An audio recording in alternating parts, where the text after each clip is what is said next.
Lan Xiaodia won 50 points. A middle-aged woman in black-rimmed glasses handed a mathematics test paper to a bright-eyed, radiant young girl, her face suffused with a broad smile. Lan Xiaodai accepted the paper with both hands. Keep up the good work, continue to maintain this level. Su Li said, her satisfaction with Lan Xiaodai growing the more she looked at her. Smart, beautiful, and well-mannered. Such girls were rare these days. Yet when Su Li saw the score on the next paper, her expression immediately clouded over. Yi Hao 38 points. The entire class burst into laughter on the spot. 38 points. Yi Hao really is a freak. Yi Hao will probably be at the very bottom of our college's rankings again this time, right? Is there even any suspense about that? Amid the jeers of his classmates, a young man with a flushed face and burning cheeks walked uneasily up to Su Li. Looking at Yi Hao, Su Li felt her anger rise uncontrollably. She tapped his face lightly with the test paper in her hand. Take this and go stand at the door. Yi Hao was just about to take the paper when Su Li flicked her wrist and tossed it away. He had no choice but to crouch down, pick it up, and silently walk out of the classroom. Standing against the wall outside, Yi Hao's expression shifted between gloom and agitation. No one is indifferent to their dignity, especially at this age. Just then Yi Hao heard Su Li begin her summary and you all did quite well on this exam. If it weren't for Yi Hao dragging our class average down, we might have taken first place. Sweeping her gaze over the room, Su Li continued, you are attending the second-ranked vocational college in Jiangnan City. After graduation, you won't need to worry too much about finding work.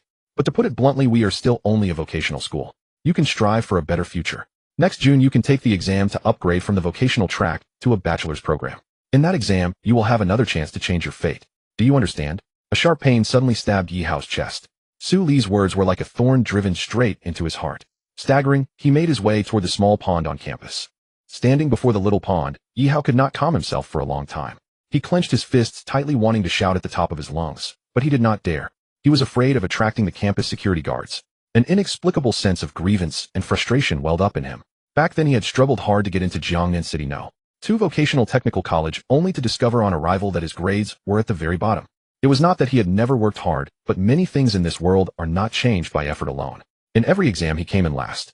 His classmates' mockery and his teachers' disdain left him feeling that he had had enough. Yet what could he do? With that thought, he sank down onto the grass in despair. Lost in his daze, Yi Hao completely failed to notice a vine emerging from beneath the water's surface, creeping along the grass as it slowly approached his ankles. When the vine was only a step away from him, it shot forward like lightning and coiled tightly around his ankle. A tremendous force dragged Yi Hao toward the edge of the pond. Yi Hao snapped awake at once. Panic-stricken, he clawed at the earth and grass along the way, desperately trying to resist the vine's pull, but it was useless. In the span of just 2 breaths, he was dragged into the pond.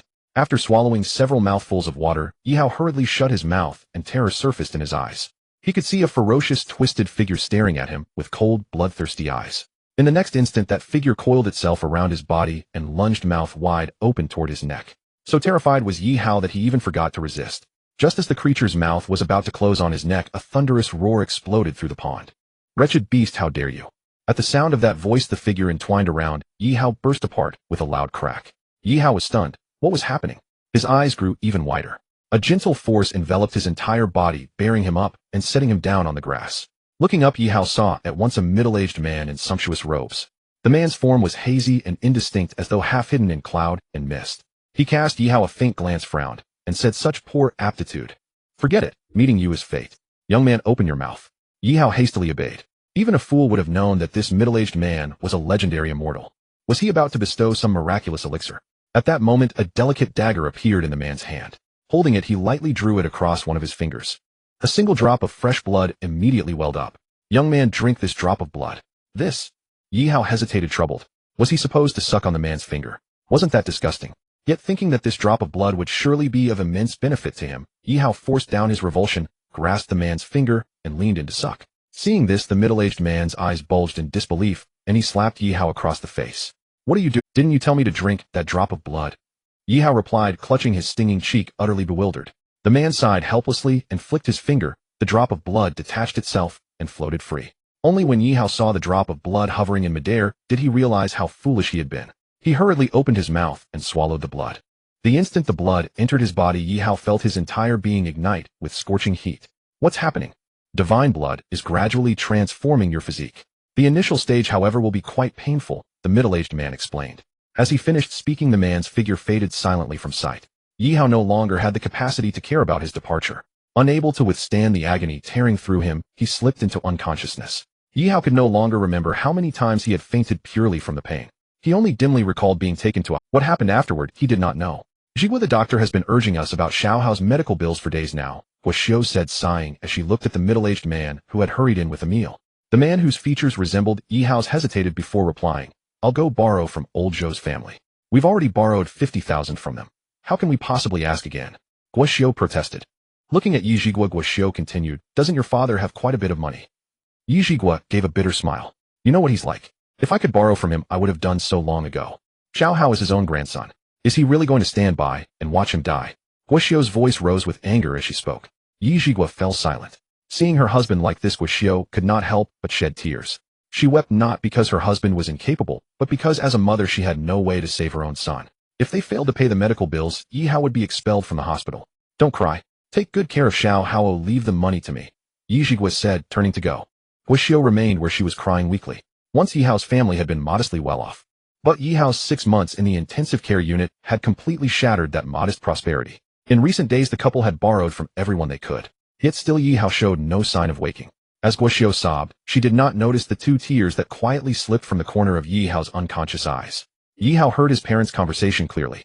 For now, however, his body was still undergoing transformation, though he knew that the process was nearly complete. Yihao's earlier conjecture proved correct. 3 days later he finally awoke.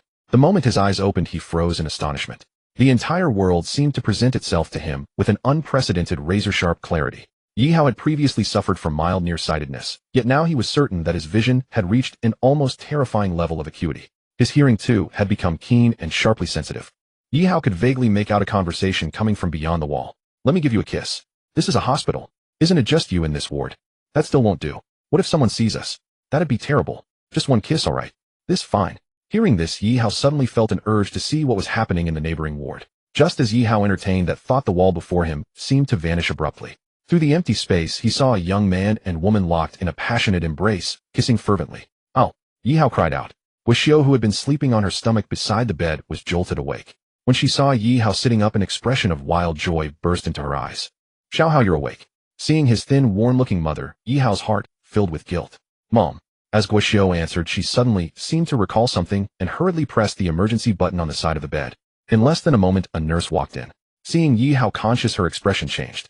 Yihao's condition was so complicated that by all accounts he should never have awakened. She stepped forward to check Yihao's vital signs, then quickly left to report to the doctor on duty.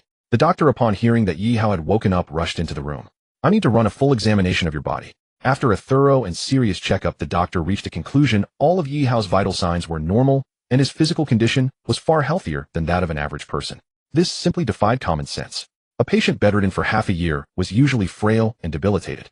How could there be someone like Yihao whose health now surpassed his condition before he was confined to bed?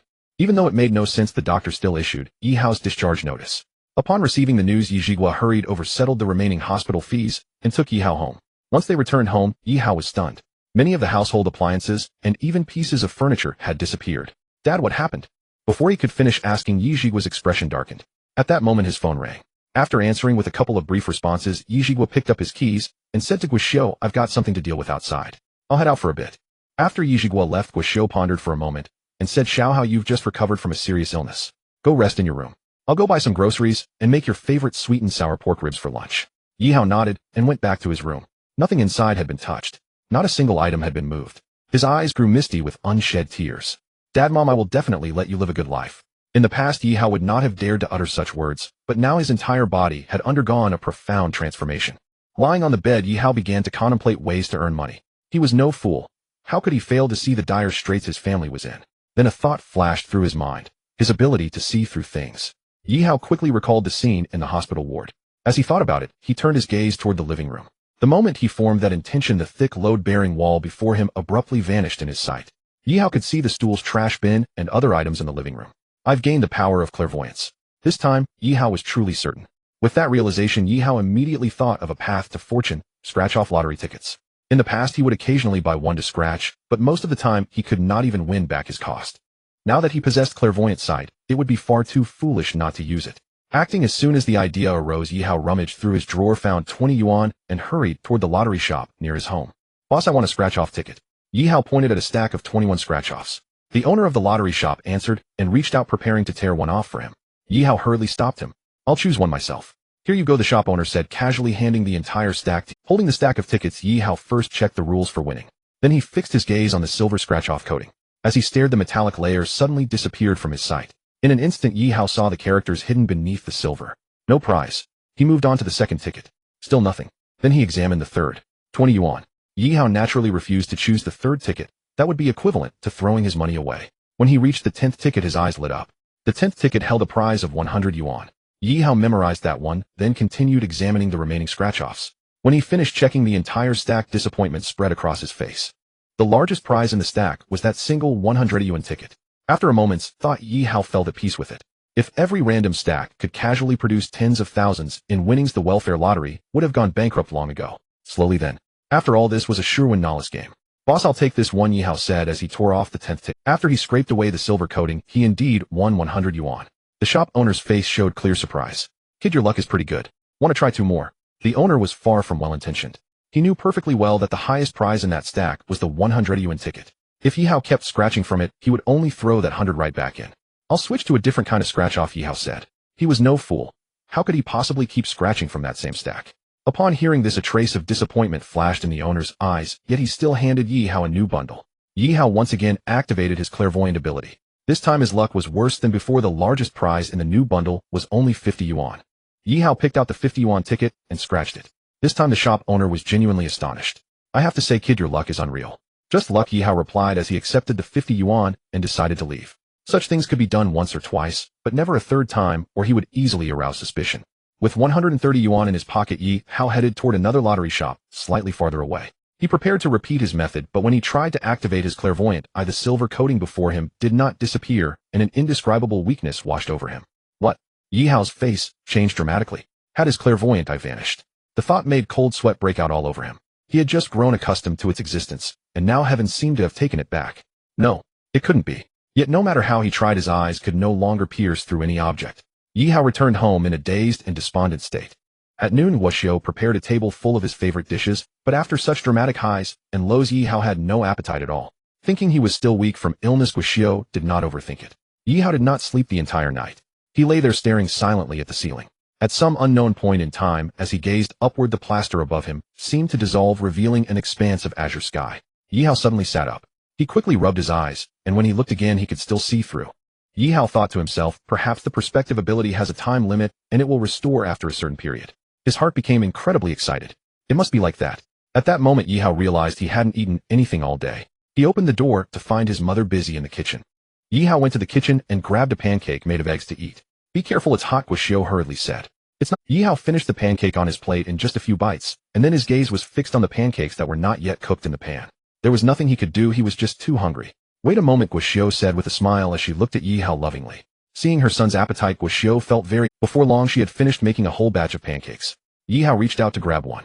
It's hot, Guoxiu exclaimed anxiously. But Yi Hao, undeterred, stuffed the pancake into his mouth. You child, Guoxiu scolded as she saw Yi Hao finish the pancake in a few bites. Aren't you afraid of burning yourself? It's fine, I'm not afraid of heat. Yi Hao froze at those words. How could the hot pancake not be hot?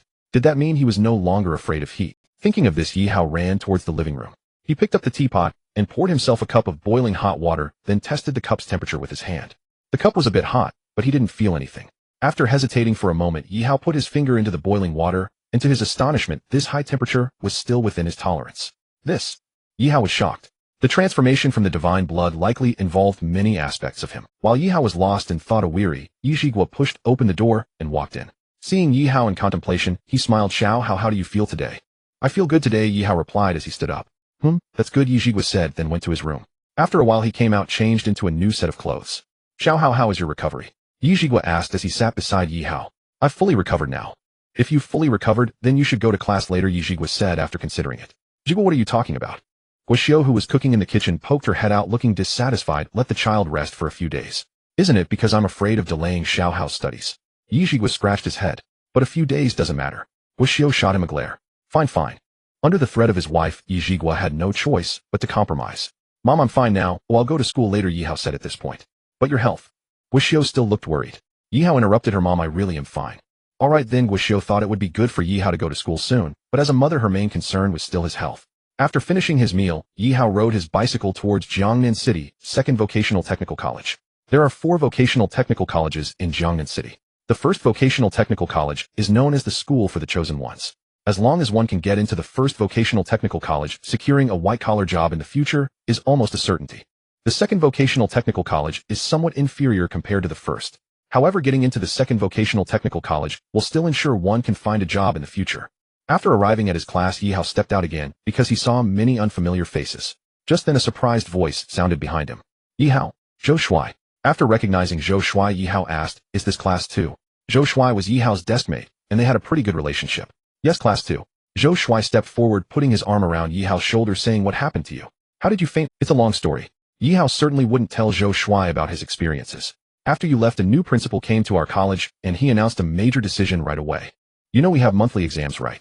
Zhou Shuai continued, while walking with Yihao's arm around his shoulder. After each monthly exam, the results are ranked throughout the school, with the top 60 students going to the key class 1, and the students ranked 61 to 120 going to key class 2, continuing down the line based on scores. So does that mean class 20 is the bottom 60 in the whole school? Yihao was startled to hear this. Who says otherwise? Zhou Shuai nodded. So now all the students are full of motivation, studying hard, because no one wants to end up in a low-ranking class. Losing face is one thing, but the key is that it brings disgrace to the parents too. Last time I ranked 118 and almost dropped out of the key class.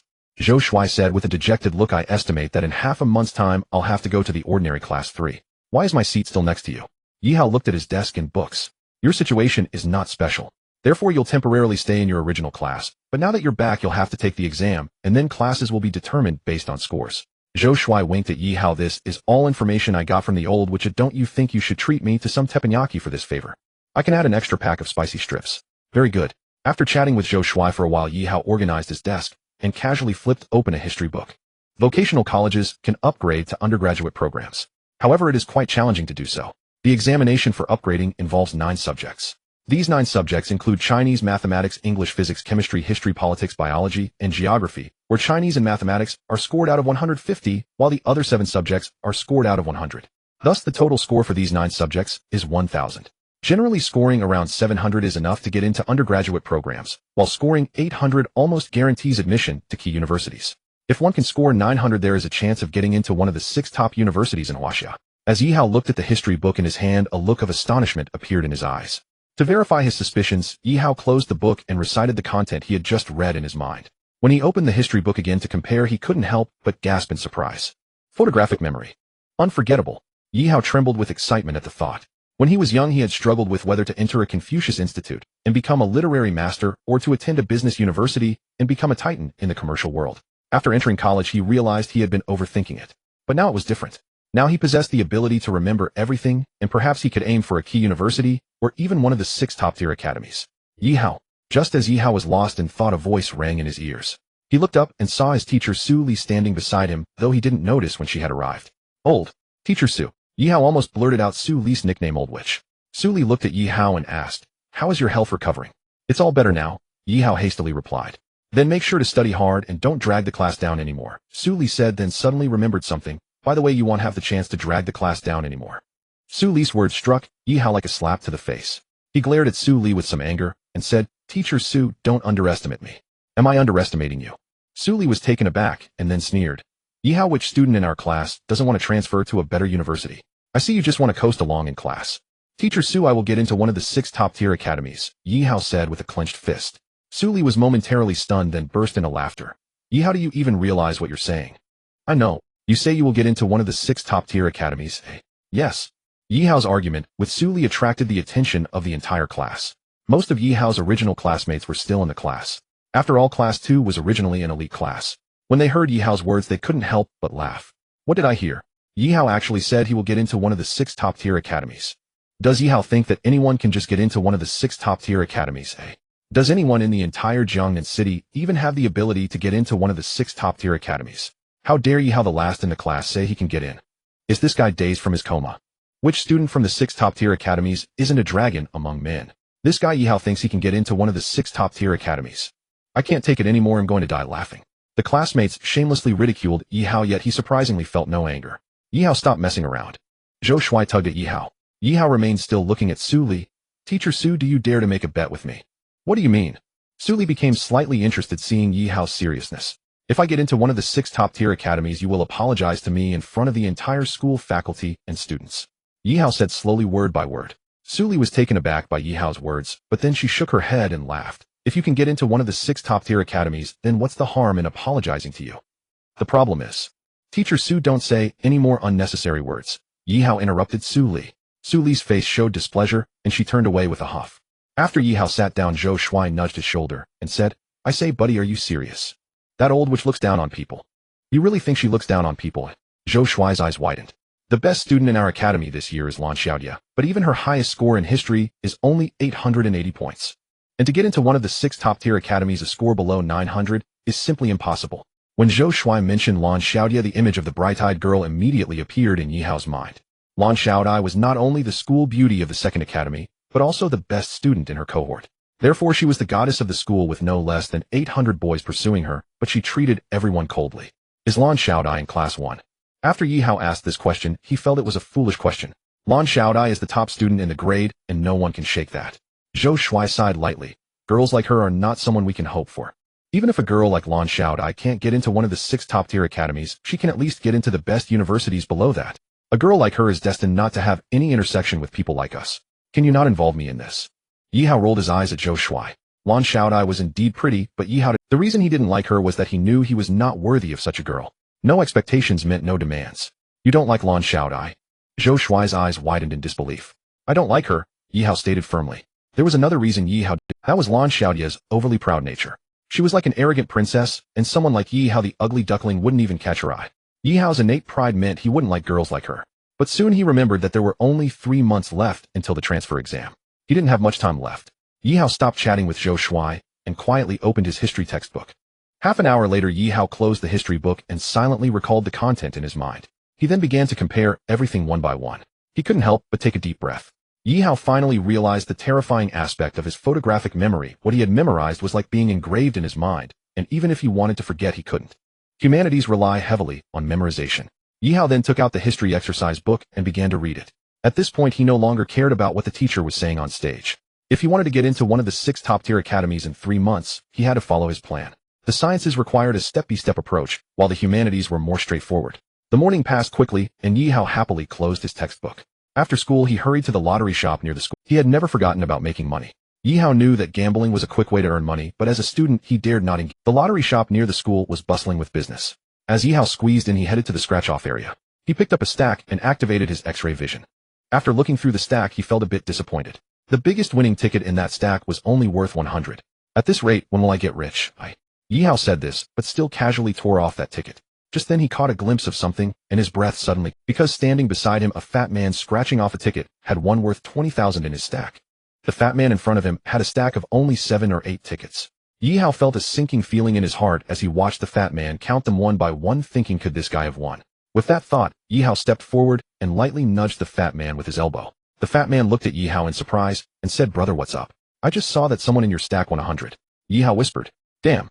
The fat man casually tossed the stack aside, clearly someone who often played these games. He knew the unspoken rules of scratch cards. Yi Hao felt a surge of joy in his heart. His eyes glanced at the stack of lottery tickets before retracting his gaze. Taking advantage of the fat man's inattention, he quickly picked one up and tore off the ticket worth 20,000. Boss, I'll take one, Yi Hao said as he handed over 10 yuan. He didn't scratch it there, but instead took the ticket. The shopkeeper didn't have the authority to cash out a 20,000 yuan scratch card. Yi Hao had to go to the city lottery center to claim it. After putting the ticket into his pocket, Yi Hao hopped on his bicycle and headed home. If you don't pay the loan at your bank tomorrow, we'll have to take it to court. Don't blame me when the court seals your home, a bespectacled staff member said rudely. Just give us another 2 weeks, and we'll have the money. Yi Zhigua hurriedly, it's already been delayed for 3 months. If you delay it any further, I'm going to be in trouble, the bank staff said coldly. Before Yi Zhigua could respond, the young man added, I've conveyed the message. You handle it from here. After saying this, the young man turned and left. Yi Zhigua's gaze instantly dimmed. Guo Xiaoqiang held back tears that threatened to fall. Zhigua, do we not have a home anymore? Guo Xiao said, her voice choked. No, we won't. Yi Zhigua replied solemnly. Zhigua, if it comes to it, let's sell the house, Guo Xiao suddenly said after a moment of silence. No way, Yi Zhigua firmly rejected. But if we don't sell the house, we can't pay back the bank loan, and when the court seals our house for auction, it'll be worthless, Guo Xiao said wearily. I will find a way. Yi Zhigua shook his head. He was resolutely opposed to selling the house. Dad, mom, him back. At that moment, Yi Hao rode in on his bicycle with a smile. Yi Zhigua and Guo Xiao immediately collected themselves as if nothing had happened. You must be hungry, Guo Xiao said indulgently as she looked at Yi Hao. I'm hungry. Yi Hao stealthily glanced around. and then cautiously said, "Mom and Dad, today, I came into a little fortune." Did you find some money? Guoxiu asked in surprise. Something like that. Yihao nodded. How much? Guoxiu thought Yihao had found 100 or so. Mom guessed. Yihao posed a riddle. 100. Guoxiu asked tentatively. Too little. Yihao laughed and shook his head. 300. Mom, didn't I just say? Too little. Could it be 1,000? Guoxiu exclaimed in surprise. Still too little. What about 5,000? Still too little. Let's talk about it at home, Guoxiu hurriedly said. The amount had exceeded her expectations. Such matters were not suited for discussion at the door. After closing the door, Guoxiu and Yi Zhiguo looked at Yihao with burning eyes. Yihao smiled and took out the lottery ticket from his pocket. Yi Zhiguo took the ticket, glanced at it, and soon a glimmer of light appeared in his eyes. 20,000. Yes, won 20,000. Yihao replied. Guoxiu was stunned upon hearing the amount of 20,000. She hurriedly leaned in closer. Once she and Yi Zhiguo confirmed that the ticket was worth 20,000, their faces were filled with joy. Zhiguo, we can keep our house. Guoxiu accidentally let it slip in her excitement. Yi Zhiguo quickly shot a glance. Guoxiu then realized she had said something she shouldn't have. Show how this ticket will be kept safe by your dad, and me, Guoxiu said softly. Mom, what are you talking about? You can use it or I don't need it. Yihao said with a smile. I'm going to rest for a bit. Yihao lay down on his bed after returning to his room. With Yihao's keen hearing, how could he not have overheard his father's conversation with the bank staff? But since his parents didn't want him to know, Yihao cooperatively pretended to be unaware. Yihao understood his parents' intentions of keeping him in the dark. With his upcoming entrance exam, knowing such matters would only increase his mental pressure. Zhiguo, after Xiao Hao leaves for school this afternoon, we will go to the city lottery office to cash the ticket. Guoxiu glanced at Yihao's room. Yes, we'll go together. Yi Zhiguo nodded. This will finally allow us to breathe a little easier for a few months. Guoxiu felt a little of the worry in her brows ease as she said this. Those who have never experienced being hounded for debt would never know what it feels like. Yihao sighed in relief upon hearing this. It seemed that the 20,000 would alleviate the family's immediate crisis, and as for everything else, they would take it slow. Yihao believed that within these few months, he could find a way to make money. But right now he had something important to do. That was to study. Yihao's task in the past few days was to memorize everything he needed to learn by heart. Time passed day by day. Tomorrow was the day of the monthly exam, so there was no evening self-study session planned. Yihao rode his bicycle home, and as he passed a small alley, he heard a cry for help. Help! Yihao hesitated for a moment before turning his direction and riding into the small alley. Who? Yihao said with a deep voice. As he spoke, he saw a girl sitting on the ground. The girl was in a school uniform, her pretty face filled with fear. Li Qianqian, Yihao exclaimed in surprise. Li Qianqian was Yihao's neighbor for many years. How could he not recognize her? However, a few years ago, Li Qianqian's family moved away and they lost contact. Yihao never expected that after several years, Li Qianqian had blossomed into such a beauty. Even the school bell of the Second Vocational Technical Institute, Lan Xiaodia, seemed to pale in comparison. Yihao, save me, Li Qianqian shouted, as soon as she saw Yihao. Don't worry, I got this. Yihao understood this was the moment for a hero to save the beauty, so he would not back down. Out of the corner of his eye, he caught sight of a brick beside Li Qianqian. Yihao dashed forward and quickly picked up the brick. Only then did he turn around to see who was bullying Li Qianqian. But when Yihao saw who it was, a cold sweat broke out all over his body. A bald, muscular man standing at nearly 2 meters tall coldly stared at Yihao while holding a switchblade. The switchblade spun in his hand like a toy. As a crimson light flickered in his eyes, he sneered, "Kid, if you don't want to die, then get the hell out of here." "Can I take her with me, eh?" Yihao cautiously asked. He had to admit that the bald man exuded tremendous pressure. Not to mention he also wielded a switchblade. "Get lost," the bald youth said, taking 2 steps forward until he was right in front of Yihao, then raised his hand and swung it towards Yihao's face. The bald man was indeed a thug. However, he wasn't so strong that he would stab someone without hesitation. He didn't expect this guy to strike so suddenly. But then something miraculous happened. In Yihao's eyes, the bald youth's hand appeared to move in slow motion. It was like a scene from a movie in slow motion. Yihao didn't understand why this was happening, but it didn't stop him from dodging the incoming slap. The bald youth clearly did not anticipate Yihao's ability to evade his attack, but after a moment of surprise, he swung at Yihao again. This time, Yihao clearly saw the trajectory of the attack, thus, he once again easily dodged the blow. Damn, the bald youth was enraged. People tend to lose their rationality when they are angry. Yihao's 2 deft dodges ignited the bald youth's fury, and he thrust the switchblade viciously towards Yihao's chest. Is this also a change brought by the blood of the gods? Yihao realized what was happening. Therefore, as the bald youth lunged at him, Yihao's hand swiftly moved towards his wrist. With a bang, the bald youth was shocked to see the switchblade knocked from his hand, and at that moment, Yihao's hand swung toward slap. Yihao's strike sent the bald youth spinning twice before collapsing to the ground. "Let's go." Yihao turned to Li Qianqian. Li Qianqian looked at Yihao with admiration and said, "Yihao, when did you become so powerful?" "We can Yihao mounted his bicycle and gestured for Li Qianqian to hop on. Without any hesitation, she climbed on. Once they reached the main road, Yihao let out a sigh of relief. The reason Yihao was eager to leave was that he didn't know how long his current state could last. He couldn't afford to take risks. After all, this was a gamble with his life. Qianqian, how did you end up there? Yi Hao asked softly. Wasn't that shortcut supposed to be a quicker way? Li Qianqian said with a hint of fear on her pretty face. Who would have thought that taking a shortcut would lead to such a situation? What about your bicycle? The tire went flat, so I walked back. Don't take shortcuts in the future, Yi Hao warned. There have been security incidents there more than once or twice.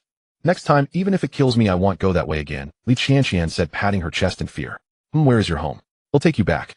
Just go straight down this street, turn left at the second intersection, and you'll get there in 300 meters.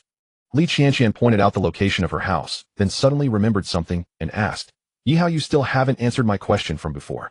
What question? When did you become so strong? I've always been this strong, I just tend to be low-key. Yi Hao was just boasting. But who wouldn't want to show off in front of a pretty girl? Who did you learn your skills from? Li Qianqian's eyes sparkled with interest. It's a secret. Yi Hao didn't actually know any real martial arts, so he could only respond that way. Okay then, Li Qianqian said, a little disappointed. Qianqian, I remember you had the highest grades back in the day. How are you doing now? Yi Hao changed the subject. Upon hearing his question, Li Qianqian's mouth involuntarily curved into a smile. It's going well. I strive to get into a key university. Yi Hao smiled and said, what about you? Which university do you want to attend? I haven't thought about it yet. Yi Hao didn't tell Li Qianqian that his goal was one of the 6 top universities. After all, saying that would have been quite shocking. Li Qianqian was aware of her own capabilities. Make sure to tell me which university you get into. Okay. Li Qianqian pointed to an apartment complex ahead. Goodbye. Yi Hao gazed at the girl who was so close to him, feeling a ripple in his heart. The girl before him was beautiful, almost unreal. Li Qianqian noticed Yi Hao's dazed expression and her face flushed. I'm going home now. Yi Hao awkwardly wanted to say something, but Li Qianqian had already walked away. Who will benefit from this in the future? Yi Hao inexplicably had this thought in his mind, but he soon dismissed it as he had exams tomorrow. Xiao Hao, don't feel pressured about the exam today, Yi Zhigua said, looking at Yi Hao, who was eating a bun. Guo glared at Yi Zhigua and said, what are you talking about? I was just... Yi Zhigua wanted to say something more, but under Guo's warning gaze he dared not utter another. Mom and Dad, you don't have to worry. I'm not stressed about the exam, Yi Hao said with a smile. As long as you're not stressed, that's good, Yi Zhigua said hesitantly. If you can't get into a university, then so be it. Yi Zhigua, fearing that Yi Hao would feel psychological pressure about the exam, had expressed his thoughts early. Yi Hao thought for a moment, and suddenly wanted to surprise his parents, so he didn't argue about it. After Yi Hao left, Guo did not clean up the bowls and chopsticks as usual, but sat across from Yi Zhigua, and said in a serious tone, Xiao, how will we be changing classes after this exam? Should we look for Principal Ma again? Principal Ma is just the vice principal. The real authority lies with Principal Zhou. But I think even Principal Zhou should show Principal Ma some respect, right? Our family has no connection to Principal Ma. Isn't Principal Ma a friend of your brother? My brother is now avoiding me. What kind of relatives do you have in your family? Guo became angry. Xiao Hao. Yi Zhigua said nothing, only sighed with his head down. Meanwhile, Yi Hao in the examination room had no idea that his parents were worrying about him changing classes. He was entirely focused on the language exam paper before him. The Chinese language class is relatively flexible. However, this does not pose a challenge for Yi Hao. In recent days, Yi Hao has memorized hundreds of Chinese test papers and has long since noted down various grammatical points and punctuation. Therefore, except for a few questions Yi Hao had not encountered, he was confident about most of the rest. An hour later, Yi Hao finished writing the test paper, but instead of submitting it early, he carefully checked his work. There were no problems. He wrote down everything he knew and guessed on the ones he didn't. As for the rest, he would leave it to fate. Yi Hao did not continue to waste time on the paper, but began to contemplate the scene from the previous night. Why did the speed of that bald youth appear slow in his eyes? Was it a problem with his perspective? As Yi Hao pondered, he activated his perspective eye. At the moment Yi Hao activated his perspective eye, the world in his view underwent a strange transformation. However, the speed of his classmates did not change at all. Could it be that his eyes had other abilities? As Yi Hao thought about this, the world before him changed once again. The speed of all the classmates was invisibly slowed down. Yi Hao estimated that their speed had decreased by at least 10 times. To give a simple example, when an athlete runs at full speed, they cover about 10 meters in 1 second, but in Yi Hao's eyes it was only 1 meter per second. Understanding this helped Yi Hao realize why he could easily defeat that bald youth. No matter how fast the bald youth was, after being slowed down by 10 times, how fast could he really be? I need to enhance my physical abilities as well, Yi Hao murmured. If his punches lacked power, what good would it do even if he struck? As Yi Hao continued to observe, about 30 seconds passed, and he began to feel dizzy. He quickly ceased the ability to slow down time with his eyes. 30 seconds was his limit. If he were to act in the future, he must resolve the battle within 30 seconds, Yi Hao silently noted. Perspective eye. Yi Hao then activated his perspective eye again. He also wanted to know the limits of this ability. However, Yi Hao was surprised to find that as soon as he activated it, he felt dizzy once more. He realized that both of these abilities were linked to his eyes. After the Chinese class ended, school was dismissed. He had a politics exam in the afternoon. After returning home, Yi Hao took out past political test papers to review. For other students, cramming at the last minute was mostly a psychological comfort, but for Yi Hao it greatly enriched his knowledge. His photographic memory allowed Yi Hao to memorize over 10 test papers in 3 hours. Wait. After Yi Hao put down the papers, he suddenly thought of something. Earlier his memorization ability hadn't been this extraordinary. Could it be that his abilities were improving over time? In other words, was his body still undergoing gradual transformation? Yi Hao couldn't help but recall the words of the middle-aged man who had told him the divine blood is gradually changing your physique, but you may have to endure some pain during the early stages. Yi Hao's eyes brightened. Yes, it must be that. With this thought, Yi Hao became even more excited. When he received the political test paper in the afternoon, he glanced at it and already had a general idea. In this test, apart from 2 questions he couldn't answer and 3 he was unsure about, he had no other questions he didn't know. After writing his name, Yi Hao quickly began to fill in the answers. 40 minutes later, Yi Hao looked at the clean test paper, filled with joy. He knew his score would be at least above 90. If he had more time, Yi Hao believed a perfect score was possible. 2 months. Yi Hao couldn't help but clench his fists. Within 2 months, he must raise his score to above 900. 9 subjects with 3 exams a day. 1 main subject in the morning and 2 minor subjects in the afternoon. For these 3 days aside from meals, Yi Hao spent all his time in his room studying. This filled Guo with both pride and concern. Yi Hao finally understood the importance of studying. However, learning was never something that could be accomplished overnight. Yi Hao's grades had always been poor, and now he had wasted half a year. It would be surprising if he could do well this time. She worried that Yi Hao might not be able to handle such a blow. After finishing the last exam, Yi Hao was just about to go home when he was called by Zhou Shuai. Yi Hao, shall we go relax a bit? Zhou Shuai said, putting his arm around Yi Hao's shoulder. CF. Yi Hao asked. Yes. Not going. Yi Hao refused without a second thought. What do you have to? Zhou Shuai was astonished. This kid used to be more enthusiastic about playing CF than he was. What's going on now? I'm going to Xinhua bookstore to buy some materials. This exam made Yi Hao realize that his knowledge base was still insufficient. Not to mention the Chinese classical poetry, he couldn't answer 2 questions. What? Are you serious? Zhou Shuai looked at Yi Hao as if he was seeing him for the first time. Otherwise, Yi Hao winked at Zhou Shuai and walked away. During these 2 days, Yi Hao went to the lottery shop twice on his way home. This allowed him to accumulate a wealth of $500. Yi Hao browsed around Xinhua bookstore, selected more than 20 books, and headed to the cashier. Hello, that will be 632. What? Yi Hao was stunned. 632. I'll remove a few. How much more do you need? At that moment, a pleasant voice sounded behind Yi Hao. 122. After saying this, Yi Hao was surprised to find that standing behind him was the flamboyant Li Qianqian. Qianqian, how come it's you? I've been hovering around you for 2 laps already. This. I'm sorry. Yi Hao had previously focused on the materials and completely overlooked Li Qianqian. Here's 122. Li Qianqian pulled out cash from her wallet and handed it to Yi Hao. After receiving it, Yi Hao took out the cash he had on him and handed it to the cashier. After the cashier counted it, they handed Yi Hao a large bag of materials. Let me help you carry that. Li Qianqian, no need to trouble you. Yi Hao smiled and took the bag in his hand. Oh. Yi Hao's smile suddenly froze. He realized that his strength seemed to have increased significantly. This bag of materials weighed at least 10 pounds, yet it felt exceptionally light in his hands. This must be the result of the divine blood's transformation. Yi Hao murmured. What's wrong? Li Qianqian noticed that Yi Hao seemed to be experiencing something and asked softly. It's nothing, Yi Hao hurriedly replied. Qianqian, do you have some time? Yi Hao asked, his heart stirring. I do, Li Qianqian replied, her eyes flashing. Can you teach me some comprehensive science? Oh, where can we meet? Yi Hao thought for a moment and asked. Isn't there a KFC nearby? Okay. Li Qianqian nodded with a smile. But how long do you want to study? How about half an hour every night? Yi Hao was about to say an hour, but thought it might be too late for Li Qianqian to go home. Then let's make it 2 hours every night, Li Qianqian suggested with a nod. Isn't that a bit too long? Yi Hao's eyes widened. Will your parents be worried? Where you study at night is not an issue, Li Qianqian smiled lightly. Let's start from 6 o'clock tonight. Okay, I need to go home for dinner now. Li Qianqian left without giving Yi Hao a chance to refuse. Yi Hao watched her back and thought, Li Qianqian, could she possibly like me? But then he chuckled at himself. How could a beauty like Li Qianqian possibly like me? Don't be too self-indulgent. Thinking of this, Yi Hao pushed aside his daydreaming. Young man, keep striving, he encouraged himself. When Yi Hao returned home, he found both his parents there. Xiao Hao, come here, I need to talk to you, Yi Zhigua said softly. Yi Hao looked at Yi Zhigua in confusion, but obediently sat down on a chair. Dad, what do you want to talk about? 3 days ago, did you save Li Qianqian? Yi Zhigua asked, looking at him. Yes, Yi Hao replied, as there was no point in denying such a matter. Wasn't that a bit reckless? Yi Zhigua said, his tone serious. Dad, how could I just stand by and watch someone in danger? Yi Zhigua shook his head gently. Do you know who? Yi Hao asked. It was Bai Si, the leader of a small gang in Jiangnan City. Yi Zhigua replied solemnly. After Li Qianqian got home, her father called the police, and they found the unconscious Bai Si when they arrived. Unconscious? Yi Hao was taken aback. Yes, Bai Si was in a coma for a day before waking up. The doctor diagnosed him with a moderate concussion. Yi Zhiguo looked at Yi Hao with astonishment. When did you become this strong? Yi Hao scratched his head not knowing what to say. From now on if you encounter such a situation run as far away as you can, Yi Zhiguo warned. I understand, Yi Hao replied obediently. Alright, stop scolding, Xiao Hao, Guoxiu interjected at the right moment.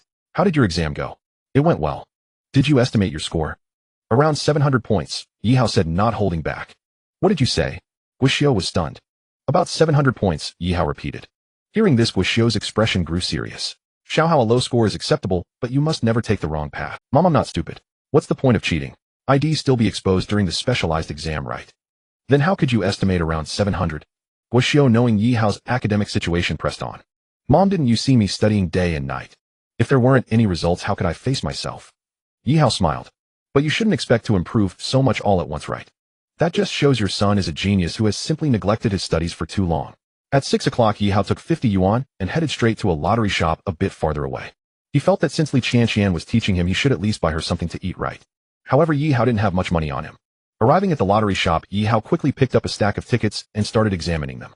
Yi Hao knew his X-ray vision had a time limit, so he looked through the tickets at an unusually rapid pace. When Yi Hao found that the 10th ticket was only worth 50, he tossed it aside and picked up another stack. Yi Hao went through 5 stacks without seeing a single ticket worth over 100, which left him quite frustrated. At that moment, he felt a strain. Tomorrow evening, you should bring the junior exercise book, Li Qianqian said softly. Yi Hao did not arrogantly think that he could master all the basic mathematics in just 2 hours. What mattered most in the sciences was to integrate and comprehend this knowledge. See you tomorrow. Li Qianqian packed up her textbook and stood up. Let me walk you home, Yi Hao suggested after. No need. Li Qianqian declined. Yi Hao did not think much of it and rode his bicycle towards home. Li Qianqian, however, did not head home, but turned her bicycle towards her school. The efficiency of the second vocational technical college was quite fast. By the next morning, the homeroom teacher, Su Li, walked into the classroom, holding a stack of test papers. The entire class fell silent, their gazes fixed on Su Li, or more precisely, on the test papers in her hands. The results of this month's exam have come in. Su Li scanned the classroom and said the students have made good progress this time. With that, she placed the test papers on the podium. Zhou Xian scored 145 points. Almost the entire class turned to look at a quiet boy wearing glasses. Zhou Xian, the class leader of class 2. Zhou Xian adjusted his glasses and walked up to the podium. This time your mathematics score is second in the grade, Su Li said with a smile. Try to aim for another 2 or 3 points next time. I will, Zhou Xian replied softly. Zhou Xian is really impressive. How did he score 145 points? I wonder if the first place is Lan Xiao. It must be Lan Xiaodai. Amidst the discussions of the classmates, Zhou Xian returned to his seat with the test paper. Egon scored 128 points. Su Li handed the test paper to Egon, saying, not bad, you've improved by 10 points this time. Xia Ming 131 points. Zhou Shuai 115 points. It didn't take long for Su Li to read out Zhou Shuai's name. Zhou Shuai's face turned bitter upon hearing he scored 115 points.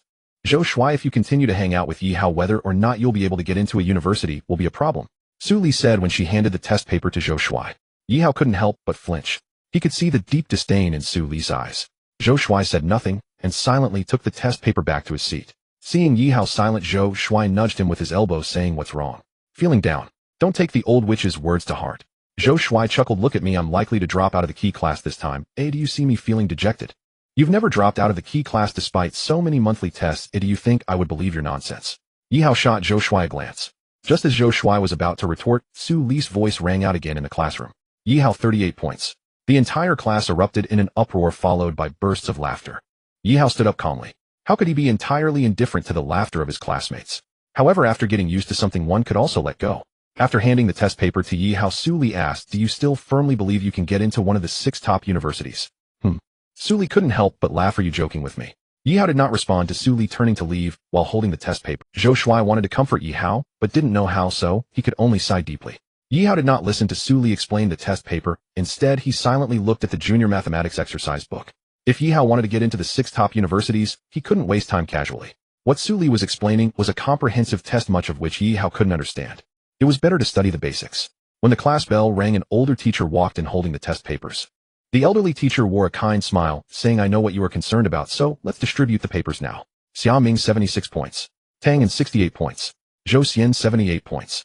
Zhou Xian gloomily accepted the test paper and silently returned to his seat.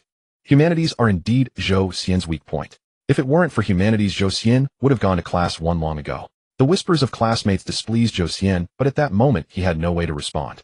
Zhou Shuai 90 points. As the elderly teacher read out Zhou Shuai's name, the entire class turned to look at him. Because he was the first to achieve a score of 90. Zhou Shuai happily took the paper. Don't worship me, Zhou Shuai said somewhat smugly. Who worships whom is still... Yi Hao replied irritably. Yi Hao already knew that Zhou Shuai's humanities scores were good. He could say that Zhou Shuai stayed in the key class entirely due to humanities. You can't possibly score higher than me, Zhou Shuai asked in surprise. Yi Hao. The elderly teacher hesitated for a moment after calling Yi Hao's name, then looked at Yi Hao with some astonishment, saying 98 points. The room erupted in noise. Facing the doubts and disbelief of his classmates, Yi Hao remained calm. The answers in history are unique. It all comes down to rote memorization. Yi Hao glanced at the test paper and immediately knew where he went wrong. There was a fill-in-the-blank question that was obscure. It wasn't in the history textbook, otherwise he could have scored full marks. Next time aim for full marks. The elderly teacher patted Yi Hao on the shoulder, smiling. I will work hard. Yi Hao nodded. Yi Hao returned to his seat, where many classmates were still looking at him. What the heck is going on? Zhou Shuai snatched Yi Hao's test paper and carefully checked it, saying, how did you do it? Rote memorization. Yi Hao smiled lightly. Isn't that obvious? Zhou Shuai said, speechless. Do you think there's a shortcut in history? Yi Hao casually tossed the history test paper aside, and then picked up the exercise book to study diligently. Zhou Shuai looked at Yi Hao and felt he was somewhat unfamiliar for the first time. When all the subject test papers were distributed, Zhou Shuai calculated Yi Hao's total score and found it to be 722, while his own total was only 718. Just as Zhou Shuai found it unbelievable, Su Li, who had received the ranking paper, revealed a similar expression. How could this guy score 722 points? Su Li quickly thought of something, saying, good job, Yi Hao, how dare you? Su Li's suspicion was reasonable. After all, Yi Hao's score 6 months ago was 460. Now, after being unconscious for half a year, he suddenly shot up to 722. Who would believe that? With this thought, Su Li stood up and walked towards class 2. After pushing open the classroom door, she fixed her gaze on Yi Hao sitting in the back row, saying, Yi Hao, stand up. Yi Hao was looking at the materials when he heard this, and stood up, asking, teacher, Su, what's the matter? Yi Hao, you have truly... Su Li looked at him with a sense of disappointment. Teacher Su, I don't understand what you mean. Yi Hao replied, his expression darkening. You don't understand? Very well. Then let me ask you this, what exactly happened with your grades this time? Su Li demanded, voice sharp with anger. It's not shameful to score poorly, but it is shameful to plagiarize. Do you even know what plagiarism is? It's theft, plain and simple. It's stealing. Do you understand? She rained down upon him without pause. In truth, many classmates had long suspected something amiss, yet none had dared voice it aloud.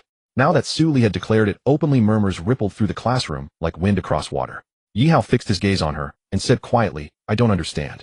You don't understand? Her fury flared anew. Yi Hao, you truly are mud that cannot be propped upright. Teacher Su, don't you think you've gone too far? Even clay has its limits, 3 sparks of fire, and Yi Hao was no mere lump of earth. Too far. Yi Hao, it seems you still have no grasp of how grave this matter truly is. Su Li regarded him coldly. Plagiarism during an official examination will be formally recorded in your academic file.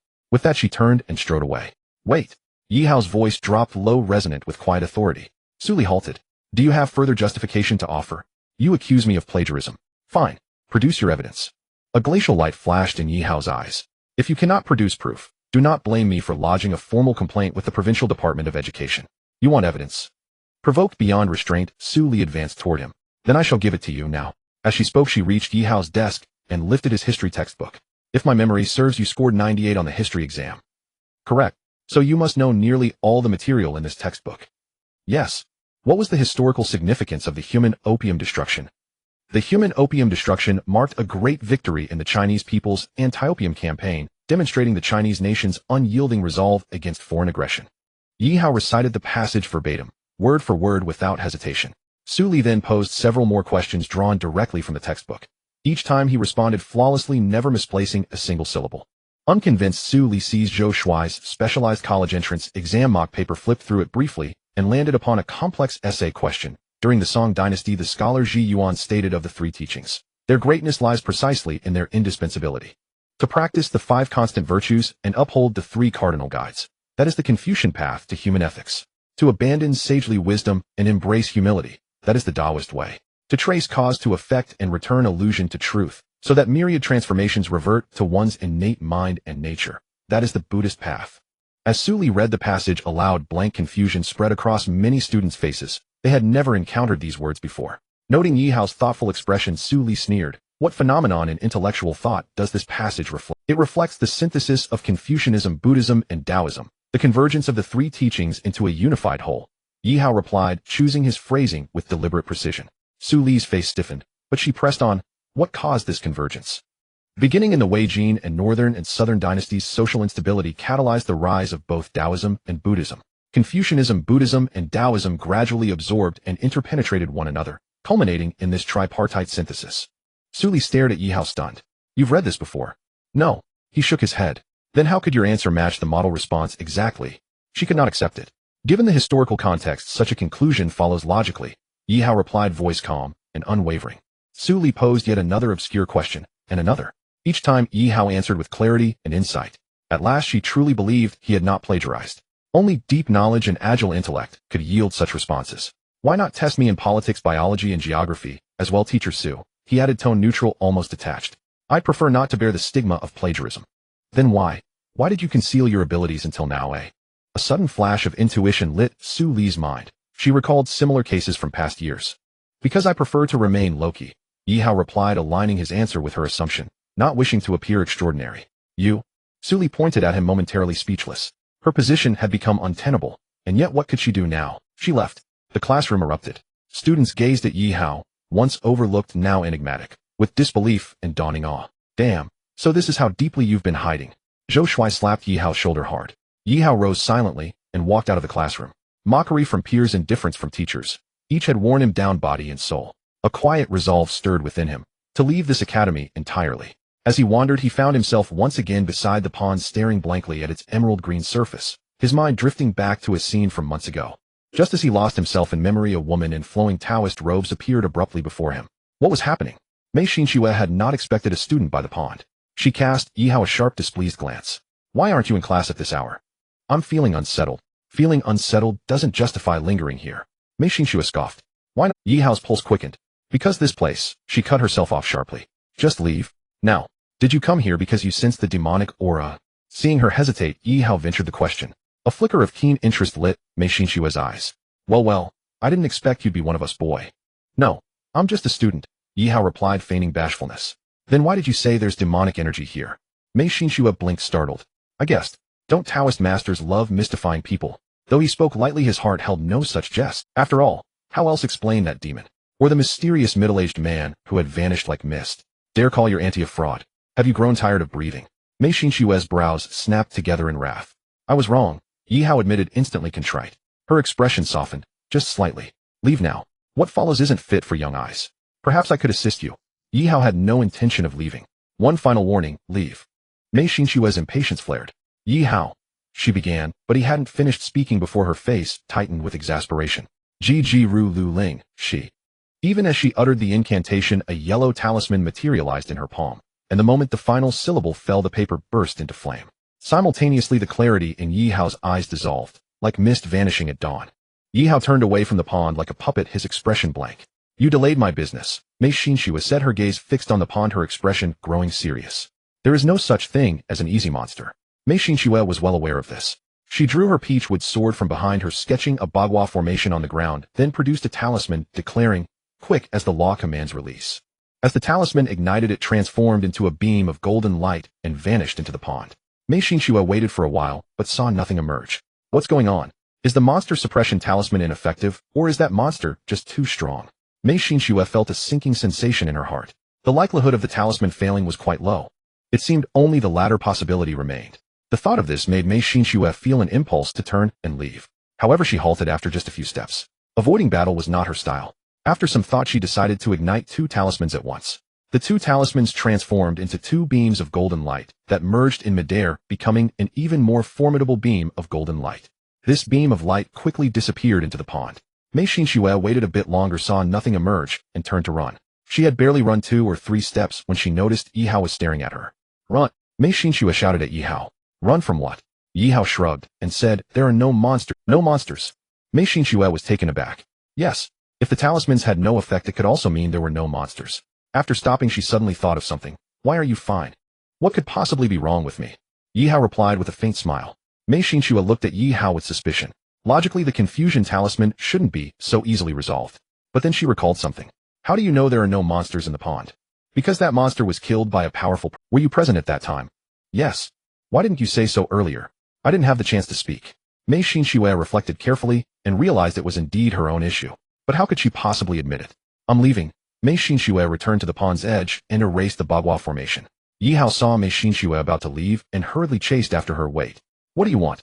Can you teach me your monster-slaying spells? The teachings are passed to daughters, not sons. Times are changing and society is progressing. Shouldn't your lineage's rules adapt accordingly? Mei Xinxue pondered for a moment and nodded. You make a valid point. In that case, I will make an exception. You may learn the spells for slaying monsters from me. Really? Yi Hao exclaimed with joy. Really? As long as you can cut off your distracting thoughts with a single strike, I will immediately pass it on to you. Mei Xinxue said, handing Yi Hao a beautiful dagger. Yi Hao shook his head vigorously. No way. Mei Xinxue had anticipated Yi Hao's response, so she started to retract, but at that moment Yi Hao shot forward like lightning to grab the dagger from her hand.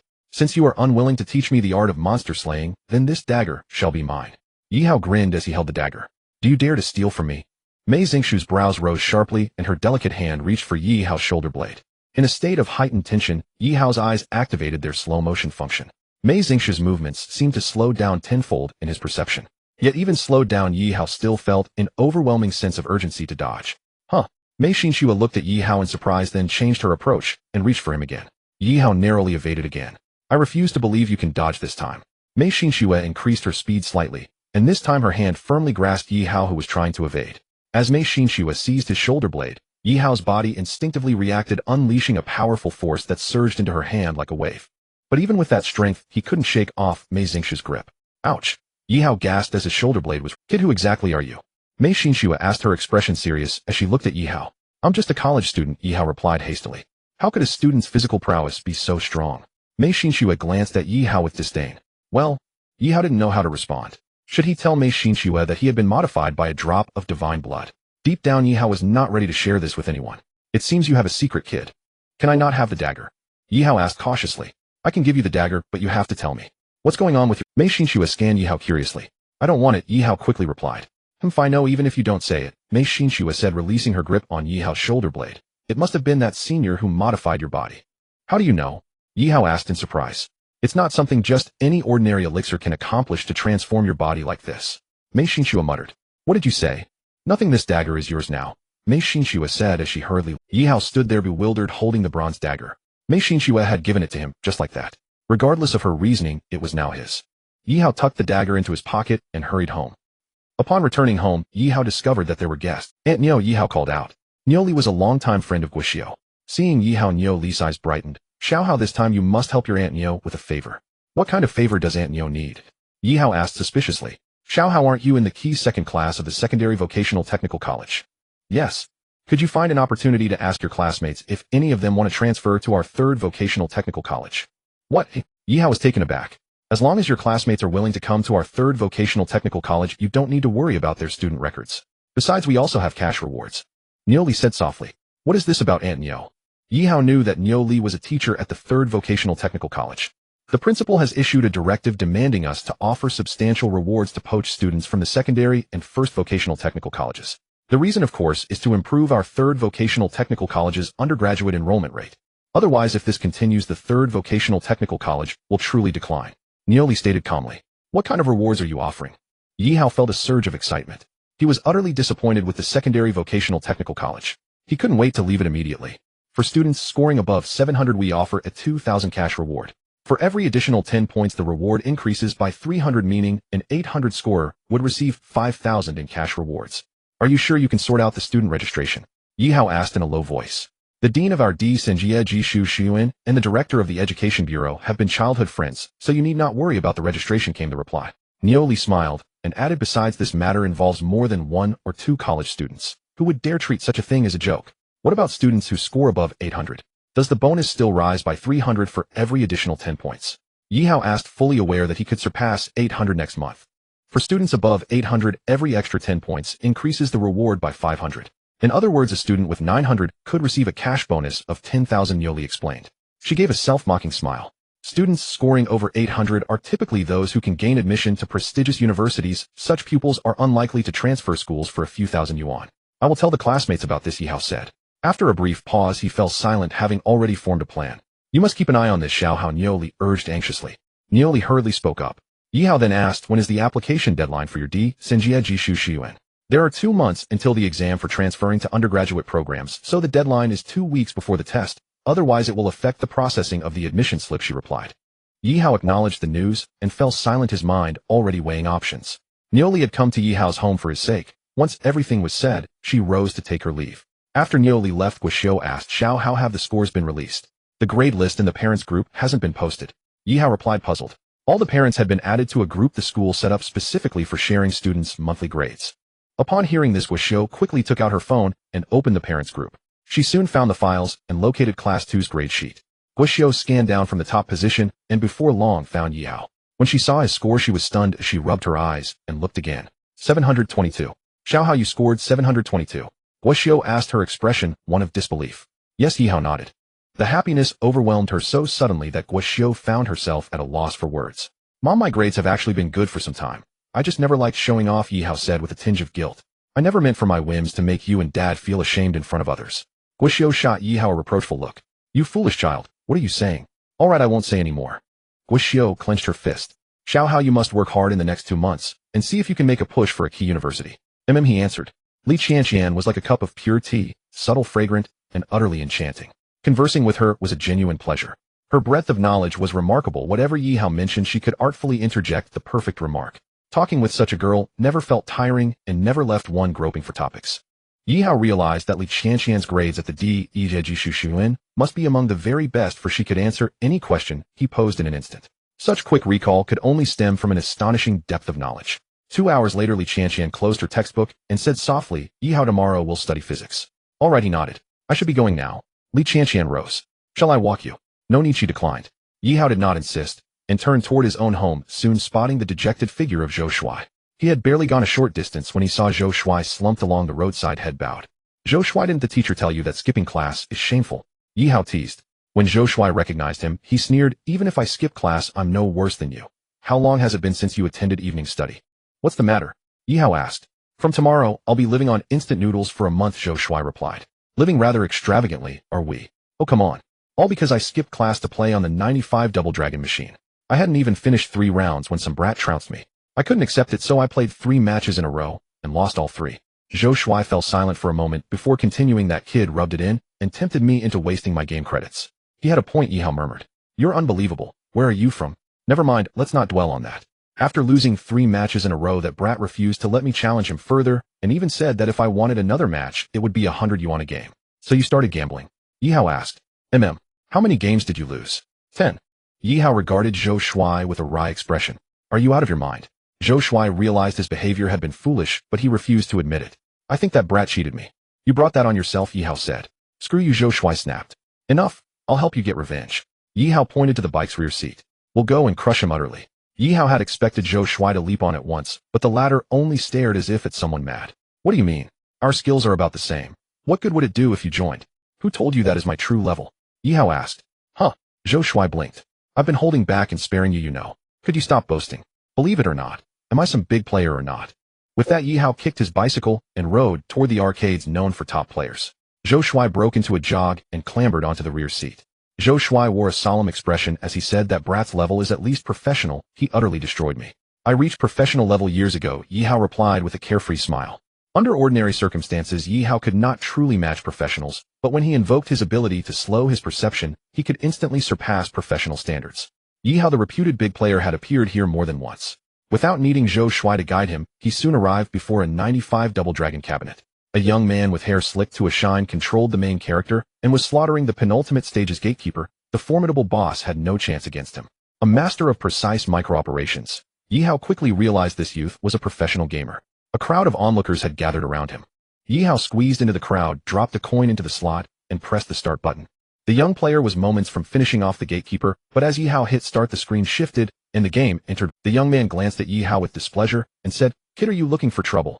Yi Hao immediately pulled out 1,000 cash and placed it on the gaming table. Are you up for a match with me? The young man was momentarily stunned.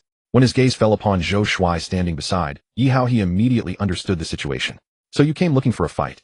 The young man chuckled and said, Since you think you have too much money, I don't mind accepting it. Isn't it a bit early to... Yi Hao snorted coldly. Then let's do it. The young man shot a glance at Yi Hao and said, Given that you're offering money, I'll let you choose. I want pick the big dragon that I'm good at. The game cursor spun around the character, and after a few rotations the young man slapped his hand. The cursor immediately settled on the little dragon. Yi Hao slapped his hand as well, and the system defaulted to the big dragon. A countdown soon appeared on the screen. 3, 2, 1. As the battle began, Yi Hao activated his ability to slow down time. The entire scene appeared to slow down tenfold in his eyes. The movements of the little dragon controlled by the young man also became sluggish. Without hesitation, Yi Hao maneuvered the big dragon to launch a frenzied attack on the little dragon. It was one-sided. No matter how the young man tried to control, Yi Hao easily broke through his defenses, resulting in a brutal beating. About 8 seconds later, the little dragon was knocked out. Meanwhile, the big dragon's health was still at full capacity. Zhou Shuai's eyes widened as he exclaimed, "Damn, Yi Hao, your skills are that impressive. If I wasn't skilled, would I help you find a match?" Yi Hao shot Zhou Shuai a glance. The second round quickly began. The young man didn't attack. Instead, he immediately retreated to defend. But in Yi Hao's eyes, he was still making mistakes as his speed couldn't match Yi Hao's. Yi Hao quickly found a flaw, and with one punch he shattered the little dragon's defensive stance, followed by a brutal onslaught. Cold sweat streamed down the young man's face. He had never heard of the big dragon being able to completely annihilate its opponent in such a violent manner. But today he witnessed it. The little dragon was thoroughly beaten without even having a chance to fight back. Exciting. This is what a true gaming expert looks like. This guy's skill is enough to participate in professional league. The surrounding young men all remarked. Yi Hao patted the 1,000 cash on the table, saying, "Hand it over." The young man straightforwardly handed over the 1,000 cash, and then pulled out his wallet to take out another 1,000. "Interested in playing another round? If we play again, it has to be doubled," Yi Hao replied as he placed the 1,000 cash on top of his own. "No problem." The young man took out another 1,000. "Then let's get started," Yi Hao said casually. One round of 2 matches lasted about 16 seconds. Initially, Yi Hao's time limit was 30 seconds. However, as time passed, he could now last up to 40 seconds. This was why Yi Hao agreed to another match. The outcome was without suspense. The young man stood no chance again. In the first round, he attacked and was beaten. In the second round, he defended and was beaten. Yi Hao cheerfully handed 1,000 to Zhou Shuai and stuffed 3,000 into his pocket, saying, "Practice well." Zhou Shuai gave Yi Hao a thumbs up and said, "Come on, I'll treat you to skewers. I want 10 big kidneys. How about we don't kill you?" Zhou Shuai joked. As Yi Hao and Zhou Shuai were about to leave, the young man caught up with them. "Excuse me. I am Tai Shishou, a member of the Zhu Ke Alliance." Zhu Ke Alliance. Yi Hao and Zhou Shuai exchanged glances, both looking baffled. The Zhu Ke Alliance is one of the strongest professional gaming teams in the country, and we frequently participate in various domestic and international gaming events, Tai Shishou explained hurriedly. "Get to the point." Yi Hao still didn't understand what Tai Shishou wanted from him. "I want to invite you to join our gaming team," Tai Shishou said seriously.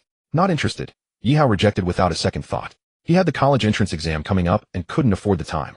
"Maybe you don't know the benefits of joining our gaming team yet." Tai Shishou seemed to have anticipated Yi Hao's rejection and said with a smile, "First, when new games are developed in the country, our team is often invited to find bugs, and the income for each test starts in the 6 figures. Second, various gaming competitions are frequently held both domestically and internationally, and success can also yield 6-figure income. Third, our Zhu Ke team is renowned in the gaming circle, and we often receive invitations to judge gaming competitions, which naturally brings us considerable rewards.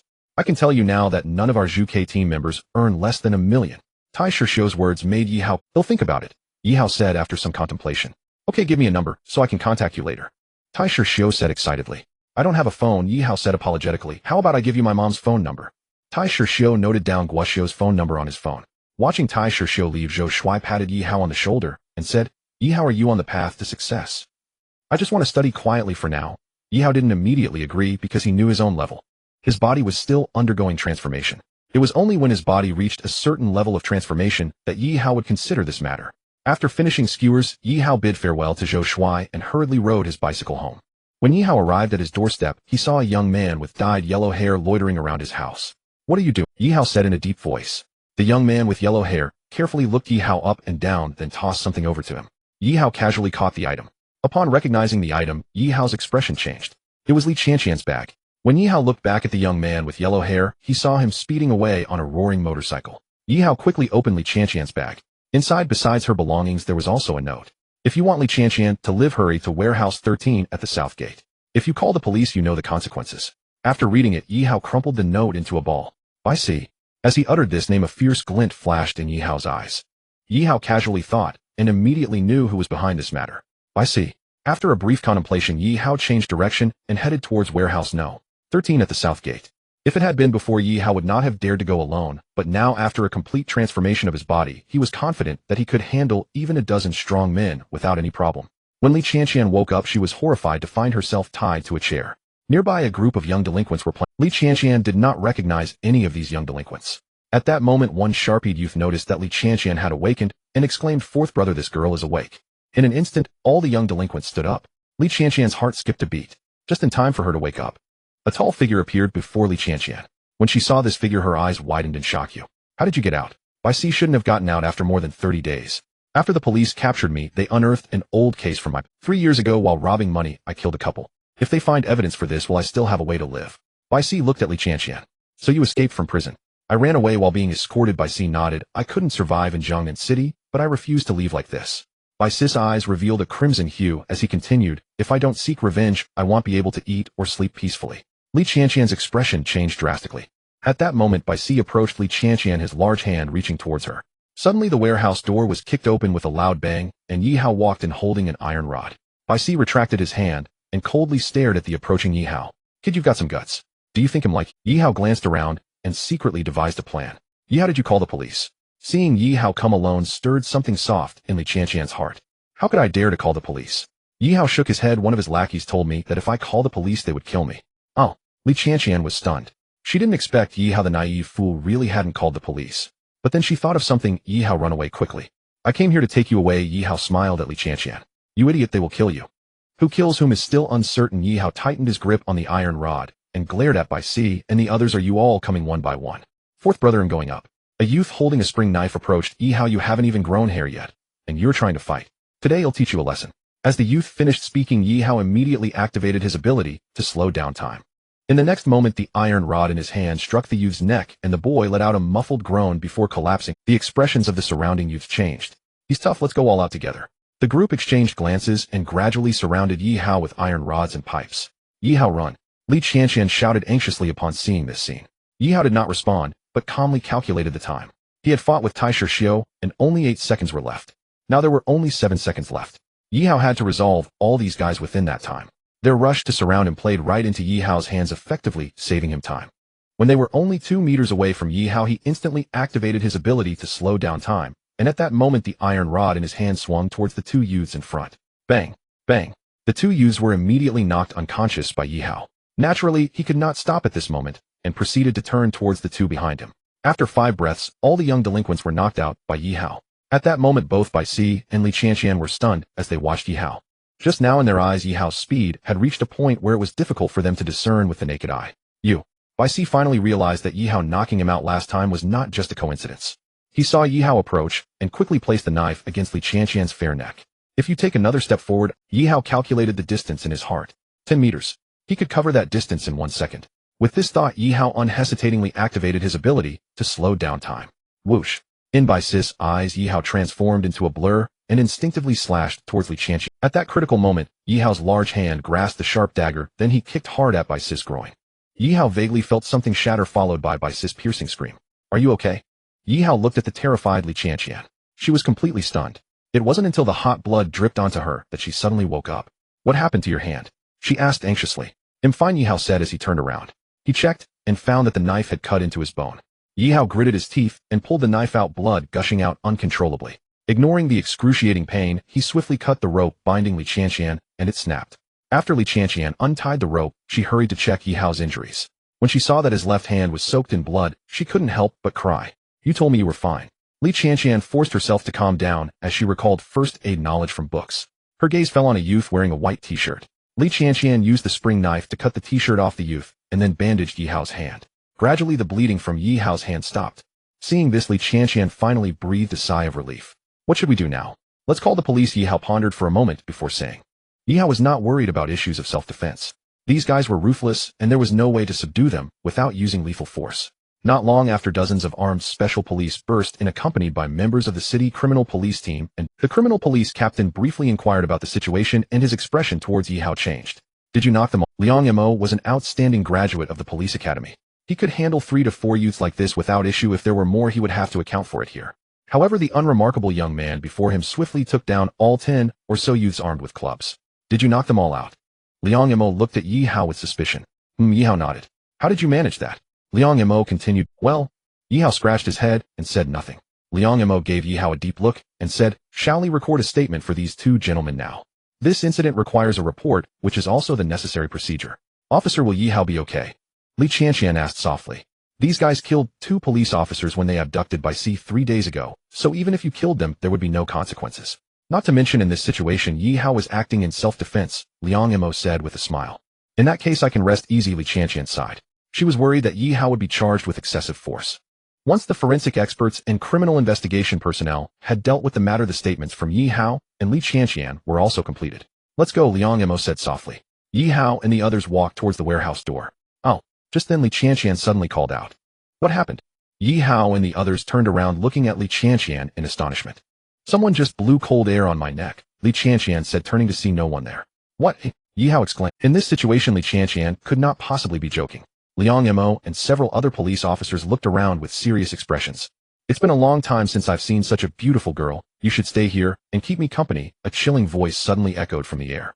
This voice caused a chill to surge through Yi Hao and the others' hearts.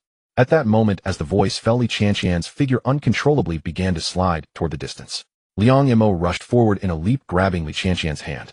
But what changed Liang Mo's expression was that an icy force surged through Li Qianqian, instantly propelling his 140-pound body away. This scene made the other police officers' expressions change drastically. From a distance, it seemed as though an unseen force was pulling Li Qianqian's delicate hand forward. Just as Liang Imo was pushed away, Yi Hao rushed up tightly, holding Li Qianqian's small hand. The bone-chilling cold seeped into his body, yet it was still within his tolerance. Although Yi Hao was not afraid of the cold, he could not stop Li Qianqian from sliding forward. Liang Imo and the other police officers ran towards Yi Hao and Li Qianqian. At this moment, they were horrified to see a whirlpool appear 10 meters in front of Li Qianqian. Yes, a whirlpool. This whirlpool emitted a deep energy, as if connecting to another world. Yi Hao, let go quickly, Liang Imo shouted loudly. Without a doubt, if Yi Hao continued to hold Li Qianqian's hand, he would be pulled into that whirlpool. Liang Imo understood that letting go would mean Li Qianqian would be sucked into the whirlpool. However, better for one to die than for two, right? Yi Hao, let go quickly, Li Qianqian urged. She had realized the situation. Yi Hao could not possibly stop himself from being pulled into that black whirlpool. Since that was the case, why drag Yi Hao into it? I promised I would take you away. Yi Hao looked at Li Qianqian with utmost seriousness. Just as Li Qianqian was about to say something, Yi Hao suddenly released her hand tightly. A wave of loss surged through Li Qianqian's heart. Who would foolishly accompany themselves to death? What Li Qianqian did not know was that the moment Yi Hao let go of her hand, he activated his ability to slow down time. Just a moment ago, Yi Hao had 1 second left, and that second was enough for Yi Hao. In an instant, Yi Hao surpassed Li Qianqian, then drew out the dagger from his waist and slashed towards the space in front of Li Qianqian. At the moment of the slash, a piercing scream echoed, and the next moment Li Qianqian felt the force pulling her disappear. What was happening? When Li Qianqian saw Yi Hao standing in front of her, she immediately understood. It turned out that Yi Hao had let go of her hand to rush in front of her. What kind of magical artifact do you have in your hand? A chilling voice emerged from the whirlpool. Yi Hao tightly gripped the bronze dagger and coldly replied, Do you think I would tell you? No matter how powerful a magical artifact is, it depends on the user. Kid, you have no cultivation at all. Even if you wield a divine weapon, what difference would it make? As soon as the voice fell, Yi Hao felt several ethereal tentacles wrap around his entire body. Yi Hao struggled, but was shocked to find he could not move at all. Then these tentacles pulled him towards the whirlpool.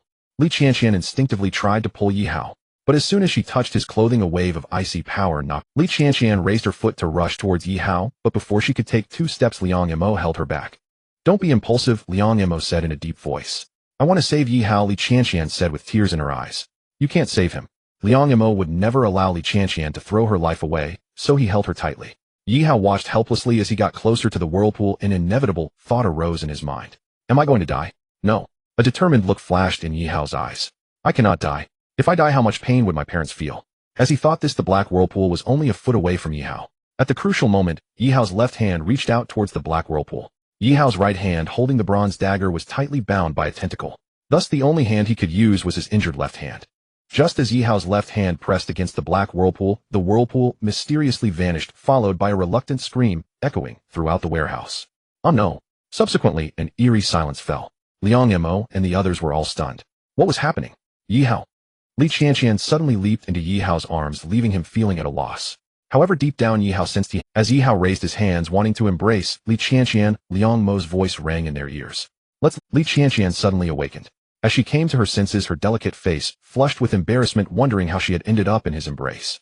But now was not the time to ponder that. Li Qianqian hurriedly took Yi Hao's hand and said, We need to leave quick. Li Qianqian's soft hand felt as smooth as jade, and Yi Hao experienced a surreal sensation. Had he really just held Li Qianqian's hand? Yi Hao felt an uncanny sense of unreality.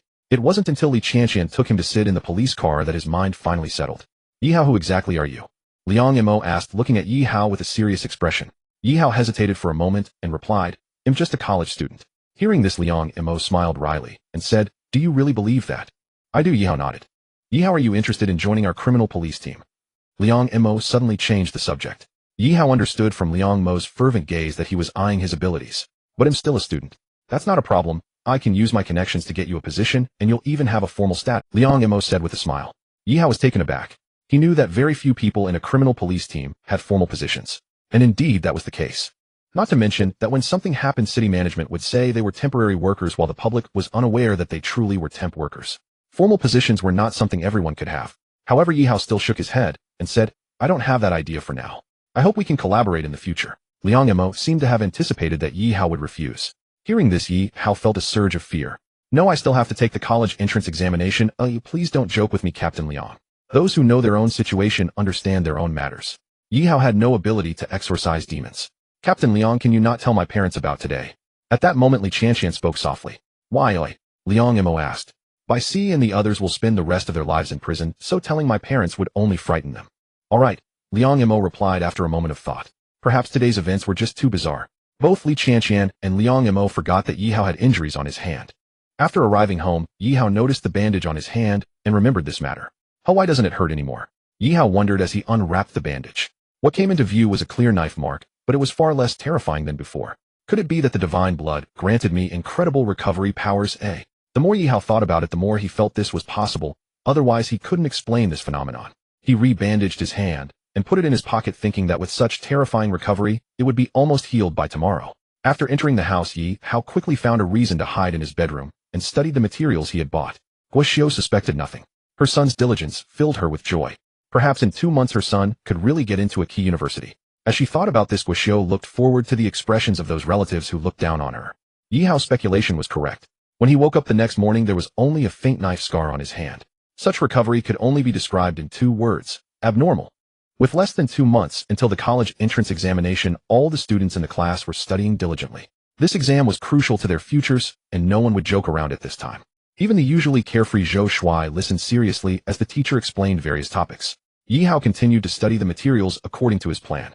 Because of Yi Hao's strong learning ability, listening to the teacher was simply a waste of time.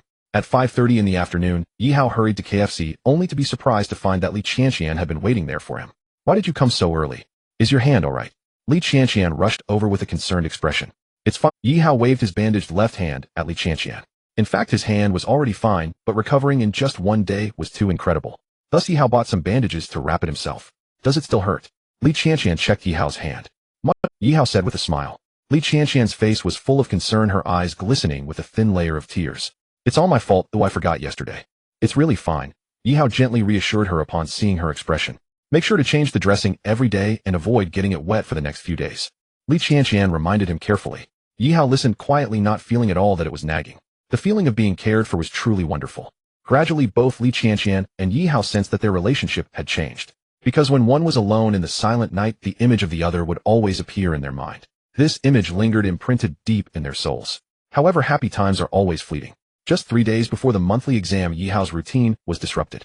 In the KFC store, Li Qianqian was patiently explaining last year's college entrance examination papers to Yi Hao. Suddenly, she caught sight of a figure, and her small face instantly flashed with panic. Qianqian. A middle-aged woman approached Li Qianqian with a frosty expression. Li Qianqian was frightened and stood up, saying nervously, Mom, what are you doing here? Shouldn't you explain to me why you are here? Xianning said angrily. If I hadn't run into your teacher today, I wouldn't have known you've been on leave for almost 2 months. What? Yi Hao was stunned. Mom, you don't know that the evening study sessions in the classroom can be noisy, so I took leave to study here. Li Qianqian defended herself. Li Qianqian, do you think I would believe such an excuse? Xianning clearly did not believe Li Qianqian's explanation. Auntie, Yi Hao. Xianning interrupted Yi Hao and said, Your saving my daughter has made our family very grateful, but I absolutely do not allow you to associate with my daughter. Having been in love before, Xianning could see that her daughter had developed feelings, otherwise this good girl wouldn't have concealed from her parents and taken 2 months of evening study to assist Yi Hao. Supplementary lessons. No, it was dating. In Xianning's eyes, Li Qianqian coming here was just to date Yi Hao. Xianning was on the verge of exploding with anger. If it weren't for Yi Hao saving her daughter, she would have slapped him across. Come home with me, Xianning said, staring at Li Qianqian. Li Qianqian dared not say much, packed her things, and gave Yi Hao an apologetic glance before leaving with Xianning. Yi Hao stared blankly at Li Qianqian's retreating figure, feeling a sense of loss. Perhaps such opportunities would. With a soft sigh, Yi Hao tidied up the materials and returned home. Lying on the bed, he found that his mind was filled with the image of Li Qianqian. At that moment, Yi Hao was sure he had developed feelings for Li Qianqian. The night passed in restless tossing, and the next morning he emerged from his bedroom with panda eyes, making Guoxiu feel both heartbroken and proud. Xiao Hao, make sure to take care of your health while you work hard, Guoxiu said softly. Her words made Yi Hao feel quite guilty. Mom, I will pay attention. After breakfast, Yi Hao rode his bicycle to class, while Guoxiu stayed home to tidy up.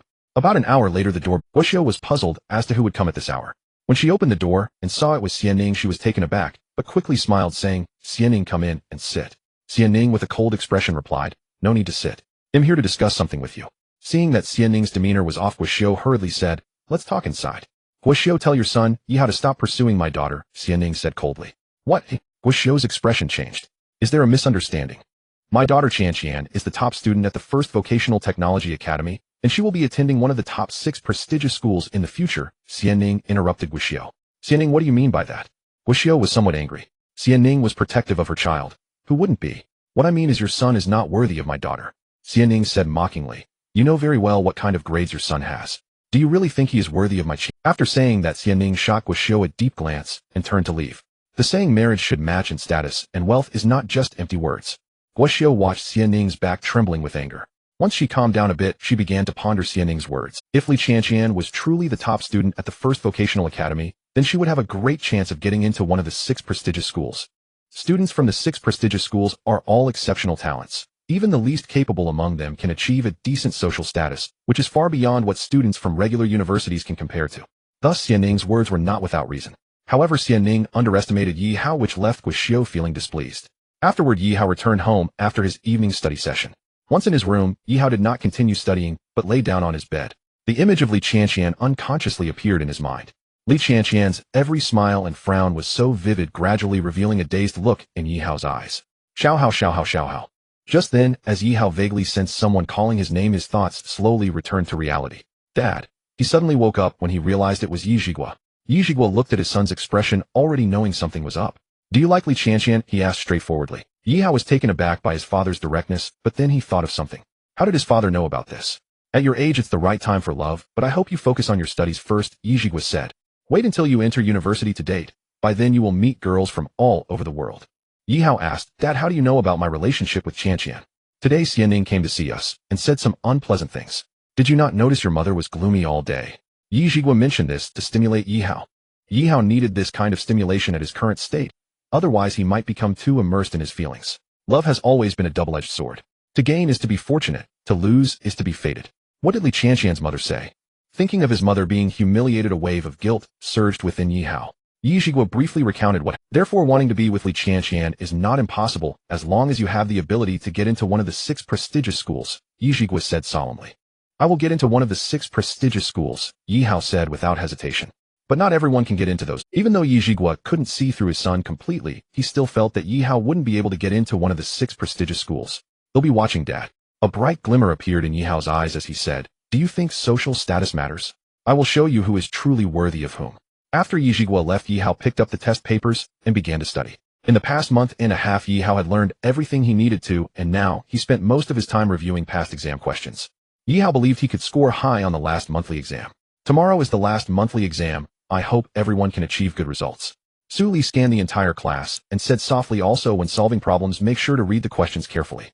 Do not be careless. Even 1 point can determine your future. After this monthly exam, you will have 2 days off, but during these 2 days you cannot slack off. Zhou Xian, please distribute these 2 math papers. Su Li handed 2 papers to Zhou Xian while speaking. The students did not show much complaint, as they knew that as long as they worked hard they could elevate to university. If at this time no one would slack off. Zhou Shuai looked at Yi Hao after receiving the papers and asked, Yi Hao, how many points can you score this time? Over 800. Zhou Shuai was taken aback, then smiled, saying, Stop joking. I'm not kidding you. Yi Hao said, gently shaking his head. After this exam, could you do me a favor? What favor? Could you help me deliver my books back home? Yi Hao pointed at the pile of materials on the desk and said, My bicycle can't carry all of this. What are you planning? Zhou Shuai asked. Do you remember when I mentioned the special admissions to the 3rd Vocational Technology Academy? Are you going to the 3rd Vocational Technology Academy? Zhou Shuai immediately understood. Yes, after this exam I will go there. There is still a month until the transition to university. Isn't it too soon for you to switch? It's not too soon. I have no lingering attachments to the second vocational technology academy, Yi Hao said, and Su Li's image unconsciously appeared in his mind. The second vocational technology academy had left Yi Hao with nothing but humiliation and pain. He did not want to stay there for even a moment. Yi Hao looked at the exam paper before him, a smile blossoming at the corner of his mouth. In just 1 month, he had mastered all that he needed to know, even grasping many obscure knowledge points. He began to write swiftly with his pen. By the time he paused, Yi Hao was confident that he would score 140 points on the Chinese exam without any doubt. As the last subject, chemistry, came to an end, Yi Hao had already estimated his total score in his heart. Excitement sparkled in his eyes. Without the divine blood transformation, Yi Hao would never have imagined that he could score over 900 points. This score was enough to contend for the top 6 prestigious institutions. Of course, at this moment, Yi Hao did not act high profile, as no one would believe him if he did. Zhou Shuai, let's go, Yi Hao said, putting his arm around Zhou Shuai, who looked as dark as charcoal. I did terribly on the chemistry exam, Zhou Shuai lamented. When have you ever done well in chemistry? Yi Hao could hardly believe Zhou Shuai's claims. After all, the fact that this guy had never failed any monthly exams proved he still had some skills. By the looks of you, you probably did quite well. No way you have to treat me to barbecue tonight, Zhou Shuai said, somewhat disgruntled. Yi Hao had 2,000 or 3,000 yuan on him. How much could Zhou Shuai eat anyway? But before the barbecue, Yi Hao hugged Zhou Shuai as they returned to their seats and began organizing their materials. Are you serious? Who would joke about this? Have you discussed this with your parents? I can make my own decisions about this. Bro, can I call you bro? You should really discuss this with uncle and aunt. No need just like this, Yi Hao said as he handed a large stack of materials to Zhou Shuai. Zhou Shuai could tell from Yi Hao's demeanor that he couldn't be persuaded. The two of them worked together to deliver the textbooks to Yi Hao's home. Guo was taken aback upon seeing this. Xiao Hao, why did you bring all the books back? I don't need them for now. Yi Hao wasn't ready to come clean with Guo yet. Just as Zhou Shuai was about to speak, Yi Hao shot him a glare. Mom, I'm going out to eat with Zhou Shuai tonight. After putting down the books, Yi Hao continued. Guo acknowledged him and reached for her purse to give Yi Hao some money. Yi Hao quickly said, Mom, this guy is treating us. How can I let your classmate treat us? Guo said as she handed Yi Hao 300 yuan. Zhou Shuai had been to Yi Hao's house before, but he didn't expect it to have fallen to such a state in just half a year. In this situation, how could he let Yi Hao treat them? Auntie, we're leaving, Zhou Shuai said as he pulled Yi Hao away. Yi Hao understood Zhou Shuai's thoughts and allowed him to pull him along. After leaving Yi Hao's house, Zhou Shuai quietly said, Yi Hao, you're home. It'll get better soon. Yi Hao replied with a smile. I have 30,000 in my New Year's money. I'll bring it to you tomorrow, Zhou Shuai said after some thought. Yi Hao was taken aback. Yi Hao's relationship with Zhou Shuai had never been particularly close. They were just better than the other classmates. What surprised him was Zhou Shuai's loyalty. Not needed for now. Yi Hao shook his head. I don't need New Year's money. Zhou Shuai was interrupted by Yi Hao as he began to speak. If I need it, I'll definitely borrow it from you. Alright, but I'll treat tonight's barbecue. Okay, I want 10 skewers of kidney. Zhou Shuai shot Yi Hao a glance. Aren't you afraid? It'll be too rich. You don't know how delicious kidneys are. Yi Hao said as he licked his lips. I'll take you to an authentic barbecue place. Yi Hao led Zhou Shuai through various twists and turns until they arrived at an alley. Can you smell the aroma? This place must have good food. The owner, 20 skewers of kidneys, 20 skewers of lamb, a plate of peanuts, and please prepare a cold dish. Yi Hao said familiarly. Owner, bring a case of beer too. Zhou Shuai wandered around the barbecue stall and pointed at the bright red lobster. Owner, 1 order of lobster please. Alright, find a place to sit. Your order will be ready soon. The barbecue stall owner, a hardy middle-aged man, wiped the sweat off his face and smiled. Yi Hao and Zhou Shuai casually chose a seat and sat down. A woman wearing an apron quickly brought over peanuts and a cold dish. Zhou Shuai took a bite, and his eyes lit up. The cold dish tastes pretty good. If it didn't taste good, why would I bring you here? Just as Yi Hao was saying this, he noticed Zhou Shuai's expression darkening. Yi Hao followed the direction of Zhou. When Yi Hao saw his classmate Tan Hua being all cozy with a young man with dyed yellow hair, he understood why Zhou Shuai was showing such a reaction. Zhou Shuai's affection for Tan Hua was already an open secret. Just as Zhou Shuai was about to stand up, Yi Hao held him down. What are you going to do? That yellow-haired guy didn't force Tan Hua, Yi Hao said earnestly. I need to ask. Zhou Shuai said firmly. Oh, Yi Hao released Zhou Shuai. He knew that Zhou Shuai was seeking an answer. Even though he already knew the answer, he still wanted to hear Tan Hua admit it. Sometimes that's just how people are. Perhaps that's why there's a saying about moths flying into the flame. As Zhou Shuai walked towards Tan Hua, she noticed him while sitting on the lap of that yellow-haired guy. Her expression became somewhat unnatural. Tan Hua, were you forced? Zhou Shuai asked hoarsely. Who the hell are you? The yellow-haired guy said with a scowl. With Ah Huang. Voluntarily, Tan Hua hesitated before replying. Ah Huang. That's so affectionate. Zhou Shuai felt immensely sad. What can he give you? Get lost, are you looking for death? The yellow-haired guy abruptly stood up, grabbing a beer bottle. Misunderstanding. Yi Hao hurriedly stepped forward to mediate. Tell your classmate to get lost. The yellow-haired guy coldly said as he lowered the beer bottle. Zhou Shuai, let's go. Yi Hao pulled Zhou Shuai. I want leave, Zhou Shuai said defiantly. Tan Hua, what's wrong with me? Why am I not better than him? This time the yellow-haired guy truly lost his temper. He lifted the beer bottle and smashed it towards Zhou Shuai's head. Zhou Shuai, caught off guard by anger, couldn't react in time. Just as the bottle was about to hit, Zhou Shuai, Yihao's large hand grasped the yellow-haired guy's wrist. "Can't we talk it out? Talk to your grandpa." The yellow-haired guy kicked towards Yihao's thigh. What he didn't expect was that Yihao's strong grip suddenly pulled him away from his original position. Consequently, the yellow-haired guy's kick missed. The little brothers of the yellow-haired one stood up upon witnessing the scene. Yihao casually picked up a bottle of wine and smashed it with a bang, then held it against the yellow-haired one's throat, saying, "Who dares to come closer?" "Don't be impulsive," the yellow-haired one said, frightened. His little brothers were also worried that Yihao might take action, so no one dared to rush forward at that moment. "Zhou Shuai, if you have any questions, feel free to ask," Yihao said, looking at the astonished Zhou Shuai beside him. Yihao let go of Ah Huang. At that moment, Tan Hua rushed forward and grabbed Yihao's arm. Zhou Shuai's heart skipped a beat at the worry evident in Tan Hua's eyes. Tan Hua's feelings were genuine. Yihao let him go, Zhou Shuai said with a hint of disinterest. Yihao nodded and released the yellow-haired one, saying, "Today what my classmate did was not right, but I believe you understand the situation. Then I'll take responsibility for your food and drinks today.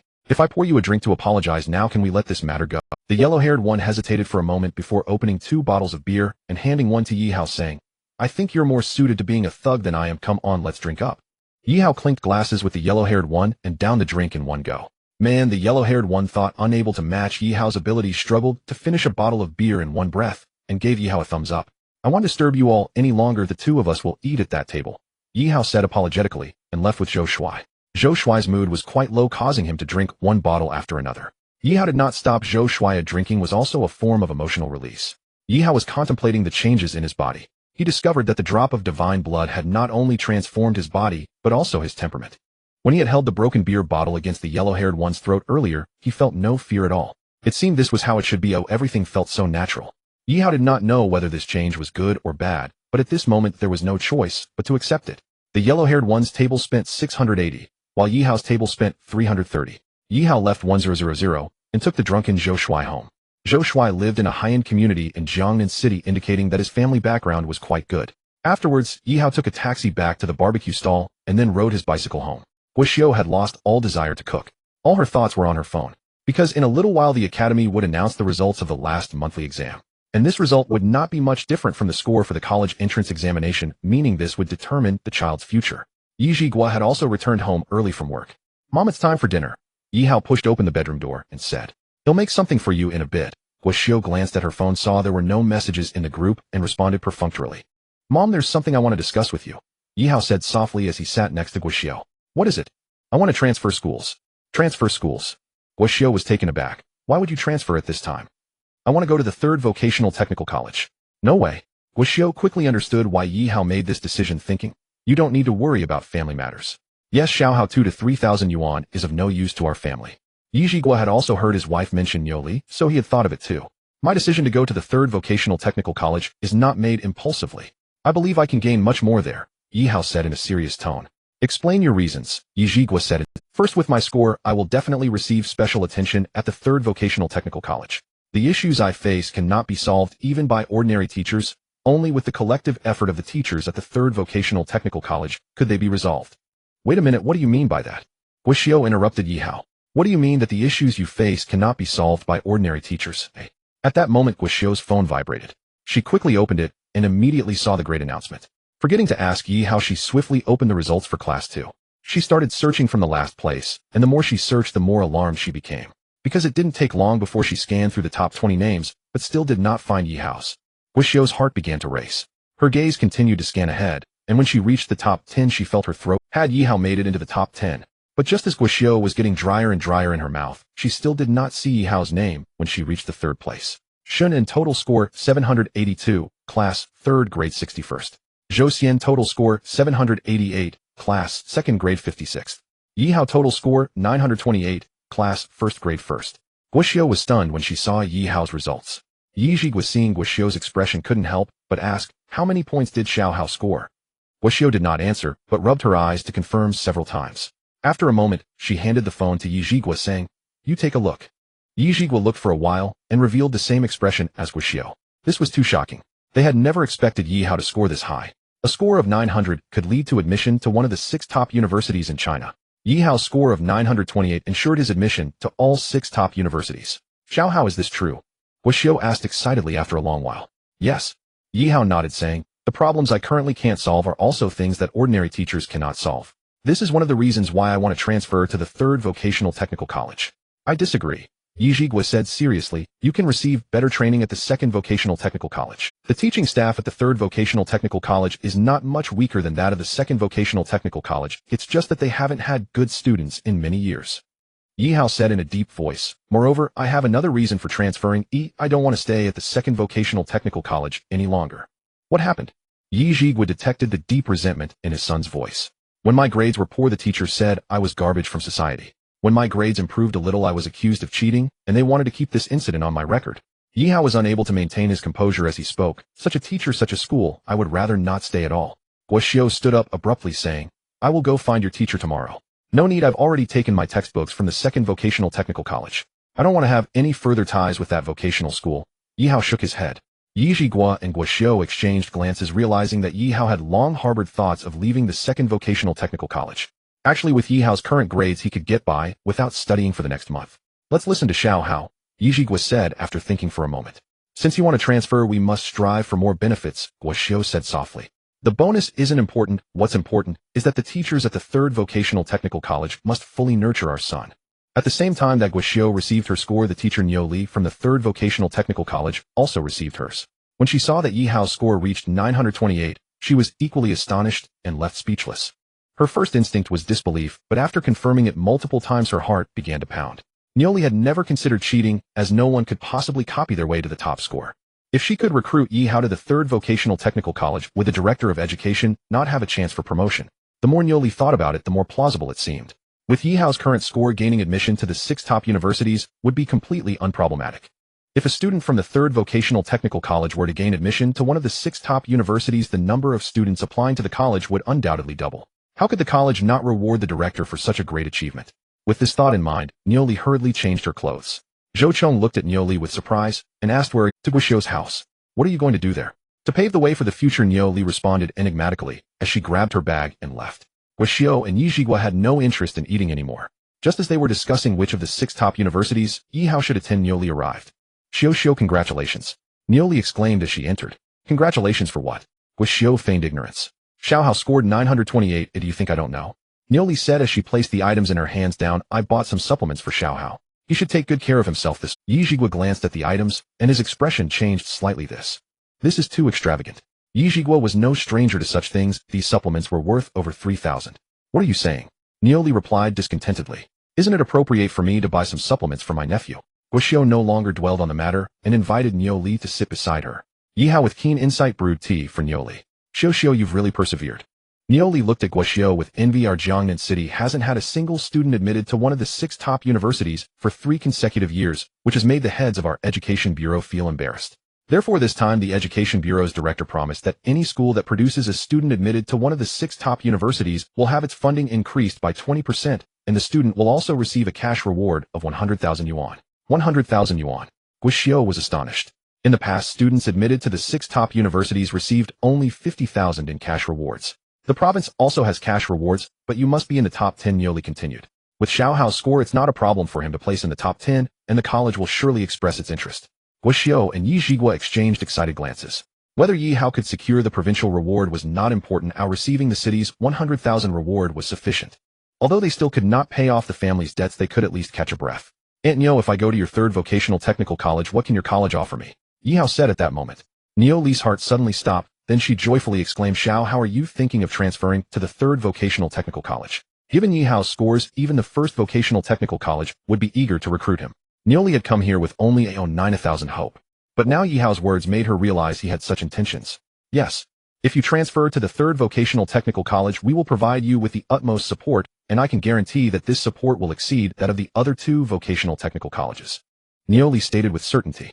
The third vocational technical college was not as prestigious or well-staffed as the first and second vocational technical colleges. So if the third vocational technical college could not offer something more attractive than those 2 schools who would come, then I will leave this matter to Aunt Niu. Yi Hao said softly. Niu Li took a deep breath and said seriously, Xiao Hao, this matter cannot be taken lightly. Aunt Niu, no matter what conditions the third vocational technical college offers, I will go. Yi Hao spoke in a solemn tone. Niu Li then looked at Yi Jigua and Guo Xiu and asked, is this your thought as well? The child's decision is our decision, declared Yi Jigua, the head of the family. Alright, I'll handle this matter. I will definitely fight for the maximum benefits for your family. Nioli said as she stood up and took her leave. After Nioli left, Guo said softly, Xiao, how do you think this decision is a bit hasty? After all, the first vocational technical college will also extend an invitation to you. Actually, I have 2 other reasons for going to the third vocational technical college. Yihao said seriously, when I was ill and hospitalized, Aunt Niu and her family helped us greatly. This time when I go to the third vocational technical college, Aunt Niu will definitely help me out. Yihao's words left Guo stunned. Xiao Haoyu. Guo was surprised that Yihao had considered this aspect. Also, I am now of age, and it is time for me to take on responsibility. Yihao continued, I am well aware of the family's situation, and whether it is the first vocational technical college or the second vocational technical college, they wouldn't offer cash rewards to win me over. Moreover, I believe that when I get admitted to one of the 6 top universities, the bonuses offered by the third vocational technical college will also be the most generous. Guo couldn't help but choke up upon hearing that. Yi Zhigua also had tears glistening in his eyes, holding back from crying. Dad, you don't need to work on the construction site anymore. The family situation will soon improve. Yihao said to Yi Zhigua earnestly. What? Yi Zhigua stood up in shock. Dad, don't you go out every night? Do you think I don't know? Yihao said softly. Sai, since you know, I won't hide it from you anymore. Yi Zhigua hesitated for a moment before saying the family is currently still in debt of 680,000. Even if you get admitted to one of the 6 top universities, it won't be enough to pay off the debts. Yi Zhigua did not say any more, but Yihao understood his meaning. Dad, I'm not aiming for the city or provincial reward, Yihao said with a smile. Yi Zhigua was taken aback. Since I fell into a coma, I feel like I've become enlightened. There is still ample room for improvement in my grades. Yihao said confidently, I am aiming for the top 3 in the country. The top 3 in China are the champion 2nd place and 3rd place. Aside from the immense honor, the top 3 can also receive substantial monetary rewards. Yihao had long been aware that his father worked at the construction site, but he hadn't stopped him before because he felt he had no right to. But now Yihao had the right to say this. Even if he achieved 3rd place, he could pay off the family's debts. This is because the bonus for 3rd place has always been 1 million. Xiao, how is what you said true? Guo asked, her excitement almost making her incoherent. I think it shouldn't be much of a... Yihao nodded. When Su Li arrived at the office, many colleagues congratulated her. Teacher Su, congratulations on your promotion. Su Li felt pleased by her colleagues' compliments, but she didn't show it on her face. It's still early to say that. Teacher Su, this time, Yihao scored 928 points, shocking the entire education sector in Jiangnan City. As Yihao's homeroom teacher, your contribution is undeniable. The homeroom teacher of class 3 smiled and said, the dean has already decided to appoint you as the head of the teaching department. You shouldn't say such things lightly. Su Li humbly replied, this is just a procedural matter. The homeroom teacher of class 4 chuckled, Director Su, you must put on a good show then. At this moment, Su Li dared not make any promises. After all, the appointment had not been finalized yet. Wouldn't promising a feast make her seem too ostentatious? As Su Li basked in her colleague's flattery, a figure walked in with a grim expression. Su Li, Director Zhang, what do you need me for? Su Li hurriedly asked. The person before her was the director of the logistics department at the academy, considered a high-ranking official. Su Li, can you explain why the third vocational technical college took Yihao's file? What? Su Li stumbled. The office was thrown into an uproar. No one expected such an event to occur. A student from the second vocational technical college who was qualified to compete with the top 6 prestigious schools was poached by the third vocational technical college. Just now, a vice dean from the third vocational technical college took Yihao's file with the leadership of the Education Bureau. Director Zhang looked at Su Li angrily and said, the dean wants you to visit him in his office. After saying this, Director Zhang turned and left. Director Zhang could not help but be furious. Yihao was of immense value. The school intended to use him to enhance its reputation. Yet Su Li had somehow forced Yihao to leave. Even as she stood before the dean's office, Su Li was still in shock. She hadn't expected Yihao to make such a decisive move. After a moment of silence, Su Li realized that the key to breaking the deadlock lay with Yihao. Pushing open the door, Su Li saw the school's senior officials gathered in the dean's office. Dean, you called for me. Su Li, do you know about Yihao's transfer? Dean, I believe there must be a misunderstanding. I will go to Yihao's home and persuade him. Su Li carefully chose her words. If you can persuade him, it would be surprising, a bespectacled vice dean scoffed. Perhaps you still don't know that Yihao's transfer is because of you. What? Su Li was taken aback.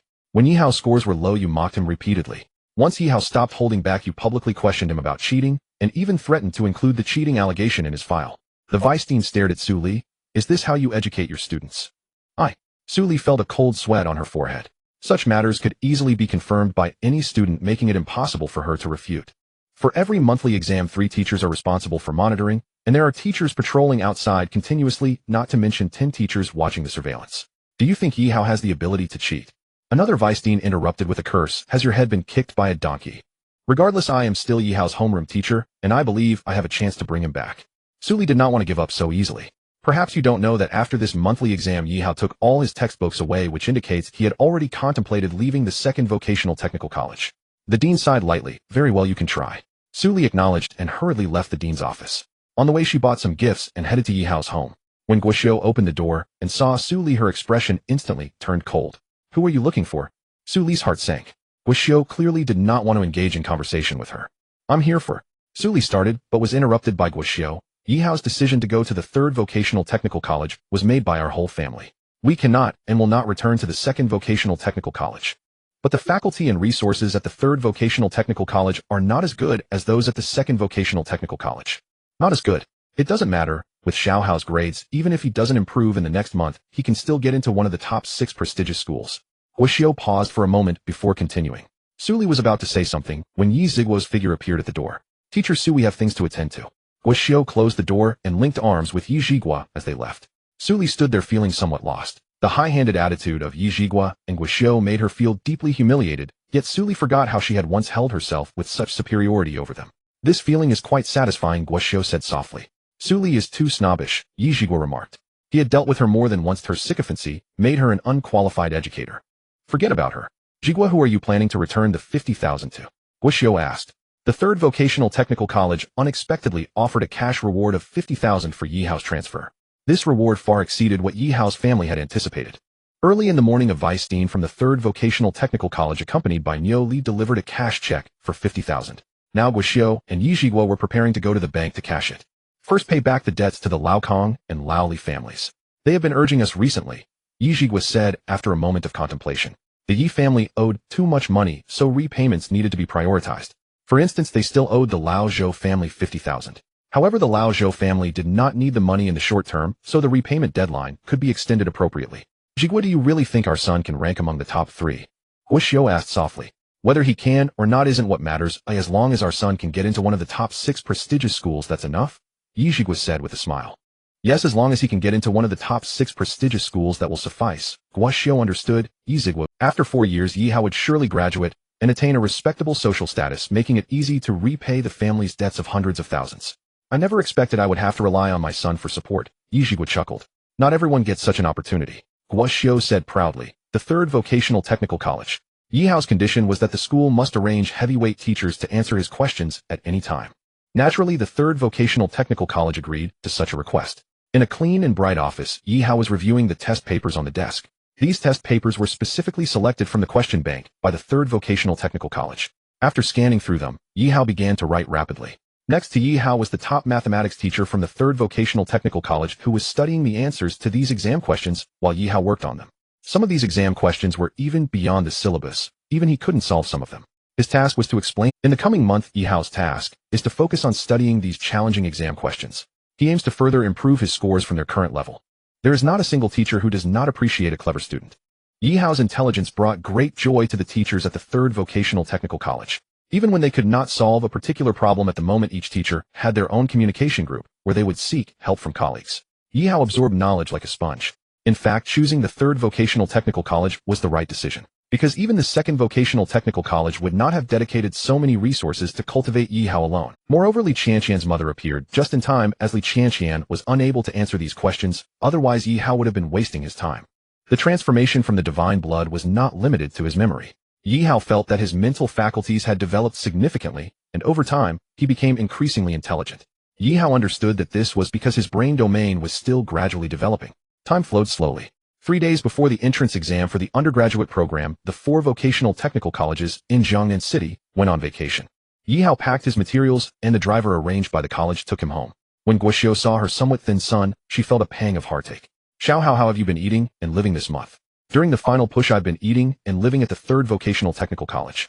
Every day we have 4 dishes and a soup balanced with meat and vegetables, providing nutritional balance.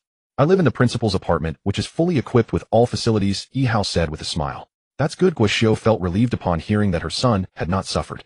Are you still studying tomorrow? Yi Ziguo put down the newspaper and asked. I've grasped everything I needed to in these days. Studying for 3 more days wouldn't make much difference. Yi Hao shook his head. He planned to take a good break during these 3 days. Yes, it is time to relax a bit. Just as Yi Ziguo finished speaking, his phone rang. Seeing the caller ID, he paused momentarily and then pressed the answer button with a complicated expression. I have a banquet at Li Du Hotel at 8 o'clock tonight. You all should come too. After the other party finished speaking, there was a beeping sound on the line. Who is it? Guoxiu asked when she saw Yi Ziguo's strange expression. The old man is treating us. Yi Ziguo replied. We won't go. Guoxiu rejected without a second thought. The old man rarely invites us, or wouldn't it be inappropriate if we don't go? Yi Ziguo dared not look into his wife's eyes. I said we are not going, so we are not going. The usually gentle Guoxiu got angry. When Xiaohao was hospitalized, he didn't care. When our family was pressured by debt, he still didn't care. Who wants relatives like that? Yi Ziguo's lips moved slightly, but he dared not say more. Yi Hao pondered for a moment and whispered in Guoxiu's ear, Mom, it might be good to go once. Which side are you on? Guoxiu glared at Yi Hao. If we don't do it this way, how will Dad let it go? Yi Hao said with Guoxiu paused for a moment and understood Yi Hao's intention. This time Yi Ziguo's elder brother Yi Jimin would definitely attend, and given Yi Jimin's family's nature, they would surely mock Yi Ziguo's family in every possible way, making Yi Ziguo's heart gradually grow cold, ultimately leading him to abandon any expectations of that family. Yi Dongji said the banquet was at 8 o'clock. As a junior, it would be impossible for them to arrive at 8, so Yi Hao's family arrived half an hour early. Second uncle. At the door stood a young man of similar height to Yi Hao, but unlike Yi Hao, this young man was dressed in international brand names. His gaze towards Yi Ziguo was filled with superiority, and even the way he addressed him as second uncle was laced with indifference and impatience. Yi Ziguo responded with a grunt. Which room is the old man in? Room 206. Normally Yi Jingmao would lead Yi Ziguo to the private room, but after saying this Yi Zingmao's gaze turned elsewhere. Yi Ziguo felt a surge of anger, but did not speak. He led Yi Hao and the others towards room 206. The whole family shares the same character, looking down on others. Guoxiu muttered under her breath. Yi Hao, however, smiled and remained indifferent. Yi Hao realized that his mindset had unconsciously changed. Perhaps it was because he was standing at a different height now. Yi Zingmao's behavior seemed quite laughable in his eyes. After knocking on the door, a very handsome waiter opened it. Yi Hao's gaze immediately fell upon the elderly man sitting in the main seat. Yi Hao recognized that this elderly man was his grandfather, Yi Dongji. However, Yi Hao's impression of his grandfather was too vague, as the last time he saw him was during middle school. Yi Dongji appeared spirited, dressed quite luxuriously. When he saw Yi Ziguo's family, the smile on his face gradually faded. A woman sitting next to Yi Ziguo said sharply, Dongji, why invite them over? Sister-in-law, what do you mean by that? A woman sitting on the other side of Yi Ziguo said unhappily, Ziguo is my brother's son. I have never acknowledged. This matter does not require your acknowledgement, as it is simply a fact. Yi Dongji, seeing that his wife was about to quarrel with his sister-in-law, had to mediate. Today's banquet is to celebrate Zhengmeo's success in the exam. Why are you making such a ruckus? Yi Mingyan and Situ Qiu also realized that such an occasion was not suitable for arguing and simultaneously stopped. Find a place to sit. Yi Dongji glanced at Yi Ziguo and said lightly. Yi Ziguo felt an inexplicable wave of sadness.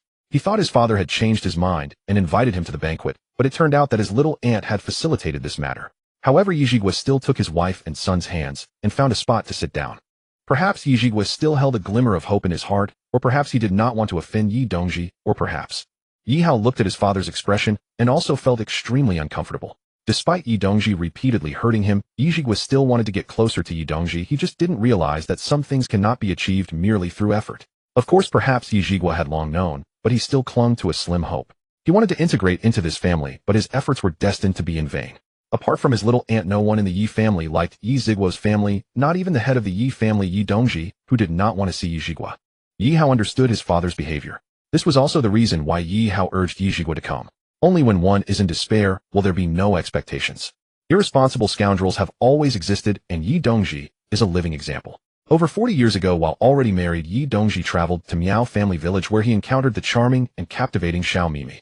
The innocent and simple-minded Miao girl could not see through Yi Dongji's true nature, and Xiao Mimi easily entrusted her body to him, only for Yi Dongji to leave without a second thought. After waiting for many days in Miao family village without seeing Yi Dongji, Xiao Mimi's belly began to grow day by day. After giving birth to Yi Ziguo, Xiao Mimi succumbed to her longing and soon passed away, leaving the responsibility of raising Yi Ziguo to her father.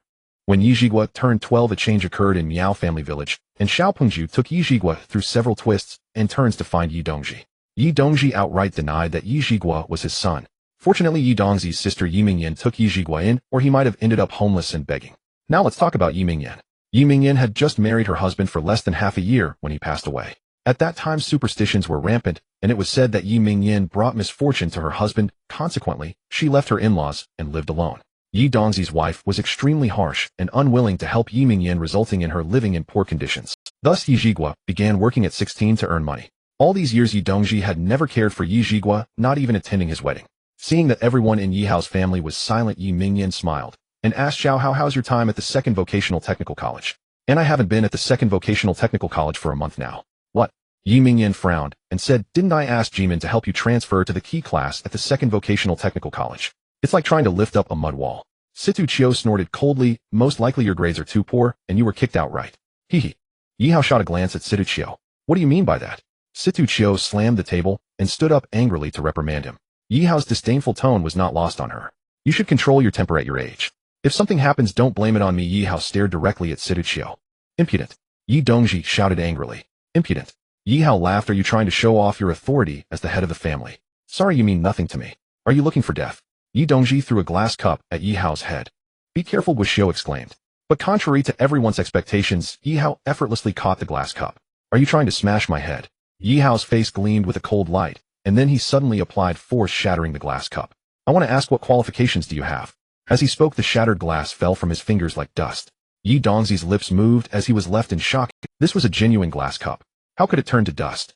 Xiao Hao, you must not be disrespectful to your grandfather, Yi Mingyan hurriedly said. Aunt, please do not mention the word grandfather, it truly disgusts me. Yi Hao said, pushing away his chair, his gaze as cold as ice as he looked at Yi Dongji. One day, I will seek justice for my deceased grandmother. After saying this, Yi Hao turned and left. Guxiu coldly glanced at Yi Dongji and said, from now on my family has nothing to do with your Yi family. Yi Zhigua said nothing, merely following his wife as they departed. Zhigua, Yi Mingyan called out. Yi Zhiguo's body stiffened for a moment, but then he resolutely left. Yi Dongzi's action of throwing at Yi Hao made Yi Zhigua realize a truth. Yi Dongji never regarded Yi Hao as his grandfather. However, Yi Zhigua should have figured this out long ago. When Yi Hao was born, Yi Zhigua had named him Yi Jinghao, but Yi Dongji called to say that the name with Zheng should not be used. The implication could not be clearer. Yi Dongji did not acknowledge Yi Hao as his grandson. How ridiculous that he had thought this hard-hearted man would change. Let's go home, Yi Zhigua said with a smile after the three of them exited the hotel. Home. Home. Without expectations there could be no disappointments. In that moment Yi Zhigua opened his heart. He no longer clung to returning to the Yi family, because he never truly belonged to the Yi family. Father, I will personally create a Yi family. Yi Hao remained silent for a long time and said in a serious tone, I believe you. Yi Zhigua nodded gently. The annual college entrance examination was approaching. Yi Hao refused his parents' company and rode his bicycle to the second vocational technical college half an hour early, as his examination venue was assigned there. Yi Hao. After Yi Hao secured his bicycle, he heard a familiar voice. Teacher Zhang. Seeing it was his old math teacher, he hurried forward. Zhang Jinsheng was not the teacher responsible for the third vocational technical college, but he came purely for Yi Hao. He patted Yi Hao's shoulder and said, don't put too much pressure on yourself, just perform normally. I'm very relaxed. Yi Hao grinned. That's good, go in and familiarize yourself with the environment, Zhang Jinsheng said soft. Alright, Teacher Zhang, I will go in now. Yi Hao nodded. After taking out his admission ticket and ID and passing the security check at the entrance, he entered the examination hall. Yi Hao had already visited the examination hall yesterday. It didn't take long for him to find his classroom. Unlike the other students chattering, Yi Hao remained very quiet. As the bell rang, the invigilating teacher tore open the examination paper in front of everyone and began distributing it to the students. Yi Hao glanced through the paper, wrote down his name and admission number, then focused wholly on writing.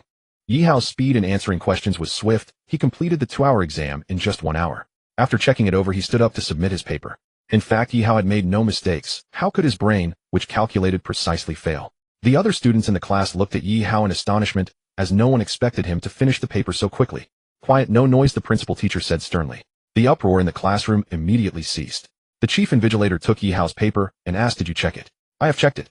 Then take your things and leave. The chief invigilator looked at Yi Hao with a hint of dissatisfaction, because under normal circumstances, Yi Hao should not have been able to finish the exam in an hour. However, he did not show this dissatisfaction on his face. After Yi Hao left, the chief invigilator picked up Yi Hao's exam paper to look at it. Upon glancing at it, surprise appeared. The most difficult part of the Chinese exam was the 50 points for classical poetry, and even Chinese teachers could not. Yet Yi Hao had somehow filled in all 50 blanks for the classical poetry. Was it a dream? This was his first thought. Out of the 50 fill-in-the-blank textbooks, only 30 were filled, the other 20 required 10 from personal accumulation, and the final 10 demanded an immense reading volume. Generally speaking, scoring 40 points on this question would be considered exceptional.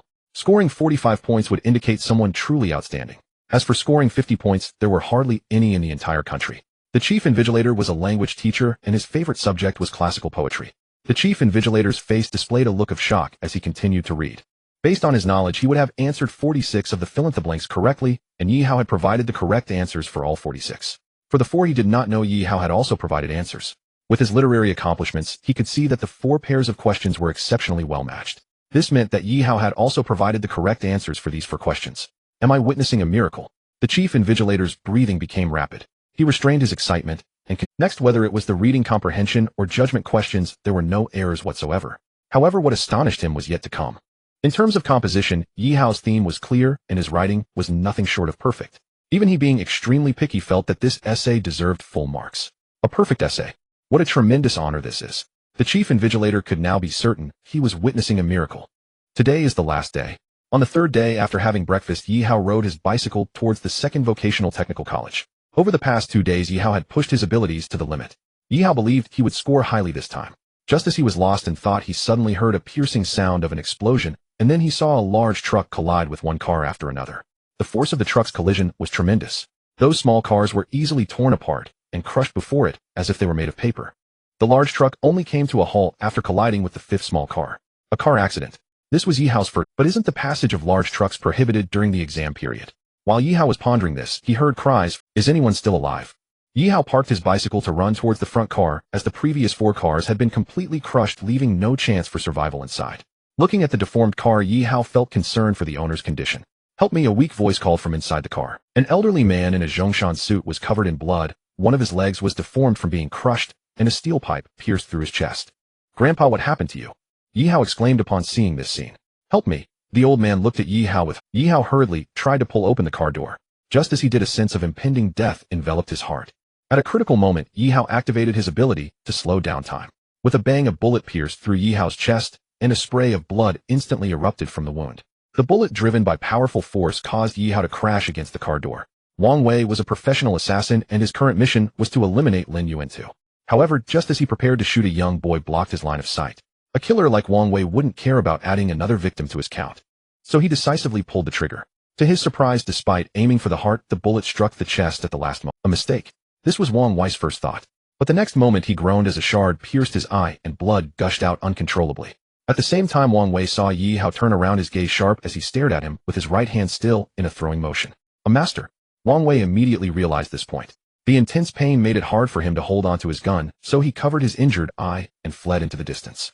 Lin Yuantu also witnessed this scene. He looked at Yi Hao in disbelief and said, "You."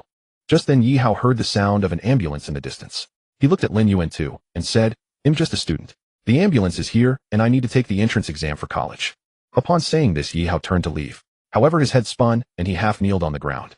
"You've lost too much blood, you must be bandaged," Lin Yuantu urged. "You must not move recklessly, or you'll lose even more blood. Lin Yuantu have some connections in society. Whatever university you want to attend, I'll ensure your admission." "Can you guarantee my admission to the 6 top universities?" Yi Hao asked with a grin. "Well," Lin Yuantu hesitated. There had never been any connections for admission to the 6 top universities. Even if you were the offspring of a high-ranking official without grades, it wouldn't work. "So I still need to take the exam." Yi Hao gritted his teeth and stood up, but as soon as he did, he felt dizzy and fainted. Wang Wei's bullet was specially made. Both its penetration and lethality far exceeded that of ordinary bullets. After piercing Yi Hao's chest, he not only failed to stop the bleeding, but instead managed to poke Wang Wei's eye. The consequence of his chi running amok was that blood continued to pour out. Losing too much blood would cause even someone with Yi Hao's physique to faint. When the criminal police officer Liang Mo arrived at the scene, he quickly realized it was a premeditated assassination. When he saw Yi Hao on the stretcher, he was momentarily stunned. "Yi Hao. Officer, do you know this student?" Lin Yuantu, lying on another stretcher, asked in a deep voice. "Who are you?" "I am Lin Yuantu from the Lin Group." Liang Mo's expression changed. The Lin Group was a large real estate company in the south worth tens of billions. Even the provincial governor had to treat them with respect. "This student is a young friend of mine." "Then I will trouble you, officer, to notify this student's parents and arrange for the best doctors and hospital room for him. All expenses will be covered by me, Lin Yuantu." As Lin Yuantu said this, he started coughing. "Mr. Lin, your injuries cannot be delayed. You need to go to the hospital immediately," a doctor urgently advised. "Quick, take him to the hospital." Liang Mo wanted to ask what had happened, but seeing the situation, he quickly ordered. As the doctors checked Yi Hao's injuries in the ambulance, they immediately said hemostatic clamp gauze alcohol. The doctors and nurses preparing for the surgery were taken aback. Yi Hao scanned the room and instantly understood where he was. "What time is it now?" "It's 8:50, replied the lead surgeon. "There are 10 minutes left," Yi Hao said as he attempted to get off the bed. The lead surgeon hurriedly pressed down on Yi Hao and asked, "What are you trying to do?"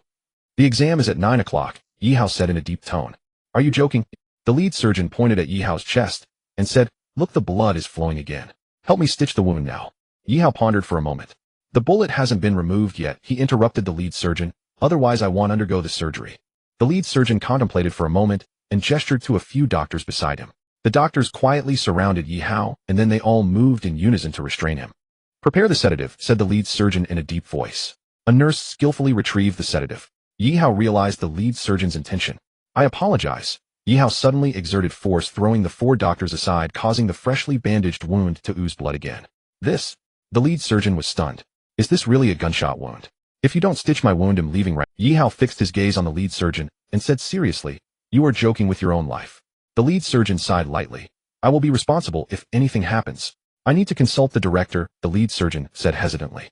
"I will give you 3 minutes." Yi Hao estimated. The lead surgeon hurriedly pushed open the operating room door and saw Liang Yimou. "How did the surgery finish so quick?" "The patient is uncooperative." "Uncooperative?" "He wants me to stitch his wound directly because he needs to attend an exam now."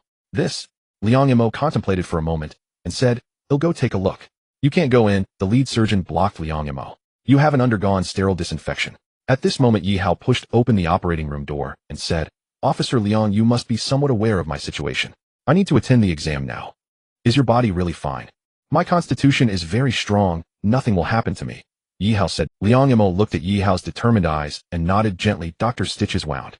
"What?" The lead surgeon didn't expect Liang Yimou to act recklessly. "He will participate in the exam no matter what, even if you contact the director it won't matter," Liang Yimou said in a deep voice. "I will be responsible if anything happens." "Are you sure?" The lead surgeon had to confirm. If Yi Hao really had an issue, it would be hard to explain later. "I'm sure, I guarantee it with my police uniform," Liang Yimou said seriously. "I hope nothing happens."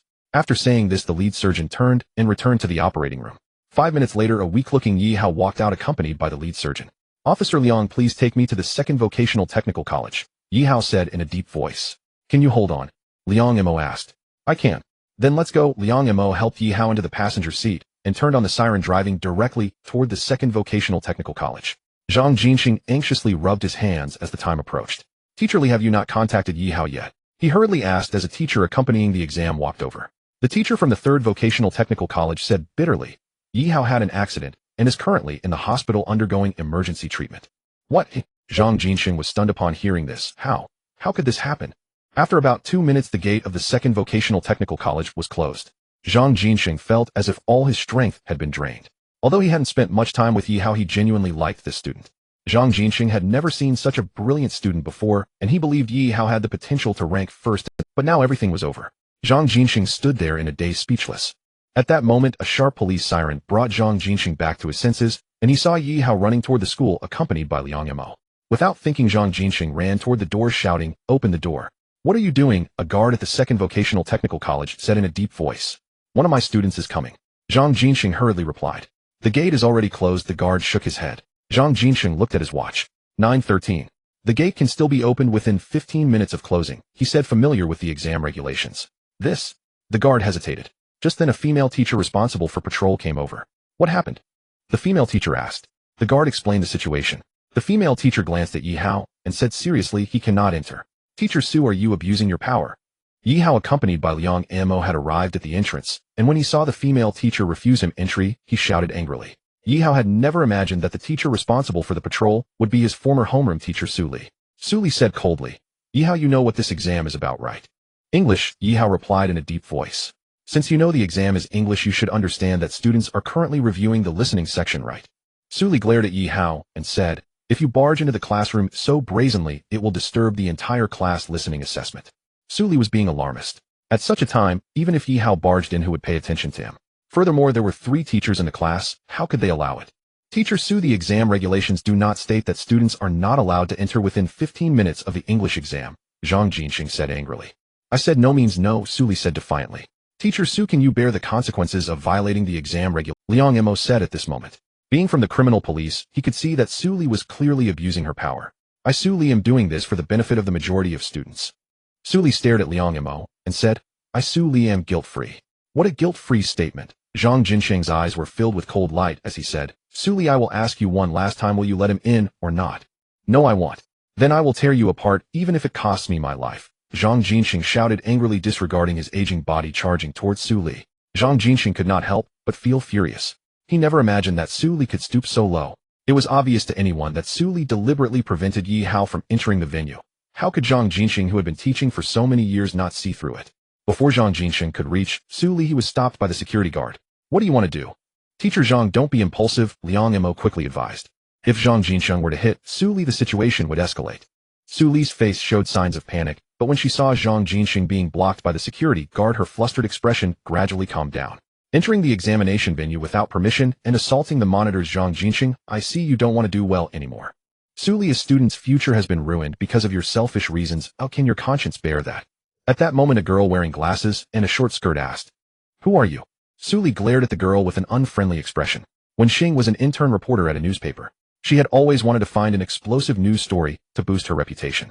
But where could explosive news stories be found so easily? Today, as Wen Xing drove past Wenhua Road, she inadvertently captured the process of a car accident, and then she filmed Yi Hao rescuing Lin Yuan Tu while being shot by an assassin.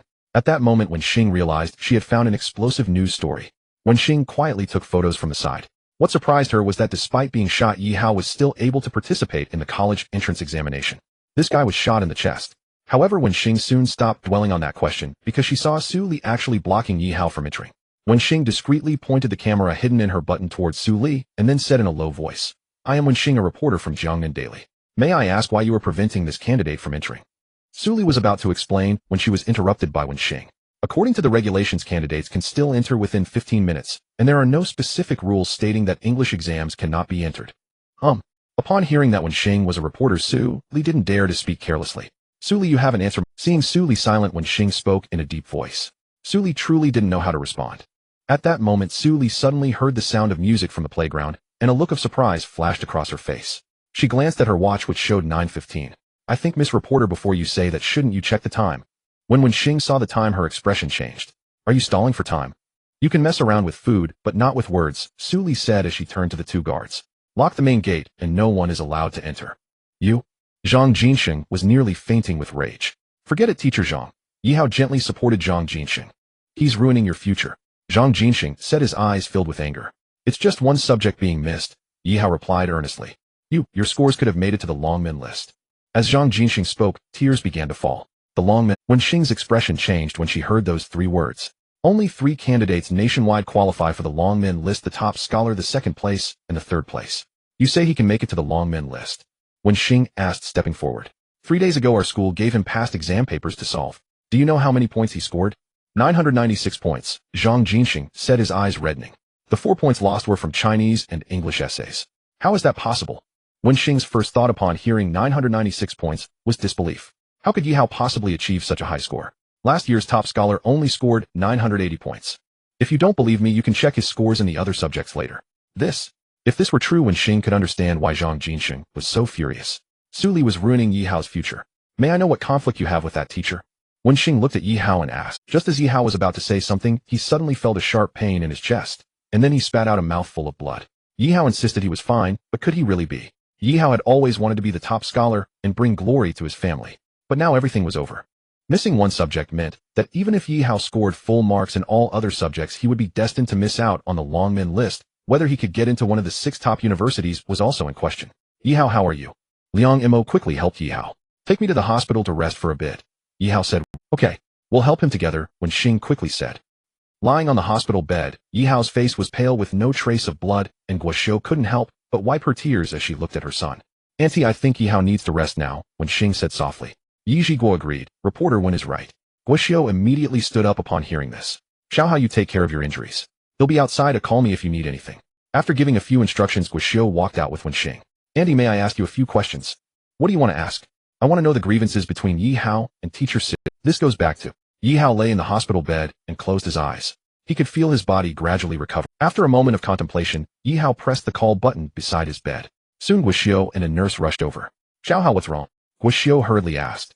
I want to have the bullet removed, Yi Hao said in a deep voice. Yi Hao had originally firmly opposed the removal of the bullet because he was worried it would affect the afternoon exam. But what condition would his body be in after the exam this afternoon? The afternoon exam was at 2 o'clock. Yi Hao believed he should be able to walk again in 4 hours. Guoxiu was filled with surprise upon realizing her son had come to this conclusion. He'll go notify the operating room. The supervising nurse quickly said. Yi Hao was soon pushed into the operating room. The head surgeon examined Yi Hao's wound, his eyes filled with suspicion. Because Yi Hao's wound had actually healed quite a bit. How is that possible? The bullet was still lodged in Yi Hao's chest. It was already a miracle it hadn't worsened. How could it have healed? At that moment, the head surgeon suddenly recalled what Liang Mo had just told him. Don't overreact to astonishing things. Just treat it as if nothing had happened. The head surgeon quickly adjusted his demeanor and then said in a deep voice, "Prepare for anesthesia." "How long will the anesthesia take?" "About 2 hours." "Then let's proceed with the anesthesia." But to the head surgeon's shock, the anesthetic had no effect on Yi Hao. "Tie his hands and feet," the head surgeon decisively ordered. "Can I not be tied up?" Yi Hao's face turned pale. It felt just like slaughtering a pig. The lead surgeon gently shook his head. "All right." Yi Hao had no choice but to compromise. 2 nurses and medical staff swiftly tied up Yi Hao's hands and feet, then they simultaneously pressed down on his limbs. "Are you ready?" the lead surgeon asked. Yi Hao replied. As the sharp scalpel cut through his skin, Yi Hao felt a searing pain that instinctively made his limbs struggle. Beads of sweat appeared on his forehead, yet he gritted his teeth and did not scream. The lead surgeon suddenly remembered something, put a piece of gauze in his mouth. A nurse immediately brought a bundle of gauze for Yi Hao to bite down on, fearing that he might bite his tongue due to the intense pain. Even after the surgery was successful, the lead surgeon still found it unbelievable. It was normal for patients to faint during such a procedure, yet Yi Hao had endured it all. Even to the midpoint of the surgery, he had stopped struggling. Such terrifying willpower was something he had never witnessed before. The surgery went smoothly. An hour later, the lead surgeon pushed Yi Hao out of the operating room, smiling as he spoke to Guoxiu. That's good, thank you, doctor." Guoxiu expressed her gratitude to the lead surgeon. Yi Hao noted that it was 1:30 and decided to get out of bed. "What are you doing?" Guoxiu was startled by the scene. "I'm going to take the exam." "Don't be ridiculous." "Mom, I'm really," Yi Hao said with a smile. "How can you be fine?" Guoxiu frowned. After a moment of contemplation, Yi Hao grabbed a peeler from the bedside table. "What are you doing?" Guoxiu's heart raced. Yi Hao held the peeler and made a small cut. Blood immediately flowed out. He then looked at Guoxiu and softly said, "Mom, look closely at my hand." "You child." Guoxiu was too preoccupied to pay attention to Yi Hao's hand. She quickly snatched the peeler away. "Are you out of your mind from reading too much?" "Mom, look at my hand," Yi Hao said helplessly. Only then did Guoxiu curiously glance at Yi Hao's wound, but as she looked, her expression changed. The wound on Yi Hao was healing at a visible rate, and within just 3 minutes, it had almost completely closed up, leaving only a faint scar. "This?" Guoxiu examined it closely, astonished. Had she not seen it with her own eyes, she would not have believed anyone could have such a terrifying recovery ability. "Mom, now do you believe I'm not just pretending?" Yi Hao whispered. "What on earth is happening? I encountered an immortal. How could there be immortals in this world?" Guoxiu said skeptically. "Well, actually, my body underwent a mutation, suddenly granting me terrifying recovery abilities." Yi Hao explained. "It seems that my body mutated when I fainted last time." Guoxiu pondered for a moment and said, "But are you sure your body is really fine?" "Mom, how could I joke about something like this?" Yi Hao said as he jumped down from the hospital bed, startling Guoxiu. "Don't tear your wound open. Mom, these few hours of recovery are equivalent to half a month for others. Do you think I could?" Yi Hao said with a smile. "But you've already missed 1 exam. Well, what's the point in taking these 2 exams? Guoxiu suddenly recalled something. "If I miss these 2 exams again, I'll have no chance at even a regular undergraduate degree. Even if you can't advance to a higher degree, it's not a big deal. There will still be job opportunities later." "Mom, let's not jump to conclusions so soon." Yi Hao's body was recovering at an astonishing rate. By the time he arrived at the exam room, it was already 20 minutes later. Yi Hao felt that the wound didn't hurt much anymore. "Yi Hao, why did you miss an exam?" At that moment, Lan Xiaodai approached Yi Hao and asked. Lan Xiaodai was in the same exam room as Yi Hao. She hadn't paid much attention to him before, but ever since Yi Hao ranked first in the grade, she couldn't help but notice him. However, what Lan Xiaodai didn't expect was that Yi Hao transferred to the 3rd Vocational Technical College. "This is a long story." Yi Hao gently shook his head. "Then I won't disturb you. I hope you can achieve good results in these 2 exams." After saying this, Lan Xiaodai turned and returned to her seat. Chemistry really didn't require much technical skill. Yi Hao quickly finished the test paper within half an hour, and after checking it, he stood up to submit it. Submitting early. But it's only been half an hour. This isn't the first or second time he submitted early. After submitting the paper, Yi Hao went to the chair on the playground, lying down to rest. He found that he recovered more quickly while sleeping. When Yi Hao heard the bustling sounds of the school, he realized that the chemistry exam was over. After squinting and resting for another 15 minutes, he got up and headed to the classroom. The break time between one exam and the next was 20 minutes. If chemistry didn't require much technical skill, geography required even less. Yi Hao took only 20 minutes to get up and submit the paper, leaving his classmates in stunned silence. Lan Xiaodai watched Yi Hao leave the classroom with a complex expression. Lan Xiaodai didn't think Yi Hao was trying to show off, as no one dared to joke about such matters. This indicated one thing: Yi Hao was very confident in his results. But why did he miss one exam? Lan Xiaodai didn't know. But did it matter? She just needed to know that Yi Hao was no longer eligible for the 6 top universities. Yi Hao did not return to the hospital. Why would he go back? The doctors would be frightened when they checked his wound. Once he returned home, Yi Hao had no interest in searching for the answers online, as the correct answers would be posted after the exam, and of course, he could go to the college the next day to collect the physical answers. Yi Hao had barely rested for an hour when Zhang Jinsheng personally delivered the physical answers. "Don't move," Seeing Yi Hao about to get up, Zhang Jinxing hurriedly said, "Just lie in bed." "Teacher Zhang, I'm much better now," Yi Hao said as he sat up. The school administration wanted to know your results as soon as possible, so they asked me to bring you the answers." Zhang Jinxing appeared somewhat embarrassed. "Let me take a look." Yi Hao took the answers. After about half an hour, "How many points did you estimate?" Zhang Jinxing asked, somewhat excited. Although it was already known that Yi Hao was not eligible for the 6 top universities, his score was still something the 3rd vocational technical college looked forward to. "Aside from a concept discussion question and a language essay, I believe scoring 890 points shouldn't be a problem," Yi Hao said softly. Zhang Jinxing's heart trembled. "Are you sure?" In fact, Yi Hao estimated he would score 895 points, but to be safe, he said 890. "If it's 890 points, it might just allow us to aim for the top spot in our city," Zhang Jinxing remarked, his eyes glimmering with excitement.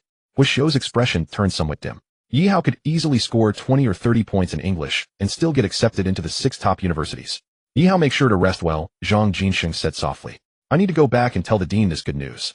After sending Zhang Jinxing off, Yi Zhigua comforted Guoxiu, saying, "It's fine if he doesn't get into the 6 top universities. He can choose any key national colleges."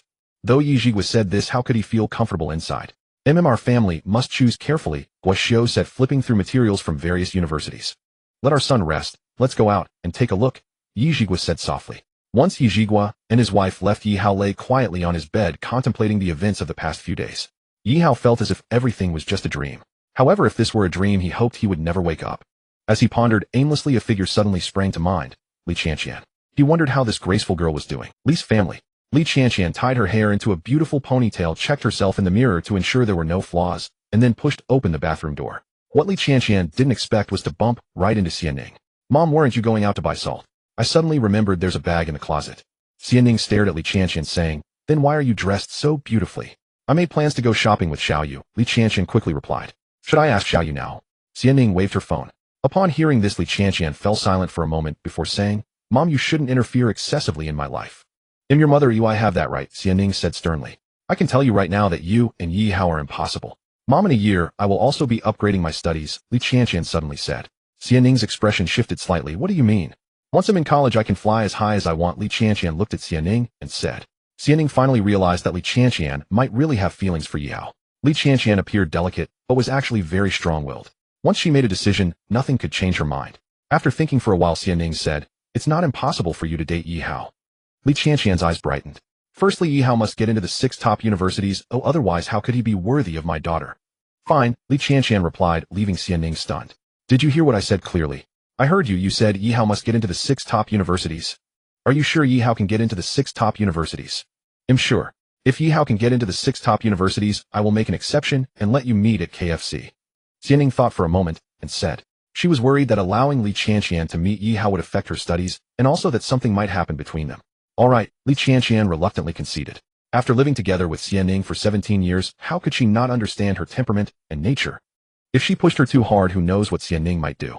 Yi Hao, still recovering from his injuries, was not allowed by Guoxiu to move around freely. Yi Hao obediently lay at home reading books. One day while his family was having dinner, there was a knock at the door.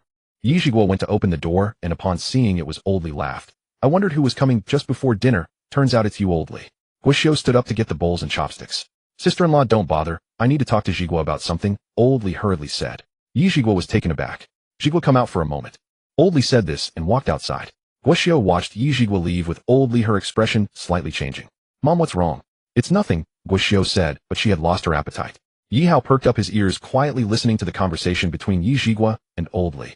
Outside the door, Old Li rubbed his hands together, saying, "Xiao Fang got into trouble." "What happened?"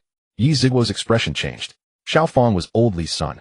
You know that Xiao Fang dropped out of school a long time ago. After dropping out, he got mixed up with some young delinquents and yesterday got into a fight, blinding one of the opponent's eyes. We found a mediator, and they want 200,000, or they'll report it to the police. Upon hearing this, Yi Zhiguo understood Old Li's meaning. He was asking for money back. "I'm just asking, but if you don't have it, then forget it," Old Li said, looking quite embarrassed. "All right, Old Li, give me 3 days, and he'll get it to you then." This matter concerned Old Li's son, and this money had to be paid back no matter what. "Zhiguo, if this is too difficult for you, I can think of another way," Old Li said hastily. "It's not difficult, Yi Zhiguo." In fact, Old Li was very clear about Yi Zhiguo's family situation. If he were not pushed to the limit, he wouldn't have asked Yi Zhiguo to pay back this 300,000. But 200,000 is no small amount. Old Li did not stay for dinner and left. Yi Zhiguo returned home and pretended as if nothing had happened. Yi Zhiguo said with a smile. Guoxiu did not ask Yi Zhiguo in front of Yi Hao what Old Li came for. However, Yihao was secretly contemplating how to earn some money again. Just then Guoxiu's phone rang.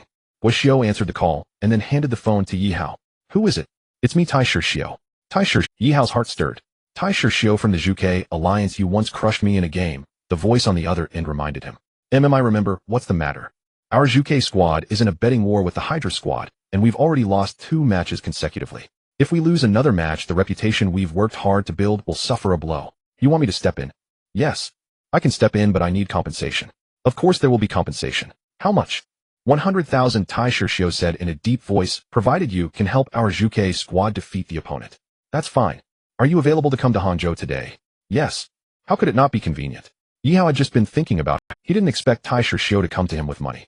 Hangzhou is only a little over 200 miles from Jiangnan, and it takes just 2 hours to arrive by high-speed train. How will I contact you when I arrive in Hangzhou? I will pick you up at the Hangzhou station. I will contact you again after I buy the ticket. Guoxiu asked suspiciously, are you going to Hangzhou? What are you going to Hangzhou for? Yi Zhigua asked softly. To help a friend compete in a professional gaming tournament. Dad, do you think I've played games for so many years for nothing? Don't be ridiculous. A professional gaming tournament is not like your small skirmishes. Professional gamers are all skilled at micro-operation. But I'm also skilled at micro-operation. I forgot to tell you something. If I help win this time, the Zhuke team will pay a reward of 100,000. What? Yi Zhigua and Guoxiu exclaimed in unison. After a moment, Guoxiu calmed down slightly and said, this is simply robbery. A reward of 100,000 for a professional league is not much. Oh, I've seen reports where it's normal to have 1 million. Yi Zhigua shook his head. Xiao, how do you have confidence? Guoxiu became excited. If I didn't have that confidence, I wouldn't dare take this job. Yihao smiled and said, look. Guoxiu thought for a moment and replied. She was also worried about Yihao going alone. Okay. Yihao nodded. Mom, does your phone have the 12,306 app? If so, book 2 tickets right now. Yihao suddenly thought of it. I have it on my phone. I'll help you book. Yi Zhigua said as he took out his phone. Hangzhou. The saying goes, above there is heaven, below there are Suzhou and Hangzhou. However, this time, Yihao had no intention of appreciating the beautiful scenery of Suzhou and Hangzhou. As the two got off the train, they saw Tai Xiu in the crowd holding a sign. Is this Auntie? Tai Xiu said with a smile. Yes, Xiaohao's health is a bit poor, so I came along with him. Guoxiu explained why she accompanied Yihao. Tai Xiu's expression changed slightly. It won't affect his performance, just a little weak for now. Yihao shook his head and said, have you asked when the match starts? Tomorrow at 10 in the morning, Tai Xiu said, while carrying Yihao's luggage. Is it the same time for 3 consecutive days? Yes. Where are we going now? I'm taking you to the Hongya Hotel to check in, then Yihao, you can meet our team leader with me. Tai Xiu replied. Tai Xiu was driving a Land Rover. It seems your Zhuke alliance is quite profitable. Yihao patted the Land Rover. Of course. If you join, you can bet. Tai Xiu chuckled. I'd better study hard in university. University? By the way, how many points did you estimate for your college entrance exam? Over 800 points. Over 800 points. That's impressive. You can get into a key university with that. Tai Xiu sighed. Unlike me, I dropped out in the 2nd year of high school. You're earning much more than a key university graduate. True, but I still feel like my life lacks some experiences. Tai Xiu arranged 2 adjacent rooms for Guoxiu, and Yihao then led Yihao to room 606. Yihao, I need to tell you that our team leader has a very strong personality, so you must be careful with your words. Tai Xiu said softly. Okay. Yihao still needed the Zhuke alliance's help. He certainly wouldn't be rude to his team leader. Tai Xiu knocked on the door, and a boy with long hair opened it. Hey, who is this handsome guy? The boy had charming peach blossom eyes, and as he spoke he winked at Yihao. Yihao couldn't help but shiver. A fake girl. Tai Xiu pointed at the boy and said, Yihao, this is my team, Shinigami. Yihao was taken aback. His sniping skills are exceptional. Tai Xiu continued pointing at Yihao. This is the skilled player I mentioned. Yihao. Nice to meet you. Shinigami extended his delicate hand. Yihao quickly reached out to shake it. But when Yihao tried to pull away after a brief shake, Shinigami held on, and even brought his other hand up to gently caress Yihao's hand, looking mesmerized. Your skin is so good, how do you take care of it? Yihao quickly pulled his hand back, covered in goosebumps. Shinigami stopped messing around. Just then a calm voice sounded from the room. Yihao's eyes revealed a look of surprise. The voice turned out to belong to a woman. This is our team leader, Tai Xiu said, leading Yihao into the room, pointing at a woman dressed in black. Beautiful, isn't she? Shinigami whispered in Yihao's ear. Yihao instinctively stepped back. Could this guy be? Hello, Yihao said softly. The woman in front of him had short hair and a spirited demeanor. She sat there quietly, exuding an air of authority. As Shinigami said, this woman was not only beautiful. Even compared to Li Chanqian, she was equally stunning. Tai Xiu said, your skills are quite good. Yes. At this moment, being humble would be foolish. What is your code name in the circle? Just then the door opened, and a young man wearing glasses walked in, followed by another young man with a tattoo on his arm. No code name. Yihao sensed hostility from this young man. No code name means you're not well known in the circle. That's just your own opinion. Dare to battle me. Who are you? Yihao glanced at the other person. Yi Hao, this is our Zhuke Alliance's Vice Captain Huang Shuren. Tai Shishio quickly interjected, worried Yi Hao would get into a conflict. Oh, Huang Shuren frowned when he heard Yi Hao's response. Then his gaze shifted to the woman in black. Call me Captain. The woman in black interrupted Huang Shuren without mercy. All right, Captain, Huang Shuren said helplessly. Look who I brought here. The black-clad woman stared at the young man for a while, finally focusing on his arm. Are you in Long? The Zhuke captain has great eyesight. The tattooed young man smiled faintly. Your tattoo is so obvious, unless the person is foolish who wouldn't guess. Tai Shishio retorted with disdain. So Tai Shishio, if I remember correctly, I came to replace you this time. This time the Zhuke team and the Hydra team chose to engage in the immensely popular game Crossfire. The Reaper excels at sniping, Huang Shuren is adept at ambushes, and Ning Xian specializes in direct combat. Tai Shishio is proficient in both sniping and ambush techniques, yet none of these skills are top tier. This has led to the Zhuke team suffering consecutive defeats against the Hydra team. If they lose another match, the reputation of the Zhuke team will be severely impacted. I am not someone who can be easily replaced, Tai Shishio said coldly. Wang Long's words were full of provocation. How could Tai Shishio be polite? Then let me, this unremarkable being, teach you a lesson, Wang Long replied nonchalantly. Provided you have the ability to do so. As Tai Shishio finished speaking, the Reaper pressed his shoulder and whispered, don't be impulsive. Wang Long ranks just below the Reaper, so even he doesn't have absolute confidence. As for Tai Shishio, he lags behind the Reaper by over 100 ranks. Let me handle this, Yi Hao said with a smile. Wang Long shook his head slightly and said, don't joke around, okay? So your friend is so cowardly, Yi Hao remarked, looking at Huang Shuren. Huang Shuren's eyes flashed with cold light. Wang Long, since this kid enjoys seeking trouble, shouldn't we give him a chance? All right, Wang Long said helplessly. Initially, he didn't want to intervene. However, now that Huang Shuren had spoken, Wang Long couldn't remain aloof. In Ning Xian's room, there were 4 sets of top-notch computer equipment. Yi Hao casually chose one and sat down. Looking at the luxurious mechanical keyboard in his hands, Yi Hao felt its superiority, saying, mechanical keyboards are definitely better than the ordinary ones that cost 25 each. Country bumpkin. Wang Long scoffed as he saw Yi Hao getting familiar with the keyboard. Yi Hao smiled nonchalantly. Do you believe this country bumpkin can dominate you? Yi Hao glared at Wang Long. Dominate me? Wang Long laughed as if he had heard the funniest joke in the world. To dominate me, only the top 10 masters can do it and no one else stands a chance. Wang Long's words weren't baseless. His strength is indeed among the top 100, and he specializes in ambushes and assassinations. Choose whatever map you like, Wang Long said, intending to indirectly flaunt his superiority. What map doesn't he excel in as a gaming expert? Let's go with the White House map, Yi Hao said. In Crossfire, Yi Hao was only familiar with less than a third of the maps, and he was less than 1/5 proficient in the maps he knew. Since Wang Long was so arrogant, Yi Hao decided to comply with his request. After grabbing a submachine gun, he charged toward Wang Long's base, leaving Ning Xian and the others in shock. Is this guy a fool? Doesn't he worry about being sniped? Yi Hao made no evasive moves, appearing like a newbie who had just started playing Crossfire. Tai Shishio couldn't bear to watch. He was already 100% certain that Yi Hao would be easily eliminated. Once Yi Hao rushed into Wang Long's base, he noticed a figure flash by on the second floor, followed by the crisp sound of a gunshot in his headphones. It's over. Tai Shishio seemed to foresee the next scene. However, Tai Shishio then heard a series of gasps. Yi Hao had narrowly dodged the shot, and at the same time, he calmly fired back. With a bang, Wang Long fell to the ground. The entire venue erupted in astonishment. Wang Long stood up abruptly, exclaiming, "How did you do that?" Wang Long found it hard to believe. How could Yi Hao make an evasive move in such a short time? Wang Long had no idea that Yi Hao had activated his ability to slow down time right when the gunshot went off. The entire scene slowed down 12 times in Yi Hao's eyes. This gave him enough time to dodge Wang Long's bullet and fire a lethal shot back at him. A strange gleam flashed in Ning Xian's eyes. Even she might not have been able to evade in such a situation. Yi Hao, however, not only dodged, but also took down his opponent. It was as if Yi Hao and Wang Long had choreographed the scene. But was that really possible? First shot. Yi Hao grinned at Wang Long, revealing his white teeth. "I was careless just now," Wang Long scoffed. Yi Hao wore a smile, but inside, he was filled with shock. Yi Hao's reaction speed had improved several times compared to before, yet he still lost to Wang Long in their previous Yi Hao was certain that if he hadn't activated his ability to slow down time, he would never have been able to dodge Wang Long's lethal shot. Professional gamers truly are extraordinary. As Yi Hao pondered this, the second round began, and he charged toward Wang Long's base once again, just as he had before. If they had thought Yi Hao was a novice before, they now had a different perspective. Yi Hao is definitely doing this on purpose. The Reaper laughed. Yi Hao is deliberately humiliating Wang Long, charging into your territory unguarded. What? Tai Shishio chuckled. Just then 2 gunshots rang out simultaneously throughout the room. The next moment, Wang Long stood up again, looking at Yi Hao with a face full of horror. Wang Long had definitely fired first, yet he ended up being the one who was taken down. Does this guy possess the ability to predict the future? Wang Long calmed down. Huang Shuren said solemnly. Wang Long took 3 deep breaths, and then silently sat back down. Bang, bang, bang. As Wen Long was easily taken down by Yi Hao again, his thoughts, which had just settled, became restless. It's pointless to continue. If one time is a coincidence, then 5 times is proof of skill. The plain-looking guy before them is definitely a master. Who exactly are you? Wen Long stared at Yi Hao and said, among the top 10 masters there are only 3 I haven't seen. One is the first-ranked Qinglong, the second is the Angel, and the 7th is the Qingfeng. Are you Qingfeng? Wen Long guessed that Yi Hao was Qingfeng because King Feng's style is direct combat. Yi Hao did not confirm or deny, saying, this match isn't over yet. Is there any point in continuing? Wen Long said, casually tossing the headset aside. Just wait to be dominated. Since Wen Long conceded, Yi Hao didn't push further. You all can leave now, Ning Xian said.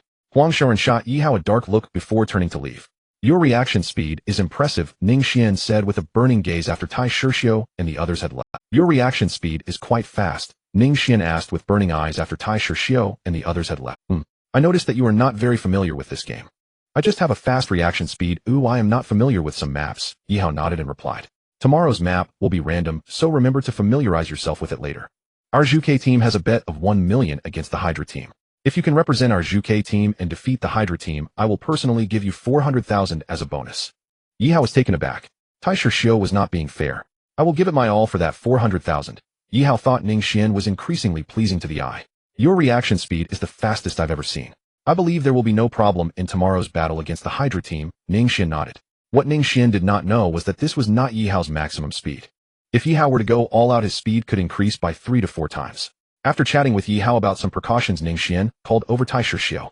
After giving some instructions, Ning Xian let Tai Shishio follow Yi Hao. When they arrived at Yi Hao's room, Tai Shishio excitedly patted Yi Hao on the shoulder. Bro, I knew I was right about you. But I was wrong about you, Yi Hao pouted. What's wrong? I finally understand why I asked for 100,000 reward, and you agreed without thinking. At this point, Tai Shishio could tell that Yi Hao had learned about the $1 million bonus. This, haha. It's not that I'm stingy, but I have a gambling debt that's due soon. Tai Shishio rubbed his hands together. Gambling? I lost while playing Baccarat in Macau. Macau, eh? A glint flashed in Yi Hao's eyes. How could he have forgotten? Having a perspective ability makes gambling a guaranteed win. Thinking of this, Yi Hao felt an urge to turn around and head to Macau. Alright, enough of that. Let's familiarize ourselves with the terrain maps in CF now. While saying this, Tai Shishio skillfully opened his laptop. 8 seconds to boot. Yi Hao exclaimed. My brother's laptop has a solid-state drive that boots up at lightning speed. This technology hasn't even become widespread yet. Tai Shishio said proudly. Yi Hao nodded. For professional players like Tai Shishio, having a high-spec computer can often make a huge difference. These are the 108 maps in CF. If you find any unfamiliar ones, just ask me. Tai Shishio quickly clicked a few times, and a map appeared on the desktop. Yi Hao sat down in Tai Shishio's position. He looked very carefully. However, Yi Hao flipped through the maps too quick. Why are you flipping through so fast? Tai Shishio stood behind Yi Hao. He still wanted to familiarize himself with the maps. If you're bored, just stand aside. Yi Hao shot a glance at Tai Shishio. Seeing that Tai Shishio had quieted down, he continued flipping through the maps on the desk. 1 map. 2 maps. After about half an hour, Yi Hao had flipped through all 108 maps. He then turned to Tai Shishio and asked, are there any precautions to take during the competition? Have you finished looking at the maps? Almost done. Are you sure? Can you stop being so dramatic? Alright, let me tell you the precautions for the competition. Tai Shishio explained for a while, and Yi Hao discovered that there were practically no rules in CF competitions. As long as you can eliminate the opponent, any means can be used. What you're saying is nonsense. Isn't it just nonsense? Tai Shishio laughed heartily. Alright, I'm off for skewers, you keep looking at the maps. Just as he reached the door, Tai Shishio remembered something. If you're hungry, order some dishes, the food at this hotel. After Tai Shishio left, Yi Hao entered the CF game and played a couple of rounds before shutting down his computer. Then Yi Hao went to the restroom and knocked on Guoxiu's door. Xiao Hao, how is it? Guoxiu asked with some concern. What problem could there be? Yi Hao replied with a smile. Mom, are you hungry? Don't tell me, I'm actually a bit hungry now. There's a menu from this hotel on the table. Mom, order whatever you want. As Yi Hao said this, he handed the menu to Guoxiu. I heard the food at the hotel is quite expensive.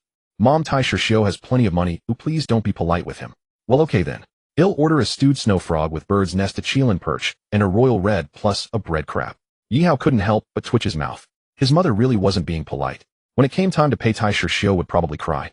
You order 2 as well. Guoxiu handed the menu back to Yi Hao. Yi Hao glanced through the menu and selected 2 relatively inexpensive dishes. When the food arrived, Yi Hao took a bite and realized that Tai Shishio was not lying. The food at this hotel was indeed quite good.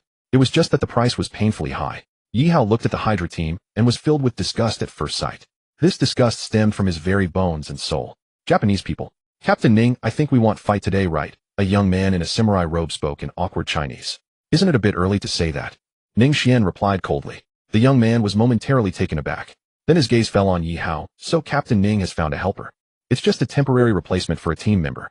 Really? The Japanese youth could not possibly believe Ning Xian's nonsense. But no matter how strong the opponent they sent, what would it matter? If you want to fight, then fight. There's no need for so much nonsense, Ning Xian said, waving her hand. Take a seat. What annoyed Huang Shoren was that Yi Hao sat beside Ning Xian. Change your seat, Huang Shoren said in a low voice.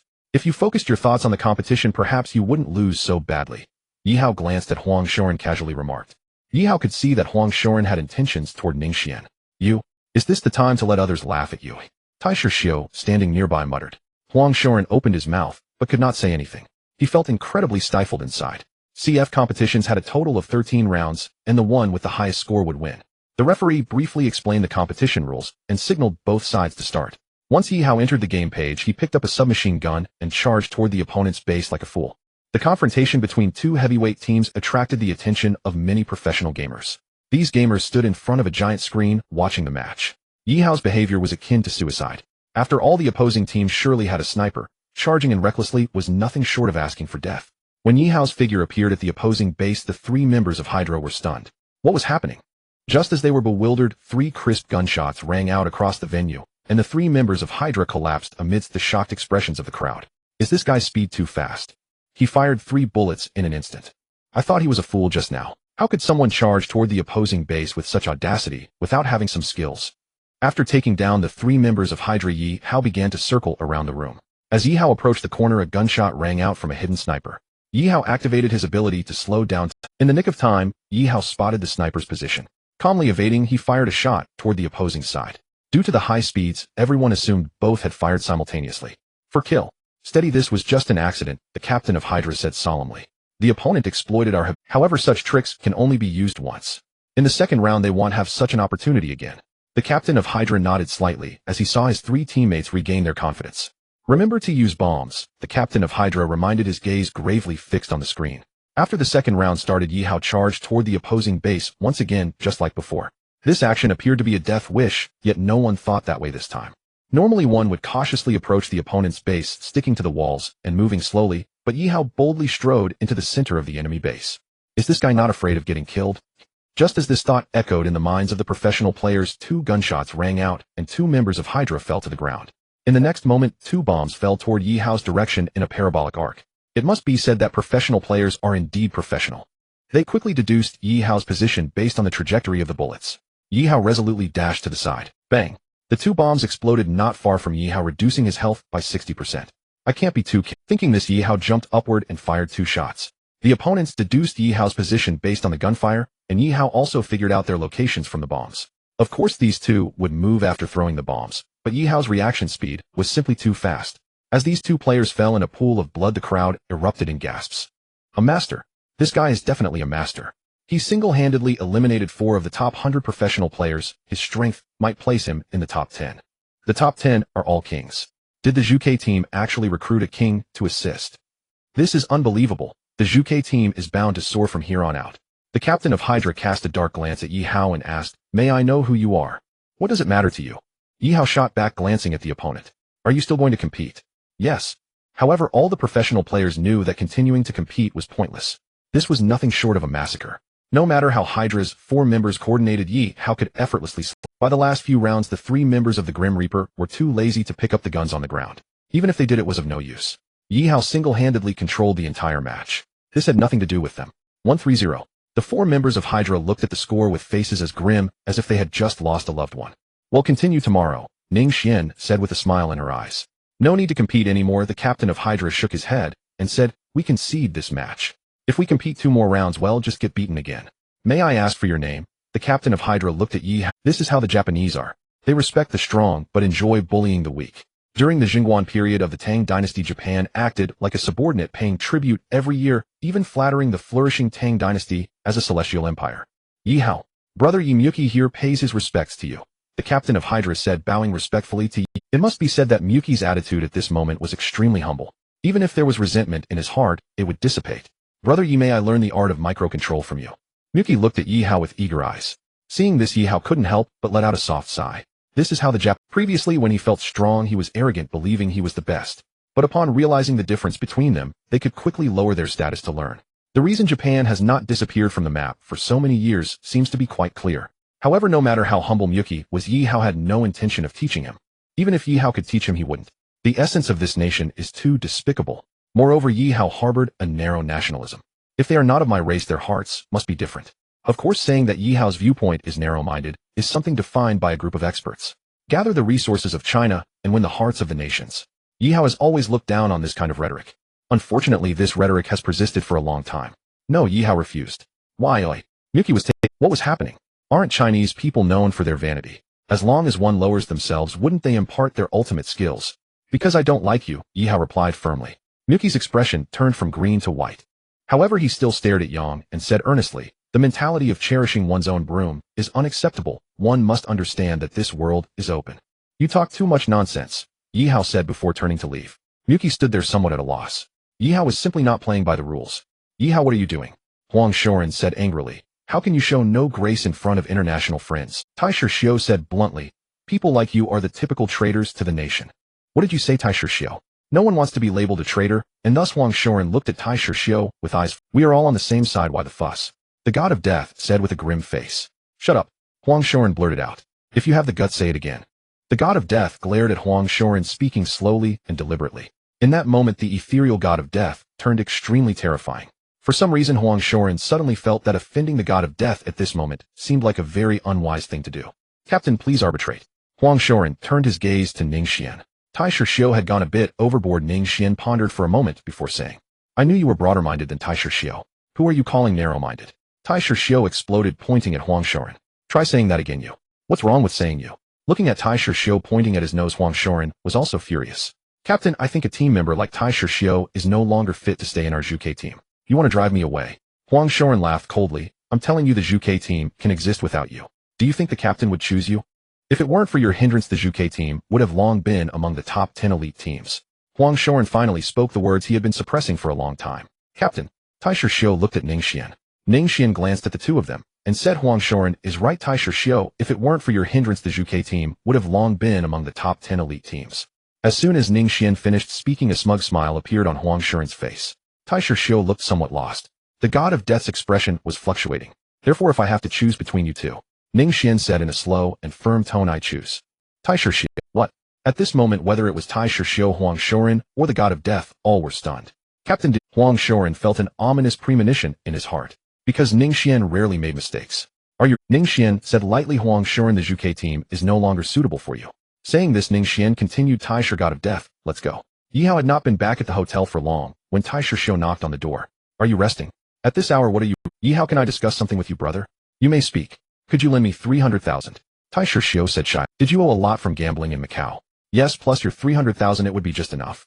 Why don't you borrow from your team? If the captain finds out about my gambling, I'm done for. And do you think my two teammates are reliable? Fine, when will you return the 100,000? Right now? Taisher Xiao said as he handed over a briefcase. Yi Hao glanced inside and found 10 stacks, 100,000. Thanks a lot this time, Yi Hao said with a smile. Yi Hao believed that the 100,000 could solve the urgent financial issues at home.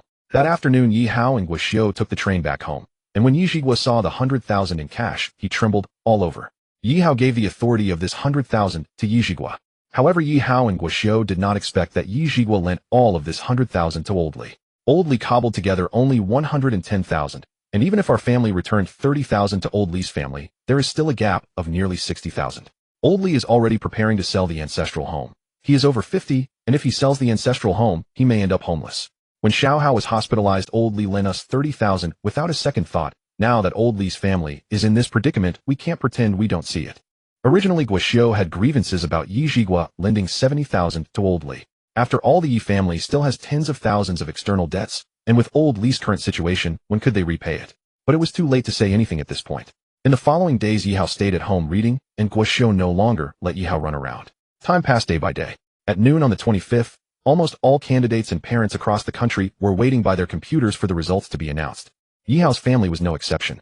As Yi Hao entered his examination number, the computer screen clearly displayed his results. Chinese 150, Math 150, English 0, Physics 100, Chemistry 100, Biology 100, Geography 100, History 100, Politics 100, total score 900. Seeing this, Yi Hao displayed a hint of surprise. He did not expect that he did not lose marks on the essay question, and he was even more surprised that his composition received full marks. A full marks composition. This was also an honor. First in Jiangnan City, 82nd in Zhejiang Province, 1,840th nationally. Guoxiu was stunned when she saw Yi Hao's ranking. Yi Zhiguo was equally speechless with shock. Despite missing one subject, Yi Hao still broke through the 900-point barrier. Third Vocational Technical College. The school's higher-ups immediately received Yi Hao's results. 900 points. The only student in Jiangnan City to reach 900 points. 1,840th, what a pity. The principal of No. 3 middle school side, if only he had scored in the 1800s, he might have stepped into the 6 top-tier universities. The 6 top-tier universities in Huaxia only enroll 300 students each year, totaling 1,800. Principal Yi Hao's situation is special. Could you see if you can? Zhang Jinxing felt increasingly choked up as he looked at Yi Hao's results. If it weren't for Su Li, Yi Hao might have even reached 1,000 points. Since the founding of Huaxia, only 3 people have scored 1,000 points in the exam. One was the president of the Confucius Institute, an internationally recognized master of Confucianism and Taoism, whose influence remains unmatched. Another was the president of the Traditional Chinese Medicine Institute, the top healer in Huaxia, who has treated countless difficult and complicated diseases, making the name of traditional Chinese medicine known worldwide. The last was the president of the Huaxiao Academy of Engineering, the world's most renowned master in physics and mathematics, whose work appears in Huaxia's Advanced Strategic Weapons. Principal Xie Tianhua thought for a moment and said, "I will go to the Education Bureau now." When Xie Tianhua arrived at the Education Bureau, he heard roaring voices coming from the office of the director of the Jiangnan City Education Bureau. "Bring me Xie Tianhua." Du Hong was furious. The educational standard of Jiangnan City and Zhejiang Province had been at the bottom, and now finally a student had scored over 900 points. This way Jiangnan City's face wouldn't look so bad. But when he scanned Yi Hao's results, he was completely stunned. English 0 points. What's going on? Even if you just scribbled, you should have scored around 30 or 40 points. With the English score, what difficulty is there to enter the 6 top-tier universities? Just as Du Hong slammed the table, Xie Tianhua pushed open the door and walked in. Du Hong, once he recognized it was Xie Tianhua, glared and said, "What happened to Yi Hao's English?" Xie Tianhua sighed and said, "I came here specifically for this matter." He continued, Yi Hao encountered a car accident on his way to the English exam, and just when he was about to save someone, an accident occurred, and then Yi Hao was sent to the hospital for emergency treatment.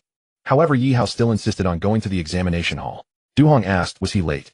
To be precise, he was. Xie Tianhua's eyes were filled with anger as he said, Yi Hao arrived at the examination hall under the escort of Officer Liang at 9:13, but due to Su Li's obstruction, Yi Hao was unable to enter the examination hall. Du Hong was taken aback and exclaimed, "What? Why did Su Li block Yi Hao?" Xie Tianhua recounted the grievances between Yi Hao and Su Li. After hearing this, Du Hong became furious, saying, Su Li is unworthy of being a teacher. If it weren't for Su Li's obstruction, Yi Hao would undoubtedly have scored first in the nation this time. Xie Tianhua solemnly said, "In our academy's subsequent tests, Yi Hao scored almost full marks in English." Du Hong asked, "Full marks?" Indeed. Du Hong felt an overwhelming fury surge within him, saying, "Follow me to the 2nd Vocational Technical College." Xie Tianhua had long wanted to go to the 2nd Vocational Technical College. He wanted to slap Su Li and ask her why she was so cruel. 2nd Vocational Technical College. All right, since everyone is here, teacher Sun, you may begin. The president of the 2nd Vocational Technical College, Zhou Xiao, then spoke. Sun Xiang cleared his throat and looked at the school's higher-ups, saying, "Based on the scores from this college entrance exam, I have summarized that 32 students were admitted to prestigious schools and 103 were admitted to undergraduate programs." Who was first? Zhou Xiao asked. Lan Xiaodia with 888 points, Sun Xiang replied. 888 points are not enough for the 6 top universities. Not only is it insufficient for the 6 top universities, but even for the Traditional Chinese Medicine University, she wouldn't qualify. This is Lan Xiaodai's normal level, the higher-ups of the 2nd Vocational Technical College commented. By the way, is the first in Jiangnan City from the 1st Vocational Technical College? Zhou Xiao suddenly thought of a question. No, the first in Jiangnan City is Yi Hao from the 3rd Vocational Technical College, Sun Xiang said, pausing slightly when mentioning Yi Hao. The 3rd Vocational Technical College. Yi Hao. Why does that name sound somewhat familiar? How could it not be familiar? This person is indeed one who came from our academy. What? As one of the academy's higher-ups briefly explained Yi Hao's situation, everyone understood what was going on. Thus they were all quite furious. One must know that the identity of being the top scorer in Jiangnan City's college entrance exam could greatly enhance the academy's reputation. How many points did Yi Hao score? Zhou Xiao asked after calming down. 900 points, Sun Xiang said, glancing at Yi Hao's total score. 900 points. I remember that in the last monthly exam Yi Hao scored 928 points. Zhou Xiao pondered for a moment and said, this means Yi Hao likely did not perform to his potential. Not performing to potential, you scoundrel. Just then the conference room door was rudely pushed open and Xie Tianhua angrily shouted at Zhou Xiao. The higher-ups of the 2nd Vocational Technical College were all stunned. What was going on? The president of the 3rd Vocational Technical College came here to curse at them. Old Xie, what are you doing? Zhou Xiao's expression darkened. You only know that Yi Hao scored 900 points, but do you know why he scored 900 points? Xie Tianhua stared at Zhou Xiao. How would I know why he scored 900 points? Zhou Xiao clearly couldn't keep up with Xie Tianhua's rhythm. What does this have to do with me? If it weren't for Su Li's obstruction from your academy, how could Yi Hao possibly score only 900 points this time? Xie Tianhua's words left the higher-ups of the second vocational technical college in shock. How could Yi Hao's score be related to Su Li? I don't understand what you mean, Zhou Xiao said after calming down. If you want to know the answer, you might as well look at Yi Hao's scores. And Du Hong's figure appeared in the conference room. His appearance shocked the higher-ups of the second vocational technical college, and they all stood up. Why did the director of the education bureau come here? Zhou Xiao felt a bad premonition. Teacher Sun, please read Yi Hao's scores in each subject. Zhou Xiao looked at Sun Xiang. Zhou Xiao glanced at Yi Hao's scores, and his expression changed. It was because the zero in English was too glaring. Teacher Sun, Zhou Xiao said, seeing that Sun Xiang did not respond, and frowned. Chinese 150 points, Sun Xiang hurriedly said. The expressions of Zhou Xiao and the higher-ups revealed shock. Achieving full marks in Chinese is not easy. Not to mention that writing a composition with full marks is very difficult. Even the discussion questions can easily lose points. Mathematics 150 points. If Chinese tests a student's reading comprehension, then mathematics tests a student's innate ability. English 0. The higher-ups upon hearing this score were stunned. 0 points. What was going on? I remember you just said Yi Hao's total score is 900 points. One of the vice presidents suddenly thought of something. The words of this vice president caused the faces of the higher-ups of the second vocational technical college to change dramatically. What does this mean? Yi Hao scored full marks in all other subjects. Sun Xiang's words confirmed their guesses. However, the next question arose. What does Yi Hao's 0 in English have to do with Su Li?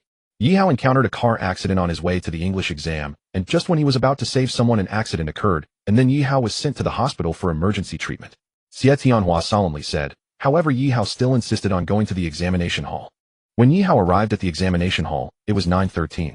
According to examination regulations, Yi Hao was qualified to enter, but Su Li made various excuses to prevent Yi Hao from entering the examination hall. By the time it was 9:15, Yi Hao could not even enter if he wanted to. The higher-ups were all stunned. No one expected such a turn of events. But could the second vocational technical college admit to something like this? If they admitted it, the college's reputation would be ruined. In a sense, Su Li represented the second vocational technical. I think Teacher Su must have her own considerations. The English assessment involves listening comprehension, and Teacher Su should be worried about that. Isn't it still 9:13?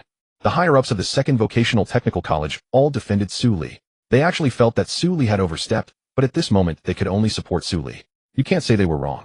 If it were the third vocational technical college, they would do the same.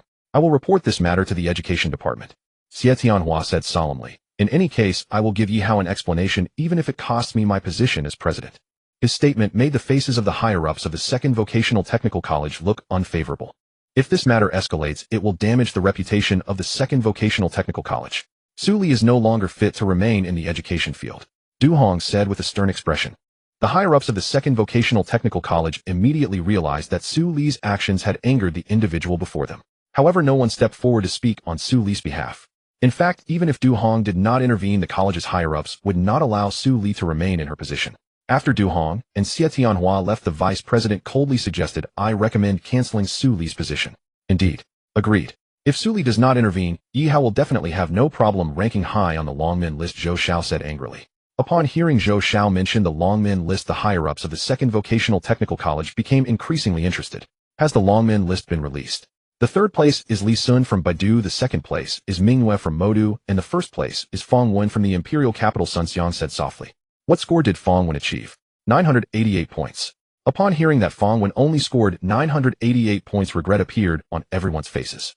Yi Hao would definitely score over 90 in English, which means that because of Su Li's obstruction, Yi Hao missed out on the top. Su Li's mental state had not been good. Just thinking about narrowly missing the guidance director caused her head to throb. Suddenly the phone rang.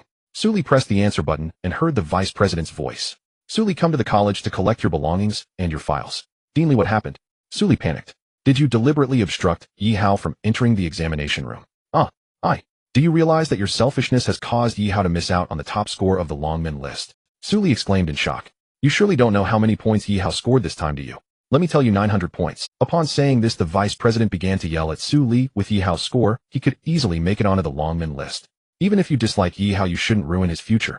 Su Li was so stunned that she couldn't speak. She clearly remembered that before Yi Hao left the second high school, he had only scored 928 points. In just a month, Yi Hao had improved to this extent. No, Yi Hao must have originally had such talent. Take your things and get out. The vice president said bluntly, we don't need teachers like you at our college. With that, the vice president angrily, this was the top score. The college could easily promote this as Yi Hao's alma mater. Since the founding of the country, there had been a total of 42 top scorers, and their alma maters were now renowned nationwide. The second vocational technical college could have had such honor. Although some of the glory would be taken by the third vocational technical college, it was still better than having nothing at all. But everything was ruined because of Su Li's selfishness. Su Li listened blankly to the beeping of the phone, completely dazed. She had been dismissed from her position. This dismissal meant that she would no longer be eligible to work in education.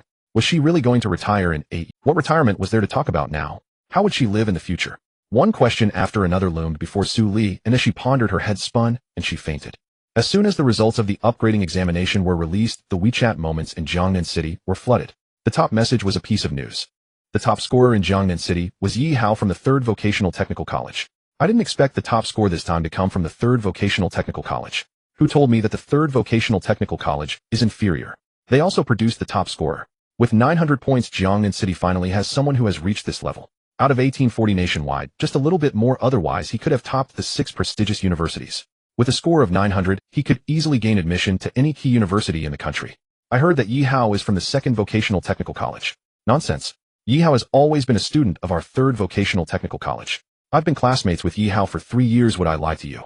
As students from the 2nd Vocational Technical College questioned Yi Hao's background, students from the 3rd Vocational Technical College rushed to defend him. For a moment, even the citizens of Jiangnan City were unsure of which school Yi Hao truly came from. Li's family. Li Qianqian stared blankly at the news in her WeChat moments. Qianqian, this isn't your mother's fault. It's Yi Hao's failure to strive for himself. Xianning was also surprised to see Yi Hao score first in Jiangnan City, but when she thought of her daughter possibly attending the 6 prestigious universities, she clenched her teeth and said. Li Xingping hesitated for a moment, ready to say something, but was shot a glare by Xianning. Li Xingping pouted, not daring to speak. Yi Hao has done very well. You seem to have forgotten our agreement. I did not forget, Li Qianqian replied, pressing her lips together. As long as you remember, Xianning said in a deep voice. Li Qianqian fell silent. She had always believed that Yi Hao could make it to the 6 prestigious universities. Did he perform poorly? However, Li Qianqian was not prepared to heed Xianning's words. As the results of the upgrading examinations were gradually released, the 3 individuals on the Longmin list that the people across the nation had been waiting for also appeared on the news broadcast. I didn't expect someone from Baidu to make the list. Mingyue from Modu is so beautiful. So beautiful with such good grades. Who knows who will benefit from her in the future? Don't you think Fong Wen, who is vying for the top spot, is handsome? He's even more handsome than my appa. No, I have to switch my... While the nation was discussing the 3 on the Longmin list, a news article from Jiangnan Daily quickly caught the attention of major media outlets. The real top scorer is not Fong Wen. This headline was very eye-catching. Many people initially felt that this news was just sensationalism. However, when they saw Yi Hao's report card, it immediately caused an uproar. He scored full marks in all 8 subjects. This is a super academic prodigy. If he hadn't missed the English exam, surpassing Fong Wen would have been no problem at all. Maybe his English is terrible. Yeah, you don't speak ill of my Fong Wen. You can be infatuated, but don't be brainless. Even if Yi Hao knew nothing about English, he could still manage to score 30 or 40 points by guessing. At that point, he could easily get into the 6 prestigious universities instead of being limited to just a key university. What a pity, but how could Yi Hao possibly miss the English exam? In just a few hours, this news made it to the headlines of various major media outlets. As major media outlets reported, they also speculated on why Yi Hao had missed the exam. However, Jiangnan Daily's official website later announced that they would reveal more shocking news the next day. No media outlet would release all the information at once. This way they could maintain a sensational effect. When a reporter from Sina came to Yi Hao's home, he realized he could no longer stay there. Subsequently, Jiangnan Daily sent a special vehicle to take Yi Hao and his family away. The Jiangnan Grand Hotel is the best 5-star hotel in Jiangnan City. Yi Zhiguo looked in surprise at the luxurious decorations indoors and said, President Long, we kindly ask you to temporarily stay here for the time being. The president of Jiangnan Daily said softly, your difficulties were caused by our newspaper, so we will compensate you for your loss. President Long, upon reaching this point, took out a check and handed it to Yi Zhiguo, saying, this is a small token from our newspaper. Yi Zhiguo stared at the check, which was written for 200,000, and exclaimed, what is this? We will continuously publish explosive news regarding Yi Hao. President Long carefully chose his words. However, we have a small request. What is it? We hope to exclusively publish news about Yi Hao's situation, President Long said seriously. Yi Zhiguo immediately understood that this 200,000 was a hush money. Yi Zhiguo looked at Yi Hao. Yi Hao gently nodded and said, that's fine, but we won't stay here. Moi. Our family is planning to go on a trip. Where do you want to go? It's inconvenient for President Long to know that. Yi Hao smiled, saying, however, we can guarantee that the Jiangnan Daily will be the exclusive publisher of my news. You misunderstood. President Long hurriedly clarified. What I mean is that our newspaper will continuously release your news, and we will guide public opinion to attract attention from the higher-ups. At that time, the Ministry of Education might very well ask you to retake the English exam. Yi Hao, upon hearing this, was intrigued and asked, the likelihood of that happening is quite small, right? There's never been a case where a student is asked to retake an exam since the founding of the nation, but your situation is exceptionally rare. President Long nodded, saying, I don't have much confidence either. Even if the Ministry of Education agrees to let me retake the exam, it will take some time, so we will return in a week. Yi Hao thought for a moment, and then said, okay. After President Long left, Yi Zhiguo, puzzled, asked, Xiao Hao, where is our family going for the trip? Macau. Macau, eh? Yi Zhiguo and Guixiu exchanged glances filled with confusion. I researched statistics when I was bored. What do you mean? Statistics can be applied to gambling. Are you going to gamble in Macau? Yi Zhiguo's expression. Yi Hao gently shook his head and said, I'm going to win money. He had seen statistics, but he was far from mastering it. He relied on his ability to see through. Xiao Hao, you're not planning to gamble with that 200,000, are you? Guixiu asked Yi Hao, staring at him. I know you won't believe in my skills, but once we get to Macau, they'll let you see for yourselves. Yi Hao said with a smile. Xiao Hao, I do not advise you to gamble, Yi Zhiguo said in a deep voice. However, Yi Zhiguo's persuasion had no effect. Hey, race the deal. Once we arrive in Macau, give me 1,000. If I lose that 1,000, we will withdraw. Yi Zhiguo was about to say something more when he was pulled back by Guixiu. Just listen to our son. Why are you also getting involved in this mess? Yi Zhiguo exclaimed. Don't forget, our son scored full marks in math. If he didn't have a certain level of confidence, how would he dare to go to Macau? Guixiu softly added, moreover, our family has been under a lot of pressure lately. We should take this opportunity to travel together. Yi Zhiguo thought for a moment and nodded, saying, all right. But we cannot go directly to Macau. We can only go there by joining a tour group. Then let's sign up for a tour group. Not long after, Yi Zhiguo pointed at his phone screen and said, I found one, a 4-day, 3-night tour to Hong Kong and Macau, staying in a 5-star hotel, only $998 per person. This tour group will definitely force us to shop. Yi Hao said as he dialed the tour group's number. Who are you calling? Jean Travel Agency. Jean Travel Agency charges $4,999 per person. Yi Zhiguo had just seen this. Jean Travel Agency has always had a good reputation, and more importantly, without a price of 5,000, I also find it unreliable. As Yi Hao said this, a pleasant voice came from the other end of the phone. Hello, this is Jean Travel Agency. I saw the news about a 5-day tour to Hong Kong and Macau on your website. After Yi Hao hung up the phone, he said, we will go to Jean Travel Agency to pay the fee shortly. Yi Zhiguo could only agree upon hearing this. Macau, the gambling capital. The three of them arrived at the Quanhua Casino under the guidance of their tour guide. Everyone, you have 5 hours of free time from now on. We will meet back here in 5 hours, a bespectacled female tour guide announced loudly. And I must remind everyone, gambling carries risks. However, no one paid attention to the tour guide's warning. For those who wanted to gamble, you couldn't stop them. Those who didn't want to gamble had no need for restraint. The previous days spent in Shenzhen and Hong Kong were not enjoyable for Yi Hao's family. Hong Kong is known as a global shopping center where you can buy luxury goods much cheaper than on the mainland. Guixiu was inclined to buy some, but when she thought of their family situation, she gave up on that idea. Thus the family of 3 wandered around Hong Kong and bought nothing. Yi Hao also did not persuade his parents to buy these things. He knew that even if he tried to persuade them, it would be useless. Looking at the luxurious casino before him, a glint of determination gradually emerged in Yi Hao's eyes. I'm sorry. Yi Hao came here prepared to gamble, but unlike others, his ability to see through made him unique. When the family of 3 arrived at the first-floor lobby, they saw various gambling machines, most of which were surrounded by numerous. Xiao Hao, what do you plan to play? Yi Zhiguo asked in a low voice. Let's take a look. After walking around the first-floor lobby for a while, Yi Hao spotted a few tables playing Jia Jinhua. Let's play this, Yi Hao said excitedly. The reason he chose this game was that his ability to see through would be useful here, unlike other gambling machines, which were purely about odds. Does Jia Jinhua have to do with probability? Yi Zhiguo was taken aback. He had played Jia Jinhua with friends when he was bored before. Dad, go exchange 1,000 in chips, Yi Hao said after observing the tables for a while. At this point, Yi Zhiguo did not hesitate. In truth, Yi Zhiguo still had his doubts. However, seeing how eager Yi Hao was to play, he decided to let him. Worst case, they would just forfeit that 1,000. Soon Yi Zhiguo returned with 10 yellow chips. The casino chips came in 7 colors: red, orange, yellow, green, cyan, blue, and purple. 1 red chip represents 1 yuan, an orange chip represents 10 yuan, a yellow chip represents 100 yuan, and a green chip represents 1,000 yuan. The first-floor lobby only offered these 4 colors of chips. If you wanted to play for larger stakes, you would have to go to the VIP room. After receiving the chips, Yi Hao quietly awaited. About 3 minutes later, a middle-aged man stood up dejectedly, and Yi Hao stepped forward to take the middle-aged man's seat, but at that moment a tattooed young man quickly sat down first. Just wait a moment, the tattooed young man said blandly. Yi Hao pondered for a moment without speaking. Arriving in the unfamiliar place of Macau, he did not wish to stir up trouble. He merely sought to earn a few 100,000 and leave. The tattooed youth, seeing that Yi Hao did not dare to respond, turned to the dealer and said, "Deal the cards." The dealer took out a deck of playing cards and verified them in front of the 5 people. "This is to inform the 5 that I did not cheat." No one said anything about this process. The tattooed youth did not look at his cards and casually tossed a yellow chip. "I call." The player after the tattooed youth also did not look at his cards. In fact, not many knew how to look at cards when they first sat down. Because if you look at your cards before betting, it gives others the impression that your hand is good. Your fellow players might also choose to look at their cards, and then your winnings will shrink. Moreover, if your hand is neither big nor small, will you call or not? If you don't call, you might feel regret. If you call, you might get trapped. Furthermore, once you look at your cards, your bet must double. After the 5 players had called for 2 rounds, a middle-aged man chose to look at his cards. When he saw that his bottom card was a 10, he lamented and tossed the cards aside. "I fold." Yi Hao stood quietly aside, easily seeing through the bottom card.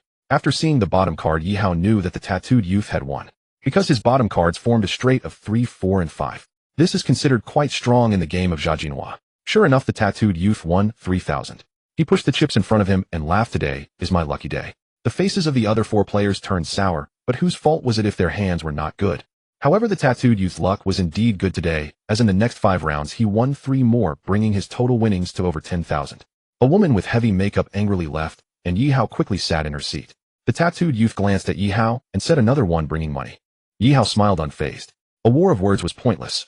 Soon Yi Hao would make him understand who was really bringing money. Once the dealer dealt the cards to the 5 players, Yi Hao activated his X-ray vision. In half a second, Yi Hao saw through all 5 bottom cards. What left Yi Hao helpless was that among the 4 opponents, one had a flush. "I call. I call." Soon it was Yi Hao's turn to speak. The 4 players were speechless as Yi Hao directly looked at his cards. Isn't this playing too conservatively? Yi Zhigua and Guoxiu stood behind Yi Hao, and when they saw that Yi Hao's hand was a pair of aces, surprise appeared on their faces. Including the tattooed youth, all 4 felt a stir in their hearts. This guy's hand seemed quite strong. They had already decided that after Yi Hao called, they would also look at their cards. But to Yi Zhigua and Guoxiu's astonishment, Yi Hao directly tossed his cards aside. "I fold." "Fold."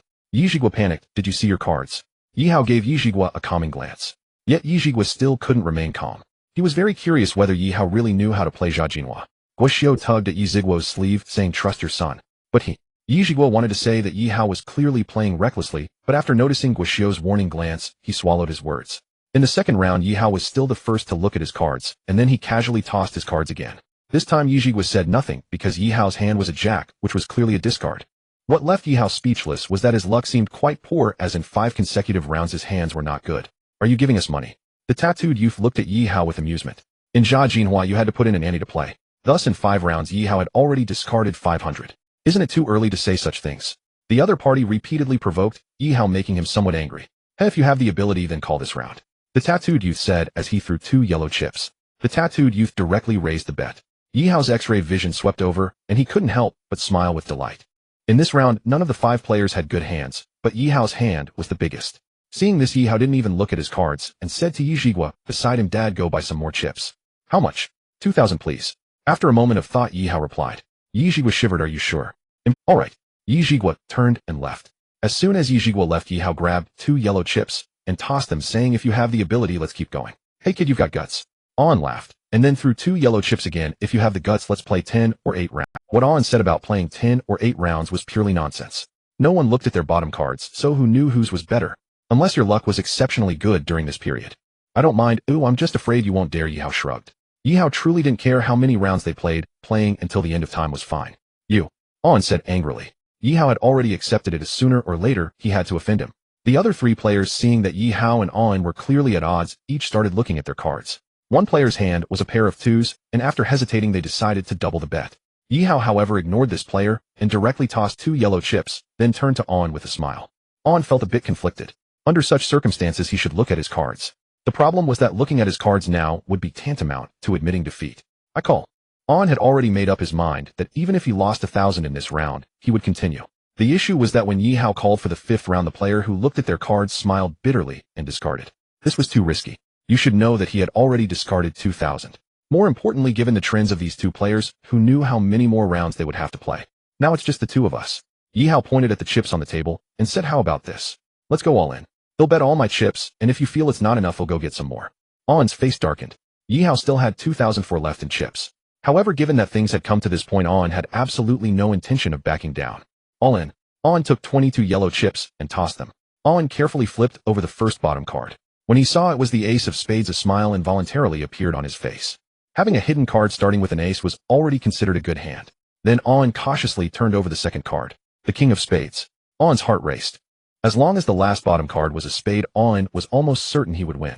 As for the queen of spades, On had never even considered it. The likelihood was simply too low. When On saw the red edge, he realized that his hand started with an ace. If you have the ability, show me a pair. On revealed the 3 cards and provocatively looked at Yi Hao. Let me see, Yi Hao said as he flipped over 3 cards. Standing behind him, Yi Jigua and Guoxiu immediately saw that Yi Hao's hand was a pair of 5s. A pair, it's really a pair, Guoxiu exclaimed. On's expression changed slightly. Yi Hao smiled as he placed the 3 cards face up on the gambling table. Sorry, what's so great about winning a round? On scoffed coldly. Yi Hao stood up and pushed the chips toward. In this round, Yi Hao earned nearly 7,000. Deal the cards, On said, feeling displeased. In this round, Yi Hao noticed that one of the 4 players had a straight, so he just symbolically followed 2 rounds to see the cards before folding. Yi Hao's ability to see through the cards now lasted 60 seconds. Each time he looked at a hand, it took him half a second, meaning he could bet on 120 hands. However, Yi Hao wasn't focused on winning a large amount of chips here, as the stakes were only a few tens of thousands at most. What he truly aimed for was the VIP room. But before that, Yi Hao needed to accumulate sufficient funds. As time went by, the amount on Yi Hao's table kept increasing, and by the 60th round his funds reached 60,000. Yi Hao then stood up. What are you doing? On stood up abruptly. Yi Hao pointed to the second floor and said, going to the VIP room to play a few rounds. You think you can play a few rounds with 60,000? Better than playing small stakes, right? Yi Hao smiled. On was still thinking about turning the tables. Are you sure you want to block me here? Yi Hao calmly looked at On. It was then that On noticed 2 tall security guards appearing around them. In Macau, which casino doesn't have a background, On was just a street thug in Macau, and even if he had 10 times the courage, he wouldn't dare to act in a casino.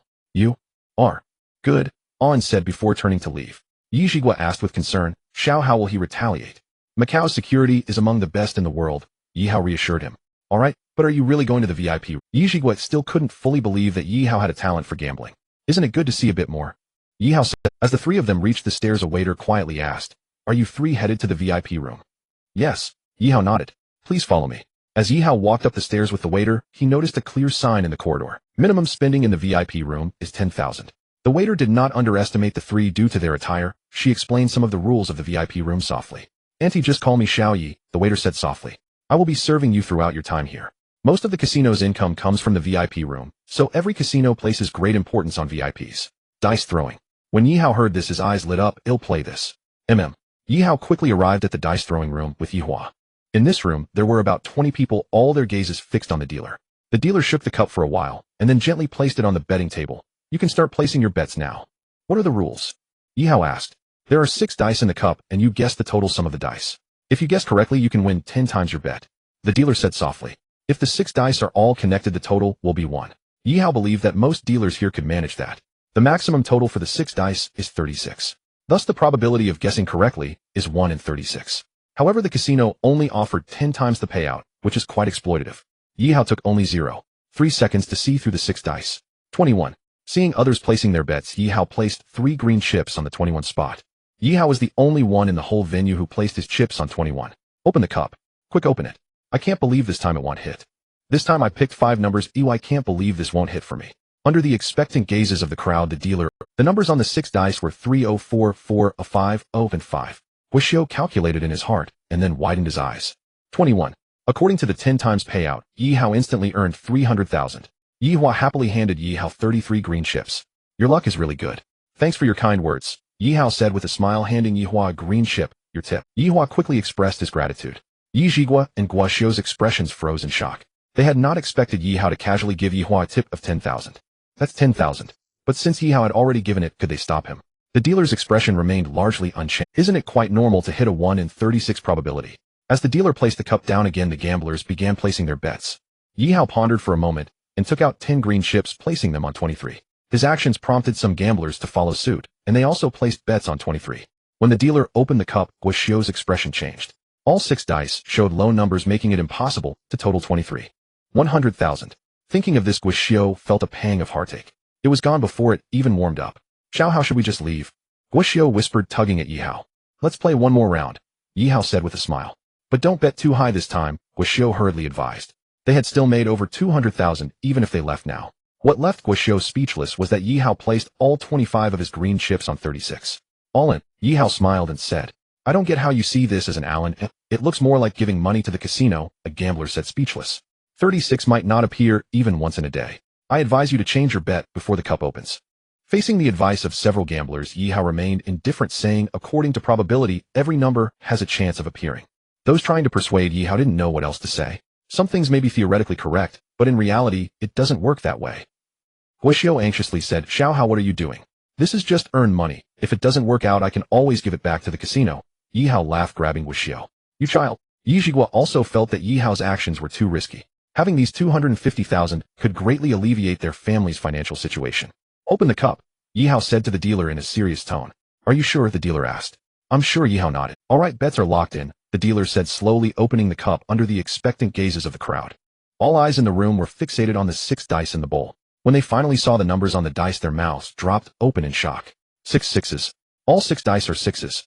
How is that possible? Both Guoxiu and Yi Zhigua displayed disbelief in their eyes. No one expected that Yi Hao would actually guess correctly. Indeed, in their hearts they thought Yi Hao was just taking a wild guess. The dealer was equally astonished. However, such events happen every day in the casino. He then smiled at Yang Yamo and said, congratulations to this visitor for winning 250,000. Let's go, Yi Zhigua said after calming himself a bit. Yi Hao nodded slightly. In fact, Yi Hao had no intention of continuing to win even without Yi Zhigua's prompting. If he continued to win, it might attract the attention of the casino, which was not what Yi Hao wanted to see. The casino was efficient. Within a minute, Yi Zhigua received a text from his mobile banking stating your account has been credited with 2.5 million. At that moment, both Yi Zhigua and Guoxiu were in a dreamlike state. They never expected that the predicament troubling their family for days would be resolved so easily. Xiao Hao. Guoxiu wept with joy as she embraced her son. After paying off the family debt, there would still be over 1 million in cash left. Mom Macau also has shopping streets. Since we still have some time, let's go shopping as a family. Yes, let's go shopping, Yi Zhigua said, now filled with extravagant enthusiasm. Spend 100,000, and we won't return home until it's all gone. It seems you've won quite a bit, a sinister voice suddenly sounded from behind them. Yi Hao then noticed that the tattooed young man had brought 5 thugs with him, and beside the tattooed young man stood a middle-aged man in a black suit. Oh, when is this the kid who won 30,000 from you? The middle-aged man in the black suit pointed at Yi Hao and said, Uncle Lu, I would recognize this kid, even if he turned to ashes. Owen hurriedly replied, you have 2 choices. The middle-aged man looked at Yi Hao and said, first, return the 30,000 to Owen. Second, you can bet against me. What if I choose neither? If you choose neither, it will be difficult for you to leave Macau in one piece. I don't believe. Yi Hao could not help but laugh. Even without using his ability to slow down time, his physical attributes were superior to those of a special forces soldier. Yi Hao did not see the few in front of him as his opponents. Kid, I see you're tired of living. As Owen said this, he reached out to grab Yi Hao's shoulder. To his astonishment, Yi Hao dodged just in time, then swiftly executed a shoulder throw on Owen. With a loud thud, Owen felt 2 of his ribs break. Dare to attack our boss. I see you're tired of living. Brothers charge. The 5 thugs rushed towards Yi Hao the moment they realized their boss had been knocked down. Yi Hao coldly stared at the 5 thugs, then, without hesitation, activated his ability to slow down time. The movements of these thugs seemed to slow to not just 10 times, but 20 times in Yi Hao's eyes. By the time Yi Zhigua reacted and tried to step in, he was shocked to see that the rushing 5 thugs had swollen cheeks from Yi Hao. When did my son become so strong? Yi Zhigua murmured. The middle-aged man in the black suit looked at Yi Hao with a grave expression. I didn't expect you to be a skilled fighter. You're too kind, Yi Hao replied nonchalantly. Now I'm even more eager to see your gambling skills, the middle-aged man said, staring intently at Yi Hao. Not interested, Yi Hao refused. I'm afraid this isn't a matter of whether you are interested or not.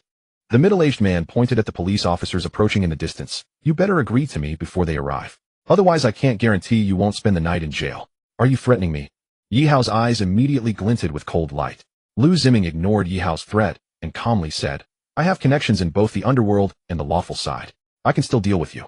Upon hearing this, Yi Hao's cold glare intensified. Since you think money is too hot to handle, I don't mind helping you share the burden. You've made a wise decision. Lu Ziming smiled slightly. Just then 2 patrolling officers arrived. What's going on here? One of the officers asked in a deep voice. We're just having some fun, Lu Ziming replied with a smile. Having fun? The officer looked at Yi Hao in confusion. The 6 thugs, including Owen, looked like they had been beaten. This unimpressive young man is so strong. Yes, we're really just having fun, Yi Hao nodded. He did not doubt Lu. Since ancient times, both the lawful and unlawful sides have had their entanglements. Yi Hao didn't know how extensive Lu Ziming's connections were, but he knew he could certainly cause trouble for him, especially since he had struck Owen and the others. This was a fact Yi Hao could not deny. Please, Lu Ziming gestured invitingly. Yi Hao nodded slightly, but inwardly he was already formulating his own plans. The casino provided specialized private rooms. Lu Ziming looked at Yi Hao and asked, "What would you like to play?" "Dice, let's listen to the numbers." Yi Hao replied, looking at Lu Ziming. Lu Ziming's expression changed slightly. "Are you sure?" Only those who could discern the numbers were elite masters in the gambling world. The young man before him looked no older than 17 or 18. How could he possibly reach such a level? At that moment, the dealer who was responsible for hosting also changed color. He glanced at Yi Hao in uncertainty, but remained silent. "Is there a problem? Since you're so confident in your gambling skills, I'll accompany you." Lu Ziming signaled the dealer to begin. The dealer took the specialized equipment and allowed the two to inspect it before starting to shake the dice. Lu Ziming's ears perked up. He was only a step away from being a master, but he didn't think Yi Hao could be stronger than him. As the bowl landed on the gambling table, Lu Ziming smiled and said, "Before we start, shouldn't we discuss the rules?" "You go ahead," Yi Hao replied. "Guessing the numbers is somewhat difficult, so whoever guesses closest wins." "That's fine, right?" "No problem. Since there are no issues, I'll bet 30,000, Lu Ziming said as he threw 3 green chips on the number 24. Yi Hao realized that Lu Ziming was actually here to help. One set him up. "Don't waste time," Owen said coldly as he glared at Yang Mo. "What are you in a hurry for?" Yi Hao shot a glance at Owen before throwing 3 green chips as well, but he placed his on the number 25. "You sure know how to throw," Owen laughed out loud at this sight. "What's the problem? Do you think betting on a number close to my Uncle Lu's will win?" "Let's start the game," Lu Ziming said with a hint of displeasure at Yi Hao's cleverness. The dealer looked at Yi Hao. The game could only commence with the agreement of both parties. "This is the rule." Yi Hao gently nodded. The dealer opened the cup. When Guoxiu saw the 6 dice, showing 1 4 4 5 5 and 6, her face lit up with surprise. 25. On exclaimed in shock. Lu Ziming was also taken aback. He did not expect such a result.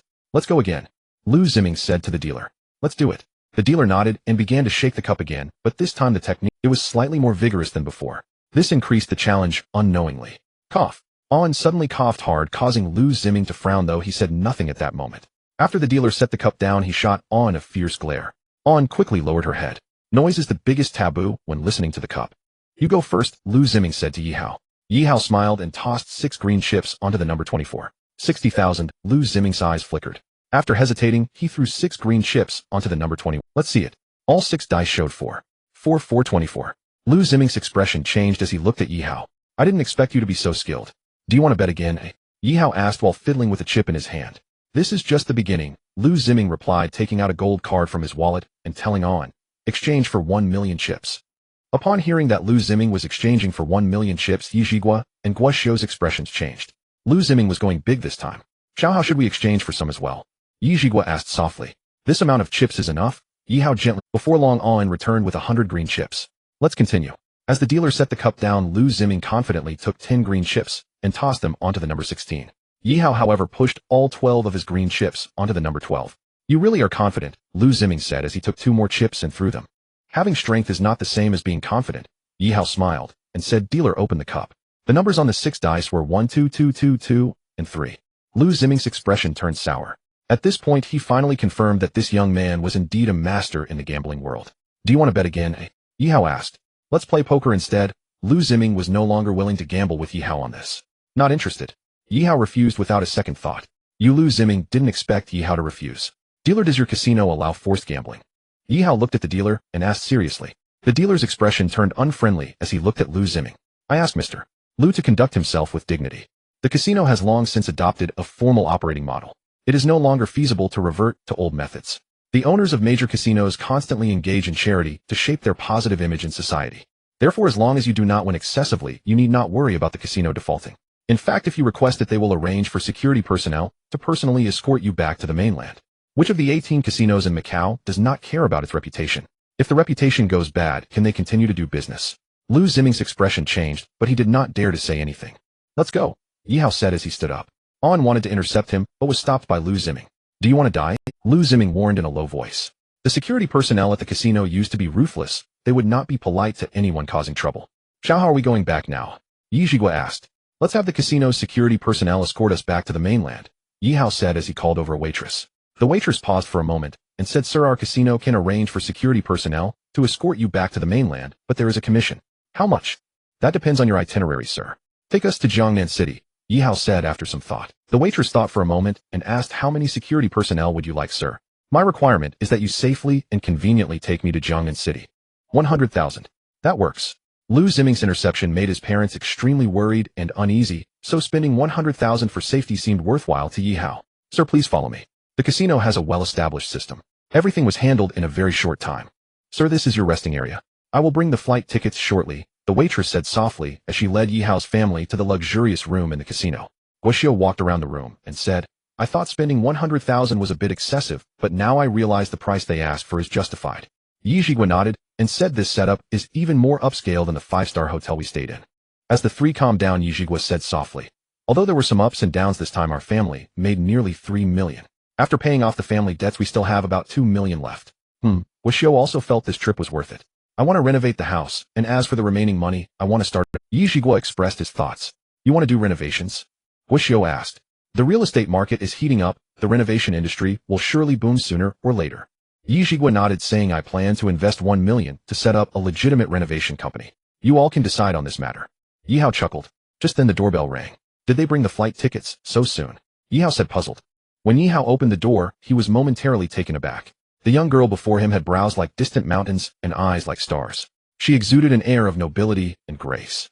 Yi Hao immediately realized that this girl's background was extraordinary, otherwise she could not possess such an aura of an upper-class person.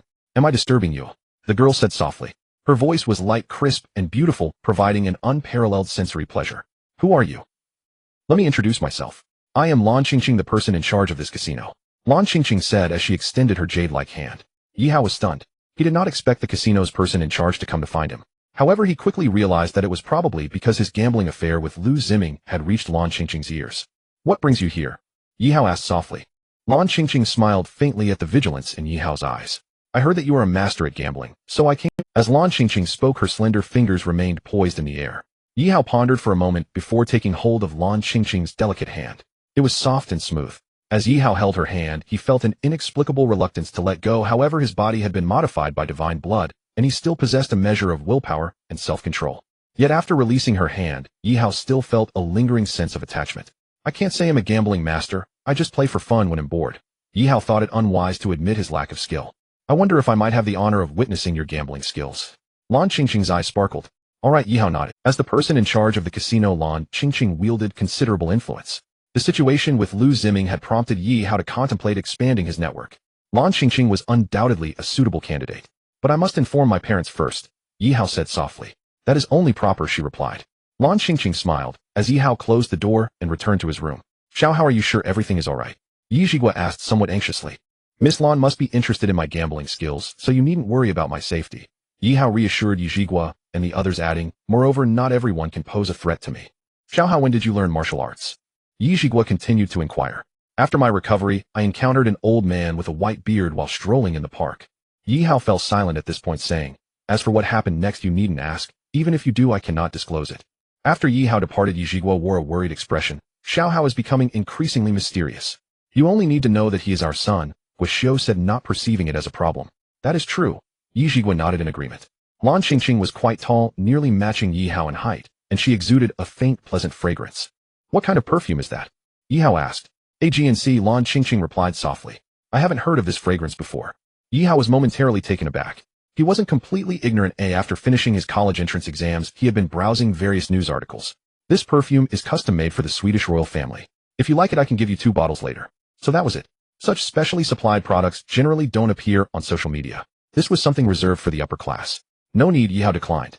He was well aware that such perfumes were quite expensive, and he couldn't just ask for them without reason. Lan Qingqing smiled slightly and said nothing more. The AGNC perfume was produced in limited quantities, only 5,000 bottles each year by the Swedish royal family, making it inaccessible without a certain social standing. This meant that Lan Qingqing didn't have many bottles herself. She could gift Yi Hao the AGNC perfume, but only if he possessed the worthiness to receive such a gift. Yi Hao followed Lan Qingqing into a VIP room. Lan Qingqing pointed at a middle-aged dealer in the VIP room and said, this is our senior dealer Ma. Yi Hao nodded lightly at the middle-aged dealer. Are you ready? Lan Qingqing asked Yi Hao. Lan Qingqing then signaled to the middle-aged dealer that he could begin. Dealer Ma flipped over the bowl, with a swift motion deftly shaking it to draw in 6 dice, which he then shook at a consistent frequency. Yi Hao stared at the bowl deep in thought. He noticed that the frequency at which Dealer Ma shook was far greater than that of the previous dealer. The faster the frequency, the quicker the numbers changed, making it difficult to guess. Lan Qingqing and the 2 bodyguards held their breath, fully aware that Yi Hao needed no distractions at this moment. 2. Yi Hao said as soon as the dealer placed the bowl down. Upon hearing this, a look of astonishment crossed Dealer Ma's face, for he already knew the number inside the bowl before. As Dealer Ma lifted the bowl, Lan Qingqing and the others were astonished to see that 5 of the 6 dice had stacked together, with the top die showing a 1, while a separate die next to them also showed a 1. Dealer Ma, you really need to show some skill now, Lan Qingqing said with a smile. Dealer Ma took a deep breath and raised his hand to draw the 6 dice back into the bowl. This time Yi Hao noticed that as Dealer Ma shook the bowl, his little finger trembled slightly, causing the 6 dice to spin rapidly within the bowl. After Dealer Ma set the bowl down, Lan Qingqing smiled and said, Dealer Ma's skills have become increasingly refined. I've only just begun, Dealer Ma humbly replied. 6, Yi Hao replied succinctly. Dealer Ma's expression changed, but I used the fixed rotation technique. How could you possibly guess? The fixed rotation technique is crucial in determining whether a dealer is a master, as it causes the dice to spin at high speed, making it very difficult to guess the numbers. However, Yi Hao casually guessed the number of the dice. Although he was of a similar age to Dealer Ma, this dealer appeared to be only 17 or 18. Go fetch Master Zhou, Lan Qingqing instructed one of the bodyguards. The bodyguard acknowledged and quickly left. Not long after, he returned with an elderly man dressed in a Zhongshan suit. Greetings, miss. Master Zhou respectfully bowed to Lan Qingqing. Lan Qingqing smiled slightly. Master Zhou, you're too polite. After exchanging pleasantries, Master Zhou turned to Yi Hao and said, You must be young Master Yi. Yi Hao. Yi Hao replied, not accustomed to being referred to as young master. Master Zhou smiled and moved to the position of the dice, saying, Young master, Yi, you must listen closely now. Yi Hao nodded gently. Yi Hao's eyesight had reached an astonishing level, allowing him to easily notice subtle details that others would overlook. He observed that Master Zhou's little finger trembled at a frequency 3 times faster than Dealer Ma's. When Yi Hao activated his X-ray vision, he realized that the numbers on the 6 dice were virtually impossible to see as they spun. Yi Hao watched for 3 seconds before stopping. After all, his X-ray vision was not limitless. Once Master Zhou set the bowl down, Yi Hao made an okay hand gesture. What does that mean? Master Zhou asked, taken aback. 3. Master Zhou opened the bowl in confusion, revealing that all 6 dice were paired together, each showing a 1. Master Zhou gazed at Yi Hao in shock. Has young master Yes listening technique reached the realm of mastery? The realm of masters. Whether in shaking the bowl or listening to it, there are distinctions among masters. A master can be achieved through diligent practice, but to reach the status of a grandmaster requires extraordinary talent. For a grandmaster signifies the ability to establish a sect. When Master Zhou's words fell, a look of disbelief appeared in Lan Qingqing's eyes. She understood very well what being a grandmaster meant. Miss Lan, you have witnessed my gambling skills, so there shouldn't be any issues now, right? Yi Hao did not answer Master Zhou, but turned to Lan Qingqing beside him. I apologize for interrupting you earlier, young Master Yi. Please allow me to make amends if you would. Lan Qingqing's amber-like eyes blinked at Yi Hao. Faced with her gaze, Yi Hao helplessly said, Are you suggesting that making amends means treating me to a meal? Then you are agreeing to it. Looking at the smile on Lan Qingqing's face, Yi Hao couldn't help but recall a saying, a slight smile can be incredibly captivating. Lan Qingqing was eloquent, and chatting with her never posed a worry of running out of topics. One would never feel awkward around her. This was a true social skill. Yi Hao, would you be interested in becoming an advisor at my casino? When the time was right, Lan Qingqing invited him. Yi Hao understood this was the main topic of the day. I don't have plans for that at the moment. Yi Hao didn't shut the door completely, saying, I am still a student. A student? Lan Qingqing's eyes glimmered. I just took the entrance exam for a higher education program. I wonder which university you applied to. Traditional Chinese Medicine College. It seems you performed well on the exam. Lan Qingqing was quite familiar with some of the prestigious universities in Huaxia. I wonder how many points you scored on your college entrance examination. 900 points. If you scored 900 points, there would be no problem for Traditional Chinese Medicine College. Lan Qingqing was slightly taken aback. Yi Hao's score was not far from the 6 top-tier universities. Of course, Lan Qingqing was unaware that Yi Hao scored 0 in English, and Yi Hao had no intention of revealing that to her. No need. At that moment, Lan Qingqing's complexion changed, and she suddenly covered her mouth and began to cough violently. When she calmed down, Yi Hao noticed blood at the corner of her lips. What happened to you? Yi Hao hesitated and asked. It's an old ailment. Lan Qingqing said, her face turning pale as she wiped her lips with a tissue. Do you need me to take you to the hospital? Lan Qingqing gently shook her head. I heard the president of the Traditional Chinese Medicine College is a national treasure. Does Miss Lan have? Yi Hao suddenly thought of something. If it weren't for the national treasure of Huaxia, I would have died years ago, Lan Qingqing said bitterly. There's nothing that can be done about it. The top doctor in all of Huaxia is the national treasure. If the national treasure cannot help, it is almost a death sentence for Lan Qingqing. However, a figure suddenly appeared in Yi Hao's mind. Actually, there might be a way. Yi Hao thought for a moment and said, Moi. Lan Qingqing looked at him in surprise. She didn't understand why Yi Hao would say such a thing. Perhaps ordinary people cannot help, but the Taoist sect might be able. Yi Hao's words filled Lan Qingqing's face with astonishment. Taoist sect. The Taoist sect. Lan Qingqing's expression grew serious. You know about the Taoist sect? I know a disciple of a Taoist sect. Yi Hao nodded. Yi Hao had witnessed Mei Xinxue in action. She was definitely a disciple of the Taoist sect. Lan Xingqing became excited. Can you introduce me? The Taoist sect has always been a legend, but Lan Xingqing, however, the Taoist sect looked down upon interactions with the mundane world. Even with countless resources, the Lan family still hadn't found the legendary Taoist sect. That disciple of the Taoist sect will eventually come looking for me, because I have something important of hers, Yi Hao said softly. However, I don't know when she will come. What is it?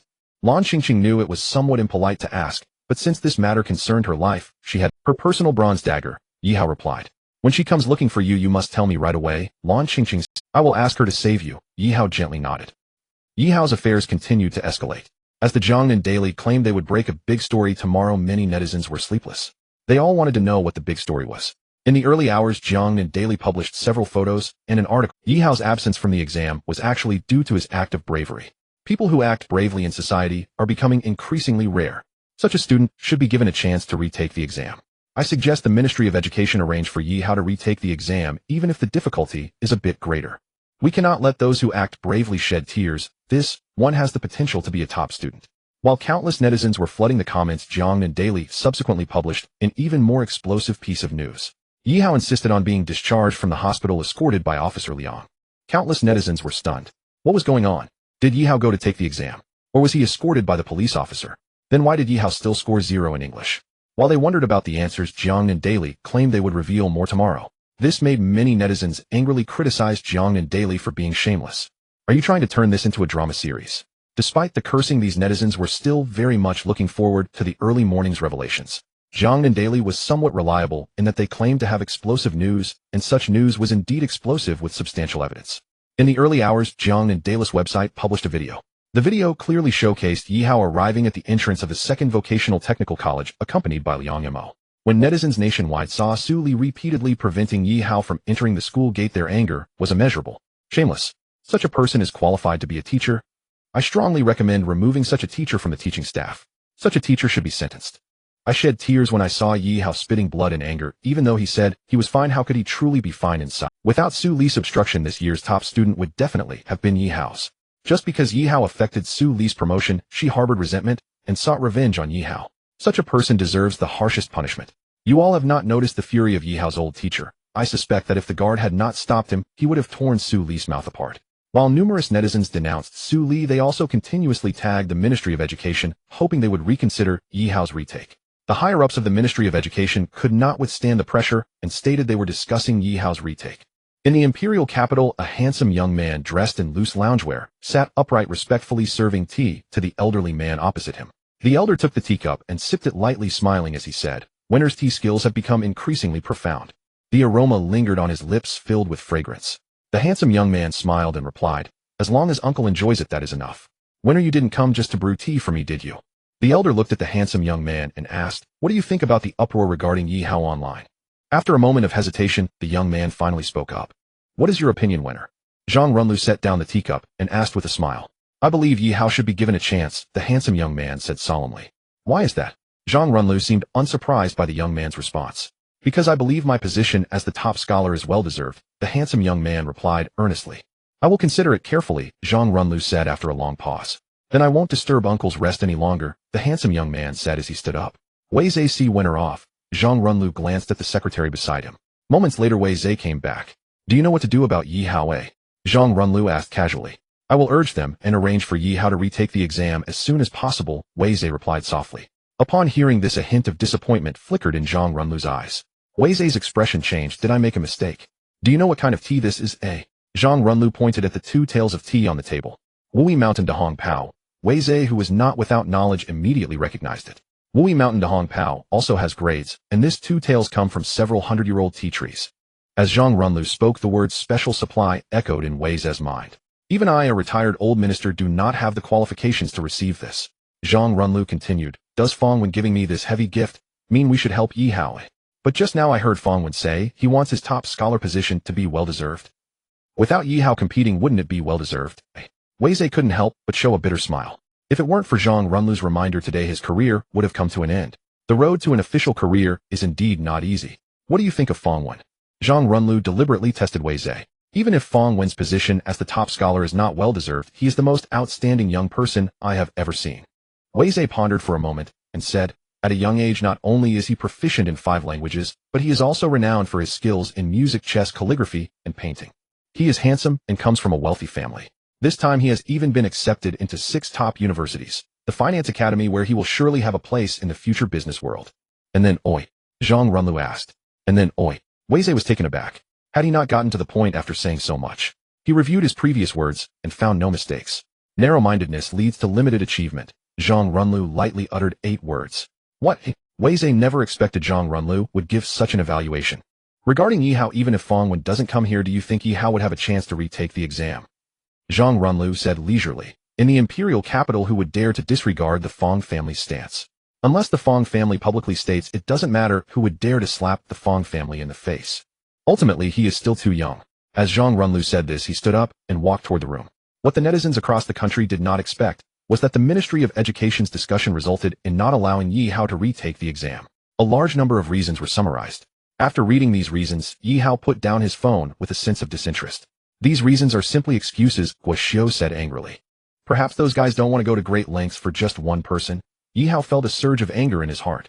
One day, I will make this world listen to my voice. In a flustered state, Yi Hao told Guo Xiu, and then went out for a stroll. Unconsciously, Yi Hao arrived at the Black Dragon Pond in Jiangnan City. The Black Dragon Spring is a tourist spot in Jiangnan City, but it is not well known, as strange occurrences often happen in this place. When Yi Hao noticed the dark, ancient well before him, he suddenly realized he had come to a place he shouldn't be. The legend of the Black Dragon Spring is known to the locals. Of course, Yi Hao couldn't possibly be unaware. It is said that beneath the Black Dragon Spring lies a malevolent black dragon. Yet no one has seen the Black Dragon for many years. However, the Black Dragon Spring has a rusted iron chain. 20 years ago, an archaeological team came to the Black Dragon Spring. They used modern equipment for detection, but the equipment malfunctioned as soon as it entered the Black Dragon Spring. Skeptical, the archaeological team used machinery to pull the iron chain. But to everyone's surprise, the chain was pulled up for hundreds of meters without end. At that moment, the Black Dragon Spring bubbled up, and then the sound of crashing waves was heard, frightening the local residents. They immediately demanded the scientific team return the chain. The scientific team was equally frightened. How could Jiangnan City, located inland, possibly be connected to the sea? Thus, they hurriedly returned the chain, and the matter was left unresolved. After recalling this incident, Yi Hao immediately wanted to leave this place. However, as he walked, his expression turned grim, for he realized he had returned to the Black Dragon Spring again. In other words, Yi Hao had been walking in circles. A wall of ghosts, Yi Hao thought to himself. This is an illusion. At that moment, an ancient voice echoed in Yi Hao's heart. Yi Hao was startled. Who do you think I am? A ghost? Yi Hao cautiously glanced around. You're the one who's a ghost. I am a noble dragon. The voice roared in Yi Hao's heart. Dragon clan, dragon clan, dragon clan. Dragon clan. Upon hearing this, Yi Hao looked at the ancient well before him. Are you the black dragon that is locked away? Correct. Aren't the dragon clan all powerful? But the dragon clan is not invincible. Then who locked you up? A few old geezers from the Taoist sect. Why did they lock you away? Because I am of the dragon clan. What kind of reason is that? Yi Hao was taken aback. Because they fear my power when I mature, the black dragon said with a mix of sadness and anger. However, I still want to know why you are telling me all this. Don't you want to save me? Not really. How can you be so heartless? I have no sympathy. Since you have no compassion, then I will swallow you without any psychological burden. At that moment, a figure in a black robe appeared before Yi Hao, and then a large hand reached out toward him. Yi Hao observed how the young man in the black robe, with a face twisted in a snarl, seemed oblivious to the fact that he was already determined not to let him go. The young man in the black robe easily locked onto Yi Hao's body, then his sharp nails pierced Yi Hao's arm, causing blood to gush forth uncontrollably. The young man in the black robe looked at Yi Hao's blood, his eyes filled with frenzied joy. Indeed, your blood contains terrifying vitality. I am curious why you didn't devour the passers-by before. The young man said greedily as he licked 2 drops of blood. Why didn't you? Yi Hao calmly inquired of the young man in the black robe. Thanks to the assistance of the divine blood, he remained calm in such a situation. It's because I hadn't restored my strength yet. I have just regained a bit today, the young man in the black robe said, revealing a set of white teeth. Then I think you might never fully recover, Yi Hao replied with a grin. What did you say? Just as the young man in the black robe spoke, he felt an eruption within him like a volcano. In his anger, the young man in the black robe struck towards Yi Hao. Even with his ability to slow down time, Yi Hao was still slapped away. Oh! The young man in the black robe let out a pained scream. Gradually, a sense of resolution appeared in his eyes. He formed a hand seal, and mysterious waves surged from his body, transforming him into a black orb. Just as the orb prepared to break through the air, a pair of large hands firmly grasped it. Who else but Yi Hao, who had just been slapped away by the young man in the black robe? What is this thing? Yi Hao asked, looking at the ice-cold orb. The black dragon was terrified. This orb contained all of his memories and magical power. However, the black dragon's magical power was sealed within this orb. Otherwise, he could have easily eliminated. The technique was a taboo of the dragon clan. The price was to fall into a deep slumber for 100 years. But that was much better than perishing right. Yi Hao felt a strong vibration from the dragon orb and hesitated before swallowing it. This must be a good thing, was Yi Hao's thought. The black dragon was stunned. What had this master done? He swallowed his own dragon orb. Wasn't he supposed to devour him instead? But soon the black dragon had no time to ponder these questions as the dragon orb began to digest within Yi Hao's body. Isn't this guy immortal? The black dragon was shocked. How could a mortal's body digest his dragon orb? But recalling that he had previously consumed 2 drops of this guy's blood and had to resort to a taboo technique, the black dragon realized what kind of mortal was this. Could there be such a powerful mortal? Yi Hao felt waves of memories from the black dragon flooding into his mind. These memories unfolded in his mind like a film. With Yi Hao's exceptional memory, he easily retained all of this information. No, the black dragon roared unwillingly as he sensed his memories continuously being consumed by Yi Hao. Yet the black dragon had sealed himself. All he could do was watch helplessly as Yi Hao devoured him. After recording all of the black dragon's lifetime memories, Yi Hao found that the black dragon's life was indeed quite tragic. The black dragon had not lied to Yi Hao about his earlier words, but he still concealed some truths. He hid the fact that the black dragon was synonymous with evil, known for their cruel and bloodthirsty nature, sparing even their own kin. This led to the black dragon clan being rejected by the dragon race. Thus the Taoist sect merely sealing the black dragon was considered a rather merciful act.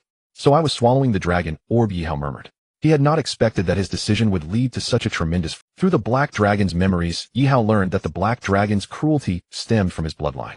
However, what he had consumed was merely the black dragon's memories and magical power. In other words, he had inherited everything except the black dragon's bloodline. And Yi Hao had no desire for the black dragon's bloodline.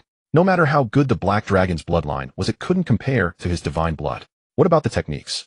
This was what Yi Hao valued. Since learning that there were divine beings in this world, he felt a profound crisis. Now he had finally found a solution. That was to become stronger himself. Ancestral dragon art.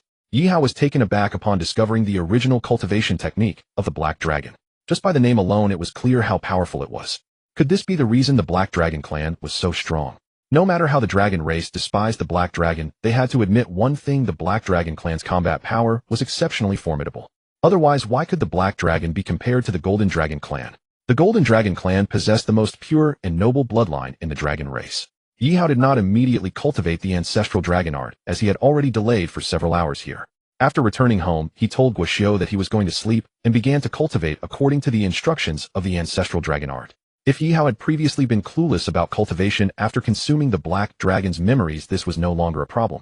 The first step of cultivation was to sense the spiritual energy of heaven and earth. This involved the issue of a cultivator's spiritual root. Cultivators with spiritual roots could sense spiritual energy within a few days, while those without spiritual roots would never sense it in their lifetime. Without spiritual energy entering the body, no matter how strong one was, they were merely at the acquired realm. Yi Hao operated the technique to sense the spiritual energy of heaven and earth, and to his delight, he sensed it instantly, followed by a stream of spiritual energy surging into his body. I must have a top-grade spiritual root, right? Just as Yi Hao thought this, he realized that without that drop of divine blood, whether he had a spiritual root was still a question. Now Yi Hao was no longer an ignorant novice. He still remembered the words of that mysterious middle-aged man: divine. Is there a divine being in this world?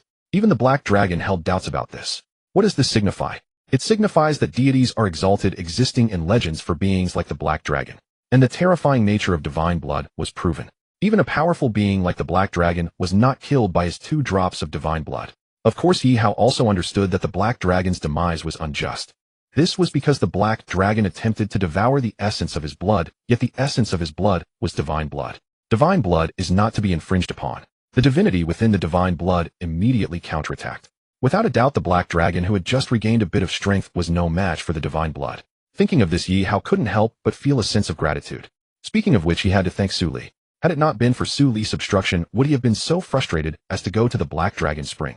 If he hadn't gone to the Black Dragon Spring, how could he have obtained the Black Dragon's orb? Fate. Yi Hao understood that this was fate. When will I be able to take control of my destiny? Yi Hao gazed at the ceiling and spoke softly. Cultivating the Tao has never been an overnight success.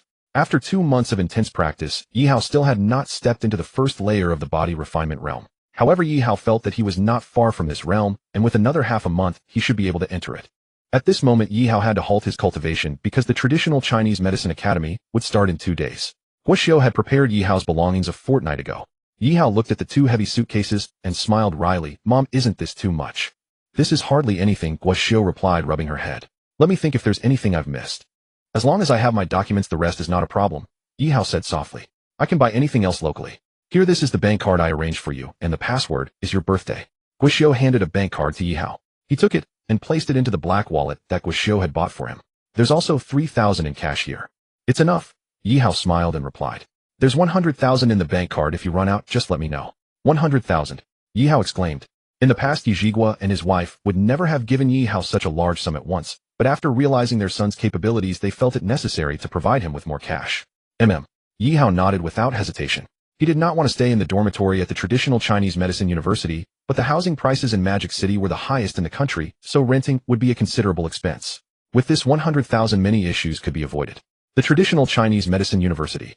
This is the top medical university in China aside from the Hua Tuo Academy, and even when it comes to research in traditional Chinese medicine, it slightly surpasses the Hua Tuo Academy, as its president is renowned in the medical field. Hua Su.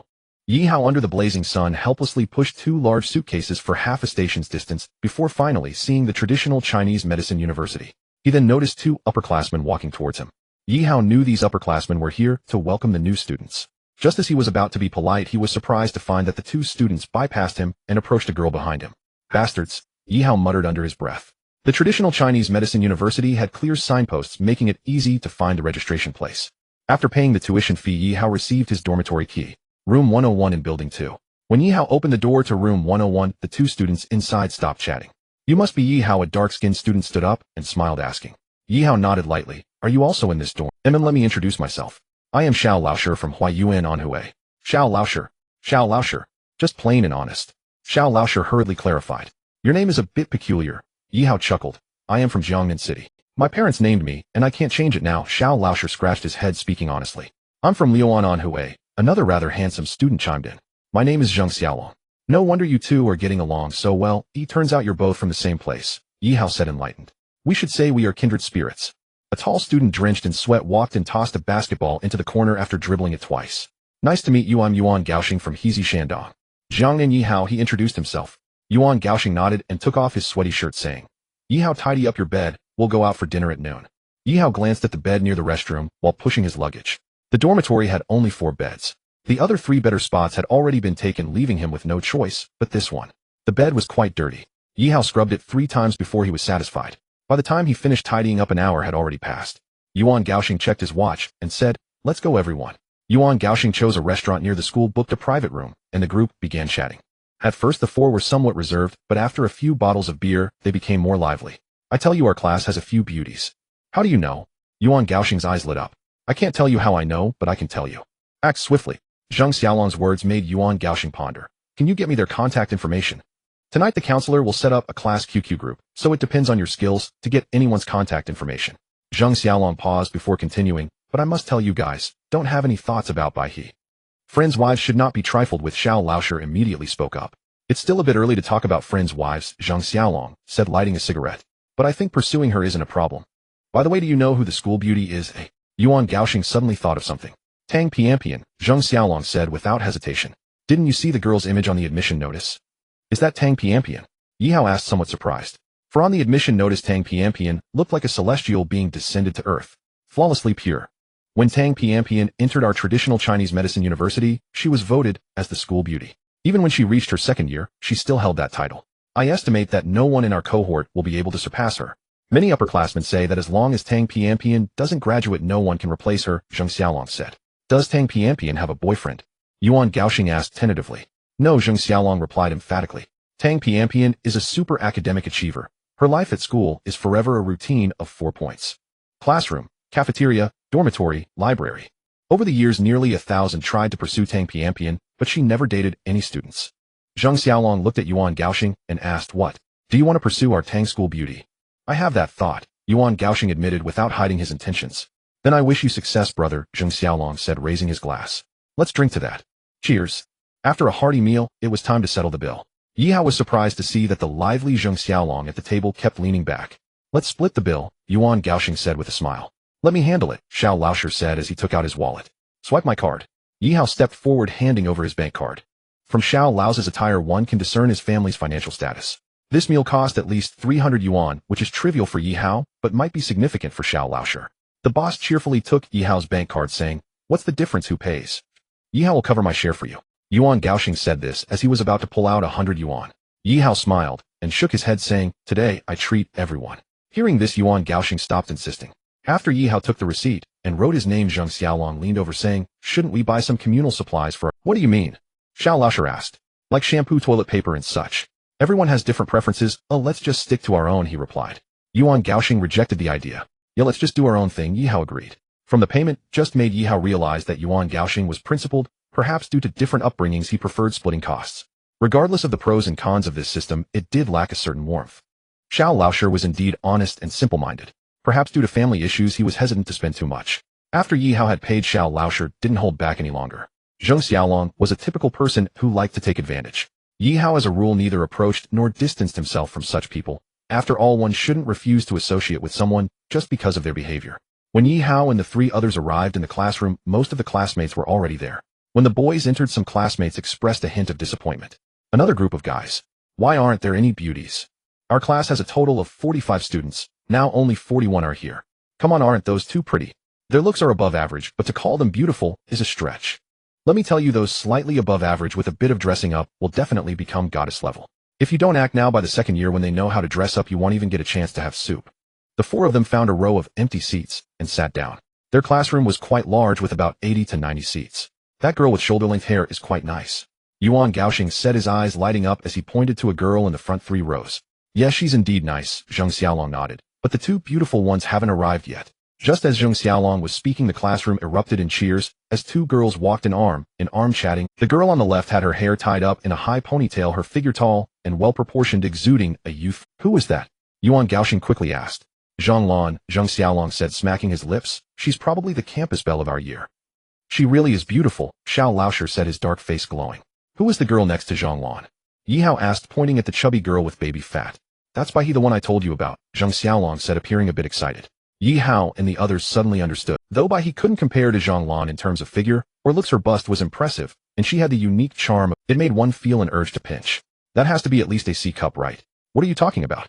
"It has to be I think it's an E cup though. With that baby fat, she looks so kawaii." Zheng Xiaolong noticed that Yuan Gaoxing and Xiao Laosher were staring at Baihe and said, "I've made it clear Baihe is what you haven't pursued her yet, and you don't want us to look." Yuan Gaoxing chuckled. "Isn't that just feeling at a loss?" Zheng Xiaolong laughed. At that moment, Xiao Laosher noticed Yi Hao was fixated on Zhang Lan and nudged him with his elbow, saying, "Yi Hao, what's up? Are you interested in Zhang Lan?" "I just think the name sounds familiar," Yi Hao replied with a smile, shaking his head. "There are many people in the world with the same name." Xiao Laosher said softly, "If you like Zhang Lan, you should act soon." "Why don't you act?" Yi Hao asked Xiao Laosher. "I'm dark and ugly. How could anyone like me yet?" Xiao Laosher, "Is this a dark humor?" Yi Hao chuckled. "I'm not interested in Zhang Lan, and I already have a girlfriend." "You move pretty quickly, huh?" Yuan Gaoxing was taken aback, asking, "Is she a classmate?" "She's back home," Yi Hao said, and in his mind the figure of Li Qianqian appeared. Though there were no promises between them, they both understood each other's feelings. Yuan Gaoxing pondered for a moment and said, "This relationship probably isn't very stable. I think you should find someone in college." "I think it's unreliable too," Zheng Xiaolong echoed. "I said Yi Hao should act. Didn't you notice the looks on those guys' faces?" Yi Hao remained unconcerned. Was college love necessarily reliable? There were countless breakups at graduation. After a short while, a woman in a teacher's outfit walked into the classroom. The students erupted in wolf-like howls once more. Why? Because this woman was not inferior to Zhang Lan, and she had a mature charm akin to a ripe, juicy peach, plump and enticing. "Hello everyone, I am your counselor Leng Shui." As she spoke, the woman wrote her name on the blackboard with chalk. Then Leng Shui wrote down her phone number on the board. "This is my phone number, feel free to memorize it." The classmates immediately excitedly took out their phones to jot down Leng Shui's number. "I believe everyone is still unfamiliar with each other, so let's do some self-introductions now." As Leng Shui spoke, she took out a list. The first name on the list was Yi Hao. 900 points. When Leng Shui saw this name, there was a hint of regret in her eyes. Not only was Yi Hao the top student in their class, but he was also the top scorer for the traditional Chinese medicine college. "Yi Hao, please introduce yourself," Leng Shui said softly. Yi Hao stood up under the gaze of everyone and walked to the podium. Zhang Lan, who was originally looking at her phone, showed a look of incredulity when she saw Yi Hao. "Yi Hao." Zhang Lan suddenly called out his name, which surprised many classmates. Yi Hao looked at Zhang Lan in confusion, asking, "Do you know me?" Zhang Lan was even more certain that this was Yi Hao who had made headlines 2 months ago, as she looked closely at his appearance. "I am Zhang Lan II in Jiangnan City." Yi Hao immediately understood why Zhang Lan's name sounded familiar. He had heard a student mention it before. Zhangnan City Yi Hao. Yi Hao nodded lightly at Zhang Lan, briefly introducing his name and place of origin before stepping down from the podium amidst the astonished expressions of the audience. This name sounds somewhat familiar. I also think this name sounds familiar. What the heck is that person? Isn't this the Yi Hao who caused a stir 2 months ago? The academic genius who scored full marks despite missing the English exam. At this moment the students in the class began to recall who Yi Hao was, each of them standing up to scrutinize him. Alright, everyone sit down. Leng Shui clapped her hands on the desk and said, Zhang Lan, please introduce yourself. Zhang Lan took a gentle breath to calm herself and walked to the podium, carefully considering her words. I am Zhang Lan from Jiangnan City, and I enjoy morning runs. After introducing herself for half a minute, Zhang Lan stepped down from the podium. Then the classmates took turns introducing themselves. Leng Shui clapped her hands and said, I believe everyone has gained a little understanding of your classmates. If you want to know more, please join this group for private chats. As she spoke, Leng Shui wrote a QQ group number on the blackboard. Any activities in class will also be announced in the group. As soon as Yi Hao joined the group, his phone rang with a message notification, and he discovered he had been set as an administrator. Meanwhile, Zhang Lan was also set as an administrator. Teacher Leng, please give me admin rights. Beautiful Teacher Leng, can I have admin rights too? Ignoring the student's requests, Leng Shui chose to remain silent. Just as Yi Hao was about to turn off his phone, it rang again with another message notification. Yi Hao looked and was surprised to see it was a friend request from Zhang Lan. Since they were classmates and from the same city, how could he refuse? Besides, why would Yi Hao refuse a beautiful girl? Just as he agreed, Zhang Lan sent a message. You're too slow to agree. I'm giving you a bad review. Yi Hao chuckled and turned off his phone. Zhang Lan waited for a while, but didn't receive any reply, so she turned to look in Yi Hao's direction and noticed he was chatting with Yuan Gaoxing and others. This guy, how dare he ignore me? Zhang Lan said angrily. Who upset my baby? Why, he asked, noticing the fuming Zhang Lan. That scoundrel Yi Hao, Zhang Lan replied. Do you know Yi Hao? I didn't know him before, but I do now. I sent him a message and he didn't reply. Is there really such a person? I'll help you send him greetings, Bai he said, pulling out her phone to add Yi Hao as a friend. To Bai He's surprise, Yi Hao completely ignored her. This made her feel quite embarrassed, so she kept trying to add him. In fact, Yi Hao had heard the first notification sound, but chose to ignore it. What he didn't expect was that the phone would keep ringing. What was going on? Yi Hao took out his phone and discovered that all those notification sounds were caused by Bai He. He sent a temporary chat message. Do you need something? Bai He was stunned when she saw the temporary chat window. Baby, Yi Hao is really something else. What happened? Zhang Lan curiously looked at Bai He's phone and immediately noticed the temporary chat window. The temporary chat window meant that Yi Hao didn't want to add Bai He as a friend at all. If he had directly added her, the temporary chat window wouldn't have appeared. Why won't you add me as a friend? Bai He sent a huffy message. Because we're not familiar. Yi Hao didn't mind adding Bai He as a friend, but the problem was that Zheng Xiaolong had mentioned pursuing Bai He before, and it would be somewhat inappropriate for him to be too close to her. You big grandpa. So rude. Yi Hao knew that Bai He was teasing when she said that, but he truly didn't want to have too much contact with her, so after sending that message he blacklisted Bai He. Yi Hao, you big grandpa. You say who is rude. Bai He jumped up and pointed at Yi Hao angrily. The entire class of students was stunned, then they all turned to look at Yi Hao. Yi Hao was also surprised by how fierce Bai He, who looked so adorable, could be. Yi Hao, what did you do to Bai He? Leng Shui, who was chatting with the students in the front row, immediately looked at Yi Hao and asked. Yi Hao cast an unhappy glance at Leng Shui. Why did that sound ambiguous? What do you mean by what did I do to Bai He? She greeted my grandpa, Yi Hao said with a wry. Didn't you know that was a joke? Bai He said with a wronged expression. Didn't you know I was joking too? Yi Hao felt equally wronged. Then why did you blacklist me? Bai He asked, staring into Yi Hao's eyes. The classmates were all dumbfounded. They had just been desperately trying to add Bai He's QQ number, yet Yi Hao had actively blacklisted her. Haven't I mentioned this before? We're not familiar. Yi Hao said, disliking the feeling of being watched. If you have nothing to do, just go do your own thing. You? Bai He was about to say something, but was pulled back by Zhang Lan beside her. Aren't you worried about your ladylike image? Zhang Lan whispered. Bai He realized with a start how unladylike she had been just now. She quickly sat down, her face turning pale. Oh no, my image. Zhang Lan couldn't help but chuckle. You're still laughing. If it weren't for you, could I have been humiliated by Yi Hao? Bai He pinched Zhang Lan. Stop. Zhang Lan quickly begged for mercy. Yi Hao just blacklisted you. How did that escalate to humiliation? I don't care. I have to make him pay for it. Bai He snorted coldly. People have a comparative mindset. Since Yi Hao accepted Zhang Lan's friend request, while refusing Bai He's, even if Yi Hao didn't reply, Zhang Lan felt a little less displeased.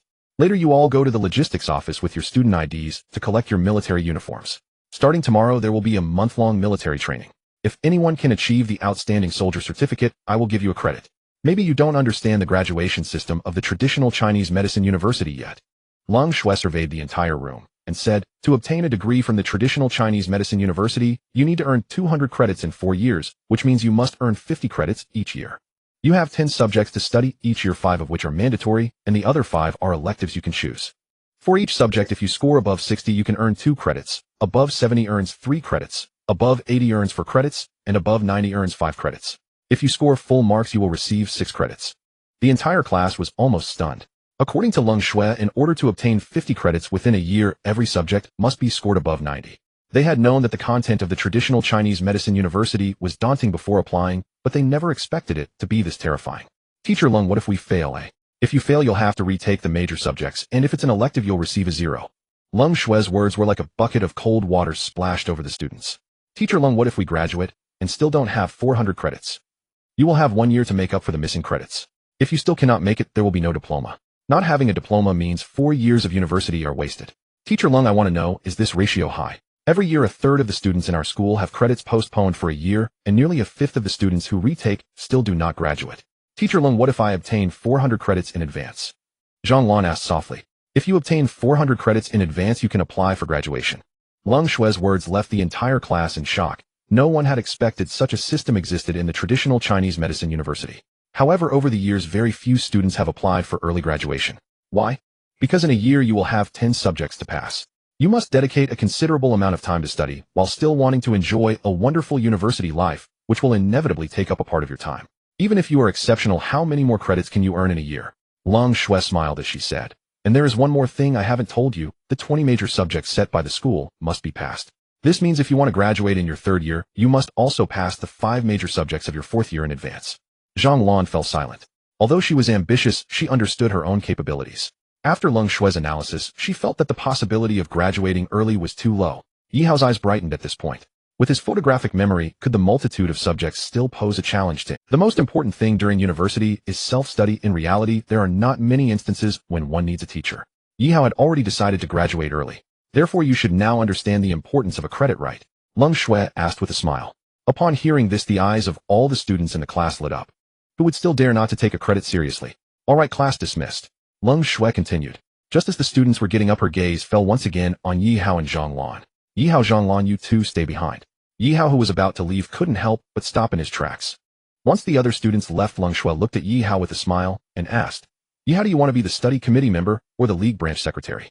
These 2 positions hold significant power during university, and Leng Shui's first choice for Yi Hao also showed her favor towards him. Not interested in either. To Leng Shui's surprise, Yi Hao directly refused. Do you know that being a study committee member or league branch secretary has many benefits? For example, national-level scholarships can be prioritized, and the first batch of party members is selected from league branch secretaries, and there's a possibility of becoming the student council president.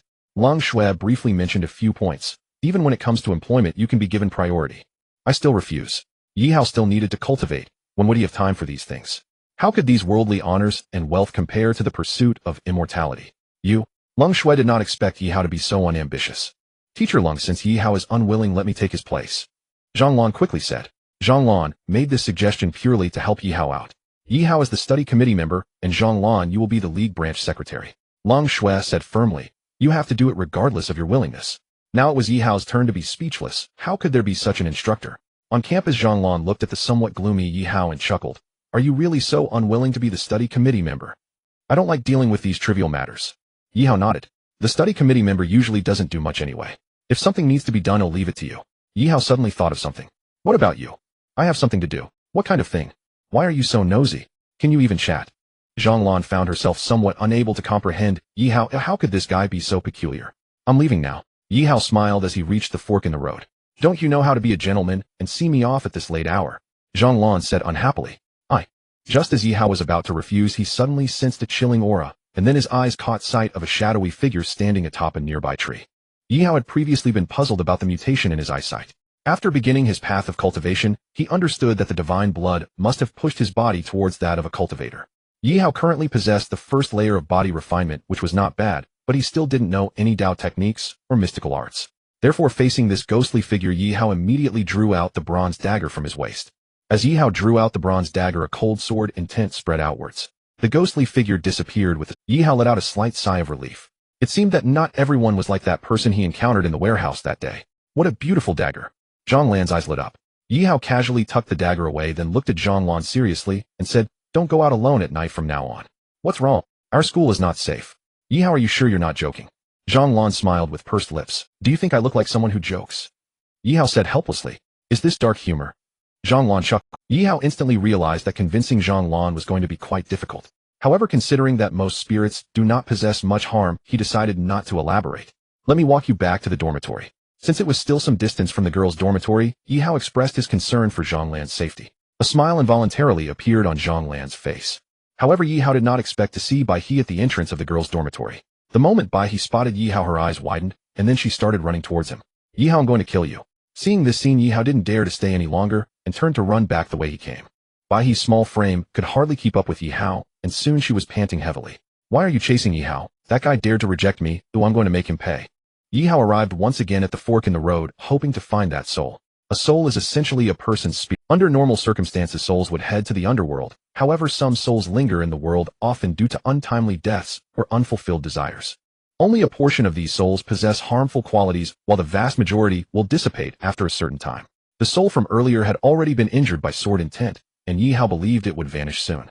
It was only after receiving the memories of the Black Dragon that Yi Hao learned about the existence of magical artifacts and spiritual treasures in the world. Magical artifacts are the treasures of the world's experts. Experts do exist in the mundane world, such as those from Shaolin Wudong and Tibet. However, only the masters of these secular sects are qualified to possess magical artifacts. Spiritual treasures, on the other hand, can only be found within Taoist sects. The bronze dagger in Yi Hao's hand is a mid-grade spiritual treasure, which is extremely precious even among Taoists. Therefore, Yi Hao speculated that Mei Xinxue held a considerable position in her sect, as it would be nearly impossible for someone her age to possess such a spiritual treasure. Yi Hao was still a little short of reaching the first layer of body refinement, but he was already able to use the true essence within his body to activate the dagger. This was also the reason why that soul had fled in a panic. Moreover, even without using divine power, the soul dared not come within 3 meters of Yi Hao, otherwise this bronze dagger would instinctively activate to protect him. Spiritual treasures possess their own consciousness. Yi Hao turned around in vain, unable to find any trace of the soul, and thus made his way back to his dormitory. Upon reaching the dormitory door, Yi Hao heard the excited howls of Xiao Laoshi. Yinlan accepted my friend request. Isn't Yinlan the one with a face full of freckles? I say, Laoshi, your taste is questionable. Xiao Laoshi chuckled. Yinlan has freckles, but her figure is great. If those freckles could be removed, she would definitely not be ugly in our class. Lao's vision is quite farsighted. Yi Hao chuckled as he pushed the door open. Currently, very few boys pay attention to Yinlan, so my chances of success are at least over 80%. Xiao Lao's dark face was filled with excitement. However, Yi Hao found it hard to say anything regarding Xiao Lao's confidence. Although Yinlan's appearance wasn't particularly outstanding, it didn't mean she wasn't picky. Xiao Laoshi truly lacked any shining qualities. Yi Hao, you have to help me, said Zheng Xiaolong as he walked up to Yi Hao. Not helping, Yi Hao rejected. I haven't even said what it's about yet. Zheng Xiaolong said helplessly. It must be. Yi Hao rolled his eyes. It is about Bai He. Zheng Xiaolong, somewhat surprised that Yi Hao guessed correctly, looked at Yi Hao seriously and asked, don't you think we're brothers? Yi Hao hated this tone. How could they be brothers when they had known each other for less than a day? I'm not familiar with Bai He. Yi Hao changed the subject. But you're familiar with Zhang Lan. Zheng Xiaolong hurriedly said, I've checked to Zhang Lan and Bai He live in the same dormitory. Can you ask Zhang Lan to get Bai He to add me as a friend? I'm not familiar with Zhang Lan either. Yi Hao rejected again, causing Zheng Xiaolong to feel quite displeased. Just then Yi Hao's phone rang. Yi Hao opened it to find an unfamiliar number. Nevertheless, he pressed the answer button. Who is this? Guess bored. Yi Hao immediately recognized that it was Zhang Lan on the other end. Yi Hao, how can you be like this? Zhang Lan exclaimed. Alright, what's the matter? That girl Bai He might pull something on you, so be prepared. I'm okay. Also, Heir's my phone number, make sure to save it. How did you get my phone number? Yi Hao suddenly thought of something. What do you think? Zhang Lan gave a riddle and hung up. Yi Hao put his phone into his pants pocket as Zheng Xiaolong stared at him and said, Zhang Lan called you, and you still say you're not familiar with her. I want to know who leaked my phone number. Yi Hao looked at Zheng Xiaolong. Zheng Xiaolong was taken aback. I did. Such matters cannot be hidden, so Zheng Xiaolong had no choice but to admit. I hate it when my personal privacy is leaked. Yi Hao said, returning to his seat in the dormitory. I say, Yi Hao, are you kidding me? A big beauty like Zhang wants your number, and you're still hiding it. Zheng Xiaolong asked. I told you long ago that I'm not familiar with Zhang Lan, Yi Hao said as he opened a book in front of him. It was a compendium of The book was very thick, nearly 600 pages. And this was just the first volume. The compendium consists of. As Yi Hao flipped through the pages, his expression slightly changed because the content was overwhelming, with many herbs having similar properties, making it difficult to remember everything. However, this was relatively speaking to other students. Yi Hao had the ability to remember everything he saw, and with his brain still in development, retaining and comprehending this information posed no challenge at all. The practice of cultivation granted Yi Hao boundless energy, so he didn't have to worry about lacking sleep. Yuan Gaoxing and the others noticed Yi Hao reading and curiously approached him with smiles, saying, "I say, scholar, what rare book are you reading?" "Just bored taking a look," Yi Hao replied. "Let's play cards." Yuan Gaoxing's words were met with Zheng Xiaolong's response. "I've wanted to play cards for a long time. Should we play Landlord or Zhuang Yuan?" Zheng Xiaolong rubbed his hands together eagerly. "Let's play Landlord with the four of us." After thinking for a moment, Yuan Gaoxing said, "I don't know how to play cards. You guys go ahead." Yi Hao declined. "Don't be a downer, Yi Hao. Come on, join us," Yuan Gaoxing invited. Yi Hao still refused. "I really don't know how. You guys go ahead." Seeing Yi Hao's attitude, Yuan Gaoxing didn't press further. He then went to the shop to buy a deck of cards and started playing with Zheng Xiaolong and Xiao Laoshi. The three of them were playing Zhuang Yuan. Zhuang Yuan requires both skill and courage. Xiao Laoshi undoubtedly lacked in both areas. Every time he got a good hand, he would beam with joy, which meant that Xiao Laoshi had no chance to catch up with the other two. In just 3 hours, Xiao Laoshi lost 200. Yi Hao couldn't help but shake his head. He finally understood why many students went to the library. It was simply because his roommates were too noisy. Neither Zheng Xiaolong nor Yuan Gaoxing seemed to care that Yi Hao was reading as they played cards without any regard for. Whenever they got good hands and revealed them, they would shout in excitement. Gambling can be addictive. Even at 1 in the morning, Xiao Laoshi showed no signs of wanting to stop. At this point, Xiao Laoshi had already lost over 500.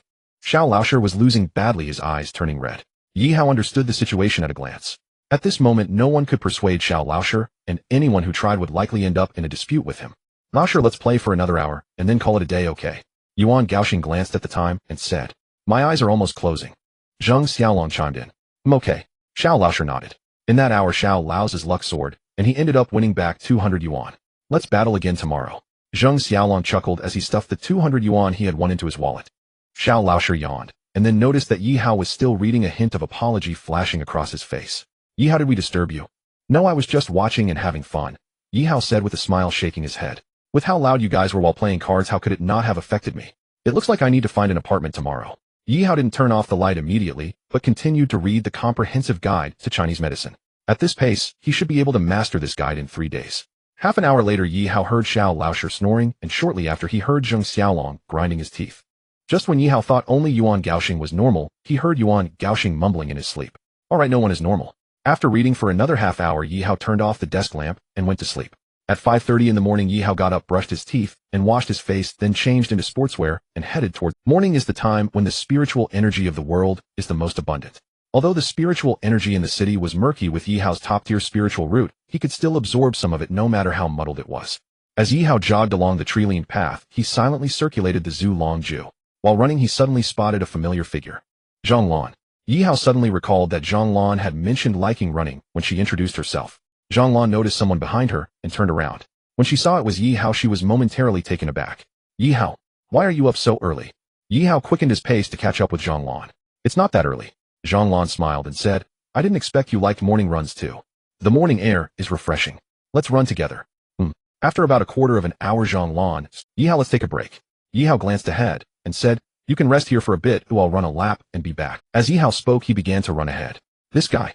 Zhang Lan had never seen anyone so oblivious to this. Suddenly arriving in an unfamiliar place, Zhang Lan instinctively felt close to Yi Hao, who was also from Jiangnan City. Moreover, she had always been paying attention to Yi Hao's situation. If it weren't for missing the English exam, he would have completely qualified to be the top student. The longer Zhang Lan paid attention to Yi Hao, the more interested she became. What she didn't expect was that Yi Hao would be her classmate, which is why she kept trying to get close to him. But who would have thought this guy was completely indifferent to her? Am I that ugly? Impossible.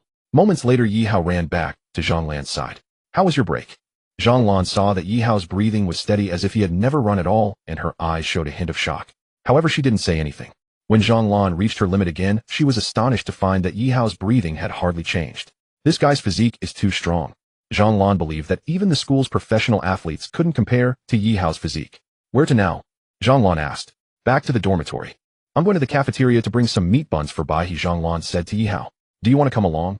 Let's go to." Yi Hao nodded. At this time, there weren't many students in the cafeteria, as most hadn't woken up yet. However, Zhang Lan's appearance still caught the attention of many students. "This girl is so beautiful. Why do I feel like I've never seen her before? She's probably a freshman. So she's a junior sister." While Zhang Lan and Yi Hao were in line, a tall and handsome student approached. He patted Yi Hao on the shoulder and said, "Excuse me, classmate, let me through." Yi Hao glanced at him. "Who are you?" Zhang Xifeng didn't expect Yi Hao to be so rude, and his expression immediately turned cold. "Didn't you hear what I said, eh? Who the hell are you?" Yi Hao shot a glance at Zhang Xifeng. Yi Hao's words drew the attention of all the students. Zhang Xifeng was enraged at Yi Hao's response. He stepped forward and grabbed Yi Hao by the collar. Zhong Sifang was quite tall, over 190 centimeters. Zhang Lan turned around and saw this scene as she quickly stepped forward and said, "What are you doing?" "I'm just discussing life with this junior," Zhong Sifang replied with a gentle smile. Slap. Yi Hao slapped Zhong Sifang across the face. Zhong Sifang was immediately stunned. What just happened? Yi Hao straightened his collar and coldly said, "This shirt costs over 100 yuan. Can you afford to pay for it?" Swish. After being hit, 3 of Zhong Sifang's classmates immediately surrounded Yi Hao. Zhang Lan stepped forward to protect Yi Hao and said, "What do you want?" Yi Hao pushed Zhang Lan aside, looking fearlessly at the 3 students. "Are you coming at me together or one by one?" "Kid, you're quite arrogant," one student said, cracking his knuckles. "I'm used to being arrogant. Go ahead, bite me," Yi Hao replied, genuinely unafraid of these students. Before Yi Hao cultivated, he could easily take on dozens of thugs, and now that he had cultivated, even an acquired martial arts expert would just be bullied by him. "You dare hit me?"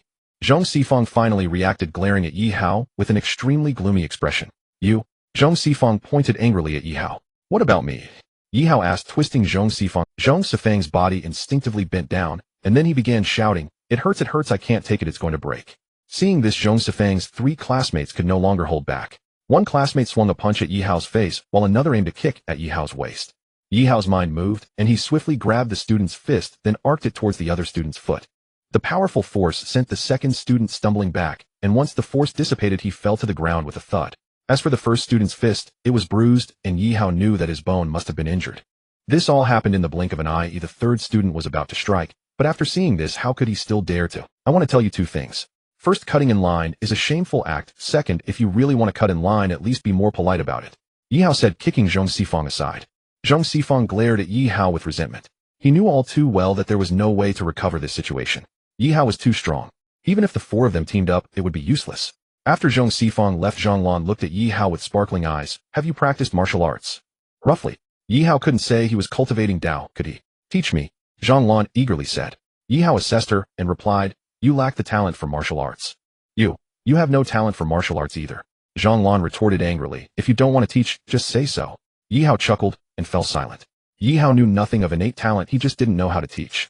Moreover, even if he did, he was unwilling to teach. He bought some breakfast and returned to the dormitory with bags in hand. "I say, it's already 6:20, how long are you 3 planning to sleep?" Yi Hao set down the breakfast with a smile. 6:20. Zheng Xiaolong rubbed his eyes. "I'm not fully awake yet," Xiao Laosher muttered. "Who told you to play cards?" Yi Hao pointed at the breakfast on the table. "I bought you all breakfast." Upon hearing this, Yuan Gaoxing and after washing their faces, the 3 of them began to feast. "Yi Hao, why did you get up so early?" Zheng Xiaolong asked while munching on a meat bun. Morning run.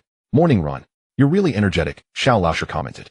After all, Yi Hao was the last to... "It's not bad," Yi Hao said as he changed into his military outfit and looked into the mirror. He noticed that his skin had become smooth and elastic due to the transformation from the divine blood. The small moles and spots on his face had disappeared. "I seem to have become a bit more handsome." Yi Hao rubbed his chin and said, "Looking again, you're not as handsome as me." Zheng Xiaolong leaned in, touching his sparse stubble. "Do you think I should shave this off?" Yuan Gaoxing, having washed his hands, stood behind them. "I say the most handsome in our dorm is me." "Nonsense, the dorm's looks depend entirely on me, okay?" Zheng Xiaolong immediately retorted. "If you 2 keep chatting, we'll be late." Yi Hao glanced at the time and turned to walk towards the playground. "Yi Hao, wait for me." Xiao Laosher quickly put on his upper garment and chased after Yi Hao. "Whoever is the last to leave locks the door." After saying this, Zheng Xiaolong dashed off. By the time Yi Hao and the others reached the playground, almost all the classmates were already there. The class had already lined up in 2 rows according to gender. Yi Hao and his friends naturally stood among the boys. To Yi Hao's surprise, he found himself next to Bai He. Yi Hao, switch places, Zheng Xiaolong whispered as he walked over to Yi Hao. Yi Hao simply turned and moved to Zheng Xiaolong. As Zheng Xiaolong was preparing a memorable opening line to leave an impression on Bai He, she unexpectedly turned and swapped places with a girl behind her, ending up next to Yi Hao again. "Thinking of avoiding me?" "No chance." Bai He coldly huffed at Yi Hao. "Miss, I have no grievances with you, all right?" Yi Hao replied, speechless. "Who told you not to add me on QQ? Should I add you now?" "Now I'm not in the mood." "Then what to do?" "You need to apologize to me." "Fine, I apologize." "Not sincere enough." "You old hag. Yi Hao, are you cursing at me again?" Bai He exploded again, pointing at Yi Hao and shouting. The entire class turned to look at the 2 of them. Leng Shui approached with a grim face. "What's going on?" "Teacher Leng, you must stand up for me." Bai He looked at Leng Shui with a pitiful expression. "The instructor is about to arrive. Bai He, if you dare to cause any more trouble, watch out for your credits." Leng Shui shot Bai He a glare and turned to leave. How could she not see that Bai He was simply the one making trouble first? What was happening? Bai He was stunned. Just as she was about to say something, a wave of gasps erupted around them. "The instructor is here. They're all so handsome. I want to pounce on one." Faced with the girl's infatuation, the boys were filled with jealousy. However, despite their jealousy, they had to admit that the instructors looked very handsome in military uniforms. The instructor for Yi Hao's class was a young man in his 20s. From today on, I will be your instructor. My name is He Jing. Now arrange yourselves in 2 lines by height. As He Jing's words fell, some students began to move to different spots on their own. After waiting a moment, He Jing approached Zheng Xiaolong with a serious expression. Didn't you hear what I said? He Jing's tone was harsh. Zheng Xiaolong, youthful and impetuous, could not endure it. Thus he chose to remain silent. Seeing Zheng Xiaolong's lack of response, He Jing shouted angrily, run 3 laps around the playground. I won't run. Zheng Xiaolong looked at He Jing and said in a low voice. Soldiers are duty-bound to obey orders. Sorry, I'm not a soldier. But you seem to forget that university students are reserve members, and you are currently undergoing military training. He Jing's gaze revealed a hint of sternness. I'll say it one last time, run 3 laps around the playground. To set an example. To make these students obey, they must have enough respect for him. He Jing had originally wanted to fight, but he didn't expect Zheng Xiaolong to jump out without hesitation.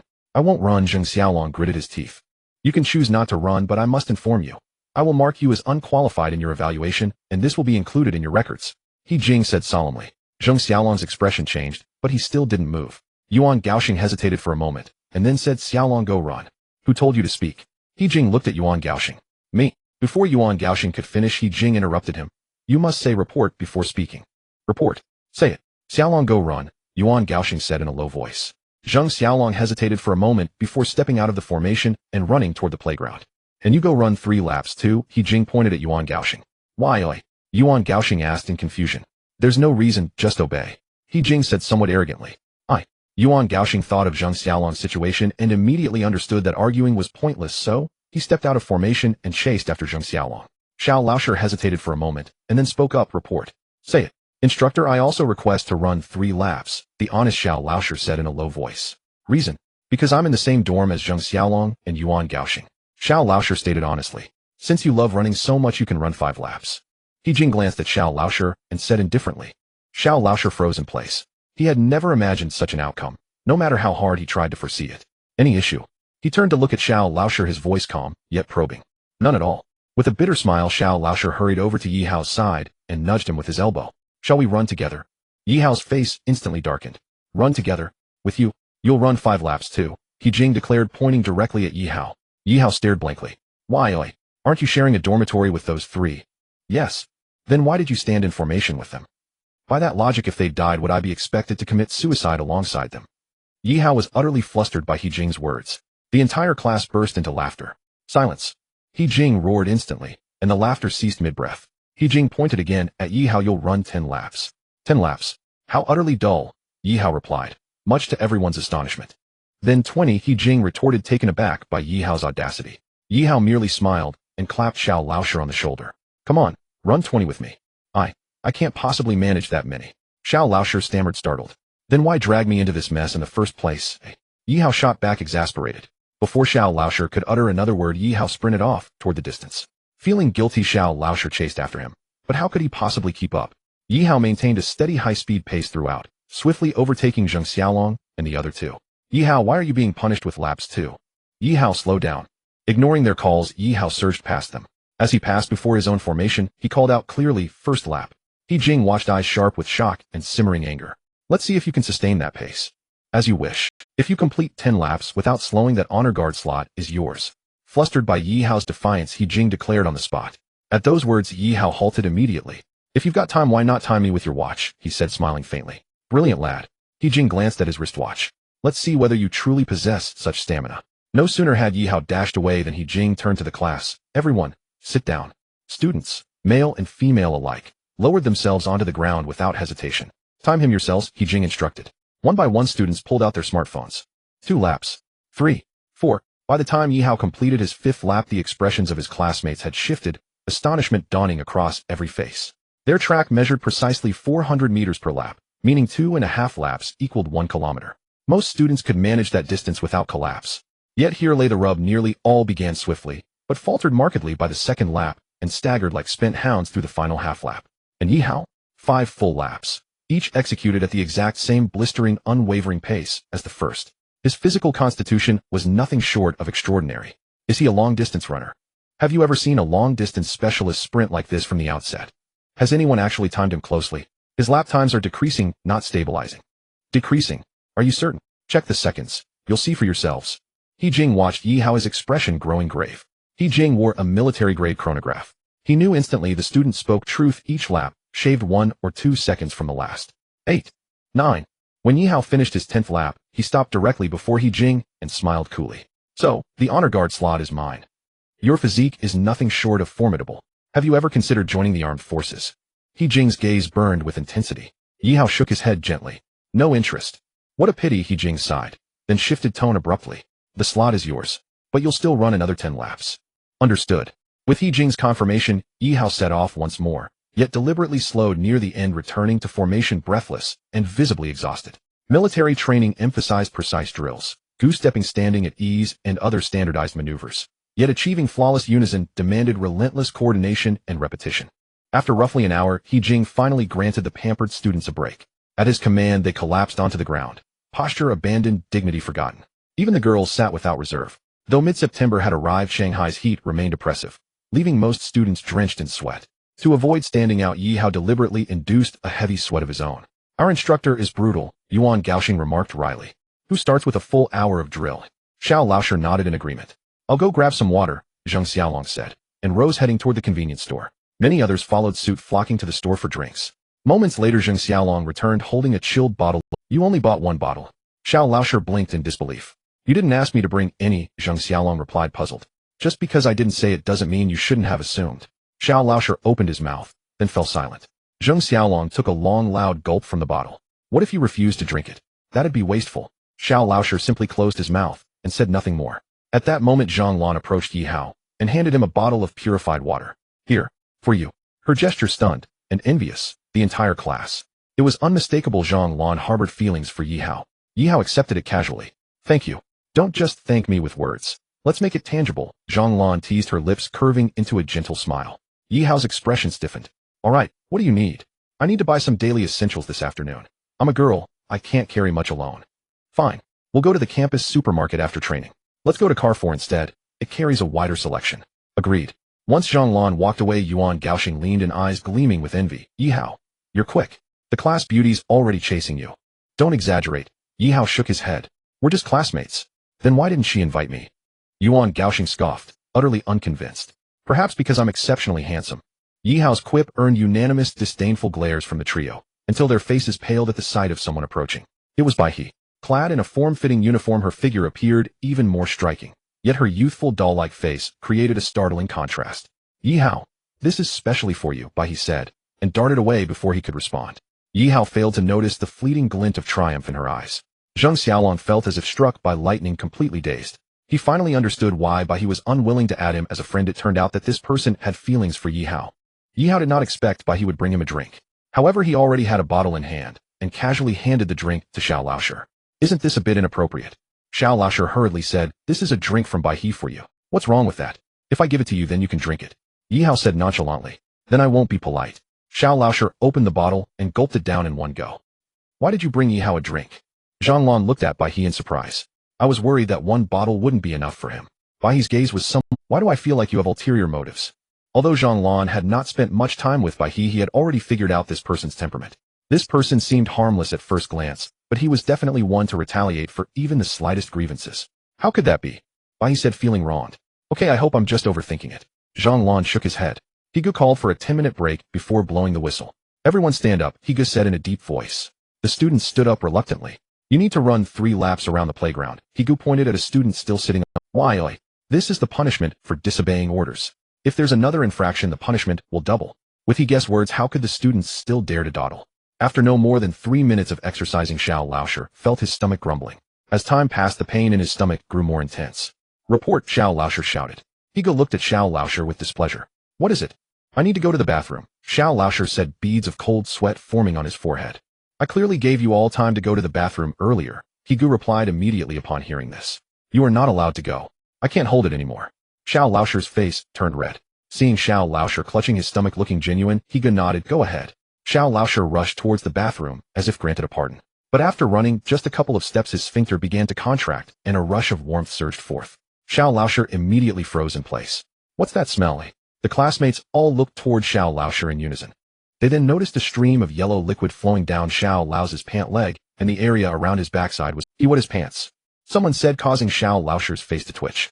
At that moment, Xiao Laosher felt an overwhelming urge to disappear into the ground. Laosher, go back to the dormitory, Yi Hao hurriedly said. Bai He stood watching Xiao Laosher leave stunned. Did Yi Hao really give the drink to Xiao Laosher? Bai He murmured.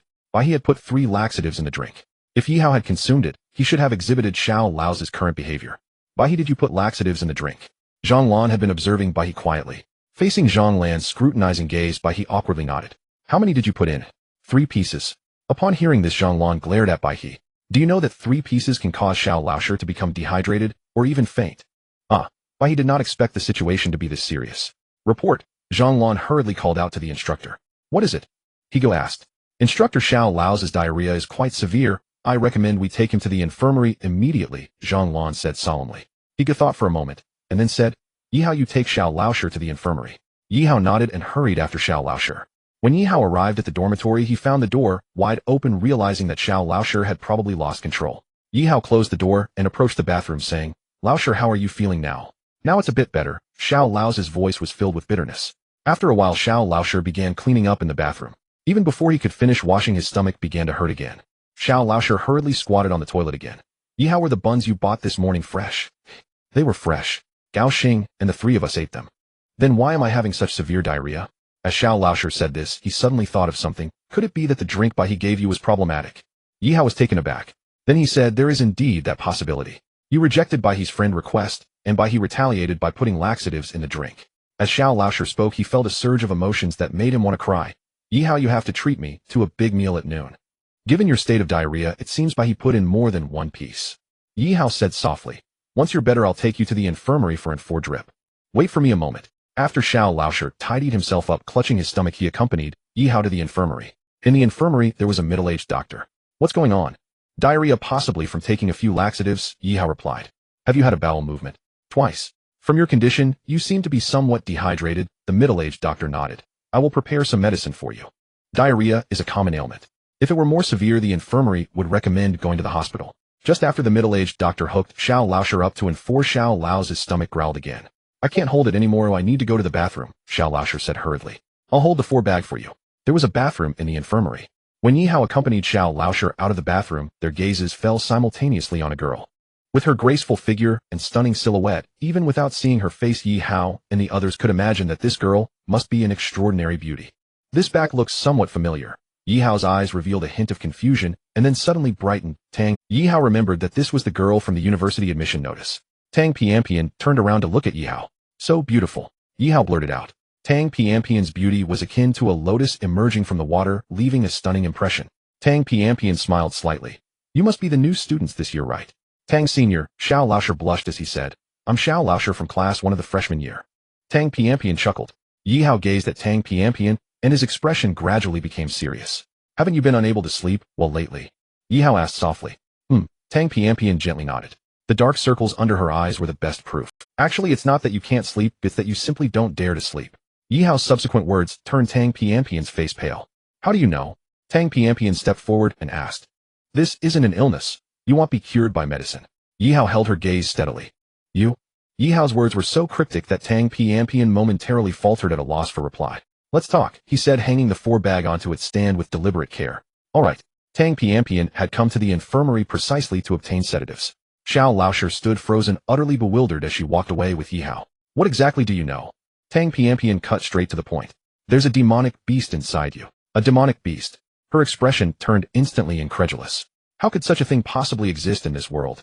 The wonders of this world far surpass your imagination, Yi Hao replied with a faint chuckle. Its name is Minj, the nightmare wraith, so every time you fall asleep it torments you with nightmares. As Yi Hao spoke, Tang Piampian felt a quiet, reluctant conviction stir within her. How can it be dispelled? I lack the power to break it, for now. Yi Hao shook his head. What effect will Minj have on me? It will relentlessly corrode your spirit, until your mind shatters under the strain. Yi Hao answered plainly. Tang Piampian well understood the consequences of mental collapse. How did Minj enter my body in the first place? Bad luck, I suppose. Tang Piampian blinked, startled. What do you mean? Some things are best left unspoken, Yi Hao said, shaking his head, not lying, merely withholding. After the 6 realms' wheel of reincarnation collapsed, countless malevolent entities surged forth into the mortal realm. That Minj had emerged was neither surprising nor unprecedented. Then what should I do? That was the question weighing most heavily on Tang Piampian's mind. Wait here for me. Yi Hao mused briefly before replying. Where are you going? Back to my dormitory. Not long after, Yi Hao reappeared before her. Are you feeling drowsy right now? He asked. Yes, I haven't slept in over a day. How could I not be exhausted? If you're tired, then sleep now. Here. Tang Piampian looked up astonished. I just want to test whether this works, Yi Hao said, drawing an ancient bronze dagger from his coat. Tang Piampian studied the blade with puzzled curiosity. What is this? A sacred artifact for slaying demons and exorcising evil spirits, Yi Hao replied with a wry smile. Are you certain it's effective? Minge won't kill you outright. ITLL only torment you slowly. So even if you fall asleep, there's no immediate danger. Tang Piampian shot him a sharp glare. Must you phrase things so poorly? Just rest. If the artifact fails, we'll need another solution. Yi Hao deftly changed the subject. Tang Piampian hesitated. I can't sleep here. How could she possibly drift off before a stranger on a campus bench? Then what do you suggest? Yi Hao sighed, exasperated. After a pause, Tang Piampian bit her lip and murmured, shall we book a room? She was desperate for sleep. For days Minge had worn her down to exhaustion. Then let's go, Yi Hao said, unruffled. If you dare take advantage of me while I'm asleep, she warned, brandishing her fist playfully at him. You're overthinking it, Yi Hao retorted, rolling his eyes. Humph, I hold a black belt in Taekwondo. All show no substance, he quipped. What did you say? Tang Piampian blocked his path. Are we or aren't we checking in? The phrasing hung awkwardly in the air, laden with unintended implication. As they stepped beyond the school gates, Tang Piampian immediately hailed a taxi. Isn't there a budget hotel right over there? Yi Hao pointed toward the nearby establishment. Tang Piampian shot him a skeptical look. Do you want the entire campus to know we've checked into a room together? Too close to campus. She dared not risk it. Fine. Have it your way, Yi Hao replied, his demeanor growing effortlessly nonchalant. A longer trip to secure privacy. No objection. Tang Piampian opened Baidu Maps, searched briefly, then gave the driver the address of a more distant hotel. Upon arrival, she handed her ID card and verification code to the front desk. Room 301, the clerk said, handing her the key card. Tang Piampian nodded and entered the elevator, with Yi Hao ascending to room 301. The moment they disappeared into room 301, a man emerging from the opposite room froze, his eyes widening in stunned disbelief. Tang Piampian, checking into a room with a man. Zhuojing rubbed his eyes, then crept forward and pressed his ear against the door. Soon Tang Piampian's voice drifted through the thin barrier. It really is Tang Piampian. Zhuojing drew a slow, deep breath. Who could have imagined that the aloof, untouchable Tang Piampian would ever share a room with a man? After a moment's reflection, Zhuojing resolved to inform Wei Duo. One of Tang Piampian's most devoted admirers, Wei Duo, had once clashed with Zhuojing, when both still vied for her favor. But after witnessing Wei Chuo's formidable strength, Zhuojing had abandoned his pursuit without hesitation, and pledged himself as Wei Chuo's loyal subordinate. Zhuojing returned to his room, where a woman adorned in heavy makeup was hastily dressing. Young Master Zhuo, why are you back so soon? She tossed him a flirtatious glance. Zhuojing gestured sharply for silence, then dialed Wei Chuo's number. Zhuojing, what is it? A clear, resonant voice answered on the other end. Senior Wei Tuo, I hesitate to broach this matter. Zhuojing withheld the revelation for a beat. A pause followed, then a single clipped word, speak. I saw Tang Piampian check into the Green Tree Inn on Zhengnan Road, with a man. Say that again. Zhuojing repeated his statement verbatim. I'm currently attending a conference in Guangzhou. Investigate that man immediately. Submit his full dossier to me before I return. The voice turned glacial. Should you fail, contact Zhengfang. We'll send his details shortly. Yes, sir. Zhuojing heard the lethal chill in Wei Chuo's tone, and could already envision Yi Hao's grim fate. But that was no longer his concern. Truth be told, hadn't Zhuojing long wished for Yi Hao's demise? The goddess had never possessed had been claimed by this very man. In that instant, a savage impulse surged within him, to burst in and obliterate Yi Hao utterly. Tang Piampian lay down, closed her eyes, but moments later, she opened them again. I can't sleep. Give it a moment. You'll drift off soon. Yi Hao, is any of this true? Do demonic beasts truly exist? Southern China's sorcery, Thailand's curse rituals, Western Hunan's corpse-walking rites. They've endured across centuries. Do you truly believe they're all mere illusion? Yi Hao smiled faintly. How do you know about these things? Tang Piampian's eyes flickered. I read books, Yi Hao replied, then turned to Tang Piampian and said, instead of trying to pry information from me, you might as well get some good sleep. Tang Piampian's face turned slightly red from being seen through by Yi Hao, but she still gently opened her lips and said, can you tell me about it? No. Why not? I fear it might scare you. I'm not afraid. Oh really? Yi Hao looked at Tang Piampian suspiciously. I have a lot of courage. Then why are you afraid to sleep? Perhaps Tang Piampian was truly exhausted. It wasn't long before she fell into a deep sleep. As Tang Piampian drifted off to sleep, a hint of terror appeared on her face. Yi Hao immediately drew the bronze dagger from his arms, and at that moment the fear on Tang Piampian's face diminished significantly. This nightmare is much stronger than that soul. Yi Hao said, channeling his true essence into the bronze dagger, which then radiated a formidable sword intent. Ordinary cultivators could not perceive this sword intent. However, the nightmare lurking within Tang Pianpian sensed it sharply, and in the next moment the fear on her face completely dissipated. It's effective. Yet soon a problem arose. He could intimidate the nightmare, but couldn't eliminate it. In other words, it was merely a temporary fix. Perhaps I need to reach the first level of body refinement before I can truly deal with it. Originally, he would break through to the first level of body refinement in half a month, but now Yi Hao estimated that it would take him at least a month to achieve that. After intimidating the nightmare, Yi Hao quietly began to cultivate. He didn't know how much time had passed when Tang Pianpian slowly woke up. As she opened her eyes, she saw a face. "Oh!" Tang Pianpian screamed. "Miss, am I really that scary?" Yi Hao looked at Tang Pianpian speechlessly. "How did I end up here? Are you confused from sleeping?" Yi Hao was at a loss. Tang Pianpian rubbed her disheveled hair and suddenly remembered what happened today. It was then she noticed that she wasn't covered with a blanket, as it was tightly trapped between her legs. Tang Pianpian quickly lifted the blanket to cover herself. "Is it okay that you're fully clothed? I can't believe I didn't dream at all," she suddenly realized, looking at Yi Hao in astonishment. "Are you looking forward to having a nightmare? How did you do it?" "It just happened." Tang Pianpian gazed intensely at the bronze dagger in Yi Hao's hand, saying, "Can I borrow this dagger for a while? I don't mind lending it to you, but it might not be very useful." Yi Hao said softly. "What do you mean?" "When I placed the dagger beside you, the fear on your face only lessened slightly, which means the nightmare only feared this dagger, but it still invaded your dream. Later, when I activated the sword intent within the dagger, the nightmare had no choice but to retreat from your dream." "How did you activate it?" "You can't do it." "How would I know I can't do it if you don't teach me?" "Are you hungry?" Tang Pianpian touched her belly, and then realized she was indeed hungry. "How long did I sleep?" "More than 10 hours. "Oh, what's wrong?" "I have class in the afternoon. I also have military training this afternoon." Of course, Yi Hao had asked Yuan Gaoxing to help him request leave. Tang Pianpian hurriedly rolled off the bed to tidy up her messy hair, and after she left the room, another question crossed her mind. "Will the nightmare appear again tonight?" "I don't know," Yi Hao replied, seeing the anger in Tang Pianpian's eyes. He added, "After I intimidated the nightmare, I also don't know if it will appear tonight." "What if it does appear?" "Then we'll just deal with it." "Yi Hao." Tang Pianpian gritted her silver teeth and "What do you want to eat?" "Don't change the subject. How about hot pot?" "I just had that yesterday." "Then let's have Sichuan cuisine." "Sichuan cuisine is too spicy." "Then let's have barbecue." "Okay."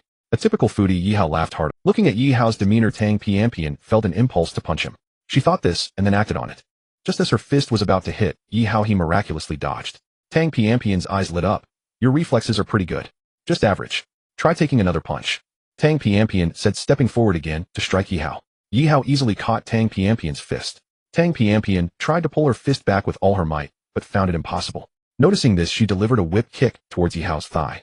Yi Hao released Tang Pianpian's fist and gently patted her leg. Tang Pianpian felt as if her kick had no strength, just flowery fists and embroidered legs. Yi Hao lightly shook his head. "Your skills are that strong." Tang Pianpian realized Yi Hao was using soft strength. Only by cultivating hard strength to a certain level could one master soft strength. Even though Tang Pianpian's coach was a 6th-degree black belt, he still hadn't mastered this soft strength. The coach once said that mastering soft strength could earn someone the title of master. A master? How many masters are there in all of Huaxia? Yi Hao, so young, had already reached the level of a master in martial arts. "Just average," Yi Hao shrugged. "Teach me then." Tang Pianpian looked at Yi Hao with eager eyes. "I don't have time. No need to think I refuse."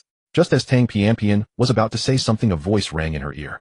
"Hey girl." Tang Pianpian looked displeased at a lewd-looking guy. "What are we going or not? Just give me an answer, girl." Kuei Wu continued to ask as he saw Tang Pianpian's silence. "No way. But I've set my sights on you, whether you agree or not doesn't matter," Kuei Wu said as he reached for Tang Pian. Yi Hao reached out to block Kuei Wu, saying, "Get lost." To Yi Hao's surprise, Kuei Wu fell over, then began to clutch his legs, screaming as if his life depended on it. "Help! Help! Help!" Tang Pianpian was stunned. Yi Hao was also stunned. Is this a setup? As Kuei Wu's cries echoed, a group of 10 or so young men and women surrounded them. "Do you need help?" a girl asked. "Call the police," Kuei Wu hurriedly replied. "How much do you want?" "Do you think you can just pay a little and let it go after breaking my leg?" Kuei Wu glared at Yi Hao angrily and said, "Let me tell you, no way. Aren't you just trying to extort more money?" Yi Hao was getting angry. Enough is enough. Yi Hao always felt that Kuei Wu was trying to extort money. However, as soon as that woman made the call, the police car arrived within a minute. Even Yi Hao, no matter how naive, understood that this was a trap aimed at himself. Who did he offend? Since arriving in Magic City, it seemed he hadn't offended anyone. Was it necessary to go to such lengths against him? "What happened?" asked 2 police officers in a deep voice after arriving here. Kuei Wu looked at Yi Hao with a face full of indignation and said, "I only glanced at his girlfriend, and he started attacking me with punches and kicks." "You're lying," Tang Pianpian retorted angrily. Whether I'm lying or not, the surrounding crowd has sharp eyes, Kuei Wu stated as he glanced at the onlookers around. I testify I saw him hit someone, a middle-aged man immediately said. I testify. This kid was too ruthless. Yes, if we hadn't intervened, he might have killed him. Tang Piampian realized that these onlookers were all helpers of Kuei. Giving false testimony is illegal, Tang Piampian said solemnly. Little girl, you can eat recklessly, but you can't speak recklessly, the middle-aged man replied unhappily. Before Tang Piampian could say anything more, one police officer looked at Yi Hao and said, come with us for a bit. You can't take him away. Tang Piampian stepped forward, standing in front of Yi Hao. Yi Hao pushed Tang Piampian aside and handed her his phone, saying, tell President Long about my situation. Okay. Tang Piampian forced herself to calm down. She knew there was no way she could stop Yi Hao from being taken away. Since Yi Hao instructed this, he must have connections. 2 police officers took Yi Hao, Kuei Wu, and several witnesses. Their procedures were standard, and no one could find any fault with them. Yi Hao's heart grew uneasy. The more standard the process, the worse it was. This indicated they wanted to ruin him. Tang Piampian quickly found President Long's phone number in Yi Hao's contacts. Not long after, a hearty voice came from the other end. Yi Hao, what made you think of calling me? You must be President Long, right? Yes, I am. I am a friend of Yi Hao's. Please, what happened? Tang Piampian recounted the earlier events. This is a frame-up. Don't worry, I have several friends in the news industry in Magic City. They'll have them look into it right away, President Long said, and President Long was very efficient. Not long after Tang Piampian's phone rang. Things are a bit troublesome. President Long started with this sentence. Tang Piampian's expression changed. Who exactly wants to target Yi Hao? According to what my friend found out, someone from above has spoken to target Yi Hao. My friend used some connections, but no one dared to inquire. What should we do? President Long pondered for a moment and suddenly thought of something. Yi Hao chose the traditional Chinese medicine college, right? Yes. Your principal has significant influence in Magic City and even nationwide. If your principal is willing to help, Yi Hao should be safe. Principal. Tang Piampian's eyes brightened. The principal of the traditional Chinese medicine university Huasu is a revered master of Chinese medicine in Huaxia. Even the high officials of the imperial capital can speak of Huasu. Name, a police officer asked in the interrogation room. Yi Hao. Gender. Male. Age. 19. Why did you hit Kuei Wu? I didn't hit Kuei Wu, Yi Hao said solemnly. Kuei Wu's right leg was broken by you, and you still say you didn't hit him. I didn't hit Kuei Wu. Bring Kuei Wu in. The interrogating officer immediately grew angry. Soon a police officer pushed in Kuei Wu, whose right leg was deformed. Yi Hao stared at Kuei Wu's right leg for a moment and sighed. You guys really put in a lot of effort to deal with me. With Yi Hao's perspective, he easily saw that Kuei Wu's right leg was indeed broken, and this kind of fracture was caused by a violent external force. What do you have to say now? Kuei Wu's right leg has nothing to do with me. With witnesses and evidence, you still refuse. I didn't commit the act. Why should I confess to anything? It seems that you want to confess without using some extreme measures. The interrogating officer stood up and said coldly. They are going to force a confession. Yi Hao's gaze sharpened. He wondered if Tang Piampian had informed President Long. Yi Hao did not think of escaping. Although Yi Hao had the ability, he did not dare to do so. Otherwise, he would become a fugitive. After a while, 2 police officers walked in with some equipment. The 2 officers strapped Yi Hao to a metal chair. Then one officer took a rope and tightened it around his neck, while the second officer held down his head, and the third officer applied a damp gauze to his face. Do you know what this is, eh? Yi Hao did not respond. To be honest, he really had no idea what they were planning to do. Look, there are 9 pieces of this gauze in total. I will apply them one by one to your face, and when all these gauzes are on your face, your breathing will become difficult. To survive, you will have to breathe desperately. Don't worry, as long as you breathe hard, you will get enough oxygen to stay alive. Is that all? If that's the case, how could this be considered torture? The next part will definitely be exciting, so let's wait. As the officer finished speaking, he applied the second layer of gauze to Yi Hao's face. 3 layers. 4 layers. 5 layers. When the 9th layer of wet gauze was applied to Yi Hao's face, he felt his breathing become extremely difficult. He had to exert all his strength to draw in a tiny bit of oxygen. At that moment, a liquid was poured over the gauze, and the next moment, a pungent smell reached his nostrils. Yi Hao's expression changed. Chilly water. He quickly held his breath. Breathing in chilly water through his nose would surely choke him. The problem was how long could he hold his breath. As Yi Hao could no longer hold on, and took a breath, the chilly water seeped into his nostrils. He immediately started coughing violently. As he coughed, mucus and tears streamed down. After a bout of coughing, the discomfort eased slightly, but at that moment his brain sent a signal that he was about to suffocate. Yi Hao finally understood how cruel this punishment was. As long as you breathe, you will inhale chilly water, and this kind of stimulation is not something everyone can endure. However, even if you don't want to endure, you have to. Because if you stop breathing, you'll suffocate. Even if you deliberately hold your breath, when you faint, your body will instinctively make you breathe. The result of breathing is that you will be stimulated to wake up. This cycle continues, making it impossible for you not to yield or confess. At the airport in the Magic City, 2 rows of bodyguards stood solemnly watching a private jet slowly descend. In Huaxia, owning a private jet is a symbol of status. Even in the 21st century, there are not many people in the country who own private jets. One must understand that even the cheapest private jet costs over 100 million, and the annual maintenance fees can exceed tens of millions. Those without assets in the tens of billions should not even consider owning a private jet. Once the private jet landed, the 2 rows of bodyguards swiftly moved to the exit. As the door opened, a girl dressed in a black suit was the first to step out. She scanned the crowd before returning to the exit, followed by a girl who appeared like a fairy from a painting. Her brows, her eyes, her lips seemed to be the exquisite work of nature itself. Lin Ruer calmly glanced around before stepping down the elevator. The 2 rows of bodyguards immediately surrounded Lin Ruer. As she entered a specially customized Lincoln sedan, her gaze fell upon a girl beside her wearing gold-rimmed glasses. "Xiao Mei, how is my grandfather?" Lin Ruer asked. "The old gentleman woke up an hour ago, and after being examined by several medical experts, his health indicators are all good." Xiao Mei is one of Lin Ruer's secretaries. Is there anything else?" Lin Ruer nodded. She already knew this news. "Tonight, Mrs. Zhou is hosting a charity banquet, and the invitation has already been sent to your residence," Xiao Mei said seriously while opening her notebook. In fact, even without notes, Xiao Mei could remember these matters, but Lin Ruer's schedule is related to her safety, so everything must be documented. What else? Yihao was taken away by the police station on Jiangzhou Road in Minhang District. Yihao. Lin Ruer was taken aback upon hearing the name. "Yihao is the student who saved my grandfather. You told me to keep track of his movements," Xiao Mei whispered. For what? Lin Ruer involuntarily recalled Yihao's image. "After the incident with Yihao, I immediately started investigating, but I haven't gotten any results yet." Xiao Mei hurriedly replied. "We're heading to the police station on Jiangzhou Road in Minhang District right now," Lin Ruer said in a serious tone. Just as Lin Ruer was on her way to the station, Xiao Mei received a phone call. "Miss, we have found out that this matter was instigated by Wei Tuo. The Wei family is just a small family in the Magic City, but Wei Tuo's mother is from the Wang family.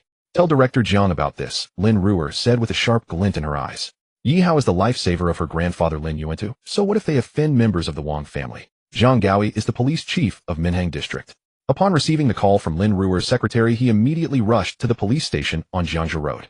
On the way, Zhang Gaoi realized that this matter was most likely true. When he arrived at the entrance of the Jiangzhou Road police station, he happened to run into Lin Ruer's convoy. "Miss Lin," Zhang Gaoi exclaimed in surprise. He felt a sudden shock. What was Yihao's background? Why was the Pearl of the Magic City personally coming here? "Director Jiang, may I ask if it is convenient for me to see my friend?" "Miss Lin, you must be joking," Zhang Gaoi said with a smile. "Please." At this moment, even if it is inconvenient, he must still give Lin Ruer face. The Lin family is such a colossal entity that even the upper echelons of the Magic City have connections. Zhang Gaoi's arrival made the officers at the Jiangzhou Road police station tense. "Where is Wang Jun?" Captain Wang. An officer stuttered, afraid to speak. Zhang Gaoi snorted coldly and walked towards the interrogation room. On the way, he had already learned the ins and outs of Yihao's situation. This matter was instigated by Wei Tuo to have Wang Jun carry it out. The aim was to solidify Yihao's charges. Zhang Gaoi felt a surge of anger in his heart at the occurrence of such an incident under his jurisdiction.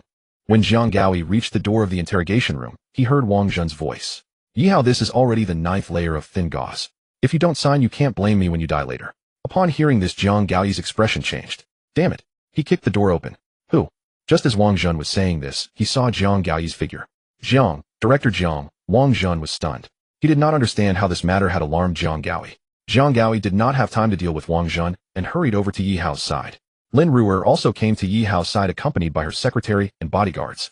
"Chilly water," the bodyguard Xiaolan said, her expression changing. Zhang Gaoi immediately ripped off the 8 layers of thin gauze stuck to Yihao's face, and then poured a bucket of clean water over Yihao's face. "Quickly go and get some more buckets of water," Zhang Gaoi said while pouring. Lin Ruer glanced at the bodyguards beside her. 2 bodyguards quickly left the scene. After Zhang Gaoi poured out a bucket of cold water, the 2 bodyguards still had not returned. Zhang Gaoi reached out to touch Yihao's face. It was scalding hot. "Call 120, Zhang Gaoi said in a deep voice. "No need." At that moment, Yihao opened his eyes and his eyes turned a deep red. With the pouring of this bucket of clean water, Yihao felt much more comfortable, and at that moment his body instinctively began to heal his injuries. "No, the chilly water will burn your eyes and skin," Zhang Gaoi quickly said. At that moment, a bodyguard rushed in carrying 2 packs of mineral water. In a short time, it was unrealistic to fill a bucket with clean water, so one bodyguard rushed into a convenience store to buy 2 packs of mineral water. "Open it to wash his face. Do not stop until the doctor arrives." Zhang Gaoi quickly stepped forward and opened a bottle of mineral water. "Help," Lin Ruer said in a low voice. Bodyguard Xiaolan and Secretary Xiao Mei quickly crouched down to help open the mineral water. "Check to see if there is any chilled mineral water." Zhang Gaoi suddenly thought of something. "Really, no need." As Yihao spoke, the handcuffs on his hands snapped apart. Xiaolan's figure flashed and appeared in front of Lin Ruer, watching Yihao vigilantly. Xiaolan could break the handcuffs as well. The problem was that Yihao had just endured torture. How could he still have the strength? Yi Hao ignored the astonished expressions of those around him, then grasped the rope that was strangling him with both hands. With a snap, the shadow broke free. Yu Wangjun pointed at Yi Hao in shock, and said, "How did you do that?" Yi Hao stared at Wangjun, a sharp glint flashing in his eyes. "What do you want to do?" Wangjun retreated a step involuntarily at the sight of Yi Hao's gaze. "I may not yet be able to ignore the law, but there is one thing I must tell you. I have reserved your life," Yi Hao said, enunciating each word. For a moment, everyone was stunned by Yi Hao's words. Jiang Gaoi realized that Yi Hao was likely serious when he spoke with such gravity. In other words, Yi Hao would take action against Wangjun. Yi Hao, this is a society governed by law, Jiang Gaoi reminded him. Wangjun's criminal behavior will be punished according to the law. Yi Hao smiled and said nothing. Jiang Gaoi was kindly reminding Yi Hao, and Yi Hao naturally knew better than to disregard his good intentions. "Let's go." At this moment, Lin Ruer spoke solemnly. Yi Hao's gaze finally fell upon Lin Ruer. As soon as he saw her, a line of poetry echoed in his mind. With flowers as beauty, birds as sound, the moon as spirit, jade as bone, ice and snow as skin, autumn water as form, and poetry as heart. Only such a woman deserves such poetry, and only such poetry can describe Lin Ruer's beauty. Beauty, stunning beauty, oh exquisite, unparalleled beauty. However, Yi Hao's character had long been tempered by divine blood, and the momentary daze in his eyes quickly returned to focus. "Who are you?" "I am Lin Ruer." Lin Ruer. Yi Hao was taken aback. "Do you know me?" Lin Ruer noticed the uncertainty in Yi Hao's expression and couldn't help but ask. Yi Hao gently shook his head, saying, "Standing before you, I sense a powerful aura, so I was wondering why you would choose." "Do you remember the elder you saved 2 months ago?" "I remember. That elder is Lin Yuan to my grandfather." Lin Ruer briefly explained, "My grandfather woke up an hour ago. Come with me to see him." "All right." Yi Hao now realized that his escape was not due to President Long's efforts, but rather the Lin family had come to his aid. Therefore, out of gratitude, Yi Hao felt he should express his thanks. He looked at the extended Lincoln car in front of him and was momentarily surprised. He had only seen such cars on television. "Please," Lin Ruer said softly. Yi Hao nodded and found a seat to sit down. Xiaomei opened her mouth to say something, but was stopped by Lin Ruer's gaze, as Yi Hao was sitting in the very position Lin Ruer often occupied. As the car slowly started moving, Lin Ruer looked at Yi Hao and said, "Since you saved my grandfather 2 months ago, he has been in a coma, and I have been busy negotiating an important overseas deal. Therefore, the Lin family has had no contact with you during these 2 months. But your Lin family has been keeping an eye on me, right?" Yi Hao asked with a smile. "Indeed," Lin Ruer nodded. "I want to know who is targeting me." Yi Hao fell silent for a moment before speaking. "The Wei family, Wei Tua." A hint of confusion flashed in Yi Hao's eyes. "What is the reason?" "You'll need to ask Wei Tua about that. The Lin family in Modu may be powerful, but they can't know everything. Is there an address for Wei Tua?" Yi Hao immediately asked. Lin Ruer glanced at Xiao Lan beside her. Xiao Lan then said, "Wei Tua is currently at the Violet Mansion. Is it convenient to take me there now?" "To the Violet Mansion," Lin Ruer said softly. "The Violet Mansion." Zhui Jing stared blankly at the row of women in front of him. These 12 women, each more alluring than the last, were truly a sight to behold. "Zhui Jing, are you satisfied?" A young man in a white shirt asked calmly with a cigar in his mouth. "Very, very satisfied." How could he not be satisfied? None of the girls Zhui Jing had been with over the years could compare to those in front of him. "If you're satisfied, then choose one," the young man in white said, a hint of disdain flashing in his eyes. A country bumpkin with no experience. Zhui Jing's gaze swept over the 12 women, and he ultimately chose a tall girl. "An Ai Shui will serve you." The tall girl approached Zhui Jing and softly said. Zhui Jing roughly pulled An Ai Shui into his embrace, and his hands reached toward her. An Ai Shui's charming face instantly turned cold. "Please, young master, behave yourself." Zhui Jing was taken aback. What was going on? "Haven't you seen a woman before?" The young man in white frowned and said. Zhui Jing then realized that An Ai Shui was not what he had imagined. The women at the Violet Mansion are all skilled in massage and yoga techniques. After you try it, I guarantee you will find it unforgettable. The young man in white looked at Zhui Jing and said, "As for other thoughts, don't even think about it. Over the years there have been troublemakers at the Violet Mansion, but those who caused trouble were all thrown out with broken legs like dead dogs." Zhui Jing was startled. When he arrived earlier, the young man in white had given him a brief introduction to the Violet. The Violet Mansion is one of the 3 major mansions in Modu. Only members of the upper class have the right to enter. If it weren't for Wei Tua, Zhui Jing might never have had the chance to come to the Violet Mansion. Causing trouble. Zhui Jing had never thought of that. Now he realized he had almost gotten himself into trouble earlier. I'm sorry. Zhui Jing repeatedly apologized to An Ai Shui beside him. An Ai Shui smiled slightly. "Young master is joking." She looked as if nothing had happened. Just then the door to the private room was pushed open, and Yi Hao walked in with a smile on his face. Zhui Jing's expression changed when he recognized Yi Hao. "You? How did you get here? Who are you?" Wei Tua said with an unhappy expression. This was his private room. Yi Hao's uninvited entrance was a blatant disrespect. Actually, there was another reason for Wei Tua's reprimand. This person seemed to know Zhui Jing. Could Zhui Jing's identity attract powerful figures? From the looks of it, this person was also a country bumpkin brought here like Zhuo Jing. Yi Hao's gaze immediately fell on Zhuo Jing. Looks like you know me. Yi Hao said as he walked up to Zhuo Jing and gave him a thorough look. But I'm certain I don't know you. Yi Hao, shouldn't you be at the police station now? Zhuo Jing exposed Yi Hao's identity. Wei Tuo stood up abruptly. Yi Hao had clearly been arrested through. How could Yi Hao possibly appear here? It shouldn't be possible. It didn't make sense. It shouldn't be happening. Yi Hao glanced at Wei Tuo and said, "You must be Wei Tuo. How did you end up here?" Wei Tuo's question was tantamount to admitting his identity. You don't need to concern yourself with why. Yi Hao smiled as he approached Wei Tuo. What you need to do is answer a few of my questions. Where are your security personnel at the Violet Mansion? Heir Shui hesitated for a moment upon witnessing the situation, then spoke. Young master, please leave. What Heir Shui did not expect was that Yi Hao grabbed Wei Tuo by the hair and slammed him onto the glass coffee table. Bang! Wei Tuo was stunned. Has this person gone mad? Yi Hao, holding Wei Tuo's head, said coldly, "Why did you set me up? Do you know you're seeking death?" As soon as Wei Tuo uttered this, Yi Hao grabbed his head again and smashed it onto the. When Yi Hao lifted Wei Tuo's head again, 2 gashes appeared on his forehead and blood gushed forth. Heir Shui, seeing this scene, turned and ran out of the private room. Heir Shui intended to report the incident to the security personnel to apprehend this audacious individual. However, after Heir Shui ran out of the private room, the security personnel told her not to inquire about the matters in that room. A storm surged within Heir Shui's heart. Just who was this seemingly unimpressive young man that even openly committing violence in the Violet Mansion was of no concern to him? Why did you set me up? Yi Hao asked again. Wei Tuo became obedient at this moment. He understood that if he dared to talk back, this man would not hesitate to slam his head onto the glass coffee table again. Tang Piampian is a woman I value. Yi Hao was taken aback. Did you see me with Tang Piampian in a hotel? Zhuo Jing saw it. Hearing that Wei Tuo sold him out to Zhuo Jing, he mentally cursed Wei Tuo's entire family. What kind of identity does Zhuo Jing have? A sophomore at the traditional Chinese medicine university. Upon hearing this, Yi Hao understood. Tang Piampian insisted on taking him so far for a hotel room, only to be seen by Zhuo Jing, who then informed Wei Tuo. An unwarranted disaster. He hadn't even held Tang Piampian's hand. So you want to frame me and put me in a dire... Wei Tuo did not reply. What could he say? Would saying yes not invite trouble? Do you know that this could ruin my life? A wave of indescribable anger surged through Yi Hao's heart as he lifted Wei Tuo's head again and slammed it onto the coffee table. Bang! Bang! Bang! Yi Hao struck Wei Tuo's head 3 times in a row before tossing the unconscious Wei Tuo aside, then slowly approached Zhuo Jing, who was visibly anxious. Don't say I did nothing with Tang Piampian. Even if I did, it shouldn't concern you, right? As Yi Hao finished his last word, he stood before Zhuo Jing.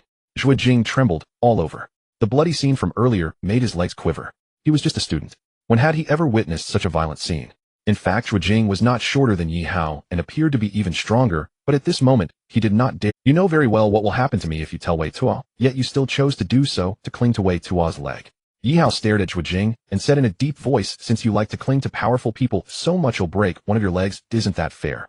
Is that too much? How could it not be excessive? That was a leg. Aren't you saying nothing happened? Facing Yi Hao's gaze, Zhuo Jing trembled as he spoke. Just because I am fine, does that mean what you did can be erased? As Yi Hao said this, he kicked Zhuo Jing in the abdomen, causing Zhuo Jing to immediately bend over and cough violently. Yi Hao delivered an elbow strike to Zhuo Jing, causing him to stagger and fall to the ground. Then, he stepped towards Zhuo. Yi Hao's kick shattered Zhuo Jing's knee and limbs mercilessly. Yi Hao believed that even the most advanced medicine would not be able to heal him now. Zhuo Jing's screams brought Wei Tuo back to consciousness. When Wei Tuo saw Zhuo Jing's condition, he quickly shut his eyes, fearing that Yi Hao would continue to inflict violence on him. Why hasn't the security personnel from the Violet Mansion arrived yet? A bad premonition arose in Wei Tuo's heart. Could it be that this person's background led the higher-ups of the Violet Mansion to condone Yi Hao's actions? If that were the case, would he still have a chance for revenge? As Wei Tuo pondered this, his expression suddenly stiffened, and an indescribable pain spread throughout his body. My leg, my leg, my leg. Wei Tuo never expected that Yi Hao would brutally break his leg. How dare he? How could he? Although Wei Tuo was not well known in Modu, his family had connections with the Wang family. Yi Hao breaking his leg, doesn't he fear retaliation from the Wang family? Yi Hao said, this is just a small punishment for you. If there's a next time, it won't be as simple as a broken leg. As Yi Hao finished speaking, he took out 2 tissues to wipe the blood off his hands. After Yi Hao left, several security personnel took Wei Tuo and Zhuo Jing to the hospital. In the monitoring room, 2 elegantly dressed women quietly observed this scene. His strikes were clean and decisive. This young man is not simple. However, this young man has gone a bit too far. He left no escape route for himself. I believe that when Yi Hao exhausts his gratitude towards the Lin family, the Wang family, with their vindictive nature, will definitely take action. Actually, I wonder if Lin Ruer intentionally pushed Yi Hao in this matter. What you say does indeed have some possibility. Lin Ruer looked at Yi Hao, whose expression was calm, and a hint of curiosity flickered in her eyes. She had reviewed Yi Hao's profile no less than 10 times. But she still couldn't understand. How did this person's achievements suddenly reach such an astonishing level? Low-key, Lin Ruer absolutely did not believe Yi Hao's reason. Can I ask you a question? Lin Ruer inquired. Go ahead. How did you lose consciousness? As Lin Ruer asked this question, Yi Hao's eyes narrowed slightly. I suddenly lost consciousness. A look of understanding appeared in Lin Ruer's eyes. Yi Hao's evasion of the question made her realize that the issue lay in Yi Hao's fainting. Lin Yuantong's mental state was not very good. However, this was to be expected as Lin Yuantong had just awakened. Yi Hao, I'm sorry. When Lin Yuantong had just awakened, the butler of the Lin family briefly recounted the events of the past 2 months. Naturally, Lin Yuantong inquired about Yi Hao. The butler reported truthfully. Only then did Lin Yuantong realize that Yi Hao's claim of being accepted into the 6 top universities was not just talk. This young man truly had that capability. And because of himself, this young man had missed out on the top scholar position. How could Lin Yuantong not feel guilty? Old Lin, let's not mention the past any longer. Yi Hao said softly. If Yi Hao had any regrets about entering the 6 top universities before, he no longer felt that way since obtaining the Black Dragon's legacy. What does the top scholar position matter? Can it compare to longevity? Yi Hao, the doctor, advised that the old master should not speak too much. The butler Luo Tong said softly. Yi Hao nodded and stood up, saying, Take care of your injuries, old master. They'll come to see you again in a while. Ruer, see Yi Hao off. Lin Yuantong spoke these words in a fragmented manner. Lin Ruer accompanied Yi Hao out of the hospital room and gently said, It's hard to get a taxi here, he'll have Xiao Mei give you a ride. Lin Yuantu lived in a sanatorium. This sanatorium housed the wealthy and powerful, hence, it was not located in a bustling area. Just a moment ago, Yi Hao was still worried about how to get back. As Yi Hao walked towards the parking lot with Lin Ruer, a female nurse pushing a cart approached them. Lin Ruer glanced at the nurse and then looked away. She was an ordinary female nurse. However, Yi Hao's eyes narrowed slightly, and he immediately pushed Lin Ruer back. Lin Ruer's face changed. How did you get in here? Yi Hao looked at the nurse and said in a deep voice. The nurse looked at Yi Hao with a confused expression. What are you talking about? As the last word fell, a dagger appeared in her wrist, and without hesitation, she lunged it towards Yi Hao.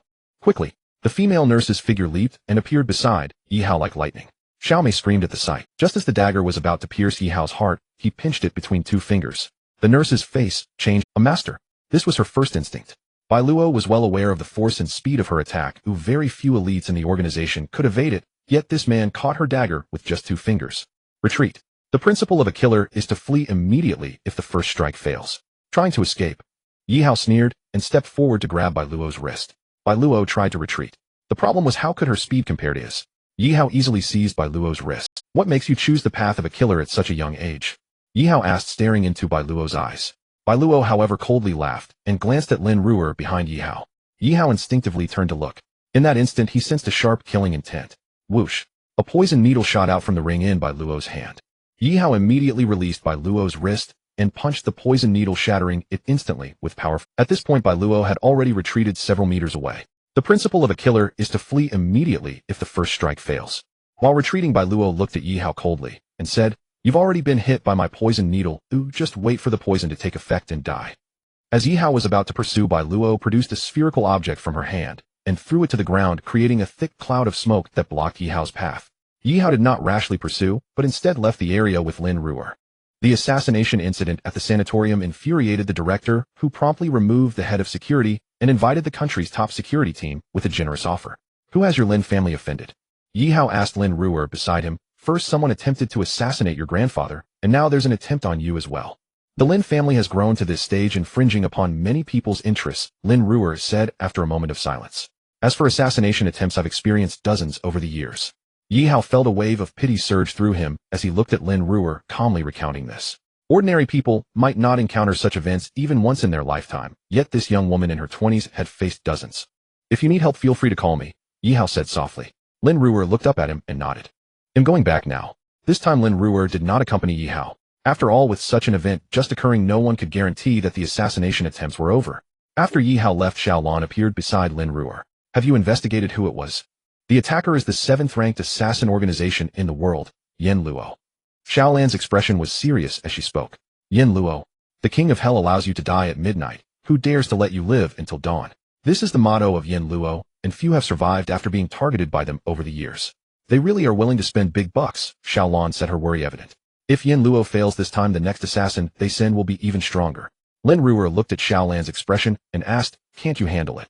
I don't have absolute confidence, Xiaolon hesitated before answering. I remember you mentioned your senior sister Shui Yun, Lin Ruer said. My senior sister Shui Yun is currently breaking through to the 9 stars and won't come down until she succeeds. How do you assess Yi Hao's combat power? Lin Ruer asked after a moment of reflection. Yi Hao's combat power is likely at 8 stars. Xiaolan's tone became serious as she mentioned Yi Hao's name. Doesn't that mean he's stronger than you? Lin Ruer was surprised that Yi Hao's strength was so formidable. Xiaolan had reached the 7 stars realm. One should not underestimate the 7 stars, it was already a very high realm. Many martial artists spend their entire lives without breaking through to the 1-star realm. Xiaolan nodded. Lin Ruer fell into deep thought. After a long while she said to Xiao Mei book a private room at Haomen International for tomorrow noon, ill treat Yi Hao. Yi Hao greeted the bodyguard who brought Lin Ruer back and opened the car door. Upon returning to school, he realized his phone was still with Tang Pianpian. Yi Hao stopped the student to borrow a phone to dial his number. The results showed it was already shut down. Out of bed, Yi Hao thought for a moment and walked towards the dormitory. That guy Zheng Xiaolong likely knew Tang Pianpian's contact information. Hey Yi Hao, where have you been? Yuan Gaoxing asked when he saw Yi Hao push the door open. Some matters, Yi Hao said, then looked at Zheng Xiaolong. Xiaolong, do you have Tang Pianpian's phone number? The entire dormitory was stunned by Yi Hao's words. Zheng Xiaolong exaggeratedly choked Yi Hao's neck, saying, aren't you satisfied with Zhang Lan? Yi Hao casually pushed Zheng Xiaolong aside. I have business with Tang Pianpian. What kind of business could you have? Just tell me if you know or not. I know, but I advise you not to call her. Why? Because Tang Pianpian has blocked hundreds of harassing calls. Lend me your phone. What for? To call Tang Pianpian. Dude, can we stop joking around? Who is joking with you? Tang Pianpian has my phone. If I don't use yours, whose phone should I use? What? Zheng Xiaolong's eyes widened in surprise. Tang Pianpian has your phone. You two are moving so fast. A weak voice came from the bed belonging to Xiao Laosher. Laosher, what do you know? Zheng Xiaolong exclaimed. While I was getting 4 drips with Yi Hao today, he tricked Tang Pianpian. Tricked? Who tricked who? Yi Hao replied, speechless. I'm telling you, Yi Hao, this is your mistake. Zheng Xiaolong said seriously, Zhang Lan's conditions are already quite good, you know. How can you still flirt with Tang Pianpian? Zheng Xiaolong's tone was full of jealousy. Stop whining, will you lend me your phone? Yi Hao shot a glance at Zheng Xiaolong. Here I have Tang Pianpian's phone number in my contacts. Zheng Xiaolong reluctantly handed his phone to Yi Hao. Yi Hao found Tang Pianpian's number and called it. Within 2 seconds her voice came through. Who is this? It's me. Yi Hao. Tang Pianpian exclaimed with delight. Are you okay now? Yeah, I'm fine. Where are you now? In the university dorm. Which building? Building 2, room 101. Wait for me a moment. After saying this, she hung up. Yi Hao returned the phone to Zheng Xiaolong.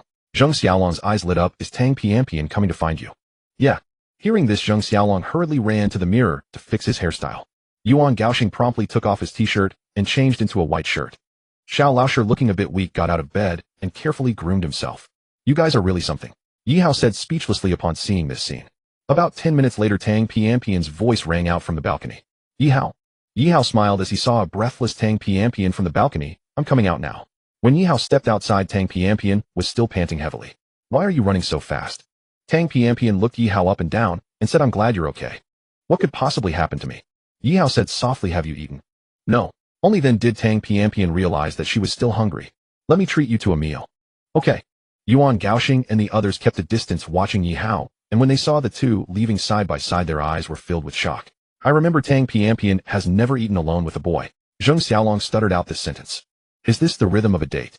Xiao Laosher felt extremely uncomfortable. Although he had long known that he had no chance with Tang Pianpian, seeing his goddess on a date with Yi Hao still made his. This is just too unfair, Yuan Gaoxing said in frustration. Tang Pianpian was very famous at the traditional Chinese medicine university.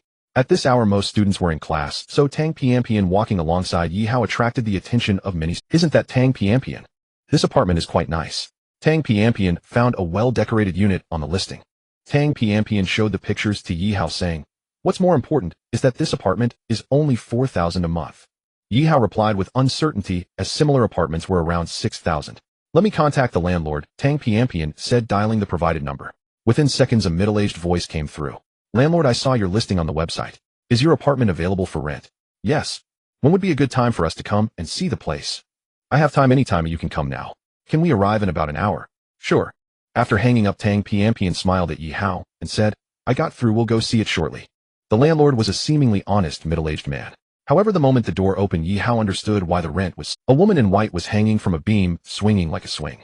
A ghost. Tang Pianpian seemed unfazed, observing the room's decor with interest. Boss, you're not being fair, Yi Hao asked with a smile. The landlord's face changed slightly as he replied, what do you mean? This apartment must have had someone die in it, right? The landlord bitterly responded, Has this matter spread already? Wei Jianhua bought this apartment due to its low price, but on the first night of moving in he encountered strange happenings. Doubting the supernatural, he invited 2 friends to stay, but all 3 experienced night terrors, and his friends refused to stay any longer. With the apartment uninhabitable, Wei Jianhua thought about selling it. However, after 3 months, no one was willing to take it off his hands. After all, buying a house is a major decision. Who wouldn't do their due diligence before purchasing? In desperation, Wei Jianhua considered renovating it for rent, but after 2 couples moved in, no one dared to come back. Due to not refunding the deposit for the second couple, they spread rumors around the neighborhood that his apartment was haunted. Well, now it was all out in the open. Yi Hao realized what Wei Jianhua meant. I will stay here for a while. I believe the rumors will die down on their own. Yi Hao smiled at Wei Jianhua and said, but what the rent be? Aren't you afraid this is a haunted apartment? Wei Jianhua asked after a moment of contemplation. Who dares to go up the mountain without a good reason? Yi Hao chuckled, patting Wei Jianhua on the shoulder. Once I leave this apartment, we'll be rent-ready again. Are you sure? If you don't believe me, we can sign the contract right now, Yi Hao said with a laugh. Then let's sign for— Who signs for 1 year with you? Let's just do 3 months at a time. Yi Hao replied, not sure how long he would actually stay. 3 months it is. I'll revise the contract, Wei Jianhua said, pulling out the contract from his briefcase. Deposit is 2,000 and 3 months rent totals 12,000. You just need to give me 14,000. Who told you the rent is still 4,000? Yi Hao shot Wei Jianhua a glance. I've helped you so much, you should at least show some appreciation. What about 3,005? Wei Jianhua asked cautiously. 3,000, Yi Hao replied. All right, Wei Jianhua said through gritted teeth. But let me be clear, once the agreement is signed, I won't refund any money. Let me take a look at the agreement, Yi Hao said, glancing over it and nodding.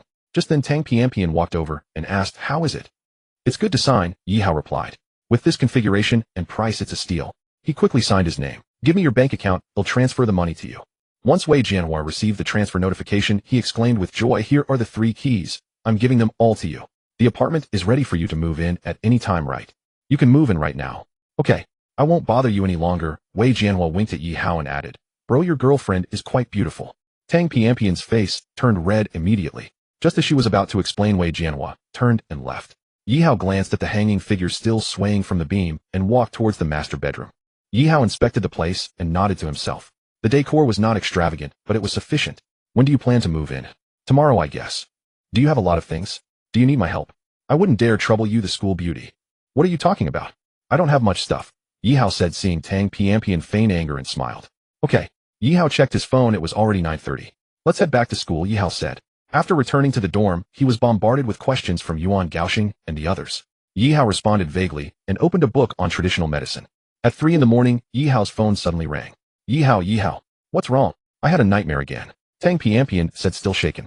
If you can hold out for another half month, you might be fine, Yi Hao suggested after. Are you saying I shouldn't sleep for half a month? Tang Pianpian rubbed her messy hair bitterly. After a moment of silence, Tang Pianpian said, I'll also move to Haihing Garden tomorrow. Is that really appropriate? Yi Hao shrugged, indifferent. It's settled then, Tang Pianpian whispered. I'll get up to study, otherwise I'll be sleepy later. After hanging up, Yi Hao found himself tossing and turning in bed, unable to sleep. How could he not notice Tang Pianpian's beauty? Lost in thought, Yi Hao got out of bed to look at his textbooks. Why waste time being unable to sleep? After all, the textbooks have to be read sooner or later. Even if he were to attain immortality someday, he still needed to graduate. After all, this was a phase of life he needed to experience. However, there was still one thing to do. Around 5 o'clock, Yi Hao got dressed and headed to Haihing Garden. Upon opening the door, Yi Hao found that the woman in white had vanished. He closed the door behind him and reached for the lights. At this time, dawn was just breaking and the room was still dim. Yi Hao couldn't find the light switch, but instead touched a soft, slippery little hand. However, Yi Hao felt no sense of enjoyment, as the little hand was icy cold to the touch. He focused his gaze. A figure was staring intently at him. Her bulging eyes protruded, and her tongue hung out long, with her face dusted in white powder. Slap! Yi Hao struck the white-clad woman across the face with a resounding slap. The white-clad woman let out a shrill scream before dissipating into a wisp of green smoke. Yi Hao's face darkened as he gazed into the distance, soon spotting the white-clad woman on the beam. Do you think I can't? The white-clad woman showed a look of panic on her face. It dawned on her that the other party was a formidable figure. Hence she attempted to flee immediately, but Yi Hao swiftly drew out his bronze dagger. As Yi Hao activated the bronze dagger, a chilling sword intent spread throughout the room. The white-clad woman screamed again, her body becoming immobile, as if bound by an invisible force. Master, spare me. Yi Hao strode towards the white-clad woman. Why don't you go for reincarnation? I have a grudge that remains unavenged. Once you chose to take your own life, everything in the mortal realm is no longer your concern, Yi Hao replied calmly. I am unwilling, the white-clad woman growled softly. Your unwillingness is your own issue as long as it doesn't affect me. Yi Hao said, putting away the bronze dagger under the astonished gaze of the white-clad woman. Leave now. Thank you, master. The white-clad woman respectfully bowed before gracefully departing. After her departure, Yi Hao still sensed a faint aura of Yin. It seems I need to set up a yang gathering formation. This Yin energy posed no threat to Yi Hao, but it could affect Tang Pianpian's health. Yi Hao had acquired all the memories of the Black Dragon, most of which were related to cultivation. He believed that his mastery of Dao techniques surpassed even Mei Xinxue. Since the white-clad woman's cultivation was not high, a basic yang gathering formation would suffice. Once the nearby convenience store opened, Yi Hao bought a dozen mirrors to set up a yang gathering formation. As the first beam of sunlight poured in, the Yin energy in the room dissipated at a visibly rapid pace. Yi Hao checked the time and ran along the street towards his dormitory. Upon pushing open the dormitory door, Zheng Xiaolong's gaze fell on the empty hands of Yi Hao. Yi Hao, why didn't you bring breakfast? I didn't bring any money, Yi Hao replied indifferently. Then you better remember to bring money tomorrow during your morning run, Zheng Xiaolong reminded kindly. This was quite shameless. I forgot because you didn't mention it. Yesterday's meal cost hasn't been settled yet, you know, Yi Hao said with a smile. Yi Hao, that's where you went wrong. It's just a few bucks for a meal. Have you ever seen someone so stingy? Zheng Xiaolong said with displeasure. I can't help it, my family is poor. Honestly, your meal costs are $5. Gao Xing owes you 4, and Xiaolong owes you 4 as well, Yi Hao said with, oh, here you go. Xiao Laosher hurriedly took out a 5 yuan bill and handed it to Yi Hao. Yuan Gao Xing rummaged through his wallet saying, I don't have any change on me, but I'll treat you to lunch. Hearing Yuan Gao Xing say this, Zheng Xiaolong seized the opportunity. Next time I'll treat you to breakfast in return. Fine, Yi Hao replied.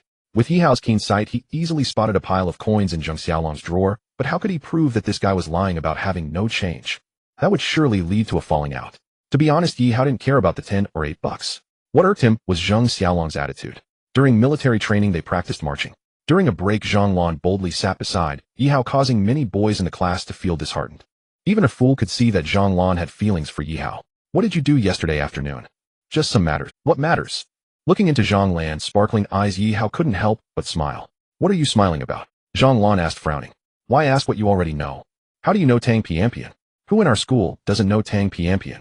Meng Yongyan has declared a challenge to you at the basketball court at 12:30 noon. Looks like this kid is making quite a... Meng Yongyan is the vice president of the Basketball Association, and he has many supporters at school. His supporters have nothing to do with me. Aren't you going to accept the challenge? Just because he challenges me, do I have to accept? You really are one of a kind, Zhang Lan smiled and said, but I must tell you that Meng Yongyan won't give up easily. Had better give up easily, Yi Hao said with a slight smile, or I will teach him a lesson on how to behave. Can you play basketball? Zhang Lan's eyes lit up. I understand the basic rules, but I can definitely bully him. Yi Hao said this not without reason. With his current skill and eyesight, making a shot was nearly guaranteed. Where does your confidence come from? Inherent. Shameless. You're still young, you wouldn't understand. The military uniform Zhang Lan chose was somewhat loose, so it didn't accentuate her figure, and more importantly, her chest was not very large. You pervert! Zhang Lan exclaimed angrily as she stood up. Yi Hao looked at Zhang Lan, turning to leave, feeling utterly perplexed. What just happened? What did I do to provoke her? Yi Hao asked Yuan Gaoxing. Don't you find your statement quite ambiguous? Yuan Gaoxing replied with a smirk. What ambiguity? Zhang Lan has looks and figure, the only shortcoming is this.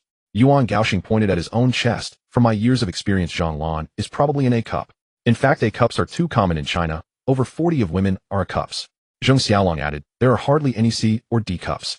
I read a report on Google stating that 64 of Chinese women are A cups, which somewhat affirms the proportion of a cup. All experts here. Yi Hao couldn't help but laugh. What good does it do to be an expert? What's wrong? I confessed to Li Shuang yesterday and got rejected. If you fail, just change your target. Don't you want to ask how Li Shuang rejected me? Do tell. She asked me what my blood type was. I said B, and she said she was also B, so our future child would be 2B. Yi Hao's expression tightened. Is that the reason? Yeah. Isn't that a clear rejection? Bro, can you not state the obvious? Don't be sad, let me introduce someone to you. Yi Hao said, scanning the classmates, and soon his eyes brightened. Laosher, what about that girl over there? Seeing the girl, Yi Hao pointed at Xiao. Laosher shivered. Are you kidding me? What's wrong? That girl is as dark as a gorilla. As if you're any whiter. I need to find someone with good conditions to improve the genes of the next generation, Xiao Laosher said shyly. Yi Hao scanned the surroundings and helped Xiao Laosher identify a target. Forget about this honest one, Zheng Xiaolong chuckled. She has already been approached by a second-year student. It's only been 2 days since school started, how can she be so unreserved?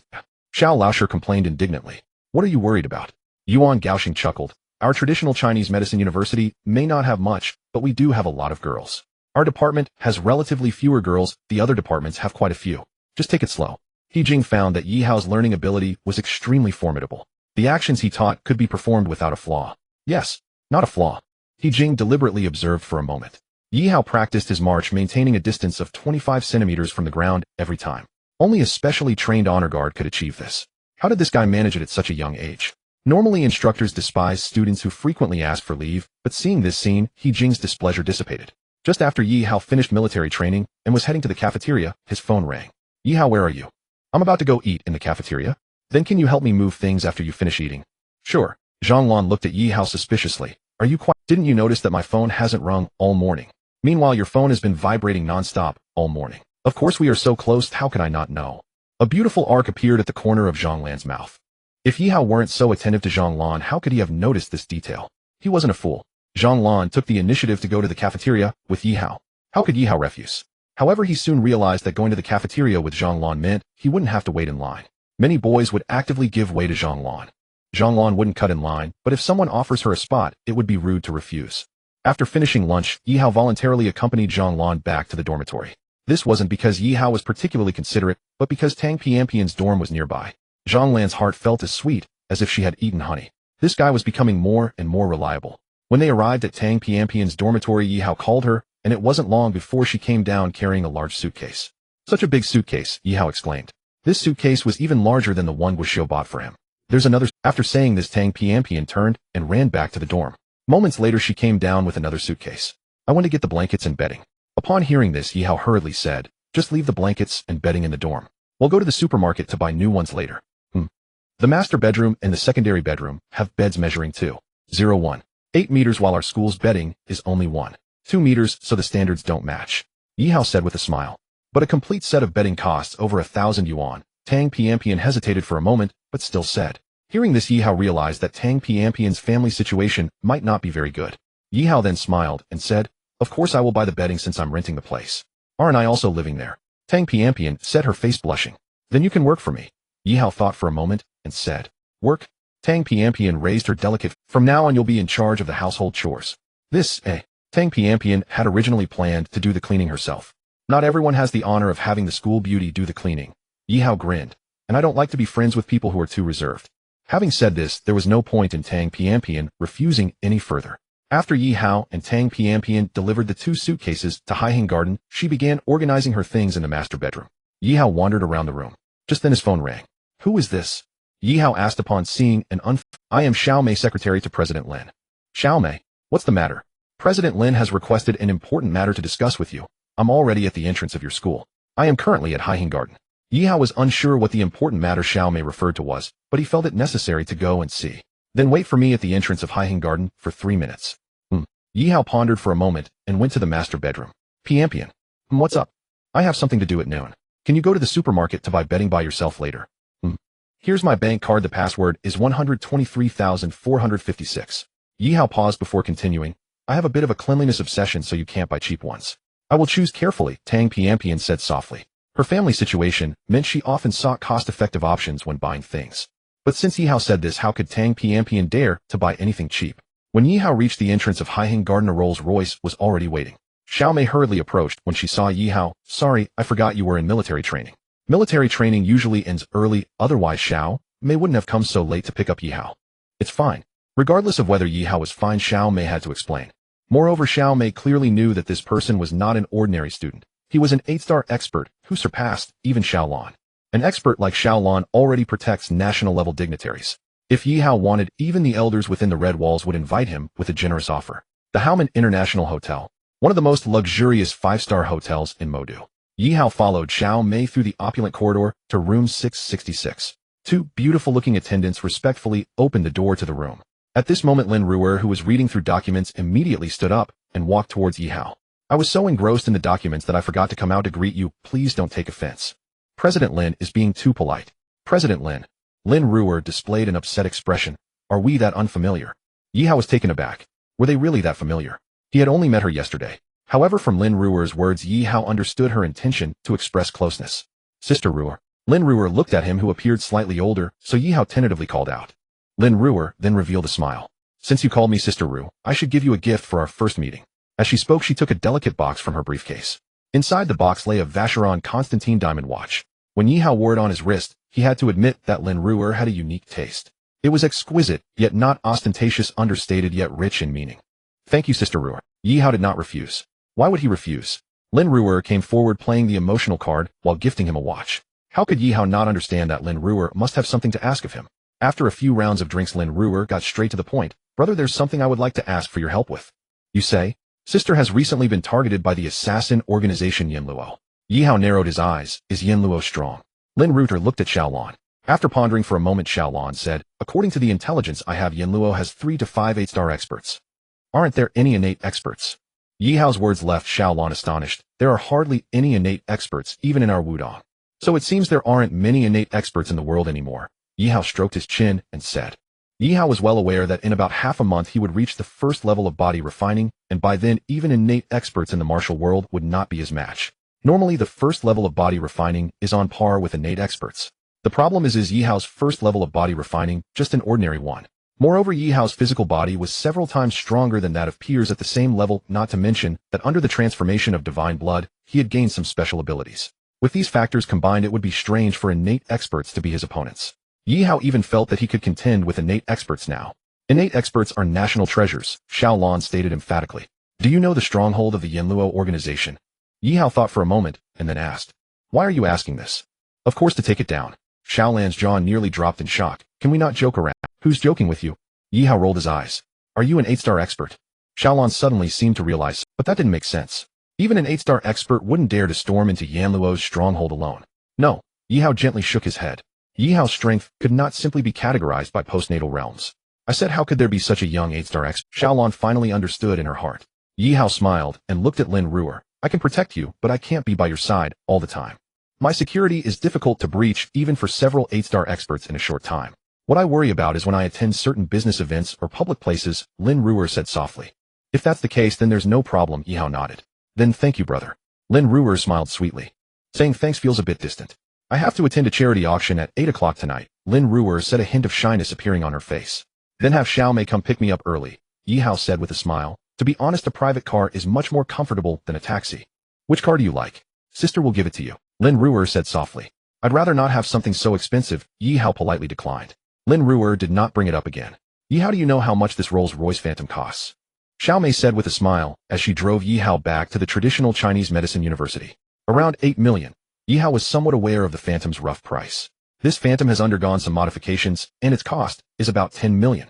At this point, Xiao Mei changed the subject, and the Vacheron Constantine diamond watch you're wearing can buy half a Phantom. Yi Hao was stunned. Only then did he realize why Lin Ruer hadn't discussed the issue of compensation with him. Turns out she had already paid 5 million.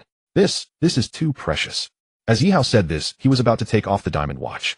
Miss spent 2 hours selecting this watch in the morning, and if you take it off, I believe Miss will definitely be unhappy.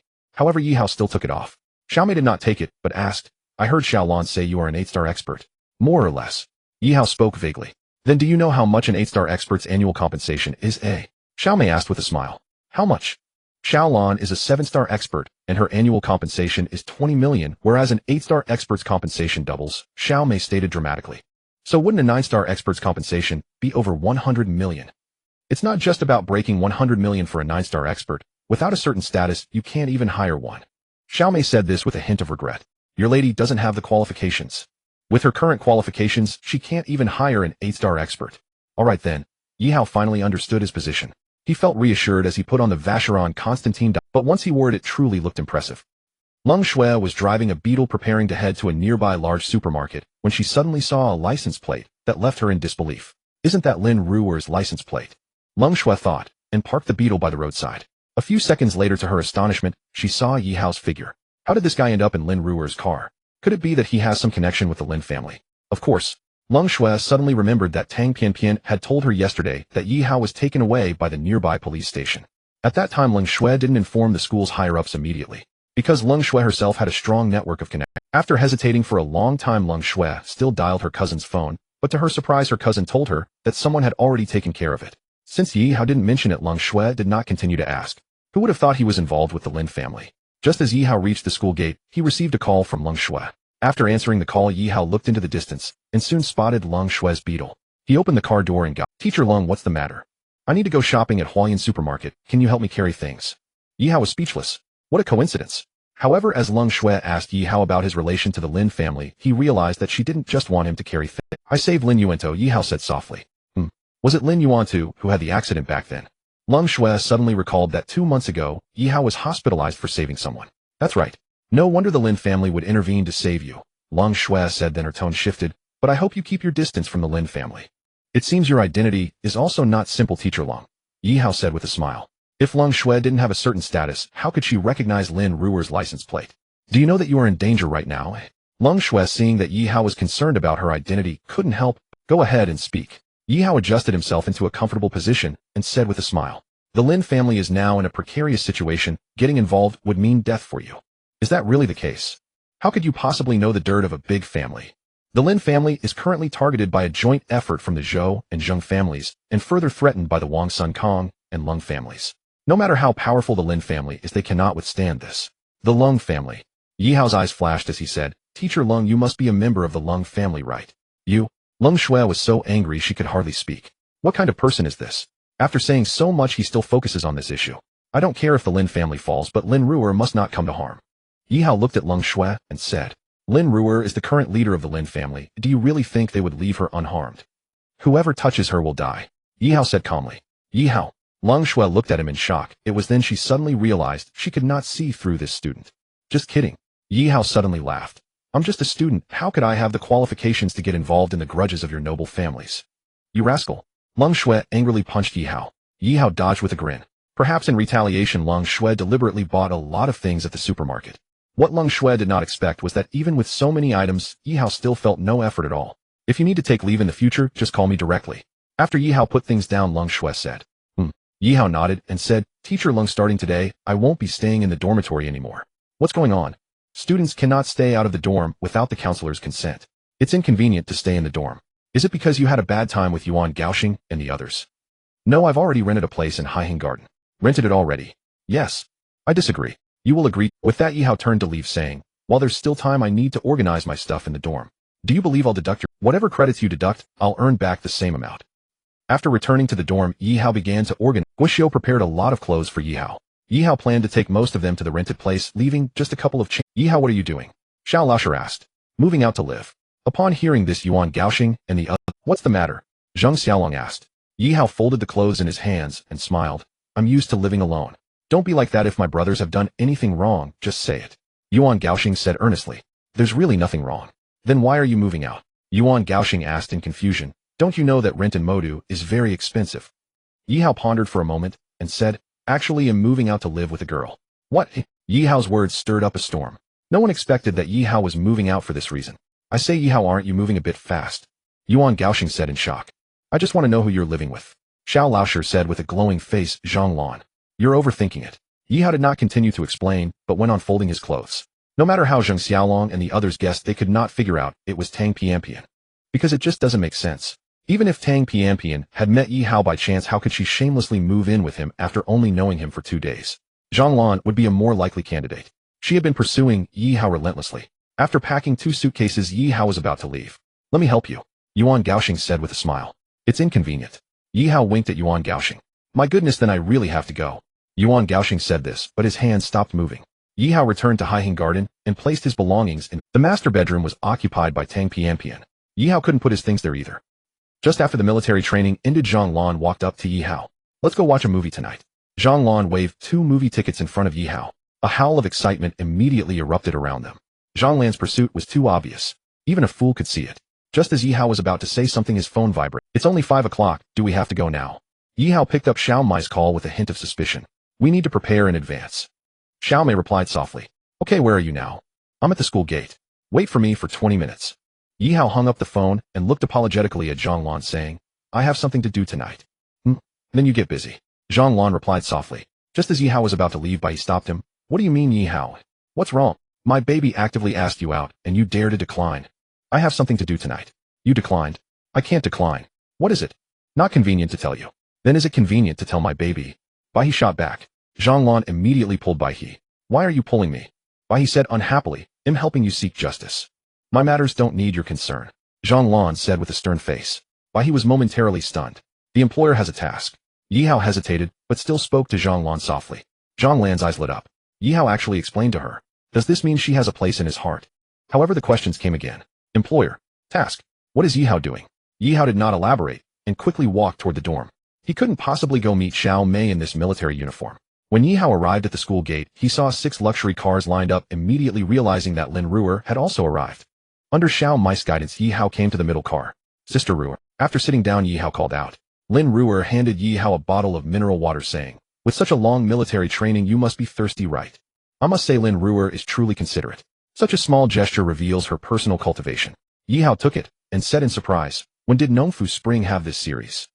The Nongfu Spring mineral water in front of him was actually made of glass, and the glass was engraved with a soaring E. This is Nongfu Spring's high-end series Moyen Spring.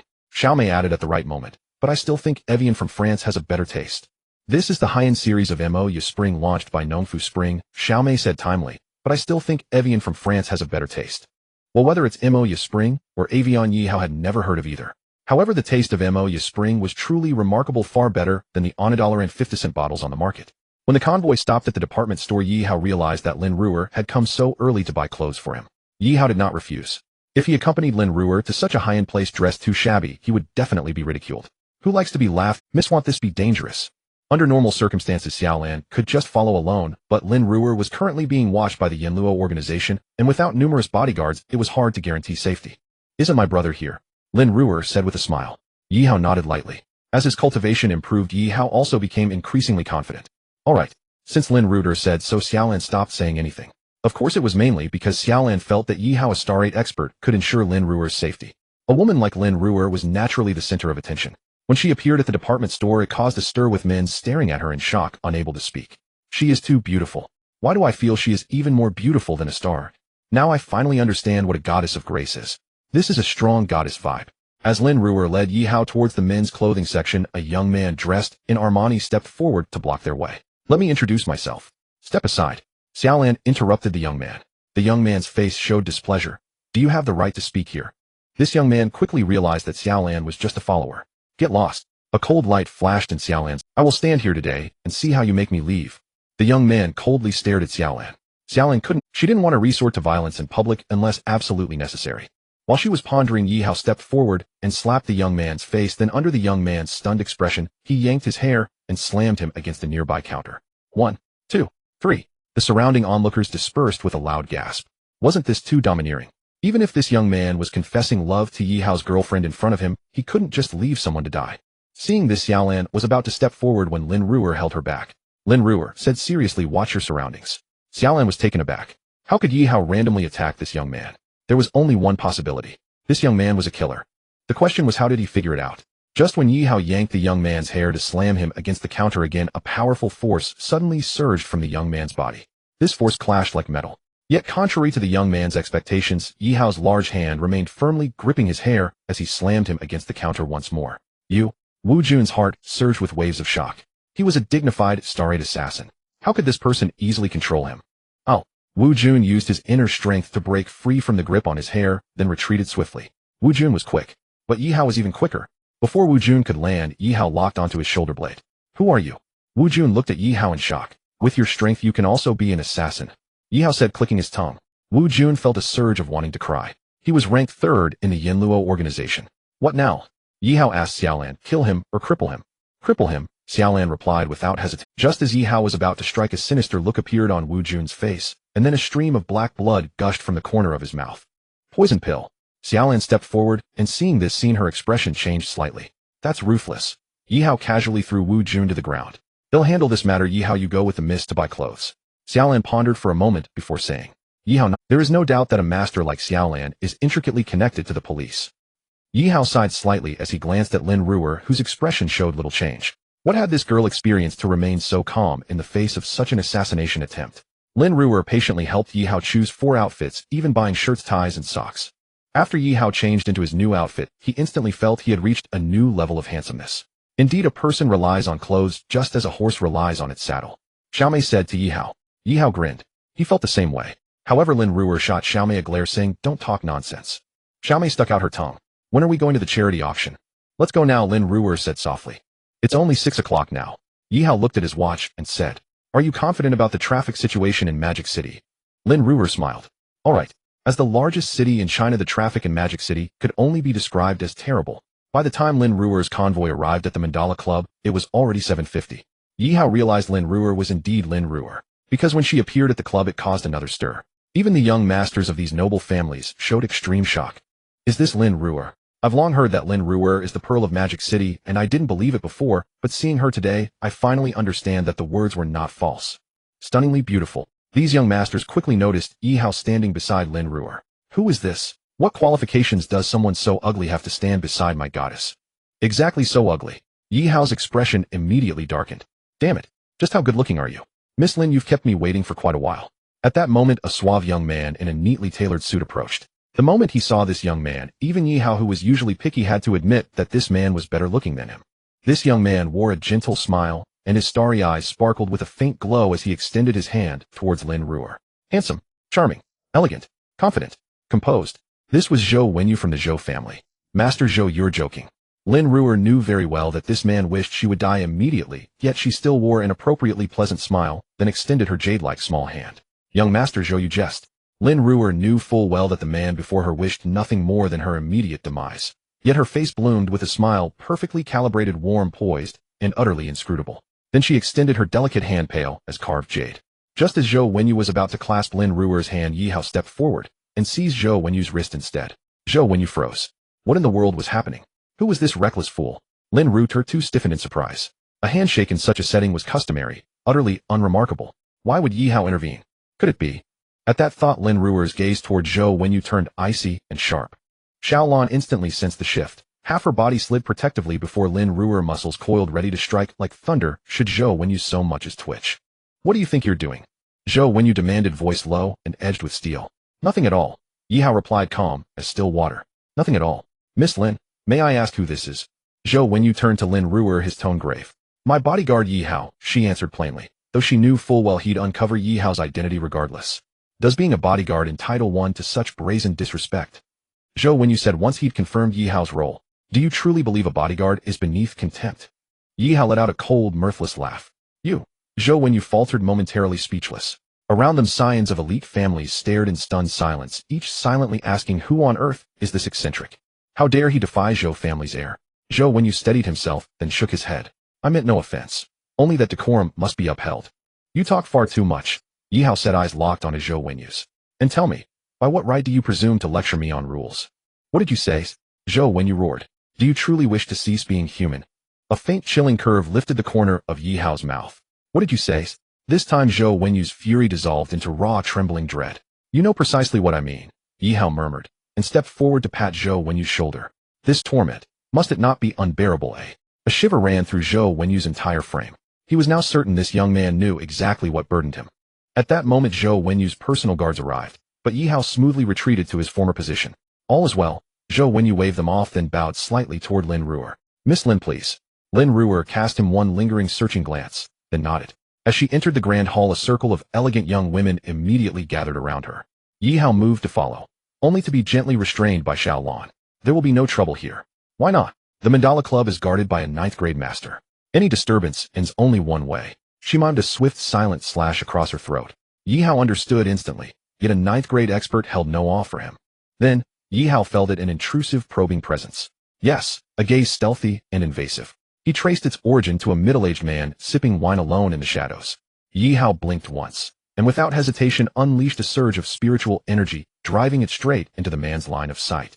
A soft crack echoed in the air, the sound of displaced void. Then the man shot upright, his eyes wide with shock, his heart hammering as if struck by lightning. Such terrifying spiritual energy, surely 9th grade peak.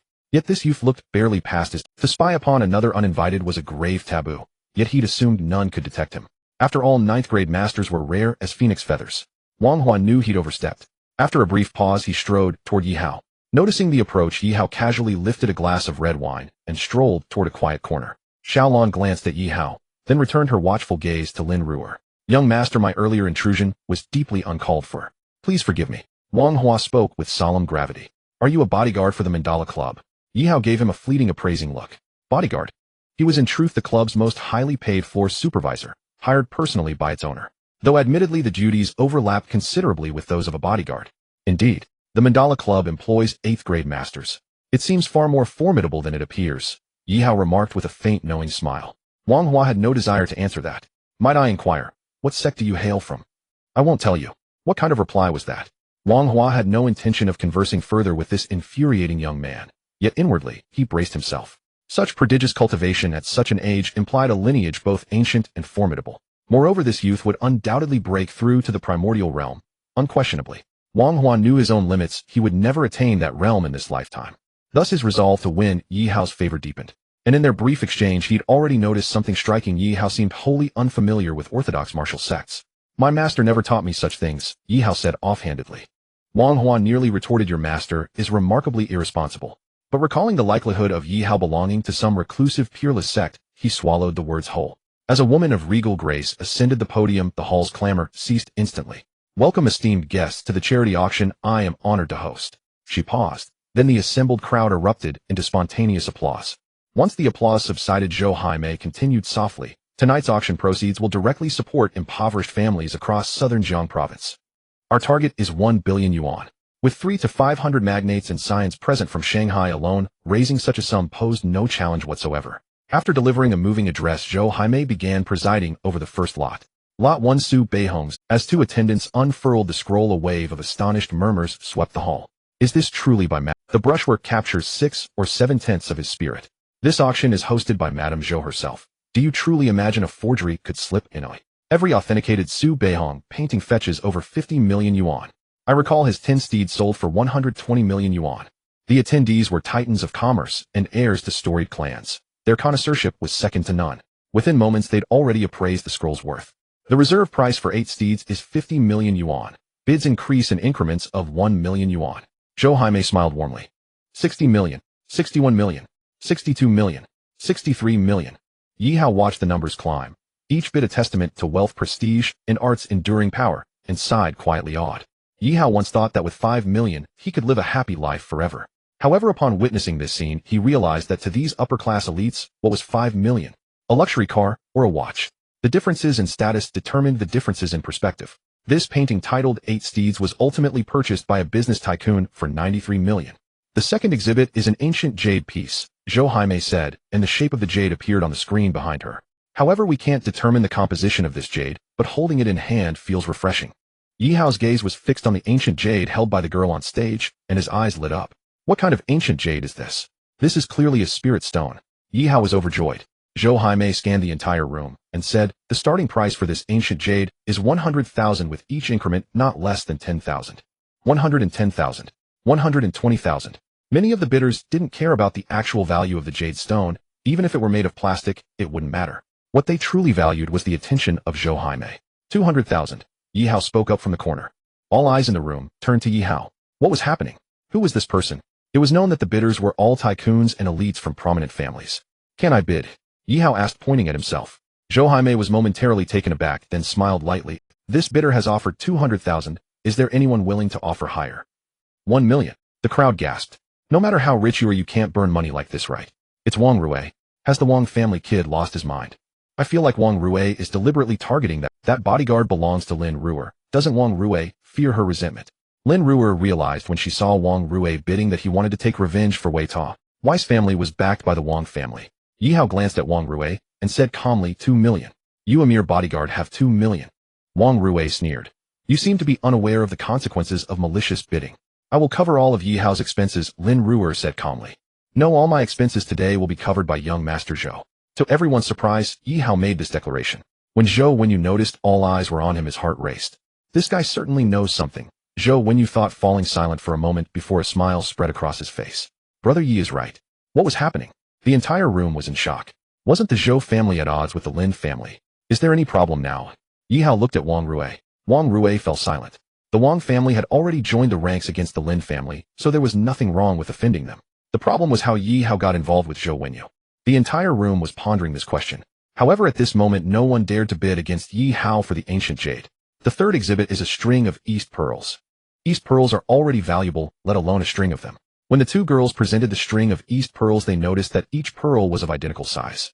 This is a rare treasure. This string of East pearls is worth at least 10 million or more.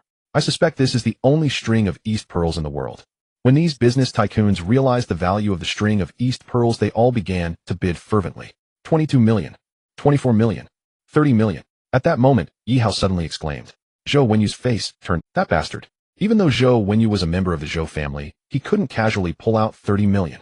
The problem was that Zhou Wenyu had publicly stated that all of Yi Hao's expenses would be on him. He couldn't backtrack now. 31 million. 32 million. Yi Hao's bid quickly surpassed the previous amounts. 40 million. Yi Hao said without changing his expression. Upon witnessing this, everyone had to give up.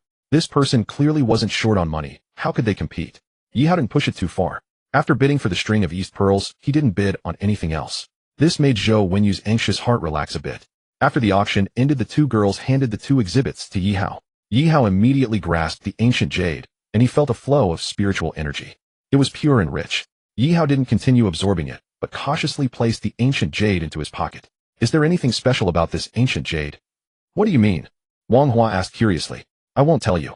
Wang Hua's face darkened. This guy turns on a dime faster than flipping a page. Let's go, Yi Hao said, picking up the box containing the East Pearls and walking towards Lin Ruer. Lin Ruer looked at Yi Hao with curiosity in her eyes. However, she also knew that this wasn't the time to ask questions. When Yi Hao and Lin Ruer were seated in the car, her bright sparkling eyes blinked as she looked at Yi Hao. Sister Ruer, feel free to ask whatever you want, Yi Hao said with a wry smile. The goddess was still acting cute. Who could resist that? What's going on between you and Zhou Wenyu? Aren't I a student of traditional Chinese medicine? And then, oi, I can tell at a glance that he has kidney deficiency. Lin Ruer was taken aback. She never imagined it would be this situation. You rely on this to threaten him? Xiaolon asked incredulously. What else? Yi Hao chuckled. If I expose this, do you think Zhou Wenyu's image would be intact? It would definitely be damaged. The question was, would anyone believe it if he exposed it? Xiaolon didn't quite believe Yi. So when Lin Ruer's convoy dropped Yi Hao off at Haiheng Garden, Xiaolon voiced her doubts.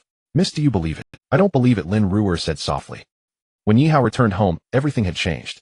Tang Pianpian had organized and arranged everything in the house, making it more pleasing to the eye and appearing to. How is it? Are you satisfied? Tang Pianpian asked with a smile. I really can't find anything to be dissatisfied with, Yi Hao said, and suddenly his expression changed. At the same time, a bone-chilling cold wind swept into the room. Tang Pianpian couldn't help but shiver.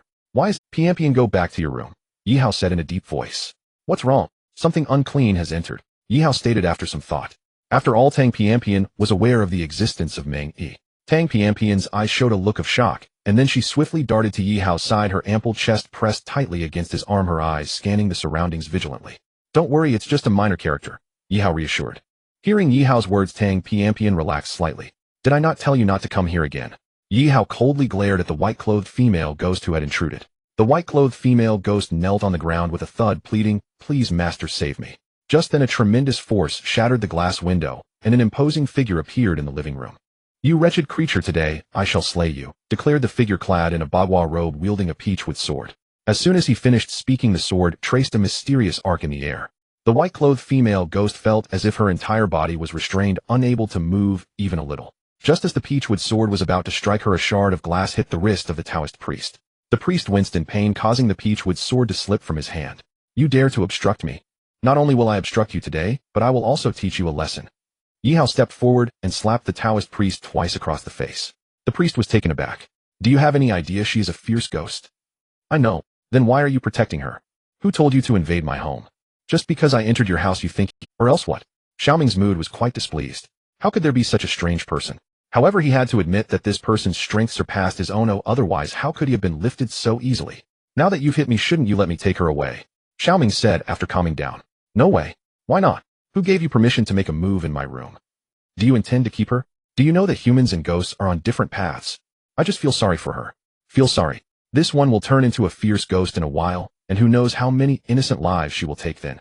I won't harm any innocent people. As long as I kill that ungrateful person, I will immediately go to the underworld. You want harm innocent people? Xiaoming laughed heartily. Don't tell me you haven't fed on human qi for so long. The white-clothed female ghost fell silent. If she did not feed on human qi, she could not remain in the human world for long. Human qi was closely related to lifespan. Feeding on a few humans would reduce their lifespan by several years. This was a heinous act. Since you fed, don't claim to be innocent. I would rather die than ask the Taoists to uphold justice for me. From the moment you died, matters of the human world became irrelevant to you. Taoist, shut up. Yi Hao shot a glance at Xiaoming and said, Little Taoist, what are you making such a fuss about in my... Xiaoming then realized that there was still a master before him. I assume you also heard that she feeds on human qi. Xiaoming hurriedly said, I am very curious why with your strength you have not taken revenge yet. Yi Hao asked. Because that one has a protective talisman on him, and with my current cultivation I cannot approach him at all. Do you have a way to break his protective talisman? Yi Hao looked at Xiaoming. Xiaoming was startled, Senior, you wouldn't want me to help her, would you? Is there a problem? Not killing ghosts is already good enough. How could I possibly help her? Can you perform the 5 ghost transport technique? Yi Hao thought for a moment. I can. Since you can, then you should steal that person's protective talisman. Isn't that it? Xiaoming was left speechless. Will you help or not? Yi Hao said, grabbing Xiaoming by the collar again. I will help, Xiaoming said, lacking integrity. Yi Hao smiled and let Xiaoming go, even straightening his collar. Let's go now. Do you know this will harm my virtue? It's not my virtue that is harmed. Can we still have a pleasant conversation? Xiaoming felt a strong urge to cry. He really wanted to go home. The outside world was too dangerous. To Yi Hao and Xiaoming, surprised the target of the white-clothed female ghost's revenge was also in Heir Garden. Is it this house? Xiaoming pointed to a nearby house. The white-clothed female ghost nodded repeatedly. Xiaoming pondered for a moment and began to recite a spell. Before long, a small ghost appeared before him. Go steal the talisman from this house. You are quite the character, Yi Hao said, staring at Xiaoming in surprise. How did you know? Xiaoming's expression changed. The 5 ghost transport technique has 2 versions. One uses the skulls of the dead, and the other summons the underworld's ghost officers. Yi Hao said with a smile. And only the Maoshan sect performs the latter. I am a disciple of the Maoshan sect, Xiaoming. Since Yi Hao had already revealed this much, it would be pointless to hide anything further. Yi Hao knew this because of the memories of the Black Dragon. Are you out practicing? Yes. Can you teach me your techniques from Maoshan? No. Xiaoming's face. I've heard that some Taoists from Maoshan keep ghosts. We from the Maoshan sect selectively take in some pitiful ghosts that have already closed their gates to the underworld. Do you keep any? I do. Let me see. No. Yi Hao's gaze swept across Xiaoming and quickly landed on a piece of wood at his waist. Ancestral soul wood, Yi Hao said suspiciously. You really put in a lot of effort to keep a ghost, huh? Ancestral soul wood is extremely precious. Even in the memories of the Black Dragon, it was rare. I have to be responsible for her, Xiaoming said solemnly. A female? Yes. Yi Hao couldn't help but burst into laughter. What are you laughing at? Xiaoming asked angrily. Just then the ghost officer from the underworld handed Xiaoming a bell. Xiaoming examined it carefully and said, this bell has a passage of the Diamond Sutra inscribed on it. Just inscribing a passage of the Diamond Sutra wouldn't give it such power, would it? The issue is that this passage also contains a drop of the blood of that high monk's tongue root. The blood of the tongue root is filled with yang energy. This is why Taoists fear having their tongue root bitten and having it sprayed on their talismans. Because this can multiply its power several times. This bell is good, give it to me, Yi Hao said as he snatched the bell from Xiaoming's hand. This bell can ward off evil spirits when placed in a home. Of course Yi Hao did not believe it would work against Meng Yi. You can take your revenge now, Yi Hao said at this point. Thank you, Taoist. After the white-clothed female ghost repeatedly thanked Yi Hao, she floated into the man's room. Not long after, a piercing scream echoed from within. Approximately 3 minutes later, a police car pulled up nearby, and 3 detectives rushed into the room with guns drawn. The police have been alerted, Yi Hao said in a deep voice. Should we retreat? Xiaoming asked. Of course, Yi Hao replied irritably. The moment 3 detectives burst into the room, they were met with a chilling sight. A disheveled woman in white was grotesquely gnawing at the body of a man lying on the ground whose eyes were filled with an enduring terror. His whole body jerked uncontrollably, blood pooling around him. Ayo, stop.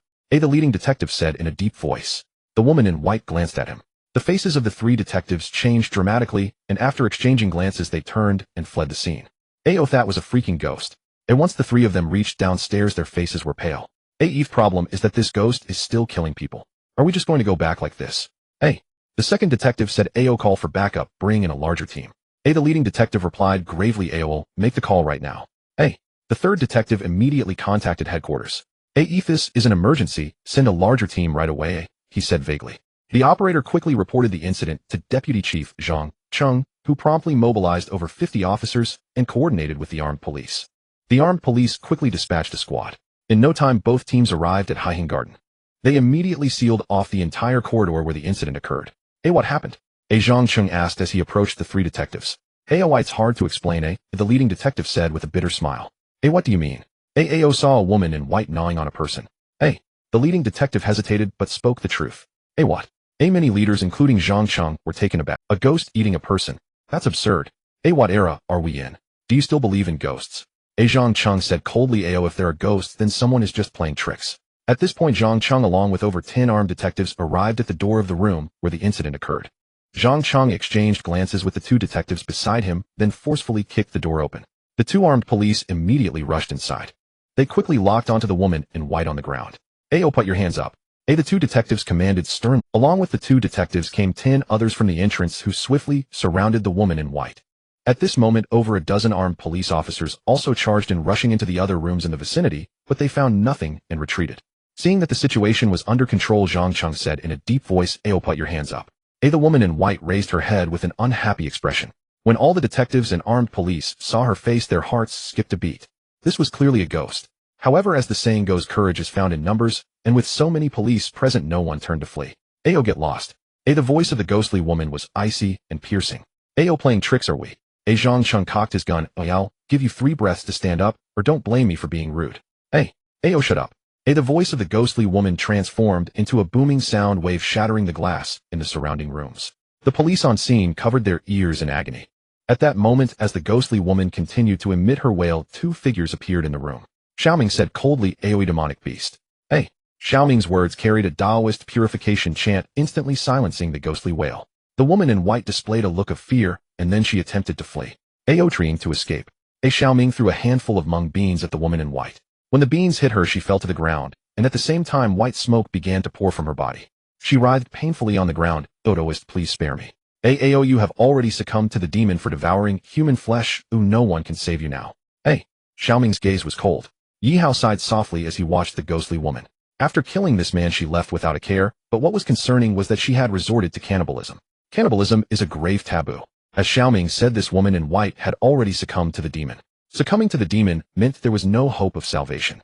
Before long, the ghostly woman transformed into a wisp of green smoke and vanished into thin air. Xiaoming bent down to pick up the mung beans one by one, while Yi Hao also bent down to collect them. These mung beans are the result of my painstaking refinement. In just a few breaths, Yi Hao had picked up 2/3 of them. He glanced at the beans in his hand and remarked, "There are only 12 left. I need to devote a whole month to refine these 12, okay?" Xiaoming felt a sharp pain in his heart. At that moment, Zhang Cheng awoke from the shocking scene before him. He walked over with a serious expression. This Taoist. If he had previously thought that Taoists were merely playing tricks, at this moment, that notion was gone from his mind. Xiaoming performed a gesture of respect as a Taoist, and then spoke solemnly. "If this man wronged this woman, which led her to take her own life in anger, you already know what happened afterward." How do you know this so clearly?" Zhang Cheng was astonished. Because this ghostly woman committed suicide in the room I rented." Yi Hao interjected. Why didn't you stop the ghost from killing?" Was it too late to arrive?" Fine, Zhang Cheng said, feeling a headache coming on as he pondered how to write the report after understanding the situation. You should report this truthfully, and the case will be transferred to the Paranormal Bureau." Xiaoming said softly. Eve Paranormal Bureau." Zhang Cheng was taken aback. Eve Paranormal Bureau has always existed, you just didn't know it." Xiaoming said with a smile. In fact, many paranormal events over the years have been handled secretly by the Paranormal Bureau." Is there really no problem?" There's truly no problem." Xiaoming nodded. Came down the mountain this time under my master's orders to join the Paranormal Bureau." Can I have a way to contact you?" Zhang Cheng, not daring to let these two go to the police station to give statements, settled for asking for their contact information. I just came down the mountain and don't have a phone." Xiaoming said, looking at Yi Hao. It's mine, Yi Hao said as he recited his phone number. Thank you both so much." Zhang Cheng sincerely expressed his gratitude to the two. If it weren't for their timely arrival, it would have been uncertain whether they could have survived. At that moment, a groan sounded. The crowd then remembered the young man on the ground. If we get him to the hospital, he might still be saved." Xiaoming checked and said, "Even if we try to save him, he will end up a cripple." Yi Hao said softly. The young man was covered in blood with 40% of his body torn apart by the ghostly woman. His eyes were gouged out, his nose bitten off, his lips gone, tendons severed in his hands, and tendons pulled from his feet. Living like this would be worse than death. As Xiaoming and Yi Hao leaped from the 4th floor, Yi Hao headed towards his home. "Why are you following me?" Yi Hao looked at Xiaoming in astonishment. "I have nowhere to stay," Xiaoming said awkwardly. "I'll just stay for a day, and I'll leave tomorrow." "All right," Yi Hao nodded. "But you can't stay for free." Xiaoming's expression changed slightly. "I don't have any cash on me. I don't want your money. I need a favor from you." Yi Hao secretly chuckled at Xiaoming's pale face, realizing he must have faced hardships since coming down the mountain without money. "I will help as much as I can," Xiaoming said, carefully choosing his words. "Do you know about Menge?" "Menge?"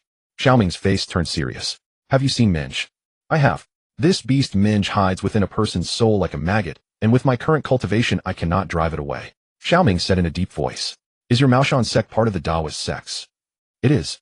"Does your Maoshan have talismans to heal diseases?" "No. You don't even have such simple talismans in Maoshan. We Maoshan focus on fate and reincarnation. We do not interfere with mortal matters." Xiaoming seemed to see through Yi Hao's thoughts. "And fellow Taoists do not get too entangled in causality. I have already promised that girl." "I see." Xiaoming pondered for a moment, then retrieved a jade bottle from his bosom. He poured out a yellow pill from the bottle. "This is a fitness pill refined by our Maoshan sect. After taking it, it can greatly enhance your physique. I believe it can alleviate that girl's symptoms to some extent. Yi Hao quickly took it and said, can you give me some more? Taking one pill again won't have any effect. Xiaoming said softly, I'll give it to my parents. This, alright. After a moment of thought, Xiaoming gave the whole bottle to Yi Hao. This kind of thing is of no use to you and me anymore. Do you know which Taoist sect has the sacred healing elixir? There are 3 main sects and 6 branches in Taoism. None of the 6 branches have that capability. If you want the sacred healing elixir, you can only seek it from the 3 main sects. Xiaoming paused before continuing. However, the 3 main sects are not easy to deal with. Yi Hao felt a slight heaviness in his heart. Previously, Yi Hao thought that as long as he found Mei Xinxue, he could obtain the miraculous medicine to heal Lan Qingqing. Now he realized he had been too naive. What if Mei Xinxue was also a practitioner of the 6 branches? However, Yi Hao was not in despair. Because once his cultivation improved a bit more, he could refine the elixirs himself. The memories of this black dragon were extremely chaotic, covering topics like alchemy and formations. After bringing Xiaoming back home, Tang Pianpian hurriedly ran out. After what had just happened, no one could remain calm. It's already over, Yi Hao said softly. Tang Pianpian said that, but still looked somewhat shaken. Doesn't your Maoshan sect have protective talismans, or something? Yi Hao suddenly remembered something. I don't have any. Your Taoist robe looks nice. I can't give that away, Xiaoming said, changing color. How about this? Tomorrow, that's too few. Drawing talismans requires a lot of mental energy. Do you think it's that easy? Xiaoming forced a smile. 2 talismans. Fine. Xiaoming nodded helplessly. What materials do you need? Vermilion wolf hair, yellow paper, and chicken blood. Xiaoming listed a few items. Alright, I won't ask anymore. Yi Hao said as he took out a wallet from his pocket and handed Xiaoming 2,000 in cash. That's a bit much. Xiaoming said excitedly. Aren't you going to the Supernatural Bureau? Don't you need money for the journey?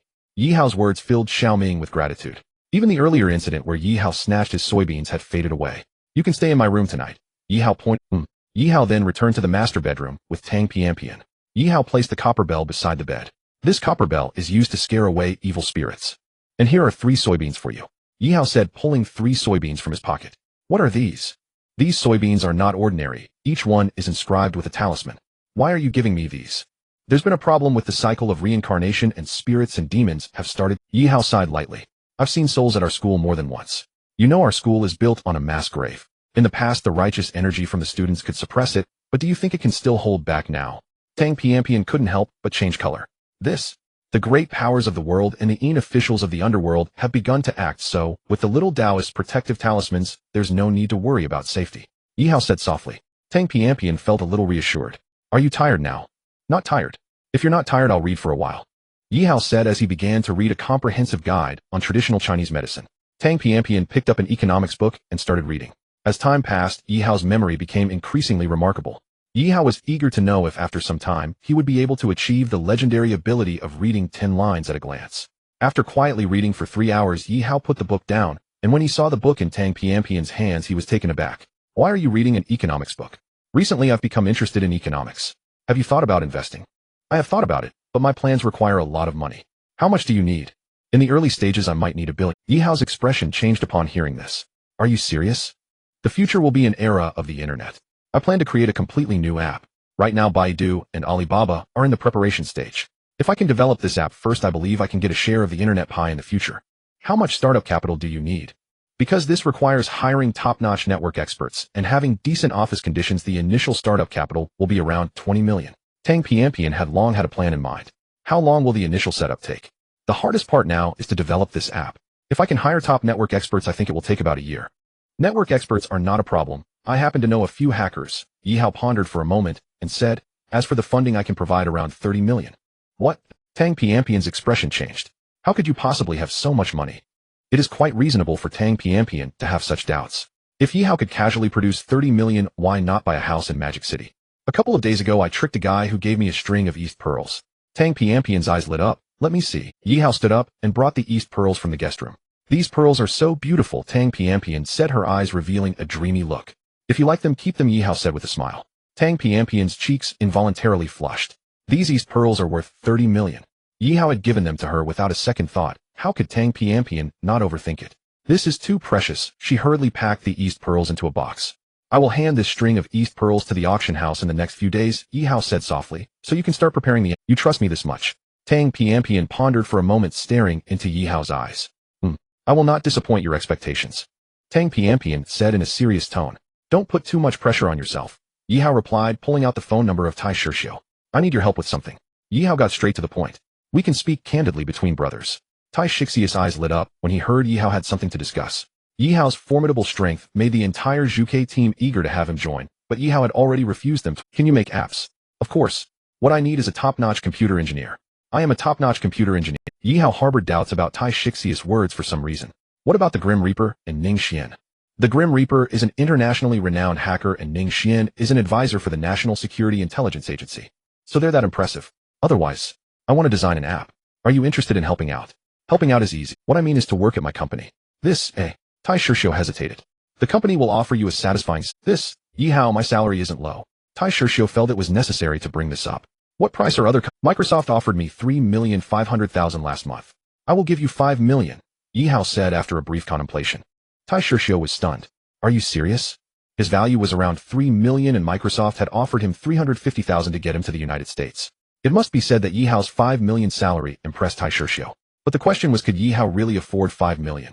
How could I possibly deceive you about such a thing? Yi Hao smiled and said, then come to Magic City tomorrow and we will meet to discuss it. Okay. After hanging up Tai Shixia's call, Yi Hao turned to Tang Pianpian. Tomorrow you will discuss in detail with Tai Shixiu. Tai Shixiu. Do you know him? He is a top-notch network engineer. I have seen his information in the database. So does that mean there won't be any issues with him? Absolutely no problem.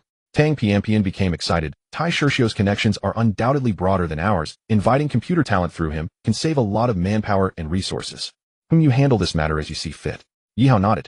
As for the funds, Yi Hao planned to hand over the string of East Pearls to Lin Ruer for auction. The Lin family undoubtedly had connections in this field. With both issues resolved, Yi Hao looked at the still somewhat excited Tang Pianpian. By the way, are you going to rest now? I can't sleep right now. It would be strange if Tang Pianpian could sleep now. Then ill-read for a while longer.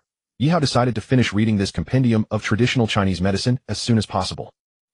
Tang Pianpian's mind was filled with plans for the company. She thought, and then fell asleep. As soon as Yi Hao noticed that Tang Pianpian had fallen asleep, he immediately drew out the bronze dagger. Once Yi Hao activated the sword intent contained within the bronze dagger, the nightmares dared not disturb him any longer. The next morning at 7 o'clock, Tang Pianpian woke up on time. When she saw Yi Hao sitting beside her, she softly asked, "Are you sleepy?" "I rest while cultivating." Yi Hao shook his head and smiled. "Do I look like someone who is sleepy?" "You're not lying to me, are you?"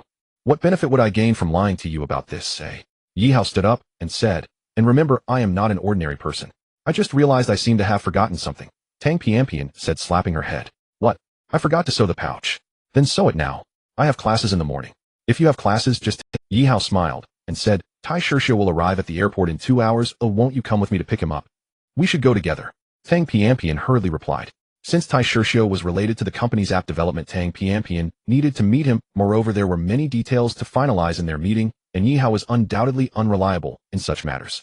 After Yi Hao left the room, he found that Xiaoming was already gone. Seeing that his belongings were still there, Yi Hao knew that the guy had most likely gone out to buy something. Not long after, Xiaoming walked in carrying a big red rooster. "Dao brother, where can I buy the 4 treasures of the study?" "You can take a taxi and tell the driver to go to the Southern City Calligraphy Street," Tang Pianpian said as she walked out of the bathroom. "Okay, I'm going now." Xiaoming was a practical person, so he left as soon as he said he would. "Wait for me." Yi Hao chased after him. "I'm going to buy breakfast." Tang Pianpian felt somewhat annoyed. How could she forget something as simple as buying breakfast? By the time Yi Hao returned with 2 breakfasts, Tang Pianpian had already sewn 2 pouches. "Which one do you want?" Yi Hao looked at the 2 pouches, and his expression turned strange. How was he supposed to choose? This is clearly a pair of mandarin ducks. Tang Pianpian blinked and asked, "What's wrong?" "Nothing," Yi Hao said, puzzled. Did Tang Pianpian not recognize mandarin ducks? Well, regardless of whether Tang Pianpian recognized them or not, Yi Hao decided to feign ignorance. Just as they were eating breakfast and feeling somewhat full, Yi Hao's phone rang. "What's up?" Yi Hao was taken aback when he saw it was Yuan Gaoxing. "I'm telling you, Yi Hao, don't come to military training. What's going on?" "Meng Yongyan brought over a dozen guys to block you." "Meng Yongyan." A cold glint flashed in Yi Hao's eyes. "This guy is relying on his connections in the student council, making a big fuss to block the entrance to our dormitory," Yuan Gaoxing said, feeling quite uncomfortable about it. "I see," Yi Hao said and hung up the phone. "Meng Yongyan is looking for trouble." Tang Pianpian had just heard Yi Hao mention the name Meng Yongyan. A group of tall boys, led by Meng Yongyan, blocked the door of dormitory 101. This guy doesn't just like being a pushover, he's essentially a pushover. Yesterday Yongyan waited for him for an hour, yet he didn't dare to show up. Who says otherwise? But really, Yi Hao is quite cowardly. Yongyan isn't going to hit you, he's just looking to spar a bit. Even if you're scared, it shouldn't stop you from opening the door. I haven't seen someone this cowardly in years. Damn it. Hearing the cold mockery from these boys, Yuan Gaoxing couldn't hold back any longer and pushed open the door, holding a stool in his hand. Do you feel accomplished by blocking the door? Xiao Laosher, seeing this scene, also stepped out while holding a stool. Zheng Xiaolong hesitated for a moment, but chose to step out as well. Who are you cursing? Meng Yongyan's expression turned cold. I'm cursing you. Yuan Gaoxing stared at Meng Yongyan. Meng Yongyan gave Yuan Gaoxing a thumbs up, and then a steel pipe slipped out of his sleeve which he swung at Yuan Gaoxing. If it hit, it would at least cause a head injury. Yuan Gaoxing was stunned. He didn't expect Meng Yongyan to actually dare to swing it at his head. Wasn't he worried about killing someone? Just as the steel pipe was about to strike Yuan Gaoxing's head, a figure dashed in like lightning, catching the steel pipe at the last moment. Do you know what the consequences would be if that hit? The figure glared at Meng Yongyan. Yihao, are you finally not being a pushover? Meng Yongyan's face twisted in rage. Yihao coldly smiled and snatched the steel pipe from Meng Yongyan's hand, swinging it toward Meng Yongyan's head. The crowd was frozen in shock. No one expected the seemingly weak Yihao to be so ruthless. Meng Yongyan's head was spinning. At that moment, Yihao swung the steel pipe again towards Meng Yongyan's head. Stop it! Stop it! 3 boys immediately rushed at Yihao upon seeing this. Yihao's eyes flashed coldly as he swiftly swung the steel pipe toward their shoulders. One by one, the 3 students knelt on the ground. What's happening? Is Yihao's speed too fast? I didn't even see it clearly just now. Yihao, holding the steel pipe, looked coldly at the remaining 8 boys. Are you scared? The 8 boys indeed seemed a little frightened. But the problem was, after Yihao said this, even if they were scared, they had to step up. However, their result was being struck by Yihao's steel pipe on their shoulder blades. With Yihao's strength, it easily shattered their shoulder blades, and in an instant all 11 students let out cries of. At that moment, Yihao's gaze fell upon Meng Yongyan, who was covered in blood. Meng Yongyan looked at Yihao with fear in his eyes. What do you want? Do you think I can just let the door blocking go so easily? Yihao sneered. If you step forward again, I'll call the police. Meng Yongyan didn't want to say such cowardly words, but Yihao was stepping closer to him. Call the police. They'll help. As Yihao spoke, he took out his phone and dialed Zhang Cheng's number. Zhang Cheng was the deputy director of the police station in their district, a person of high authority. Director Zhang, I'm being surrounded by a group of students at school, and they are armed.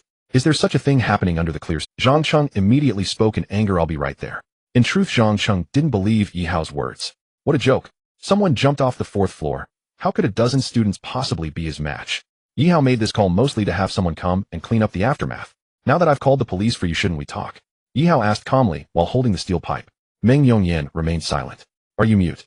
At this point, Yihao swung the steel pipe and struck Meng Yongyan's jaw, causing 3 of his teeth to mix with blood as he spat them out, and his cheekbone swelled up. Meng Yongyan held his mouth, trembling all over. Pain.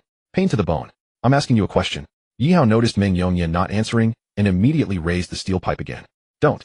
Meng Yongyan was terrified. This guy was completely unrestrained. If you had spoken earlier, you wouldn't have to endure this steel pipe. Yihao patted the steel pipe on Meng Yongyan's shoulder. Aren't you just asking for it? The word asking for it provoked Meng Yongyan. His nails dug deep into his flesh. But when he caught a glimpse of Yihao's icy gaze, he didn't dare to utter a word.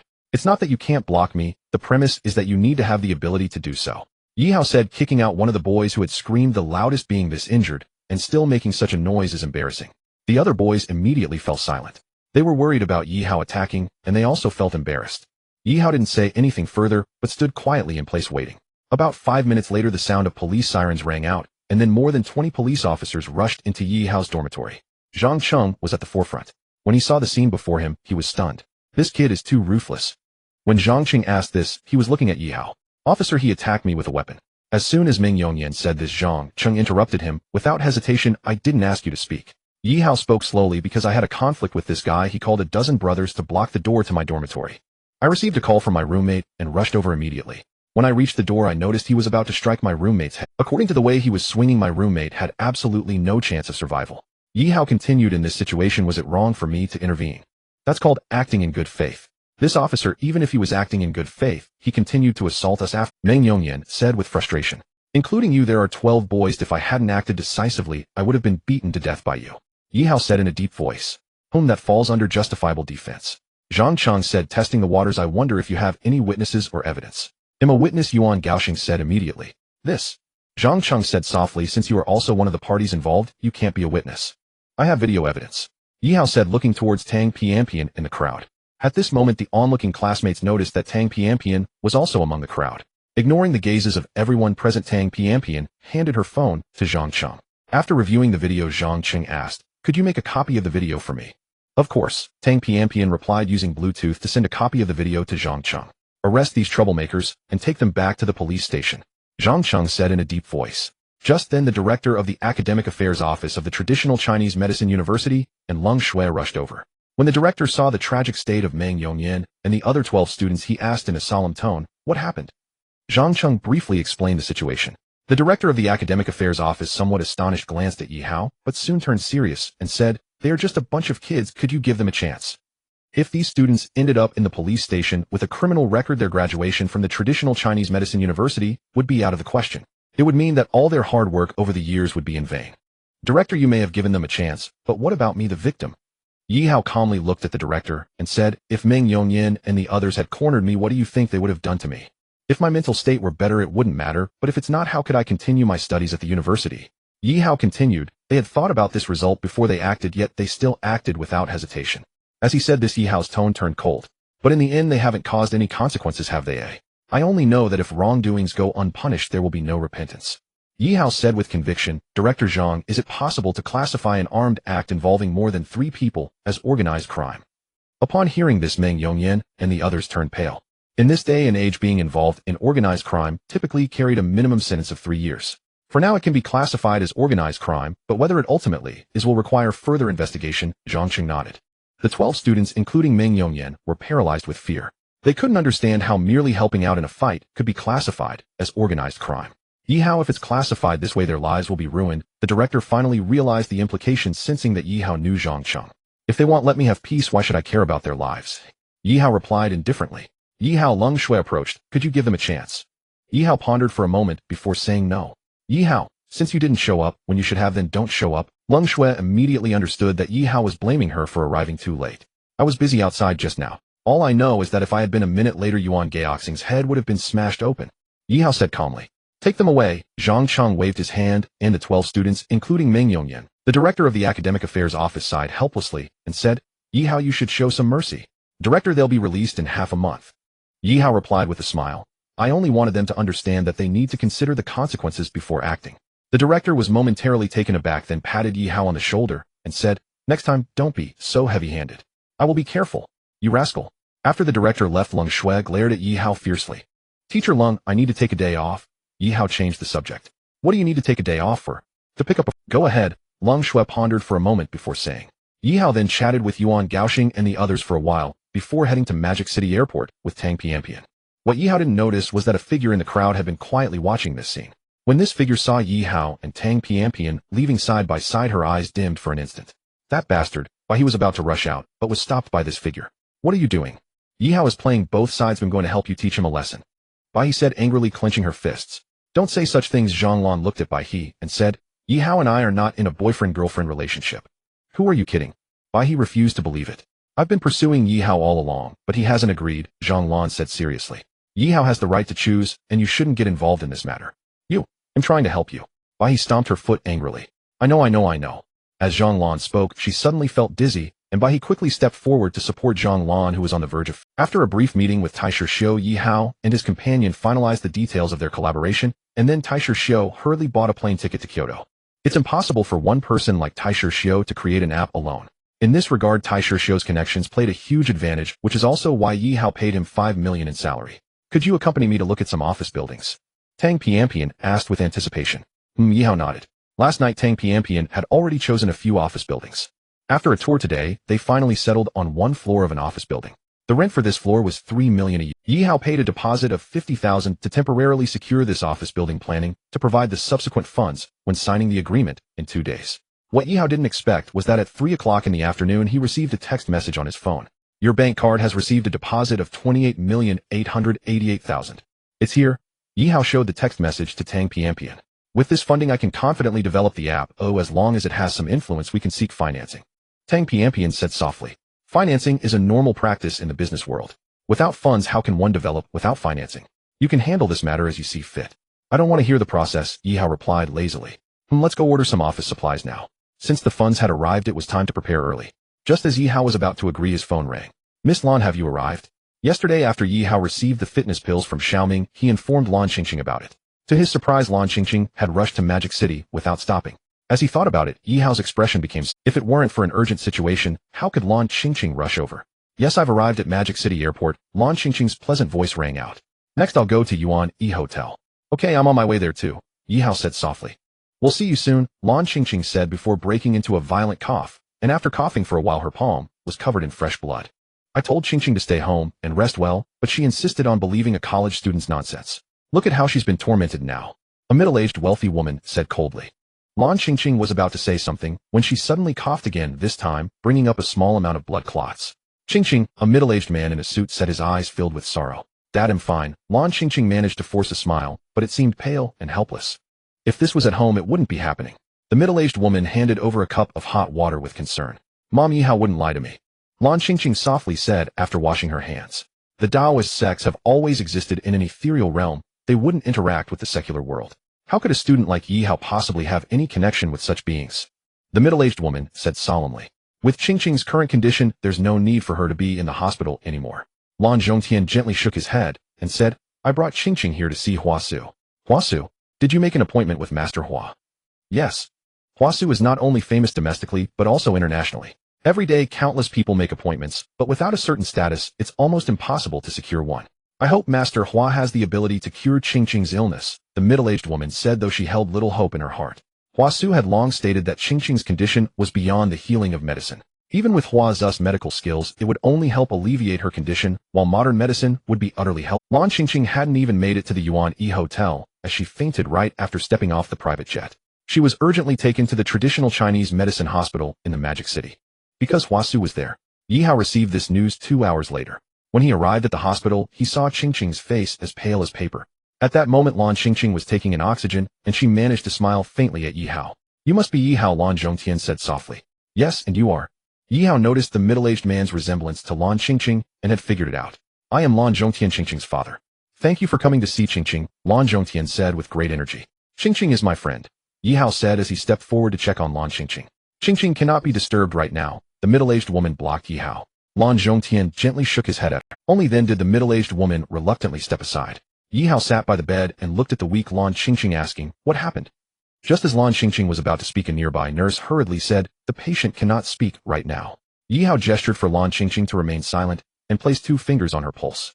This scene left Lan Zhongtian extremely surprised. Could Yihao really be capable of diagnosing? True essence is a form of energy. This energy is beneficial to the human body. This was also what Yihao learned from the memories of the Black Dragon. In fact, the internal force cultivated by martial arts experts is also a form of energy, but its level is far inferior to that of true essence. Yihao did not dare to input too much at once. However, as he rhythmically infused his energy, Lan Qingqing's heart rate steadily increased, and her vital signs gradually approached normal. The nurse on duty stood up in shock. How is this possible? What happened? Lan Zhongtian said in a deep voice. Lan Qingqing's vital signs are almost back to normal levels.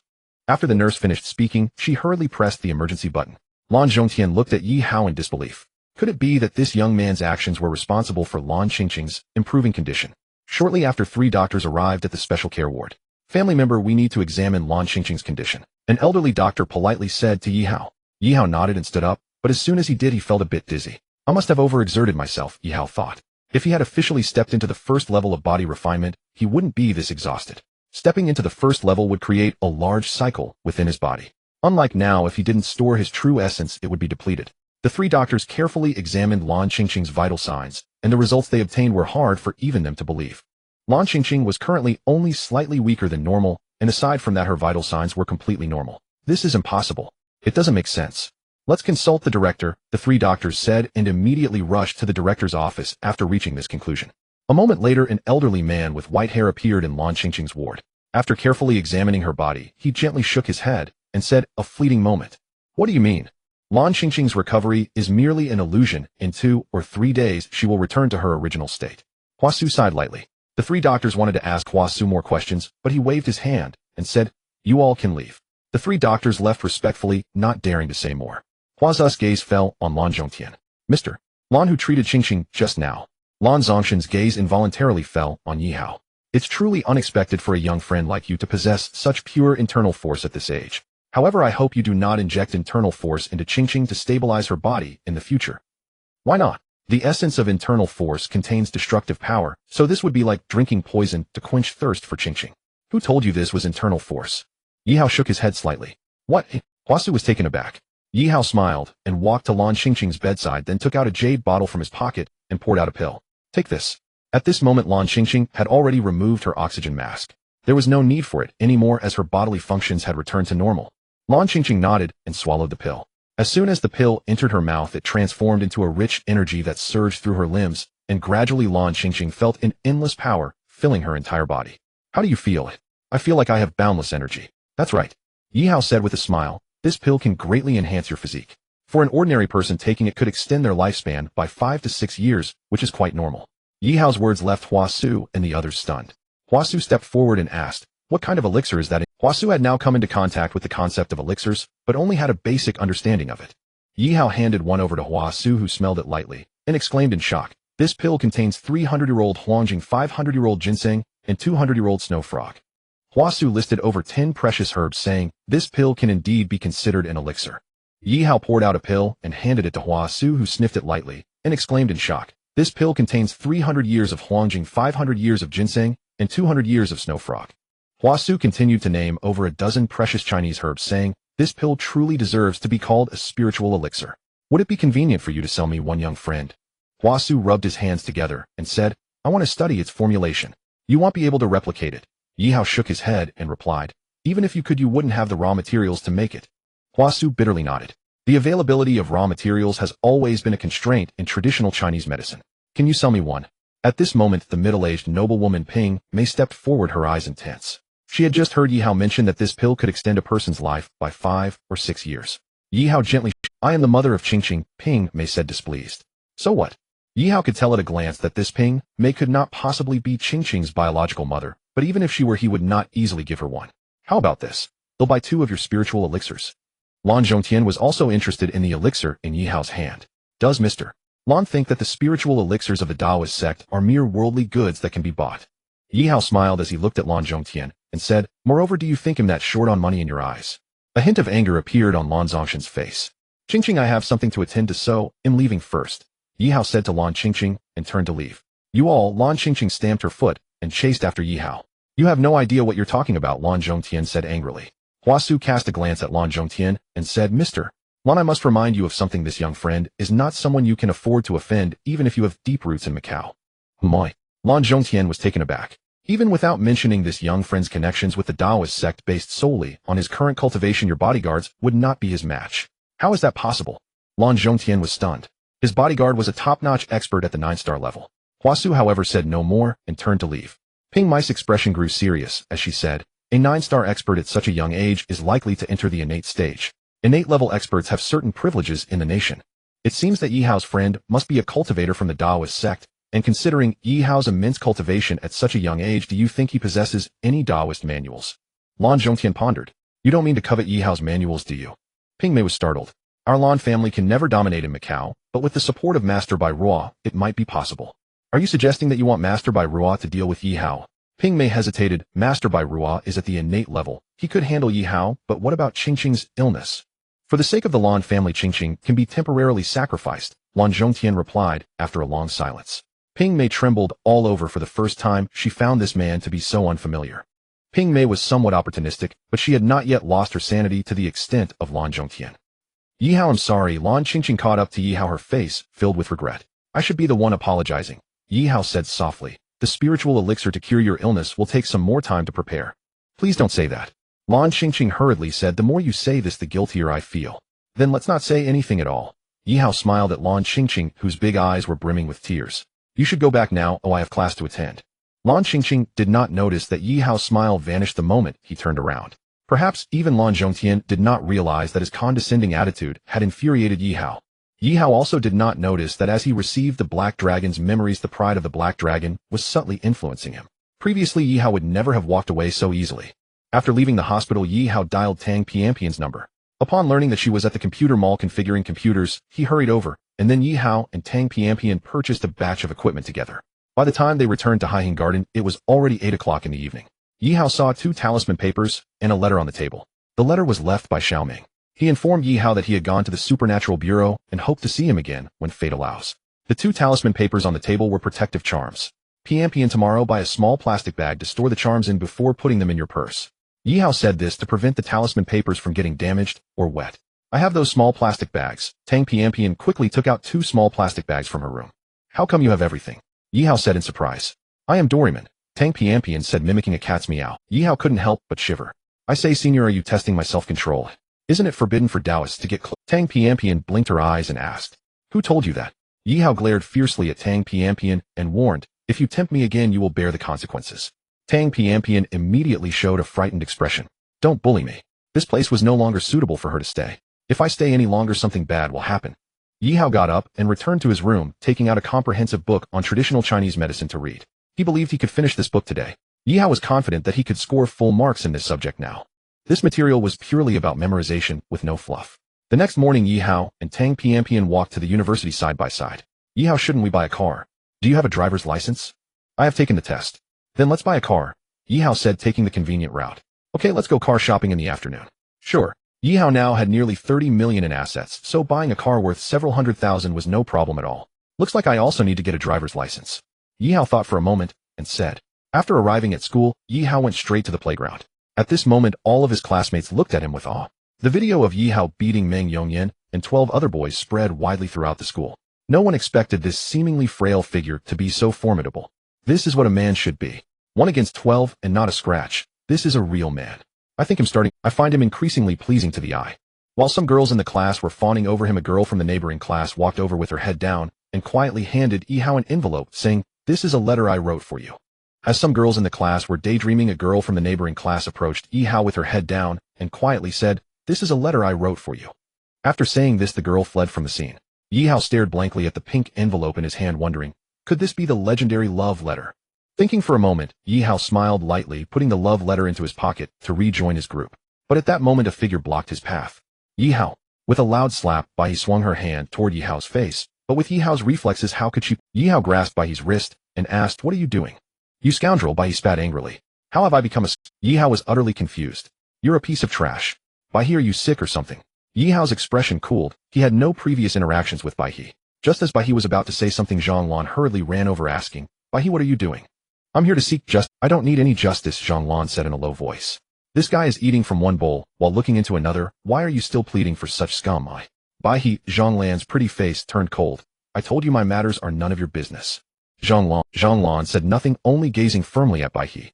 Bai He sighed softly, saying, "Zhang Lan, you are Yes, I am hopeless." Bai He shook her head and turned to leave. Zhang Lan looked at Yi Hao apologetically and said, "I'm sorry." Yi Hao opened his mouth to say something, but ultimately said nothing. After rejoining his group, he noticed his classmates whispering and pointing at him. Yi Hao felt only helplessness. Who had he offended? "Yi Hao, why don't you take a look at the love letter Su Mengmeng gave you?" Zheng Xiaolong nudged Yi Hao. "You know her?" "Of course. Who doesn't know Su Mengmeng from class 3? She's the class flower there in our year. Zhang Lan is first on the beauty list, and Su Mengmeng is second." Zheng Xiaolong smirked. Yi Hao couldn't help but glance over at Su Mengmeng in class 3, and when he did, he found Su Mengmeng looking at him as well. Su Mengmeng, caught peeking, quickly lowered her head. Yi Hao smiled and took out Su Mengmeng's love letter. In his memory, this was the first time he had received a love letter. "Before I met you, I never thought I would write a love letter for anyone." The brief 18 characters vividly expressed Su Mengmeng's feelings and intentions. The elegant handwriting exuded a fragrance reminiscent of fresh grass. Yi Hao couldn't help but take a gentle sniff and felt his body and mind relax. Yi Hao neatly folded the love letter and put it into his pocket. Shortly after, He Jing approached and announced a significant piece of news. "Today we have a 10-kilometer outdoor training session," He Jing said, then commanded, "All stand at attention, right turn and march." The 45 classmates lined up and began running toward the school gate. Upon reaching the school gate, they saw military trucks parked there. "Get on the truck," He Jing ordered. After about an hour of travel, they arrived in the mountainous area. "Get off the truck. Restore formation. Follow me," He Jing issued a series of commands. The paths in the mountains were rugged and uneven, making the run even more exhausting. For Yi Hao, 10 kilometers was nothing, but it was a test for the other students. After running about 2 kilometers, many girls began to complain, and after another kilometer, they refused to run any further. 10 kilometers is a hard requirement. Even if you have to crawl, you must complete it, He Jing said coldly. The students grumbled, but had to grit their teeth and continue. At that moment, Zhang Lan slipped, twisting her ankle and nearly falling. Yi Hao was right beside her and quickly caught. However, Yi Hao still heard a crack. Zhang Lan let out a painful sound. The surrounding students quickly gathered around, and He Jing pushed through the crowd. "Let me see your foot." After examining Zhang Lan's foot, He Jing realized it was dislocated. If it wasn't put back in place in time, it could become more serious. "Zhang Lan, how did you twist your ankle?" He Jing asked while gently rotating Zhang Lan's ankle. "I just wasn't paying attention and twisted it." Zhang Lan couldn't possibly say she was thinking about Yi Hao. Just then there was a crack as He Jing repositioned Zhang Lan. Zhang Lan cried out in pain, but soon the pain began to subside. "I've put your ankle back in place." Yi Hao, support Zhang Lan and keep walking. He Jing was perceptive enough to assign Yi Hao directly. I can walk on my own, Zhang Lan said, her face flushed. If you walk on your own, your foot will swell up. He Jing stood up and said, the rest of you continue walking. After the classmates left, Yi Hao softly said, let's Zhang Lan felt a sharp pain in her left foot with just a little pressure. Seeing the pain on Zhang Lan's face, Yi Hao squatted in front of her and said, let me carry you. No. No way. I said no, so it's a no. Yi Hao, seeing Zhang Lan stubborn, lifted her effortlessly into his arms. Zhang Lan was stunned. For a moment, she even forgot to exclaim. When Yi Hao began to run forward, Zhang Lan's mind returned to normal thought. Put me down quickly. I can put you down, but you have to let me carry you. Let you carry me. Zhang Lan had no choice but to comply. If classmates saw this scene, would she still be able to live? Yi Hao gently set Zhang Lan down, then squatted in front of her and said, get on my back. Zhang Lan looked at the broad figure in front of her, bit her lip, and then climbed onto Yi Hao's back. As Yi Hao lifted her, Zhang Lan's chest pressed tightly against his back. Zhang Lan felt her face burning. You're not an A-cup, right? Yi Hao suddenly asked. What? Zhang Lan, I always thought you were an A-cup. Now it seems you must at least be a B-cup, right? Shut up. What do the numbers 34 and 36 in cup sizes signify? Die. Seeing that Zhang Lan didn't want to discuss this topic, Yi Hao had to temporarily keep quiet. Yi Hao walked steadily, and Zhang Lan did not fall off. After walking for about 10 minutes, Zhang Lan asked, are you tired? With your weight over 100 pounds, how could I be tired? Who weighs over 100 pounds? I weigh 96 pounds, Zhang Lan exploded. If you hadn't mentioned it, I would have forgotten. Forgotten what? If you weigh under 100, you're either flat-chested or short. If your weight is under 100, you're either flat-chested or short. Is Zhang Lan short? At 168 centimeters, if she is considered a goddess height among girls, then there is only one possibility. Yi Hao, damn, are you a dog? Yi Hao exclaimed suddenly. Zhang Lan softly said, I want to leave my mark on your shoulder. Your wish might be hard to fulfill. Why, oi? My skin is rather thick. Yi Hao gasped at this as Zhang Lan bit down on his shoulder again, but this time she used more force. Yi Hao hurriedly restrained the true essence within him that wanted to retaliate. If it retaliated, it would shatter all of Zhang Lan's teeth. However, the consequence was that Zhang Lan bit him hard enough to draw blood. He truly was being foolish. Why did he boast about his thick skin?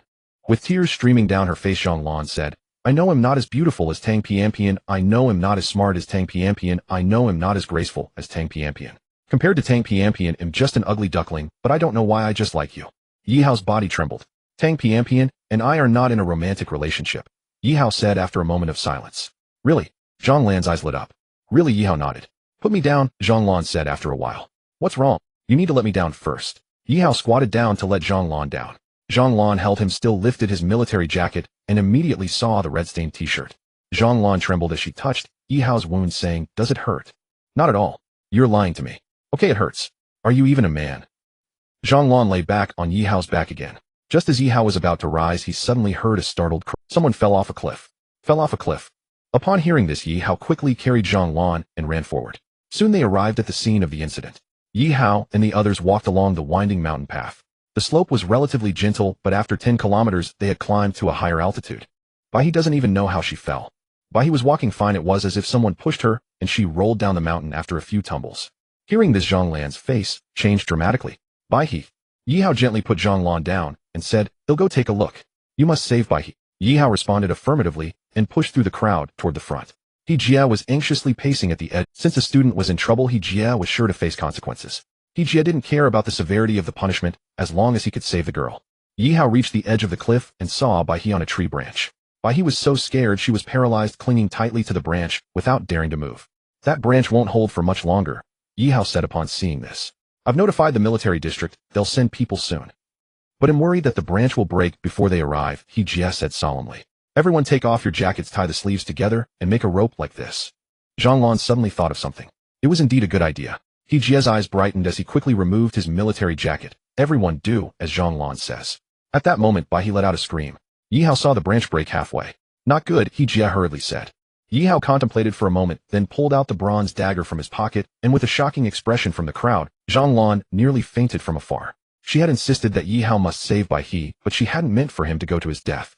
The classmates in the class rushed to the edge of the cliff, and the next moment they witnessed an unbelievable scene. Yi Hao's dagger pierced into the rock and half of his body was dangling at the cliff's edge. My God, how did Yi Hao do that? Yi Hao is way too bold. I just want to know what that dagger in Yi Hao's hand is. How could it easily penetrate such solid rock? Zhang Lan, enduring the pain, reached the edge of the cliff. When she saw Yi Hao safe and sound, her soul finally returned to her body. Everyone don't make a sound, He Jia said solemnly. Yi Hao was the one who needed to be undisturbed the most at this moment. The students understood and chose to remain silent. Yi Hao's dagger was level with Bai He. Bai He also saw Yi Hao, her beautiful eyes filled with shock. When I hold you later, you must hold tightly to my waist, okay? I know. And remember, don't pull my hand at all, otherwise neither of us will survive, Yi Hao warned. Understood. Bai He said this while her lips trembled. In fact, with Yi Hao's current cultivation, even without the bronze dagger he would be fine. Because when true essence penetrates both hands, it could easily crush the rock.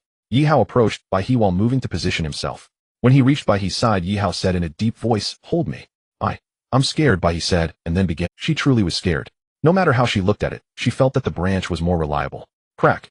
Just as Bai He finished speaking, the branch completely broke, and her figure fell with it. Yi Hao saw this and pulled out the dagger, falling after her. However, Bai fell a second before Yi Hao, so he couldn't catch up with her free fall. As Yi Hao circulated his true essence, his falling speed suddenly increased. When he was level with Bai He, he caught her. At this point, Bai He had already fainted from fright. Yi Hao glanced at her and thrust the dagger back into the rock. The immense gravity caused the bronze dagger to pierce through the rock for quite a distance before it finally stopped. However, in that brief moment, they had fallen 100 meters.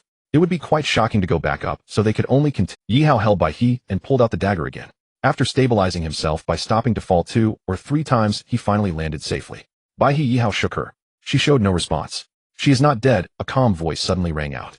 A cold light flashed in Yi Hao's eyes. He had sensed something was off about Bai He's fall, now it appeared that it was indeed. Yi Hao stood up, his gaze fixed on a figure slowly approaching.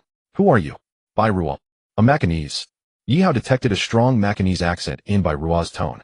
Indeed. Why did you come to me? Yi Hao said in a deep voice. Lan Zhongtian told me you possess a sect's secret manual. Bai Ruo looked at Yi Hao, her eyes filled with fervor. I was skeptical about Lan Zhongtian's words, but now I believe them to a large extent. Lan Zhongtian. Yi Hao was taken aback. Lan Zhongtian has always been known as a formidable figure. It seems you have been deceived by him, my young friend. If you want to deal with me, just come at me directly. Why involve this innocent girl? Yi Hao said, pointing at the unconscious. Because I worry you are at the innate realm. If you are at the innate realm, I could deplete some of your strength, just now couldn't I? Bai Ruo replied calmly. As for this girl, if she dies, so be it. You should die. Yi Hao glared at Bai Ruo, emphasizing each word. From Bai Ruo's words, Yi Hao sensed her indifference towards the lives of ordinary people. You should think about how to survive yourself, right? Once Bai Ruo finished speaking, she transformed into a phantom and lunged at Yi Hao. Before getting close, Yi Hao felt an oppressive force weighing down on him. This was an invisible momentum. If one's cultivation was too weak, they would have crumbled under this pressure. The issue was that Yi Hao's cultivation was on the verge of breaking through to the first layer of body refinement. Once he broke through, he could easily defeat even innate experts, and as of now he had the ability to resist innate experts. With a loud bang, Yi Hao's hands collided with Bai Ruo's, two forces of different attributes clashing at their palms. Bai Ruo's power was gentle yet formidable, while Yi Hao's was solid and domineering. Bai Ruo staggered back a few steps before stopping, looking at Yi Hao with some uncertainty. Have you reached the innate realm? Yi Hao did not respond. Like a rock soaring into the sky, he lunged at Bai Ruo. The momentum felt overwhelming. Bai Ruo immediately sensed an all-encompassing pressure that made her heart tremble. What is this momentum? This force was even more terrifying than Bai Ruo's own. Take my strike. Yi Hao's attack was bold and straightforward. With a bang, Bai Ruo staggered backward again. Come again. Yi Hao declared with great confidence. True essence was far superior to true qi, otherwise how would Yi Hao dare to clash like this? Moreover, as Yi Hao fought, the battle memories of the Black Dragon surged within him, making his combat prowess grow increasingly formidable over time. However, as the fight continued, Yi Hao's expression changed. His true essence was nearly depleted. Although Bai Ruo appeared to be suppressed, her aura was still stable. Slow down. Yi Hao realized he could no longer afford to delay, and as he activated his ability to slow down, he found that his speed had inexplicably tripled. Indeed tripled. Yi Hao had long known that the ability to slow down was essentially the reaction speed of a cultivator. However, using this ability consumed his mental energy. Now his mental focus was highly concentrated, yet continuously being depleted, which greatly diminished his ability to slow down. Yi Hao understood that with the increase in his cultivation, his ability to enhance his vision would no longer have any boost. But for him now 3 times was sufficient. With a bang, Yi Hao's palm struck Bai Ruo's chest, leaving her in disbelief. Bai Ruo spat out a mouthful of blood and collapsed to the ground. Without hesitation, Yi Hao charged at her again, taking advantage of your illness to seize your life. However, just as Yi Hao rushed halfway, he caught a glimpse of a fleeting blue light. Despite his desperate attempts to dodge, a hidden arrow grazed his arm. Bai Ruo stood up pale-faced. You've been hit by my poison arrow. If you dare to mobilize your true qi, the poison will instantly rush into your heart. Is that so? Yi Hao shot forward like lightning, bringing his palm down onto Bai Ruo's head. A look of unprecedented horror flashed in Bai Ruo's eyes. How dare this guy? Just as Yi Hao was about to slap Bai Ruo's head, he felt a dizziness, and his palm slightly veered to hit Bai Ruo's shoulder instead. Bai Ruo spat out another mouthful of blood and desperately got up, fleeing in panic. Bai Ruo was scared. Yi Hao was a reckless man. If she stayed, there was no guarantee that this guy wouldn't take her down with him. Yi Hao looked in the direction Bai Ruo was fleeing, his eyes filled with coldness. The dizziness in his head grew heavier, and Yi Hao immediately sat cross-legged. He repeatedly circulated his sacred power, but found it had little effect. However, after the feeling of dizziness reached its peak, it began to diminish. Yi Hao was clear that this was due to the effects of his body being transformed by divine blood. Yi Hao dared to strike again because he knew his body had been transformed by divine blood. Through the memories of the Black Dragon, Yi Hao understood how extraordinary that being was. A single drop of his divine blood was beyond precious. Therefore, dealing with mere toxins was not a problem at all. About 15 minutes later, Yi Hao saw several soldiers in camouflage uniforms arrive at the scene, and he no longer during unconsciousness, his body would recover faster. Yi Hao and Bai He were urgently sent to the hospital. On the way, both Bai He and Yi Hao regained consciousness. Bai He looked at the nurse beside him and said, "I'm not dead." "You're not dead? How come I'm not dead after falling from such a high cliff?" Bai He was somewhat puzzled. "I saved you," Yi Hao, lying beside Bai He, said. "You?" Bai He was momentarily at a loss. After a long silence, Bai He broke the quietness, saying, "Why did you jump off the cliff to save me? Even a cat or dog deserves saving, let alone a human." Yi Hao glanced at Bai He. "Can't you say something that would touch me, eh?" Bai He pouted. "I'm just a scoundrel, a disgrace." "You?" Bai He wanted to retort, but couldn't find the words. After a while, she said, "Thank you." Yi Hao smiled and began contemplating Bai Ruo's ambush. Lan Zhongtian. A sharp cold light flashed in Yi Hao's eyes. He did not believe Bai Ruo would deceive him in this. What Yi Hao couldn't accept was that Lan Zhongtian could disregard the lies of Lan Qingqing for Bai Ruo's support. Thinking of this, Yi Hao silently made a resolution. He must quickly step into the first layer of body refinement. Once he stepped into it, he could practice divine abilities. Yes, divine abilities. Only cultivators possess divine abilities. Yi Hao was certain that once he stepped into the first layer of body refinement, he could kill innate realm experts. This was not because his cultivation was significantly stronger than innate experts, but because the means Yi Hao mastered far surpassed those of innate experts. Yi Hao had ways to quickly reach the innate realm. Spirit stones. He had previously hesitated to waste them, but now he no longer had such concerns. After Yi Hao and Bai He were sent to the hospital, a series of examinations were conducted. This was merely a process. Once the results were out, a figure lunged into Yi Hao's embrace. "Wu, I thought I would never see you again." In truth, this was not just Zhang Lan's thought. All the classmates. When Yi Hao resolutely jumped down with Bai He, no one believed Yi Hao could survive. However, the outcome defied everyone's expectations. Both Yi Hao and Bai He emerged unscathed. "How could I die so easily?" Yi Hao gently patted Zhang Lan's back and said softly. At that moment, Bai He stepped. She looked at Zhang Lan hugging Yi Hao and felt a slight discomfort in her heart for reasons unknown. In her most desperate moment, Yi Hao appeared by her side, fearless even on the perilous cliff hundreds of meters high. What about those boys who wrote her love letters and confessed their feelings every day? Bai He gazed on her eyes, revealing a hint of daze. Zhang Lan wanted to stay in Yi Hao's embrace a little longer, but the pain in her ankle grew more intense. "Spray some painkillers," Yi Hao said softly. Support me," Zhang Lan replied delicately. The boys in the class couldn't help but wail at the sight. It was clear that Zhang Lan had deep feelings for Yi Hao. After the doctor treated Zhang Lan, Yi Hao carried her to her dormitory. The dormitory supervisor confirmed Zhang Lan's injuries before allowing Yi Hao a boy to enter. "Zhang Lan, there shouldn't be anything inappropriate in your dorm, right?" Yi Hao asked with a smile as he carried Zhang Lan upstairs. "No, there's nothing." Zhang Lan thought for a moment and seemed to be uncertain. However, she had no opportunity to check beforehand. Yi Hao knocked on Zhang Lan's dormitory door. After a while, a girl wearing pajamas and exposing half of her chest opened the door. Yi Hao immediately saw this beautiful scene. At that moment, Yi Hao turned his head away. As a gentleman, how could he continuously stare at a girl's chest? Thus he stole a glance, then two, and several more. Ludai quickly noticed something was off. When she saw that it was a boy in front of her, disbelief spread across her face. "Ludai," Zhang Lan called out. Ludai immediately turned to Zhang Lan. "Zhang Lan, what's wrong?" "I twist. Is it serious?" Ludai's focus was entirely on Zhang Lan. "It's somewhat serious," Zhang Lan said as she sat on her bed with the help of Yi Hao and Ludai. "I should leave now," Yi Hao said, not daring to stay any longer, mainly because Ludai still hadn't pulled up her straps and his gaze kept wandering. Zhang Lan wanted to say something, but Yi Hao hurriedly ran off. Zhang Lan was momentarily stunned. However, she soon noticed Ludai's chest. "Ludai, you're exposed." Zhang Lan pointed at Ludai's chest and giggled. Only then did Ludai wake up from her trance, and then she became furious. That bastard Yi Hao must have seen everything. It wasn't that much exposed, was it? "If you keep laughing, do you believe I'll make Yi Hao take responsibility?" Zhang Lan dared not laugh any longer, knowing Ludai could be fierce. "I was just kidding," Ludai chuckled. "My crush is also a great hero. One day he will come to take me on a rainbow cloud." "You've watched too much a Chinese Odyssey, haven't you?" "But that's my dream." "Before we talk about dreams, I want to tell you something." "What is it?" "You're leaking." Zhang Lan pointed at Ludai's bloodstained skirt. After returning to Haiheng Garden, Yi Hao called Leng Shui and requested a half-month leave. Leng Shui reluctantly approved. Yi Hao then took out the spirit stone and began to cultivate silently. This was Yi Hao's first time using a spirit stone for focused cultivation, and the results exceeded his expectations. Yi Hao believed that if he could maintain this speed, he would be able to reach the first level of physical refinement within. At 7 o'clock in the evening, Tang Pianpian returned with some fruits. When she saw Yi Hao cultivating, she entered the kitchen to prepare a few dishes.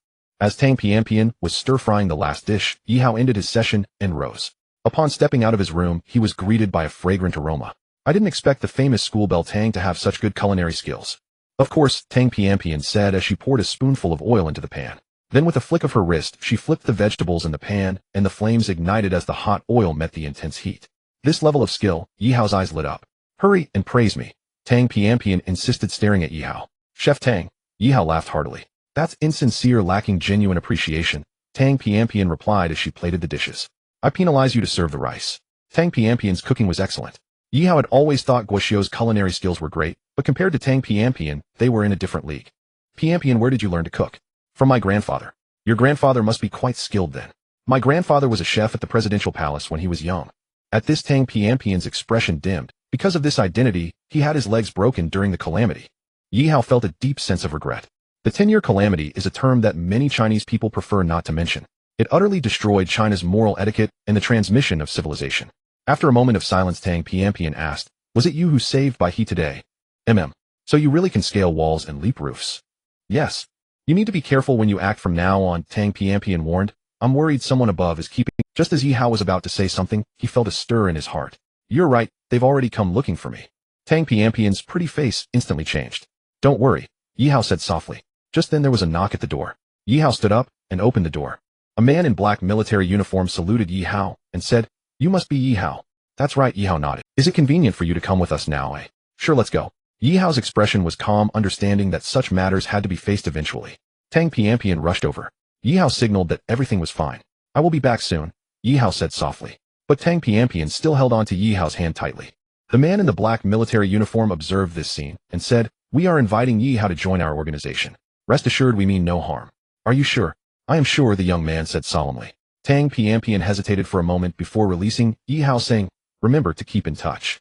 Which department do you belong to? Yi Hao asked after sitting in the man's military vehicle. The Martial Arts Bureau. Who are you taking me to meet? To Yi Hao's surprise, the Martial Arts Bureau was actually within the military district. The young man led Yi Hao through the military district for a while before arriving at a large gate. Without proper credentials you can't enter. This area is a restricted zone even within the military district, the young man said as he got out of the car. Yi Hao followed the young man to the entrance. After the young man presented his credentials and registered Yi Hao's identity, they were allowed to pass. After a short walk they arrived at an office building. Our office is right here, the young man pointed at the building. As the young man entered through the door with Yi Hao sensed a surge of energy rushing towards his heart. A glimmer flashed in Yi Hao's eyes. He moved like lightning, instantly grasping the young man's wrist, then struck at his chest with a reverse motion. With a loud bang, the young man fell back like a paper kite. The crowd gasped. Even Luo Baidu isn't a match. This person is at least at the mid-level of 8 stars. Such effortless strength likely indicates he's at the upper level of 8 stars. Just as the members of the Martial Arts Bureau were discussing this, Luo Baidu rolled over and stood up. Just as he was about to charge at Yi Hao, his expression changed, and he spat out a mouthful of blood. If you act recklessly again, it won't just be a matter of spitting blood, Yi Hao said to Luo Baidu, his tone indifferent. This guy certainly did not look like a good person. This guy was bald and covered in tattoos. Whoosh, whoosh, whoosh. Several figures suddenly appeared beside Yi Hao. Sir, isn't that a bit too harsh? Sparring. Did he give any warning before attacking? Yi Hao sneered. If I hadn't been on my guard, that punch could have seriously injured me. The team members Yi Hao referred to fell silent. However, they would not allow Yi Hao to beat their teammate without apologies, the 4 team members said in unison before they all rushed towards Yi Hao. Get lost. Yi Hao's voice boomed like thunder. A terrifying pressure instantly enveloped the hearts of the 4 team members. In their eyes, Yi Hao seemed to transform into a dragon high above. The powerful mental shock caused the 4 team members to stagger backwards, spitting blood. The crowd was astounded. The team member who had led Yi Hao earlier exclaimed, that's power, pure power. What does power represent? Everyone knows. The faces of the 4 team members revealed expressions of horror. Only those at the innate realm could possibly possess such ability. Yi Hao ignored the shock of the crowd and looked up at the second floor. Have you seen enough? As soon as Yi Hao's voice fell, a pleasant voice echoed.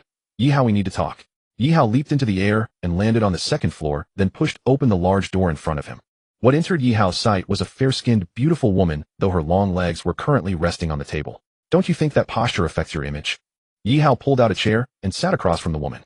This is called being casual, understand? Xiaohua said as she lit a cigarette. Would you like one? No thanks. Xiaohua took a puff of smoke and asked, can you tell me how you ended up unconscious? I advise you not to investigate this matter any further. Yi Hao smiled slightly. Why not? Xiaohua's eyes flashed. Because you won't be able to find out anything. Yi Hao assessed Xiaohua's long legs. You must be around 175 centimeters tall, right? 176 centimeters.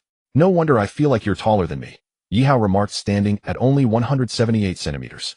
Are you interested in joining our martial arts bureau? No. Don't you want to hear the benefits of joining the martial arts bureau? I'm not interested. Since Bai Ruo was injured by you this time, do you think he will let it go? It seems you know quite a bit. Our intelligence at the martial arts bureau is all first-hand information. Tell me Bai Ruo's address.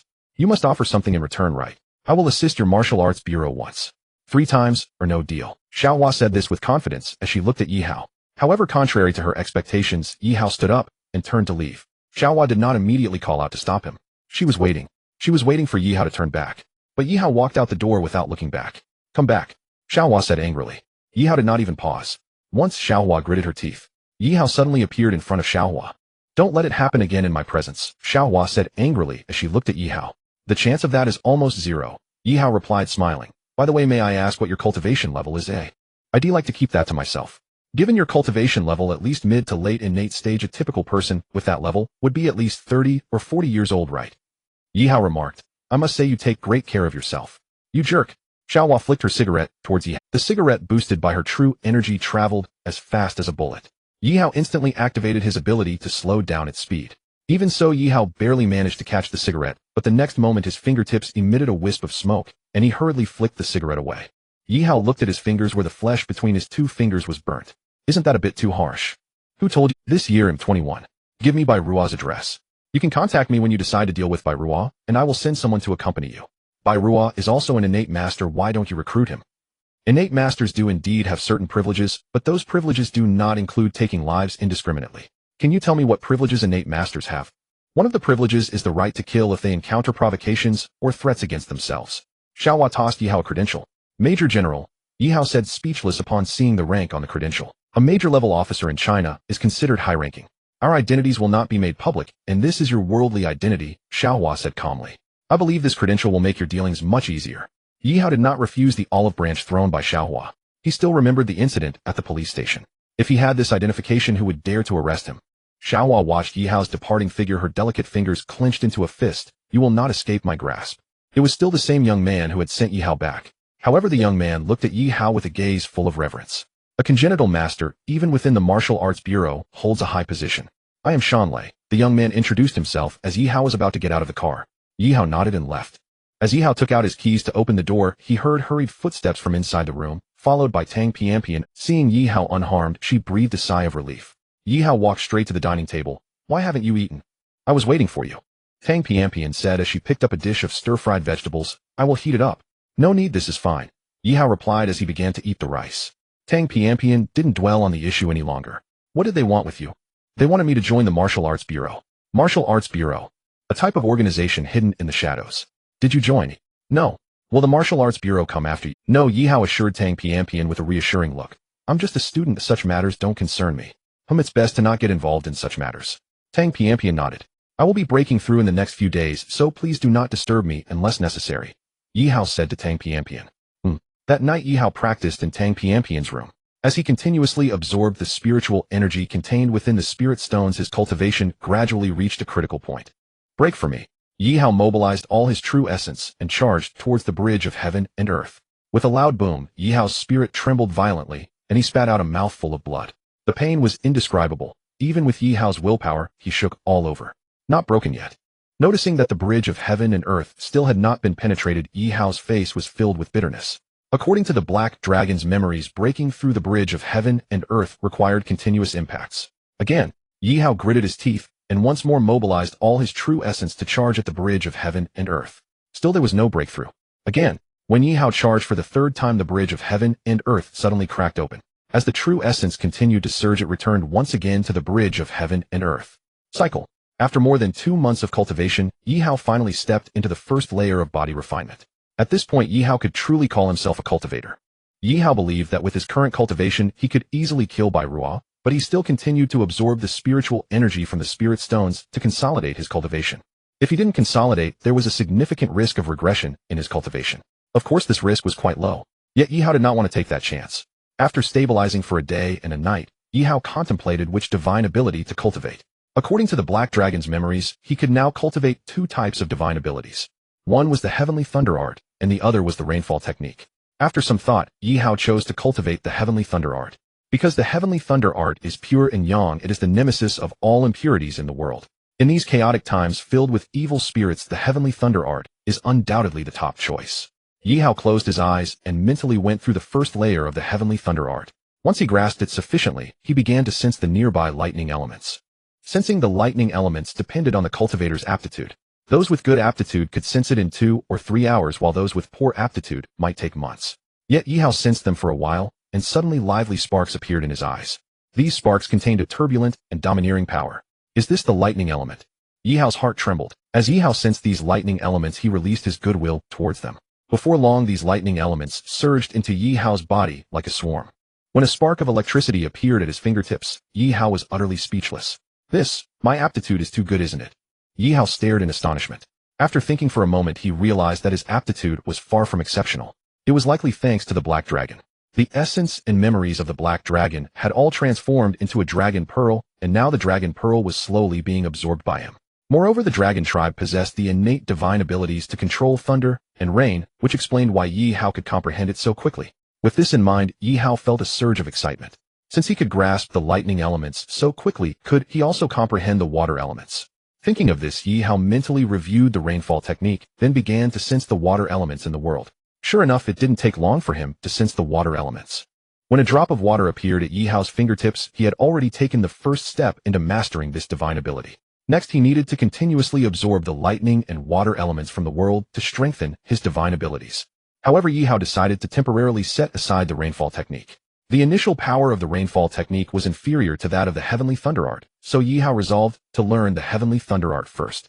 Days passed by. By the time Yi Hao condensed an arc of electricity in his hand, half a month had already gone by. At this time, Yi Hao's cultivation had also improved significantly.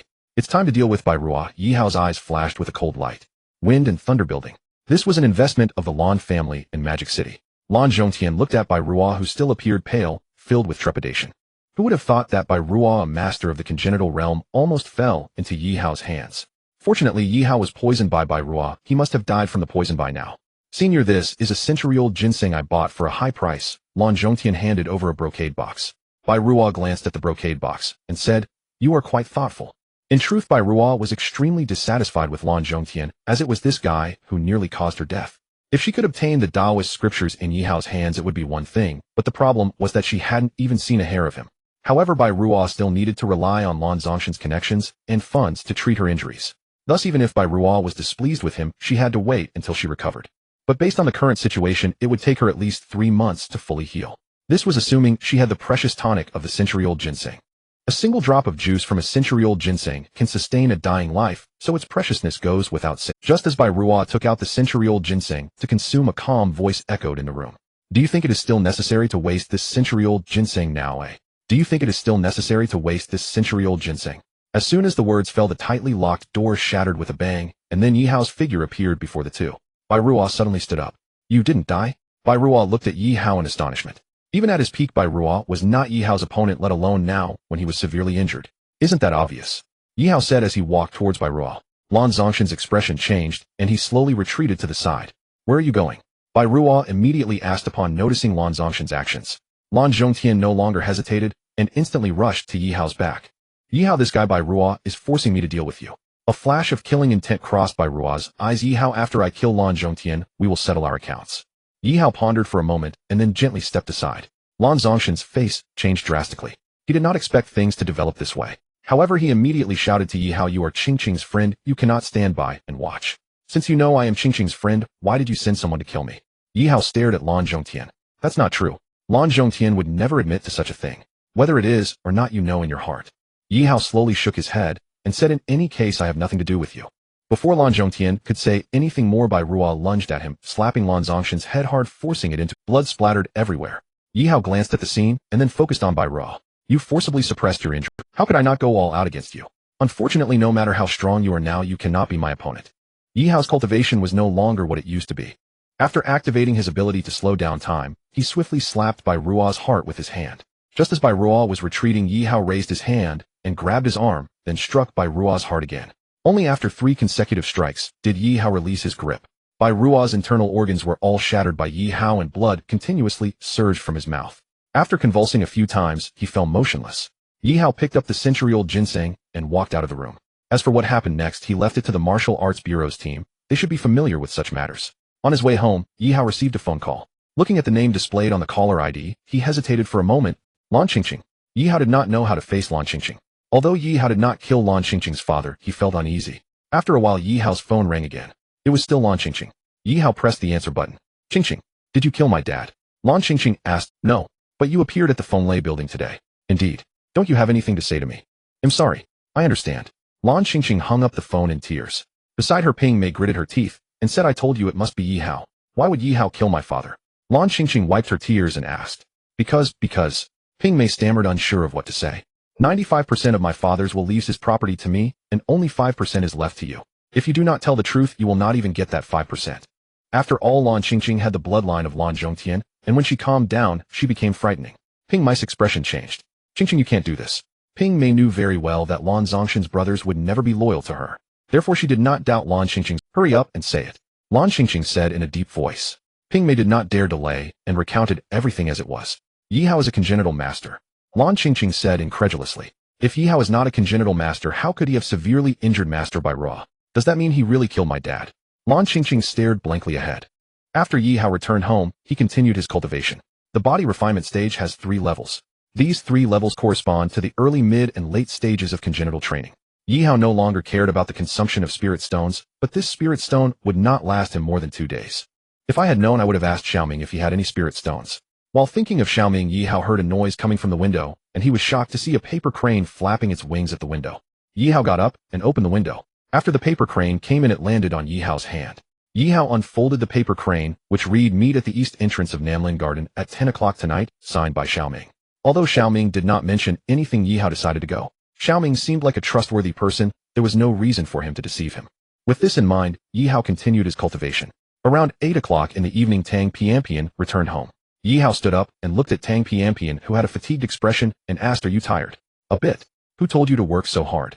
Yi Hao said while hanging Tang Pianpian's clothes on a rack. "Isn't it busy at the beginning of starting a business?" Tang Pianpian said softly. "No matter how busy you are, you must take care of your health." Yi Hao said sternly. "Then I will pay attention next time."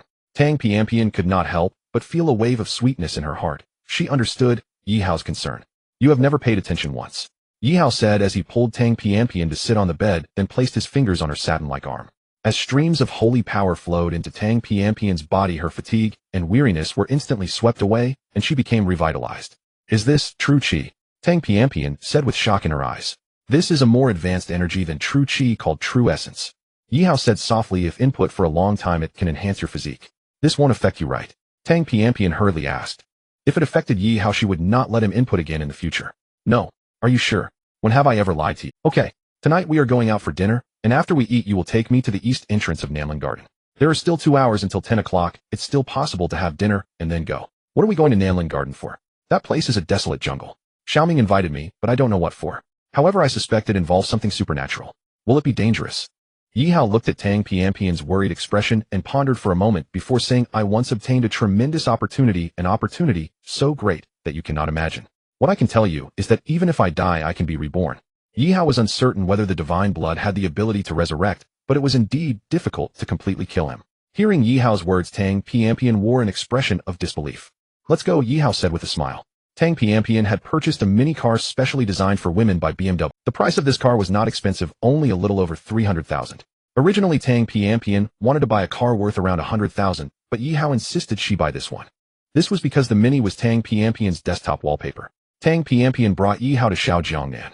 "The food here is quite good." Tang Pianpian had been here once before, but the prices at Shaojiangnan were relatively high. If it weren't for inviting a few engineers from Taishixiu, she wouldn't have come to such a place. However, this time, it was Yi Hao who came out to dinner and date with her. Tang Pianpian had to choose a decent place. Yi Hao opened the menu and glanced at it. The The food here was indeed a bit pricey, but the prices were not outrageous. He ordered 2 dishes and stopped. Tang Piampian ordered 2 dishes as well. The waiter read back their 4 orders. You only ordered 2. Let's add a bridge-crossing pork rib and some white meat, Tang Piampian said softly after the waiter left. Hey, isn't that Lung Shui? Lung Shui. Yi Hao followed Tang Piampian's gaze and immediately spotted Lung Shui in formal attire. As Yi Hao and Tang Piampian saw her, Lung Shui also noticed them. A hint of surprise appeared on her face, and she quickly walked over to them, ignoring the young man beside her. Yi Hao, what are you doing here? I said, Teacher Lung, do you only have eyes for me?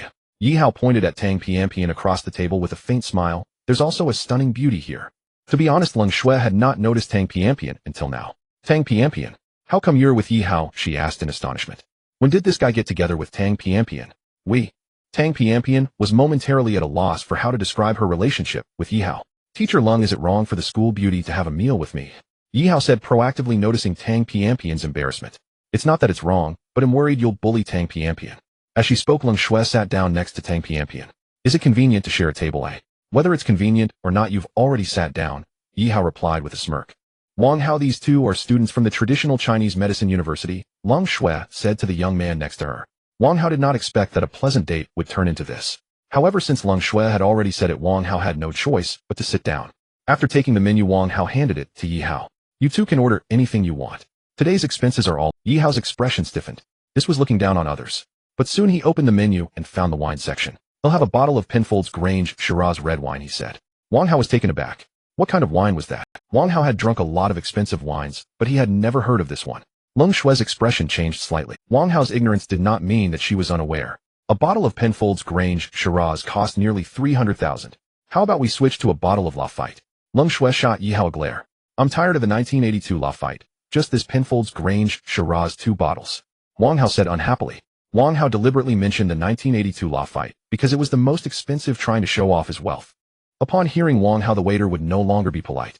Yi Hao winked at Lung Shui and said, Wang is not short on money at all.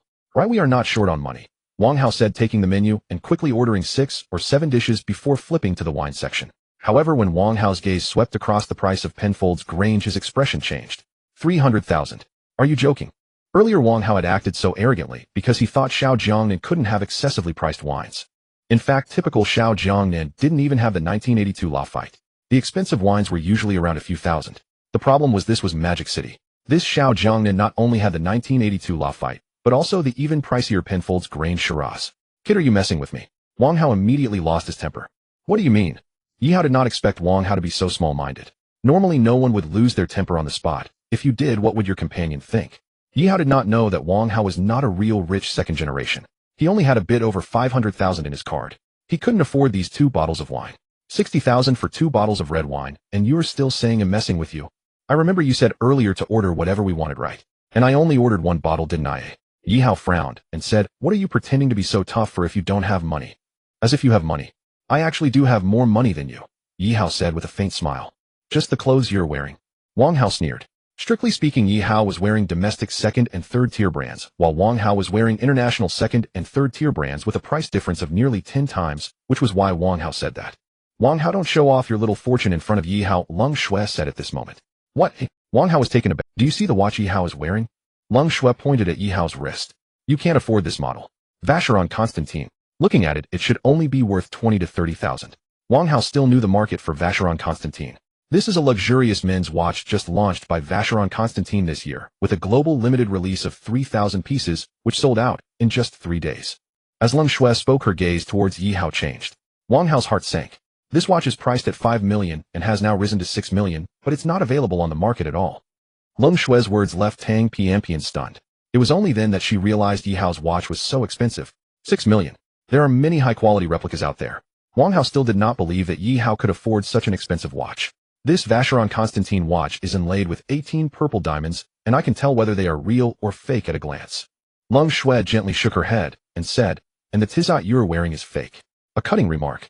Wang Hao suddenly felt a sharp pain in his chest. He was not unaware that his tizat was fake. However, now that Lung Shui pointed it out publicly, it was still embarrassing. How is that possible? Wang Hao feigned an expression of disbelief. Alright, stop pretending. Yi Hao said at this moment, it's something everyone knows, so it's pointless to keep acting. Yi Hao looked at Lung Shui and smiled, then I won't be polite. Lung Shui said this while ordering 2 more dishes. Wang Hao felt as if he were sitting on pins and needles. However, at this moment, there was no longer any possibility for him and Leng Shui to leave together. Thus Wang Hao could only sit down with a stiff upper lip. Yi Hao, when are you planning to start school? Tomorrow. If you don't attend classes, soon be careful about failing. Failing. Yi Hao gently shook his head. No way. So confident. I have an excellent memory. Who believes that? Leng Shui cast a glance at Yi Hao. I've memorized the first, second, third, and fourth volumes of the Complete Compendium of Traditional Chinese Medicine, Yi Hao said with a smile. Don't joke around. The Complete Compendium of Traditional Chinese Medicine is the hardest to memorize compared to other subjects.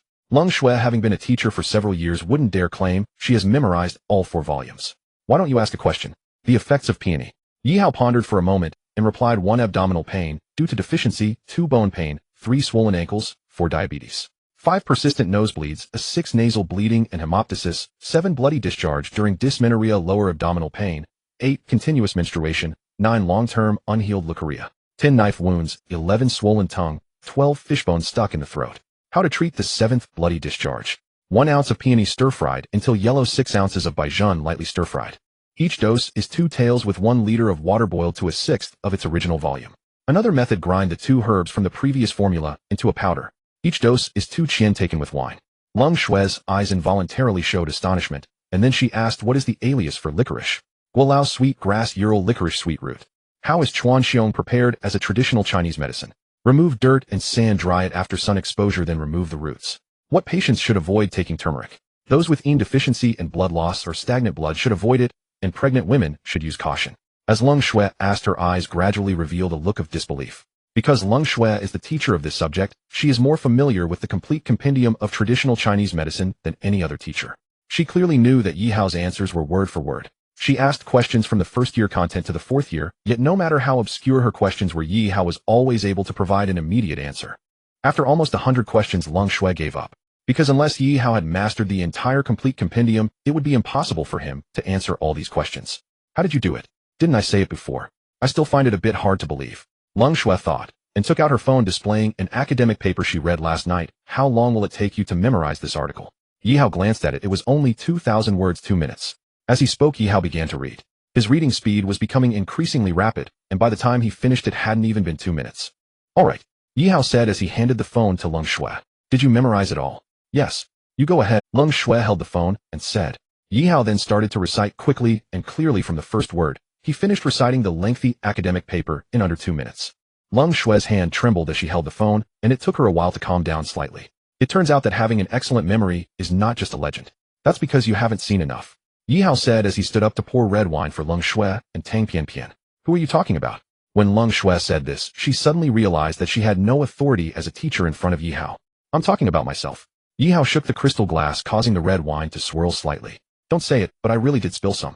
Wang Hao looked at Yi Hao's demeanor and wanted to call him a bumpkin. However, upon remembering that this bumpkin was wearing a $600,000 watch, he shut his mouth. Yi Hao didn't proactively pour wine for Wang Hao, but Wang Hao didn't shortchange himself. He poured a full glass for himself. Bumpkin, have you ever seen anyone pour so much red wine? Yi Hao said irritably. Wang Hao intended to disgust Yi Hao by pouring so much, but he forgot that red wine is different from beer and liquor. Wang Hao's face turned red for a moment. Yi Hao had this kind of character.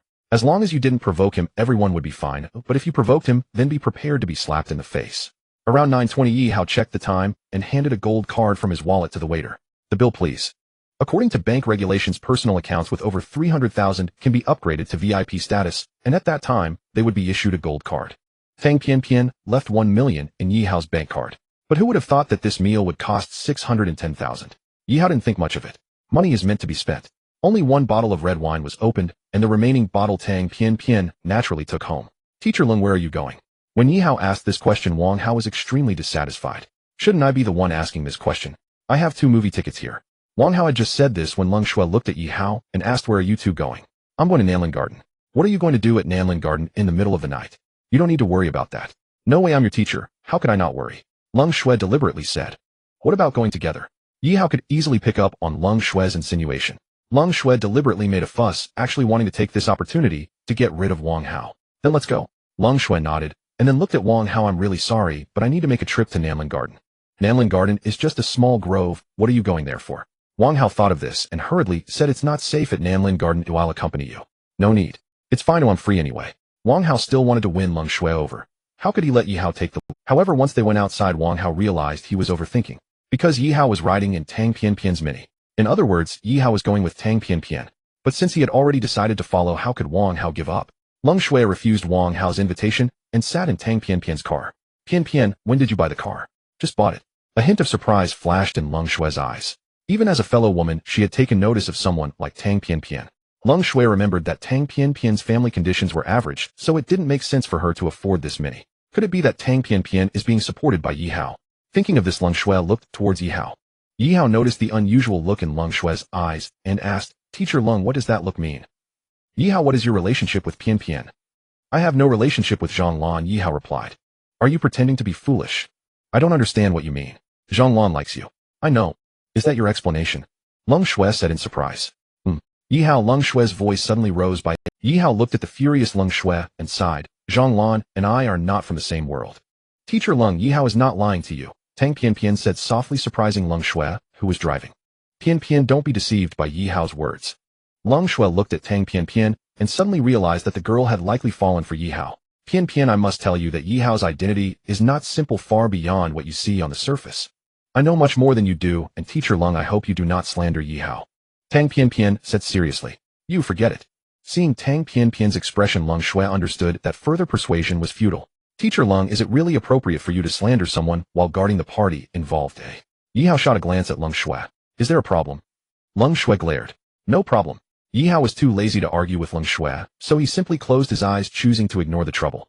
Leng Shui wanted to say something more, but Tang Pian interjected. Teacher Leng, let Yi Hao rest for a while, he has things to do later. What things, Important things. Leng Shui felt a surge of frustration. It seemed she truly did not understand this student. As they approached Nanlin Garden, Leng Shui saw a large number of police cars and officers setting up a cordon prohibiting passage. What happened at Nanlin Garden? Leng Shui asked. At that moment, Yi Hao opened his eyes. Pian, you should go home, Yi Hao said as he opened his eyes. I will wait for you here.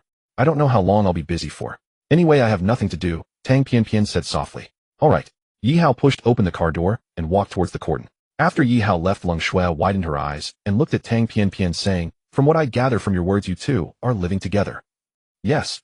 You are cohabiting. We just share the same room. Is there a difference? Leng Shui was at a loss for words. No wonder Tang Pian defended Yi Hao so fiercely. It turned out these two had already moved in together. Should she talk to Zhang Lan about this? Once Yi Hao reached the cordon, a police officer said in a deep voice, this area is already sealed off. I'm looking for Xiaoming. Xiaoming. The officer was taken aback, then asked, are you Yi Hao? Yi Hao nodded. The officer quickly let Yi Hao in, saying, I'll take you to see Director Xiao. On the way, Yi Hao saw at least 100 police officers. You guys have deployed quite a lot of forces this time.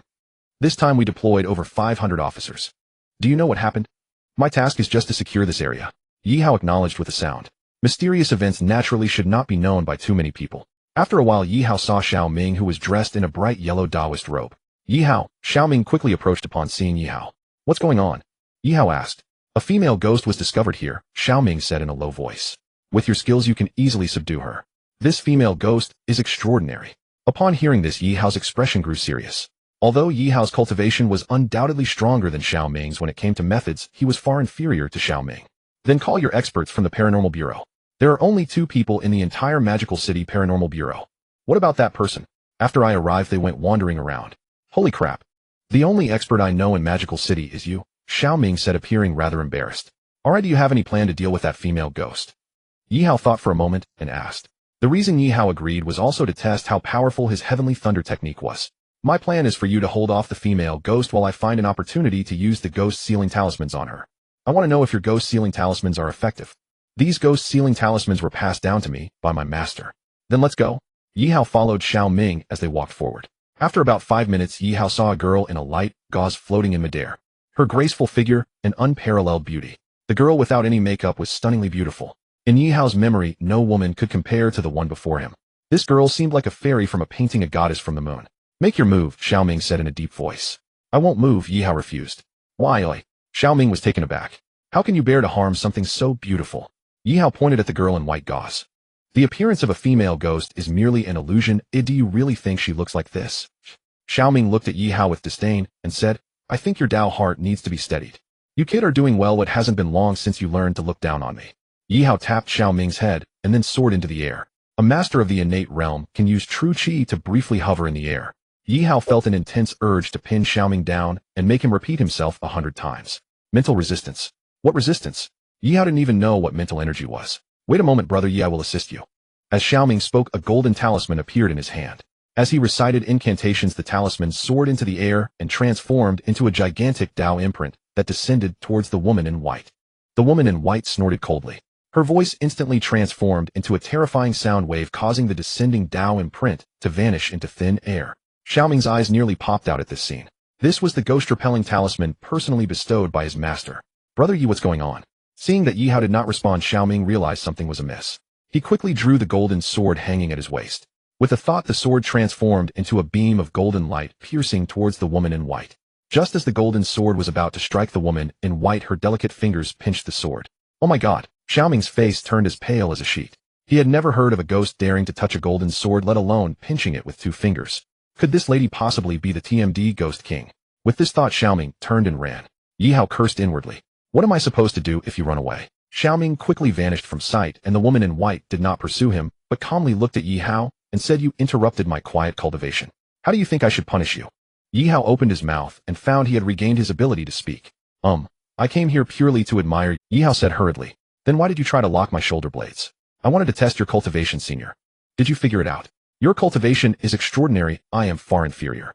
"Do you think I believe your nonsense?" "I would never deceive a senior with my earnest heart." "Then I will take a look at your heart to see if you have deceived me." As she said this, the woman in white pointed her delicate fingers at Yi Hao's heart. "No. Are you afraid?" The woman in white said indifferently. "I just don't want to harm you, senior." "Do you have the ability to harm me?" As the woman in white spoke, her nails pierced through Yi Hao's body. In the next moment, she swiftly retreated, her eyes filled with disbelief as she looked at Yi Hao. Her jade-like hand was visibly dissolving, and despite her desperate attempts to suppress it, it was futile. "Who exactly are you?"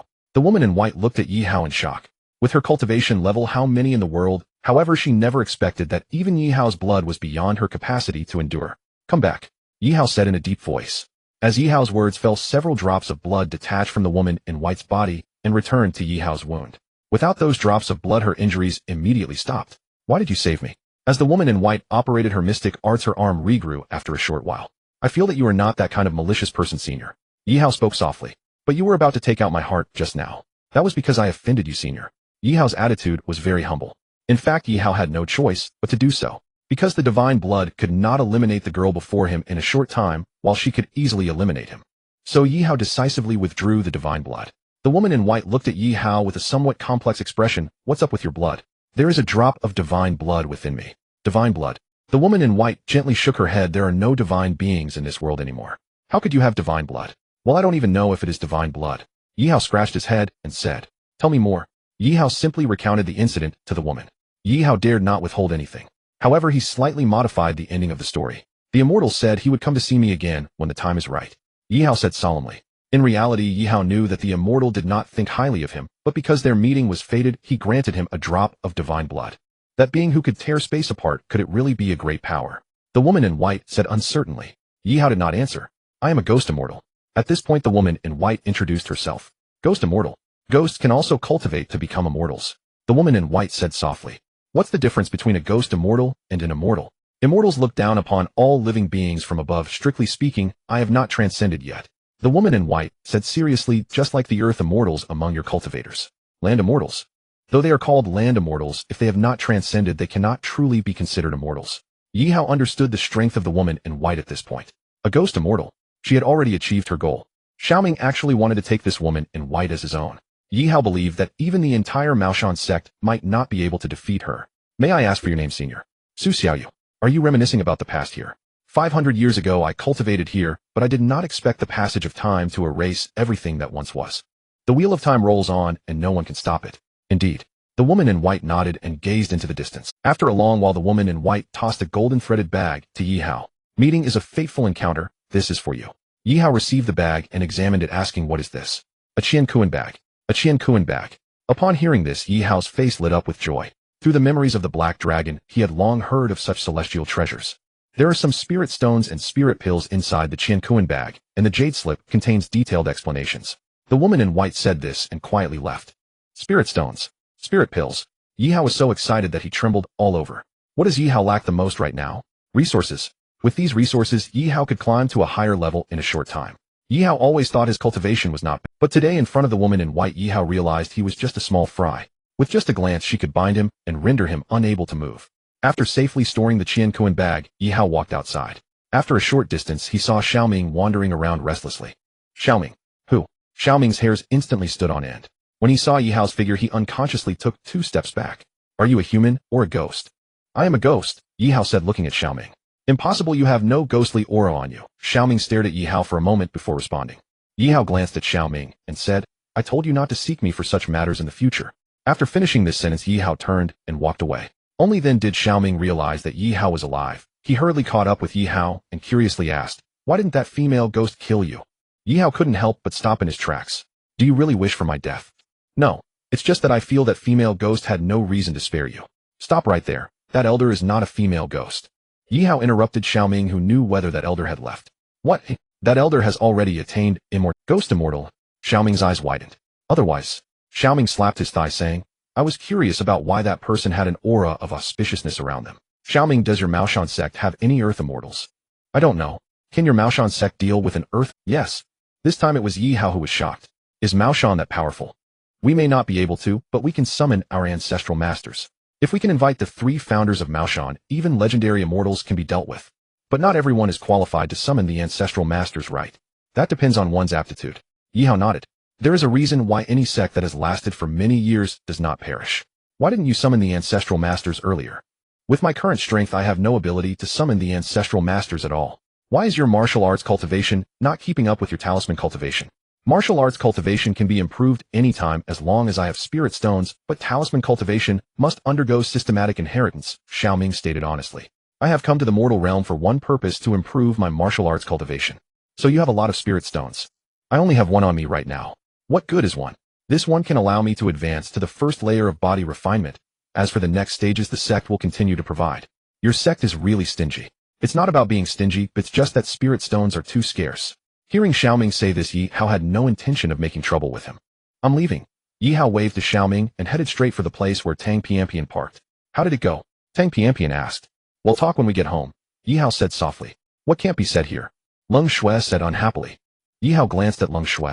Leng Shui wanted to say more, but Yi Hao closed his eyes. Through the dim light, Leng Shui noticed Yi Hao's face was as pale as paper, and soon beads of cold sweat appeared on his forehead. When Tang Pianpian noticed this scene, her pretty face changed dramatically. What's wrong? It's nothing, Yi Hao said in a deep voice. However, he did not open his eyes while speaking. Do you need to go to the hospital? Home, Yi Hao said decisively. At this moment, Leng Shui said, Yi Hao's condition is unusual. He must be taken to the hospital immediately. No need, Tang Pianpian shook her head. You? Yi Hao said to go home. Aren't you joking with his health? As Leng Shui was saying this, she noticed that Tang Pianpian's car speed was continuously increasing. Why are you driving so fast? Tang Pianpian did not answer. Yi Hao gently patted Tang Pianpian's hand and said, I'm fine. Tang Pianpian's eyes turned red as she said, you must not have any issues. Have you forgotten what I told you?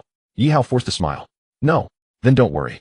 Yi Hao stopped talking at this point. Tang Pianpian looked at Yi Hao's pained expression, feeling a deep ache in her heart. She wished she could take his place. What Tang Pianpian did not know was that Yi Hao's pain was something she could not bear at all. Su Xiaoyu still possessed ghostly power. When Su Xiaoyu's finger pierced through Yi Hao's body, ghostly power surged into Yi Hao's being. Even divine blood found it difficult to refine this ghostly power in a short time. This was mainly because most of the energy from the divine blood had been consumed, and the majority of the consumed divine blood was used to transform Yi Hao's constitution and spiritual roots. Moreover, the resistance of divine blood was passive. If Yi Hao could guide the divine essence within his blood, what would these ghostly powers mean? Thus, what Yi Hao had to do was quietly endure as the divine blood refined these ghostly powers. Lung Laosher, we've arrived at the school, Tang Pianpian said when she drove to the Chinese Medicine University. They'll go to your house. Leng Shui hesitated for a moment before saying, if anything happens to Yi Hao, I can help. Tang Pianpian rejected. Tang Pianpian's refusal was so thorough that it completely blocked Leng Shui's words. After Leng Shui got out of the car, Tang Pianpian stepped on the gas and drove Yi Hao towards Haiheng Garden. In Tang Pianpian's heart, Haiheng Garden was the home of Yi Hao and her. She did not want this place to be disturbed by anyone. After helping Yi Hao to the master bedroom, he was already extremely weak. I might fall into a coma for a while. Yi Hao said this sentence as he began to lose consciousness. What should I do? Do nothing at all. After saying this, Yi Hao fell into a coma. Tang Pianpian looked at Yi Hao's twisted face from pain and hesitated for a moment before gently stroking his cheek. At that moment, as Tang Pianpian was caressing him, Yi Hao suddenly opened his eyes wide. This startled Tang Pianpian. I seem to have forgotten something, Yi Hao said, holding Tang Pianpian's small hand, and then a stream of pure true essence surged into her body. After doing this, Yi Hao closed his eyes again. Tang Piampian's heart trembled. She did not expect Yi Hao to think of her during this critical moment. Looking at Yi Hao's face, a trace of bewilderment gradually appeared in her eyes. Time passed day by day. Yi Hao remained in a coma for 7 days and 7 nights before awakening. When he opened his eyes, the first thing he saw was a girl propping her chin in worry. However, aside from having 2 big dark circles under her eyes, her pretty face was filled with terror. Nightmare. Yi Hao immediately thought of something. Yi Hao rolled out of bed and drew the bronze dagger from the wall. As the sharp sound of the sword echoed throughout the room, the look of terror on Tang Piampian's face instantly faded. Yi Hao helped Tang Piampian onto the bed and gently covered her with a blanket. Yi Hao glanced at his phone and realized that 7 days had passed. There were many missed calls on his phone. Yi Hao ignored them and quietly sensed the changes within him. When Yi Hao looked inward, he noticed that Su Xiaoyu's ghostly power had been refined by the divine blood and transformed into an energy mass. This energy mass was pure and had no attributes. This energy orb is pure and devoid of any properties. In other words, Yi Hao can absorb it freely. As Yi Hao absorbed the energy, he felt his cultivation rapidly increasing, and in a short span of time, he reached the peak of the first layer. In a moment of astonishment, this energy began to impact his bottleneck. This. Before Yi Hao could finish his sentence, he heard a loud boom from within his body, and the next moment, his cultivation naturally broke through to the second layer of body refinement. Yi Hao was bewildered. However, he swiftly severed his connection with the energy orb. This energy orb must be of extremely high grade. I'll use it later when my cultivation is higher. Yi Hao was reluctant to waste this energy orb right now. He then took out the Qinkuan bag that Su Xiaoyu had given him. Yi Hao began to refine the Qinkuan bag, and the moment it was refined, his divine sense appeared in a space of about 27 cubic meters. This means the dimensions are 3 meters in length, width, and height. Yi Hao was quite satisfied with this space, as it could hold many items. Inside the Qinkuan bag, there were 1,000 spirit stones as well as 3 bottles of spirit pills. Yi Hao picked up a jade slip next to the spirit pills. The jade slip detailed the effects of 3 types of pills. The first type was the Qi-nourishing pill, which could shorten the time to reach the body refinement realm by half. The second type was the valley-breaking pill, which allowed one to go a month without food. The third type was the healing pill. Healing pill. Yi Hao's gaze fell upon the healing pill. I wonder if the healing pill can heal Lan Xingxing's body, Yi Hao murmured. However, considering the relationship between them, he let out a gentle sigh. They could never return to. Yi Hao organized his items, and then took out a spirit stone to solidify his cultivation. Tang Piampian had slept for a full 12 hours before waking up. This was mainly because Tang Piampian had not rested much during this period. Yi Hao infused a stream of true essence into Tang Piampian, but this true essence could only maintain her condition for 3 days. After 3 days, when it was time for Tang Piampian to sleep, she still felt the urge to sleep. But could she dare to? She knew very well that as long as she fell asleep, nightmares would come to haunt her. Yet after 3 days of perseverance, Tang Piampian fell asleep once more. Not long after she drifted off, nightmares came knocking, and she dared not sleep again, but today she fell asleep again. If it weren't for Yi Hao waking up in time, Tang Piampian would have to suffer from nightmares. Are you awake? Yi Hao asked with a smile. Are you better? Tang Piampian hurriedly asked upon seeing Yi Hao. Yes, I'm fine, Yi Hao nodded. That's great, said Tang Piampian, as she flung herself into Yi Hao's embrace, tears of joy streaming down her face. Yi Hao gently patted Tang Piampian's back, saying, It's over now. Don't take risks anymore, okay? I'll try my best. Can't you just lie to me a little? Tang Piampian asked with tear-filled eyes. You said I have never lied to you, so how could I bear to lie to you? Yi Hao replied with a smile. But sometimes I still wish you would lie to me a bit. Then let's do it again. All right. Tang Piampian cleared her throat, saying, Don't take risks anymore, okay? I won't take risks anymore. Then let's make a promise. Tang Piampian extended her jade-like little hand. Come on, let's make a pinky swear for 100 years without changing. Yi Hao said as he linked his thumb with Tang Piampian's. This is sealed. You must not take risks anymore from now on, Tang Piampian said seriously. Yi Hao looked at Tang Piampian's solemn tone and reached out to help her tidy up her disheveled hair. Some things cannot be avoided simply because I don't want to do them. With great power comes great responsibility. Pretty much. Isn't it okay to live a simple life? Who in this world is willing to settle for mediocrity? Yi Hao chuckled. Indeed. Who is willing to be mediocre? At that moment, Yi Hao's phone rang. Yi Hao glanced at the name and answered. Zhang Lan. Yi Hao, what's been going on with you this past week? What's wrong? I thought something happened to you. What could happen to me? Then why did you only reply to my texts and not answer my calls? Yi Hao paused for a moment, then realized it was probably Tang Piampian who replied to the texts. It's inconvenient. Where are you now? At home. I'll come find you. I'll be going out soon. All right. Zhang Lan understood the importance of knowing. After hanging up with Zhang Lan, Yi Hao called Guoxiu to report his safety. Then he returned a call to Xiaomei. Xiaomei. Yi Hao, where are you? Hearing Xiaomei's panicked tone, Yi Hao replied gravely, What happened? The young lady is in trouble. Where is it now? Still at the same rehabilitation center. Come pick me up.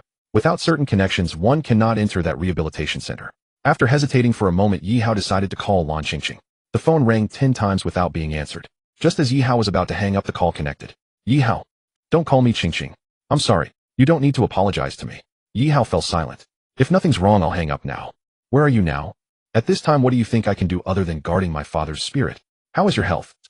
Yi Hao, let's bury the hatchet. From now on, we are strangers. After saying this, Lan Qingqing hung up the phone. An elderly man with white hair looked at the tearful Lan Qingqing and sighed. There's something I've been meaning to tell you.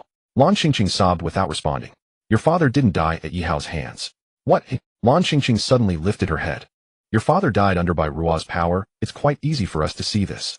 The old man said seriously. The forensic doctor also did not find Yi Hao's fingerprints on your father. Lan Qingqing widened her eyes in disbelief. She then realized she had wronged Yi Hao. Why didn't you tell me this soon? This was the decision of several clan elders. Lan Qingqing paused, and then understood. If she had known this, she would undoubtedly forgive Yi Hao, and at that point Yi Hao might become her ally, making it impossible for these elders to retain power. Realizing this, Lan Qingqing understood that these elders harbored ulterior motives. After calling Yi Hao, she was astonished to find that his phone was still on the line. Has he blocked my number? Lan Qingqing said, feeling a bit lost. Yi Hao naturally did not block Lan Qingqing's number. The reason Lan Qingqing could not reach Yi Hao was that he was on a call with Zhou Shuai. Zhou Shuai was attending an ordinary undergraduate school in Magic City. Let's schedule for tomorrow then. After confirming the time, Zhou Shuai didn't forget to add, this is my third time asking you out. Don't blame me for being rude if you bail again. I shouldn't. Yi Hao replied with a smile. By the way, do you have a girlfriend? Just then Tang Pianpian's voice interrupted. Yi Hao, dinner is ready. What the heck, Yi Hao, are you two living together? Zhou Shuai exclaimed. What's with all the nonsense? Bring your sister-in-law over tomorrow so I can feast my eyes on her. Well, see. Yi Hao did not want to chat with this chatterbox anymore. As he stepped out of the bedroom, he had just taken a couple of bites before receiving a call from Xiao Mei. Yi Hao asked Xiao Mei to hold on for a moment, then spend a little more time with Tang Pianpian before heading out.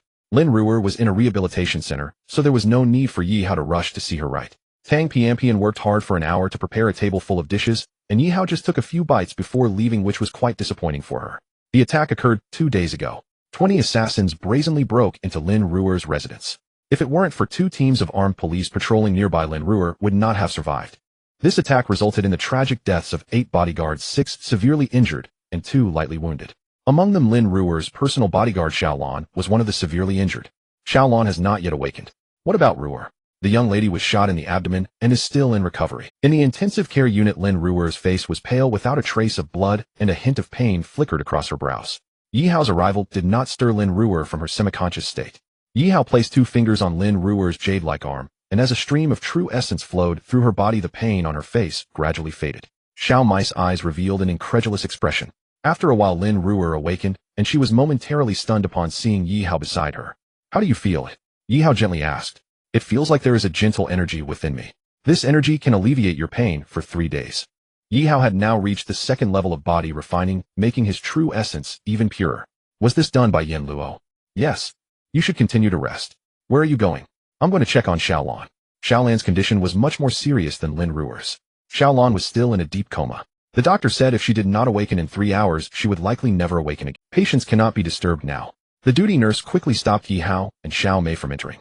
I have a way to... It's impossible, the nurse replied with disbelief. Waking a comatose patient with mere words was an exceptional case, and the chance of waking Xiaolan was almost zero. Besides, Xiaolan was currently in the ICU, and according to regulations, even family members were not allowed in. Open the door, Yi Hao said in a deep voice. No, the duty nurse firmly shook her head. He really has a way, Xiao Mei interjected. How could the nurse, Xiao Mei, believe? Even the doctors were at a loss, so what could Yi Hao possibly do? Call your duty doctor, Xiao Mei suggested. After this rehabilitation center had a deep background and strong power, and Yi Hao's forceful entry could lead to unnecessary trouble, so Xiao Mei wanted to handle this matter properly. Xiao Mei knew that those who stayed here were either rich or powerful, who would want to offend them without necessity. Since Xiao Mei requested to see the duty doctor, then let it be. If something happened, it would no longer be her responsibility. Duty doctor Su Gang quickly arrived. I'm sorry, the patient's current condition is not suitable for disturbance. I know the patient's condition isn't suitable for disturbance, but do you think she will survive if this continues? Yi Hao pointed at Xiaolan in the ward. We will do our best to save the patient. This was the official line. I don't see you making any effort to save her. Since you lack the ability, hand her over to me. Who are you? I'm a student from the Traditional Chinese Medicine University. I am from the Hua Tuo Academy. Su Gang initially thought Yi Hao had a significant background, only to find out he was just a student from the Traditional Chinese Medicine University. This rehabilitation center had 2 other students from the Traditional Chinese Medicine University as well. To be honest, students from the traditional Chinese medicine university really did not have the qualifications to show superiority in front of students from Huatua Academy. Huatua Academy is one of the 6 top academies in the country. I'm telling you I'm a student from the traditional Chinese medicine university to let you know I have a way to save the person inside. I'm telling you I'm a student from Huatua Academy just to let you know not to doubt my medical skills. Then there's no negotiation. It's simply impossible for me to do that. Prepare the discharge procedure for Xiaolan, Yihao said after a moment of contemplation looking at Xiaomei. Are you sure? Do you think I would joke about Xiaolan's life? Yihao said with an unhappy expression. They'll take care of the discharge procedure for Xiaolan right now. Xiaomei hurriedly replied. Yihao was now a favored person of Lin Ruer, and even that closeness was something she could not match. Wait a minute. Su Gang became anxious upon hearing Xiao Mei was going to handle Xiaolan's discharge. What is it? Yihao replied indifferently. If you handle Xiaolan's discharge now, all previous efforts will be in vain. Su Gang said anxiously. Can you honestly tell me what the chances of Xiaolan awakening are? Yihao stared at Su Gang and asked. Su Gang opened his mouth, but didn't know how to respond. He couldn't very well say the chances of Xiaolan awakening were nearly 0, could he? Since you have no solution, why not let me give it a try? Yihao said in a deep voice. Change his clothes. Su Gang pondered for a moment before saying. Entering the ICU requires professional sterilization procedures, otherwise it could easily cause infection and other complications for the patient. After Yihao changed into the sterilized clothes, he entered Xiaolan's ward with Su Gang and Xiaomei. Xiaolan remained in a deep coma, showing no signs of awakening. I can make her wake up within 10 breaths, do you believe it? Yihao's gaze fell on Su Gang. Impossible. Su Gang replied without hesitation. If I can do it, what will you do? Well, Su Gang was momentarily at a loss for words. Yihao smiled and placed 2 fingers on Xiaolan's delicate wrist. Su Gang's gaze suddenly fell on Yihao's fingers. He saw Yihao's fingers rhythmically tapping on Xiaolan's. What kind of technique is this? Massage? Manipulation? Su Gang couldn't comprehend. At that moment, he heard Xiaomei's exclamation. The patient's brain waves and electrocardiogram are returning to normal levels. What? Su Gang quickly turned his gaze to the equipment beside Xiaolan. When he saw the data on the screen, an expression of disbelief appeared in his eyes. This data indicated that the patient's condition was improving dramatically. Improvement could be explained, but a dramatic improvement was incomprehensible. There was no reason, no basis, no precedent. Su Gang had studied cases of comatose patients for nearly a decade, and he was certain that such a situation had never occurred before. Just as Su Gang pondered this, Xiaomei's exclamation rang out once more. The patient has awakened. Awakened? Su Gang quickly turned to look at Xiaolan. Xiaolan's eyelashes fluttered gently, and then she opened her black eyes. Yihao. When Xiaolan saw Yihao, her eyes lit up with joy. How do you feel now? I feel much better. You all can leave now, Yihao told Su Gang and Xiaomei. How did you do it? Su Gang looked at Yihao with intense. If Su Gang could understand the principle, the Nobel Prize in medicine would surely be his. I have some things to discuss with Xiaolan, Yihao said coldly. Sensing the coldness in Yihao's tone, Su Gang and Xiaomei exchanged glances and left. All of Xiaolan's vital signs were already approaching normal levels. In other words, Xiaolan could no longer fall into a coma. There was no reason for them to stay here, was there? Tell me about the circumstances of your attack. Xiaolan pondered her words and recounted the events from 2 days ago. Yin Luo is indeed relentless. Yin Luo's frenzied actions can only mean one thing: they were offered a reward too high to resist. Do you think Yin Luo will come here? The possibility is slim. Xiaolan shook her head. Aside from the strong security system, every patient here has elite bodyguards. If Yin Luo dares to break in, the chances of leaving unscathed are minimal. Then how do you explain the girl from Yin Luo last time? Yihao knew that the female nurse managed to escape unscathed. A guard was heavily bribed by that girl. So this means there are indeed issues with the security of this sanatorium. Otherwise, how could they go through the trouble of completely overhauling the security system? At this point, Yihao changed the subject. By the way, your strength seems a bit low. Is 7 stars too low? Do you think it's high? Alright, it's not high. They'll give you an opportunity, but you must keep it a secret. What opportunity? It can allow you to reach 9 stars within a month. What? Xiaolan's face was filled with disbelief. Don't. I want it. Only a fool would refuse. But you must remember my words, this matter cannot be disclosed to anyone, not even your closest family or mentors. Yihao spoke in a serious tone. I understand. Xiaolan knew well what this opportunity represented. If this matter leaked, it could bring catastrophic consequences for Yihao. What Xiaolan failed to realize was that Yihao was not worried about bringing disaster upon himself, rather Yihao did not want to cause more bloodshed. Wasn't Lan Zhongtian a prime example? Lan Zhongtian leaked information about Yihao, resulting in Bai Ruo's assassination attempt. As Yihao's cultivation progressed, he was no longer afraid of even the presence of elders from martial sects. After some time, Yihao believed there would be no rivals left in martial sects.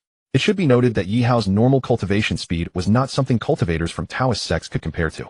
The dragon pearl within Yihao was continuously releasing strands of essence, ensuring that Yihao's cultivation speed was several times faster than that of ordinary cultivators, not to mention that he was no longer concerned about consuming spirit stones. With a thought, Yi Hao summoned a spirit stone from his chinquan pouch. However, he still pretended to take it out from his pocket. What is this? Xiaolon asked curiously as she took it. Hold this stone and circulate your technique. Xiaolon did as Yi Hao instructed. In the next moment, an expression of disbelief appeared in her eyes. Because a vast and gentle pure energy was emanating from the stone, causing Xiaolan's cultivation to visit. What is this? Don't worry about what it is, your focus now should be on cultivation. Yi Hao stood up. Thank you, Xiaolon said solemnly. I hope that after you achieve your cultivation you can continue to protect Sister Ruer. Xiaolon was taken aback. How could she not understand that Yi Hao gave her the spirit stone precisely because of Lin Ruer? I will Xiaolon. Normally if Xiaolon reached 9 stars she should return to the sect to focus on breaking through to the innate realm. Moreover, Lin Ruer's status did not warrant protection from a 9-star expert. After Yi Hao left, Xiaolon suddenly thought of a question.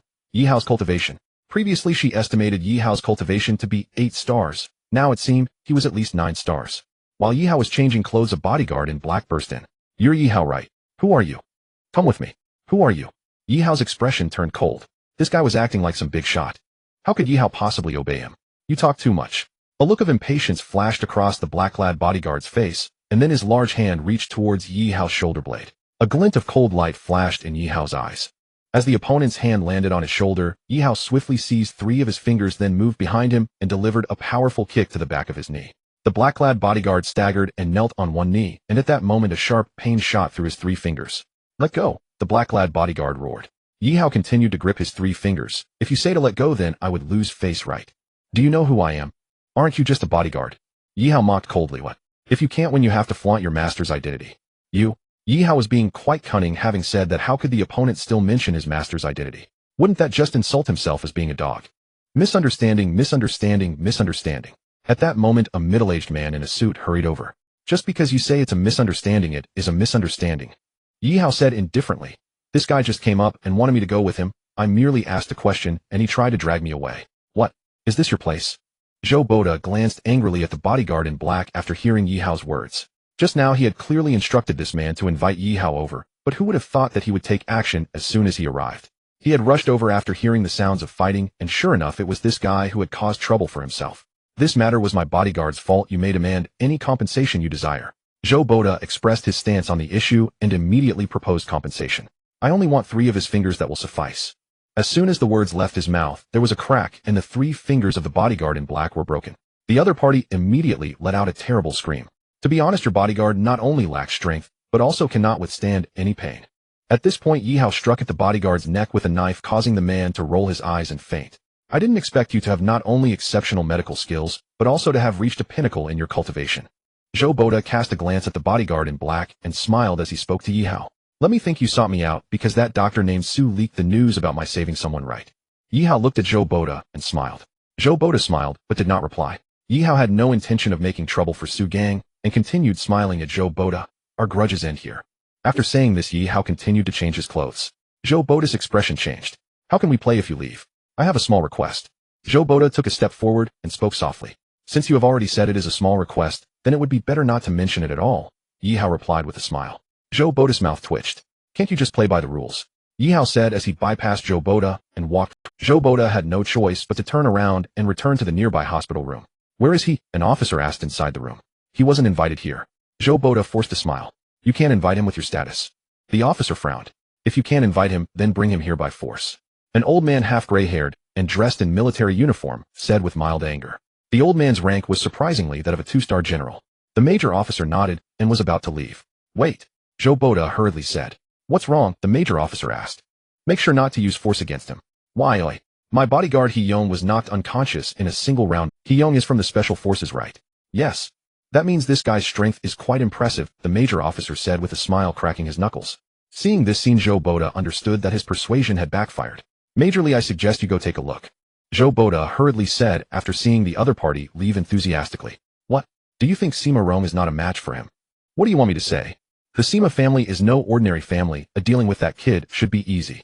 Majorly smiled slightly. The Sima family is a martial arts family. Otherwise, how could Sima Rong have the capability to serve as a personal guard for the commander at such a young age? Since Majorly said so, what else could Zhou Boda say? I want to see who I cannot provoke.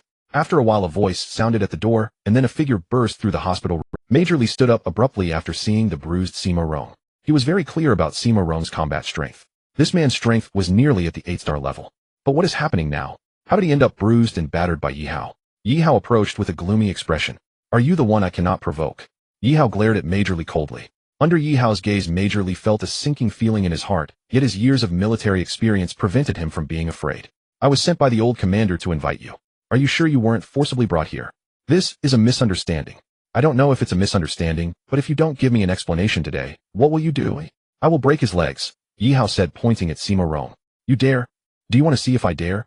Yi Hao said as he walked towards Sima Rong. However, halfway there Yi Hao stopped. If you take another step forward, don't blame me for being rude, Major Li said, pointing his gun at Yi Hao. The reason Yi Hao stopped was that he heard the sound of the safety being released. With Yi Hao's keen eyesight, he could easily see that the gun was loaded with a magazine. If you have the courage, then shoot me here, Yi Hao said, pointing at his own head. You? Major Li had never seen such an arrogant person. If you don't dare, then put your gun away, Yi Hao said coldly. Lian put the gun away. At that moment, a powerful voice rang out, and an old man leaning on a cane walked out. The old man's steps were somewhat unsteady, but his gaze was sharp. Indeed, heroes emerge from youth, the old man said, looking at Yi Hao with admiration. Since the main person has shown up, shouldn't you give me some justice? Yi Hao said fearlessly. What justice do you want? The old man asked. He provoked me first, and while I can overlook it for your sake, I must have an explanation regarding his insult to my parents. Yi Hao said, earnestly staring at the old man. The old man's face darkened. Sima Rong, did you insult his parents? I did insult them. Sima Rong remained silent for a moment before admitting the truth. Apologize. No, Sima Rong shook his head. I demand you to apologize, the old man said in anger. Members of the Sima family do not apologize to anyone, Sima Rong said emphatically. Well, since that's the case, from now on you are no longer my personal guard, the old man said solemnly. Sima Rong did not expect that the commander he had served for 3 years would be so ruthless. Fine, then we shall cut ties completely. Sima Rong stood up, ready to leave. However, as he passed by Yi Hao, he was stopped by Yi Hao. Wait. Is our matter not over yet? Perhaps you are not aware of what it means to beat a major. I indeed do not know what it means to beat a major, but I know what it means to threaten a lieutenant general. Lieutenant general. Sima Rong froze. When did he threaten old He? He Bai Sheng is just an ordinary person, but this one is a lieutenant general. Even if his family is a martial arts family, they wouldn't dare to offend such a high-ranking, ordinary person easily. He Bai Sheng was equally stunned. When did Sima Rong threaten him? Do you even realize what you're saying? Sima Rong stared at Yi Hao as if gazing upon a fool. Yet to his astonishment, Yi Hao returned the same look, as though he were the one gazing upon a fool. As Yi Hao handed over his military identification, Sima Rong's eyes widened in disbelief. You're an officer too. The question was utterly redundant. After all, how could Yi Hao possibly produce an officer's ID unless he was an officer? But the moment Sima Rong laid eyes on Yi Hao's photograph, his pupils contracted sharply. 1 bar, gold star. How could this be? Even old General Rong, who had spent his entire life in uniform, held only the rank of lieutenant general. And yet this youth, barely 20, wore the insignia of a lieutenant general. Could it be? Sima Rong's gaze locked onto Yi Hao, a cold, disdainful smile curling at the corner of his lips. Perhaps you don't even grasp the gravity of forging an officer's ID. Forging? Yi Hao let out a dry chuckle. Truly, ignorance breeds audacity. You. Sima Rong barked, fury blazing in his voice. I might have believed you forged the credentials of a major, or even a colonel, but a lieutenant general. Who in their right mind would believe that? He Bai Sheng's expression darkened instantly. Fraudulent impersonations of military personnel occurred all too frequently in civilian society, and he loathed such crimes with visceral contempt. Without hesitation, he stepped forward and snatched Yi Hao's ID from his hand. Yet the instant his eyes fell upon Yi Hao's listed department, his gaze flickered. Then he snapped a crisp salute. Respected senior officer. He Bai Sheng rendered a textbook-perfect military salute. Special Operations Division. To Sima Rong, no such unit existed within the armed forces, but He Bai Sheng knew exactly what that designation signified. Military regulations were explicit. Officers assigned to the Special Operations Division held ranks 1 level higher than their official insignia indicated. That was precisely why He Bai Sheng, a lieutenant general himself, had just saluted Yi Hao. A collective gasp rippled through the room. No one had anticipated He Bai Sheng's salute. Senior officer He. Sima Rong cried out in shock. His ID is genuine. Genuine, He Bai Sheng affirmed, his tone brooking no dissent. Impossible. Yi Hao, however, had already lost interest in Sima Rong. Calmly, he dialed a number and relayed the location and situation to the other end. Within minutes, 4 uniformed officers arrived. After verifying Yi Hao's ID, they rendered him a sharp salute, then presented their own credentials to Sima Rong. We are from the Military Discipline Inspection Commission. Please accompany us. Sima Rong instantly understood. The ID was authentic. Yet he showed little concern.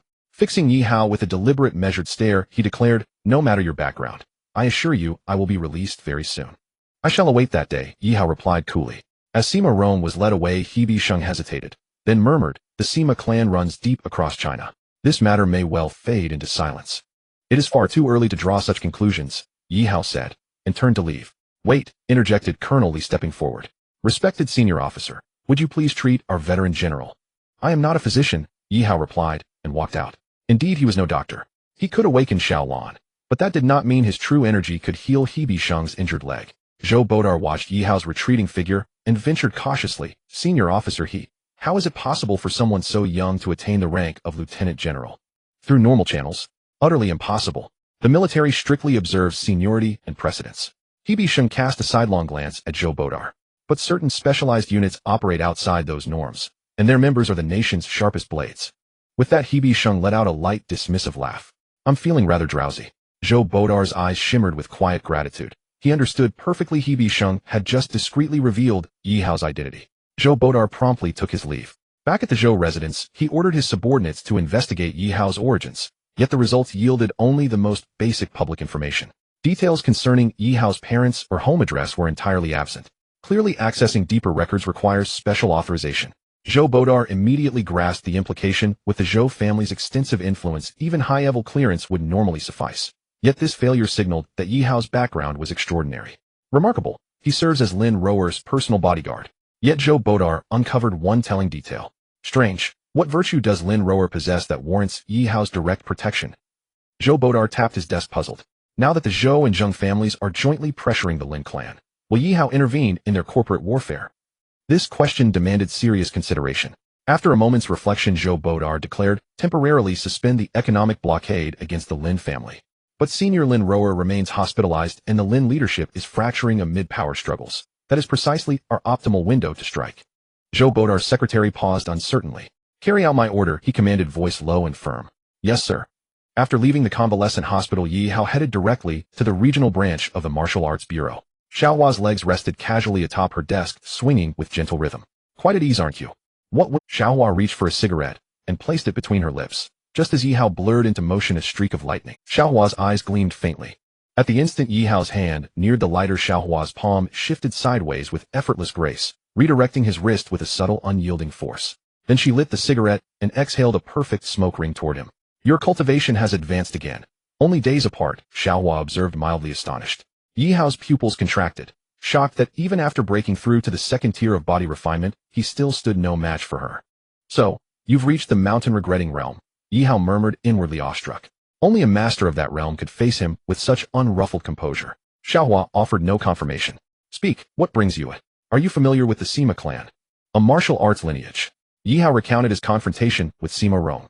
How do you intend to proceed? By standard procedure. Standard procedure means 15 days confinement, Xiaohua remarked coolly. Though the Sima clan wields profound influence within the military, which is precisely why I came to you. I advise against direct confrontation with the Sima clan. It would hinder your... Xiaohua fixed Yi Hao with a steady gaze. Every martial arts lineage shelters masters of the mountain-regretting realm. So you refuse to help? I will help. She crushed her cigarette with quiet finality. But, what will you offer in return? Don't even think about offering yourself. Get out. Ask and it shall be done. You truly said that. Xiaohua lowered her long legs, smiling faintly as she locked eyes with Yi Hao. I reserve the right to decline any request I deem impossible. Coward. Prudence, not cowardice. Yi Hao countered, unwilling to bind himself irrevocably. There is one more favor I must ask. Speak. I need the location of the Yama organization's main stronghold. The majestic Taihang Mountain stood tall. Deep within the mountain, in a remote village, over 100 young men dressed in black were patrolling with rifles. If you hadn't seen it with your own eyes, you could hardly imagine such a paramilitary presence still existing on Chinese territory. However, with a thunderous roar, 3 armed helicopters swiftly approached in formation. Enemy attack. Run quickly. Get to cover. The young man in black, armed with a rifle, was acutely aware of the helicopter's firepower, prompting them to flee toward the shelter immediately. At that moment, the laser cannons began firing. The entire village was instantly turned into a beehive. The black-clad youths caught off guard were shot down in the middle of their escape.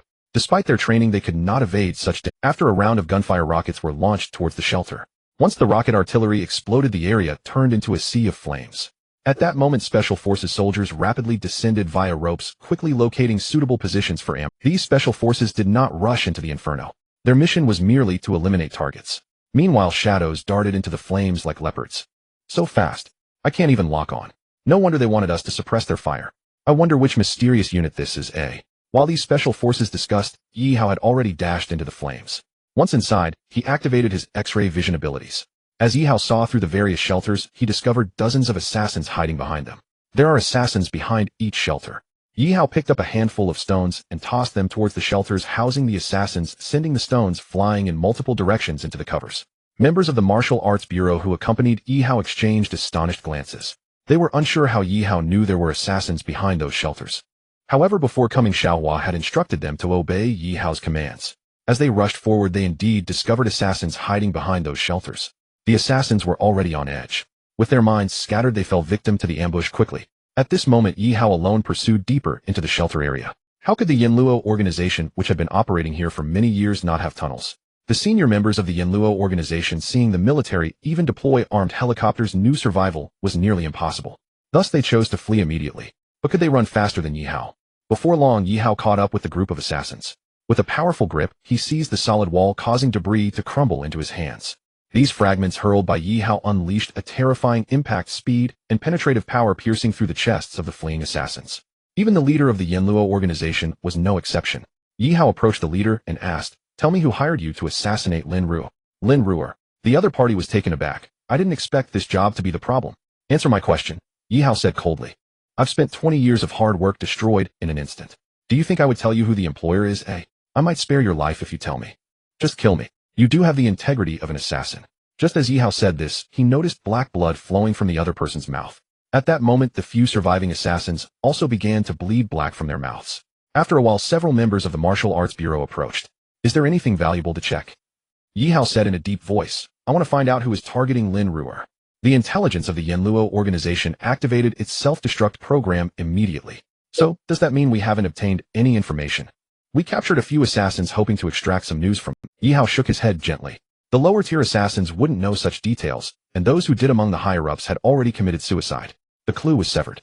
Take it slow, Yi Hao thought to himself. He returned to Modu the next day. When he took a taxi back to Haiheng Garden, he saw Xiao Ming at the entrance. "You're right on time." Xiao Ming was summoned by Yi Hao. "You called me over, would I dare not come?" Xiao Ming replied. Just as Yi Hao was about to say something, he suddenly widened his eyes. Second layer of body refinement. "I was close to breaking through the first layer before, so isn't breaking through to the second layer no big deal?" Xiao Ming didn't think much of it. "You're just a well-fed man unaware of the hunger of the starving. Achieving the innate realm in martial arts is as difficult as ascending to the heavens, yet Xiao Ming speaks of breaking through as if it were as simple as drinking water." "All right, now that you've broken through, do you have a way to deal with the nightmare?" "I do," Xiao Ming said, pulling out a golden talisman from his pocket. "When Tang Pian falls asleep at night, stick this talisman to her forehead, and the nightmare will be killed as soon as it appears. This won't affect Pian, will it?" "No, by the way, did you call me over just for this? I want to know if you have any protective talismans." "Yes. I mean those protective talismans that protect people, eh? My protective talismans are only effective against demons and monsters. When can you make one that works on people, eh? Our Maoshan sect doesn't have such protective talismans. Can't your Maoshan sect keep up with the times? It's not good for us cultivators to get too entangled with the secular world," Xiao Ming said seriously, looking at Yi Hao. "Dao brother, listen to me, if you continue like this one day you'll find it hard to let go." "If I can't let go, then I won't. Things aren't as simple as you think." Xiao Ming sighed lightly. "Our appearances won't change for decades, or even hundreds of years, while the beauty beside you will turn to dust. The requirements for cultivation are incredibly harsh. I've already seen that Tang Pian lacks the qualifications to cultivate. Let me think about it." Xiao Ming floated away. Yi Hao watched Xiao Ming's retreating figure, and had to admit that his character was more suited to cultivation. He entered the mortal world without being tainted by it. When it was time to leave the mundane world, Xiao Ming could easily walk out. But could he do the same? Yi Hao stood there in a daze, not knowing how much time had passed, until the sound of a car horn broke the silence. "Yi Hao," Tang Pian called out as she rolled down the car window. "What are you doing here?" "Thinking about some things," Yi Hao replied as he opened the car door and got in. Tang Pian looked at the frowning Yi Hao with a hint of pity in her eyes. "Did something happen?" "I fear neither darkness nor ghosts, only the sight of your sorrowful frown." "No." Yi Hao hesitated for a moment, gazing into Tang Pian's bright, glistening eyes, and said, "I just spoke with Xiao Ming for a bit, and he advised me to try to stay away from the mundane world." "Why?" "Because he's worried I won't be able to break free when the time comes." "Do you want to break free?" Tang Pian asked, biting her lip lightly. "Reality will force me to break free," Yi Hao replied languidly. "I don't understand." "I do. Are you going to leave?" "No. You must tell me before you leave." "All right." A silence fell between them. After returning to the room, Tang Pian changed into a set of home clothes and went to the kitchen to cook. However, Tang Pianpian was clearly not in the right state today, as the dishes she cooked were either too salty or too bland. Yi Hao ate with relish. After tasting a few bites, Tang Pianpian's little face drooped as she said, "The taste is so bad, let's eat downstairs." "But it tastes great," Yi Hao said with a smile. "Don't comfort me," Tang Pianpian said self-reproachfully. "I'm really useless, I can't even cook a meal properly." "What are you saying?" Yi Hao put down his chopsticks. "You are the most gentle girl I have ever met." "You're lying to me again." Tang Pianpian's eyes brightened, and then she pouted. "When have I ever lied to you, silly?" Yi Hao laughed as he picked up a piece of green vegetable for Tang Pianpian. "Shouldn't green vegetables be a bit light? You have just grasped the essence of cooking." Tang Pianpian did not eat the green vegetable, but stared intently at Yi Hao. "Can I ask you for a favor?" "What favor?" "I want to cultivate with you." "Cultivation is not that simple." "Is it because I am not qualified?" "You lack the qualifications for cultivation." "But I am very smart." "The qualifications for cultivation can also be referred to as spiritual roots, and they are innate." "Does that mean I have no chance to cultivate?" "There is a chance." Yi Hao looked at Tang Pianpian's disheartened expression and hesitated before speaking. "What method?" "Drink my blood." "What kind of method is that?" "When I started out, my qualifications were worse than yours, but an old immortal granted me a drop of divine blood, and it was this drop of divine blood that transformed my body. My blood still retains a certain divine quality, and I think it might be able to enhance your qualifications to some extent. That won't affect you, right?" "It won't." "He'll drink it. But before you drink my blood, you need to be prepared." "What preparation?" "When I absorbed that drop of divine blood, I was unconscious for half a year, and the pain was simply indescribable." "Half a year?" "Yes." "What if I have nightmares while I am unconscious?" "Tonight, as long as you stick this spiritual talisman on your forehead, before sleeping it will eliminate the nightmares." "Okay. Aren't you afraid of pain? Compared to losing you, what does this pain even count for?" Tang Pianpian thought inwardly. Seeing Tang Pianpian shake her head, Yi Hao said gravely, "Since you've decided to cultivate, let's eliminate those nightmares at the start." "Why so hasty?" Tang Pianpian still wanted to handle some company matters first. "Because the divine essence in my blood is continuously decreasing. If the divine essence runs out, it will be impossible to change your qualifications." Hearing this, Tang Pianpian was startled. "Should I sleep now?" Compared to cultivating, starting an internet company seemed less important now. "The premise is that you can fall asleep." "I really can't sleep." Tang Pianpian was in such a state that it was impossible to just sleep on command. "Then arrange the company's matters." "I will arrange it right away." Tang Pianpian lost her appetite and stood up. Yi Hao continued to eat leisurely. When he was almost done eating, he stood up to wash the dishes. Tang Pianpian was still busy arranging matters. Yi Hao did not disturb Tang Pianpian, but returned to the room to continue reading. Yi Hao did not continue cultivating, because the more he cultivated, the faster the essence of the divine blood dissipated. By midnight, after Tang Pianpian had handled all the company's affairs, she couldn't help but yawn. "It's time to wash." After washing up, Tang Pianpian lay in bed, unable to sleep at the thought of soon beginning her cultivation. Yi Hao did not rush her, but waited quietly, and it took about an hour for Tang Pianpian to finally fall asleep. Yi Hao got up and placed the talisman on Tang Pianpian's forehead, then he focused on watching her every move. Not long after, pain appeared on Tang Pianpian's face, followed by a piercing scream. At that moment, the talisman transformed into a golden light that entered Tang Pianpian's sea of consciousness. After a moment, this golden light wrapped a mass of ashes and escaped from Tang Pianpian's sea of consciousness.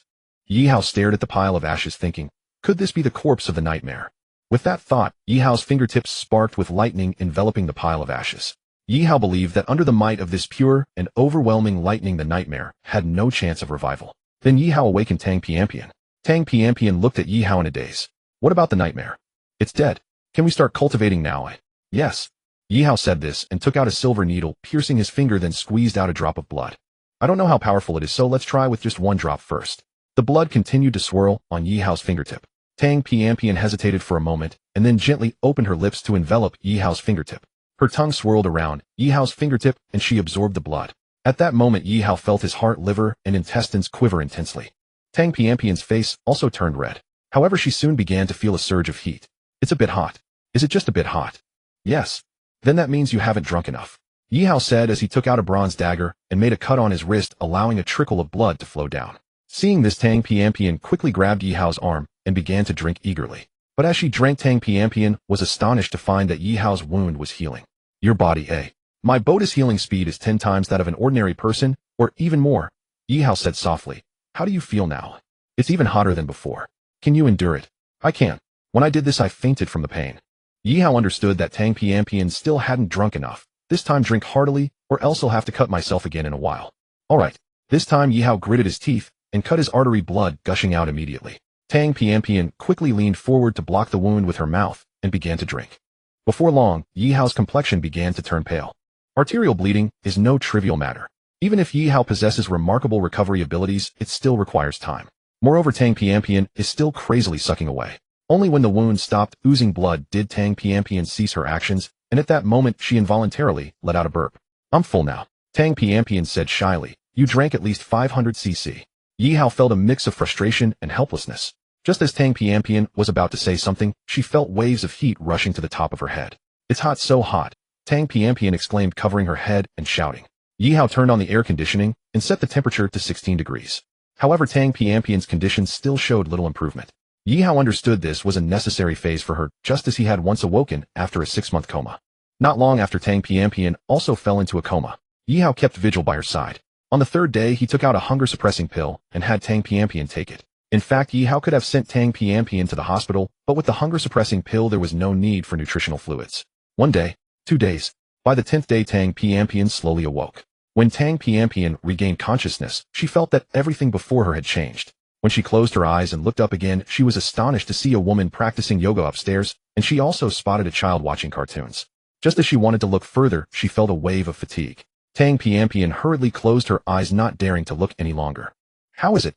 I think I gained the ability of clairvoyance. How long did you hold on? About half a second.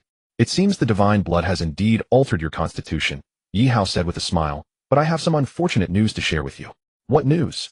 You must have acquired 1/20th of the divine nature from the divine blood, meaning my aptitude is nearly 20 times better than yours. How can I still cultivate? Tang Piampian exclaimed. My aptitude is top-notch among the same rank yours. It should be above average as well. What do you think? Are you suitable for cultivation? Yi Hao said with a smile. In fact, there was something Yi Hao had not mentioned. His own aptitude was still improving, while Tang Piampian's was already set. Have you considered letting your parents cultivate too? The stronger your cultivation, the greater the responsibility, Yi Hao said after a moment of silence. Living a plain life can also be a kind of happiness. Yi Hao had thought about this issue before. However, in the end, he still chose not to let his parents cultivate. Moreover, the divine essence within him was now running low, and according to his estimation, it would be gone in a month. Can I start cultivating now? Here, take this. Yi Hao handed a scroll of cultivation technique he had written to Tang Piampian. The Black Dragon's memories contained numerous cultivation techniques, and Yi Hao chose the strongest one. 9 Heavens Jade Maiden Technique. Tang Piampian was taken aback when she saw the name of the technique. Isn't that name a bit too imposing? I also think the name of this technique is powerful, but after careful study, I found it truly remarkable. If you say it's remarkable, then it must be good. Tang Piampian smiled and said, but how do I cultivate now? Now I'll teach you the route of true essence. As Yi Hao spoke, he infused a strand of true essence into Tang Piampian's body. When the essence reached an acupoint, Yi Hao paused, saying, this acupoint is called Shaoshang. This acupoint is called Shangyang. Yi Hao introduced the acupoints needed for the true essence circulation route one by one to Tang Piampian. These techniques were passed on to Yi Hao from the Black Dragon's memories, otherwise he wouldn't know how long it would take to figure it out. Have you remembered it? I feel like my memory has suddenly improved a lot. Let me tell you about the taboos in cultivation and the changes in your body. As Yi Hao spoke, Tang Piampian's eyes grew brighter. She hadn't expected that cultivation had so many benefits. Wait, did you say cultivation can preserve one's youth? Tang Piampian interrupted Yi Hao. Yes. Does that mean after 10 years I will still look like this? As long as your cultivation speed exceeds your aging speed, even after 100 years you will still look as beautiful as you do now. Really? Really? Tang Piampian's motivation to cultivate surged instantly. For nothing else, but to preserve her beauty, she would strive to cultivate. I suddenly realized that starting an internet company is meaningless, Tang Piampian said suddenly. Now you understand why I had that mindset back then, right? Yi Hao laughed heartily. While I say this, I will still go ahead and establish the internet company. After all, it's my first Tang Piampian said softly. Life is life, and cultivation is cultivation.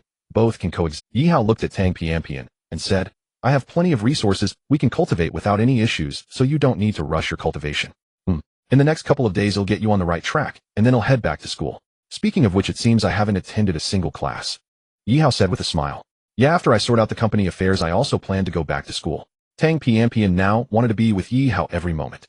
If she had previously found Yi Hao to be unattainable, now that she had also embarked on the path of cultivation, her life trajectory gradually began to overlap with Yi Hao's. To Yi Hao's surprise, a day later, Xiao Ming came knocking. What's the matter? Xiao Ming was about to say something, but upon seeing Tang Piampian, his eyes widened in disbelief. How is this possible? What's wrong? How has Tang Piampian's spiritual root changed? What change? Yi Hao asked with a smile. Spiritual roots are divided into 9 grades, upper, middle, and lower. Tang Piampian's spiritual root clearly has reached the upper grade. How did you notice that?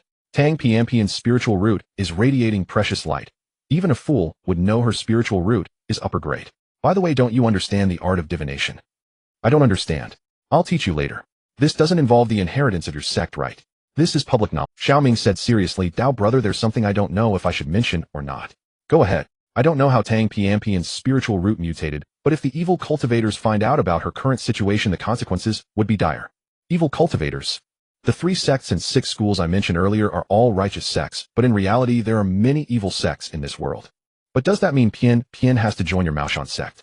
Yi Hao stared at Xiaoming. This depends on Pian's will. Our Maoshan sect never forces anyone. Xiaoming said earnestly. What do you need me for this time? There have been zombie incidents in Shanxing, and I want you to accompany. Xiaoming hurriedly replied. We will first go to Shanxing, and then to Maoshan. Yi Hao understood the urgency. Pian packed 2 outfits. Yi Hao said to Tang Pian. Tang Pian responded, and quickly ran to her room. Soon she came out carrying it. Yi Hao casually took the backpack. It's not heavy. Even if it's light, I can't let a girl carry it. Just as the 3 of them reached the door in Tang Pian's car, they were blocked by 2 military vehicles. Get out of the car. 2 young men in black military uniforms knocked on the car window. Yi Hao couldn't help but frown. Who are you? Get out for inspection. Xiaoming looked at Yi Hao in surprise. Why is the Martial Arts Bureau targeting you? It must be the Sima family from the martial arts aristocracy causing trouble. Martial arts aristocracy. Don't bother with it. Xiaoming said coldly. Is your supernatural bureau that impressive? Yi Hao asked with a smile. Your martial arts bureau is still under the control of the state, while our supernatural bureau only has a cooperative relationship with it. Suddenly Xiaoming thought of something. By the way, you must have a hidden sect behind you.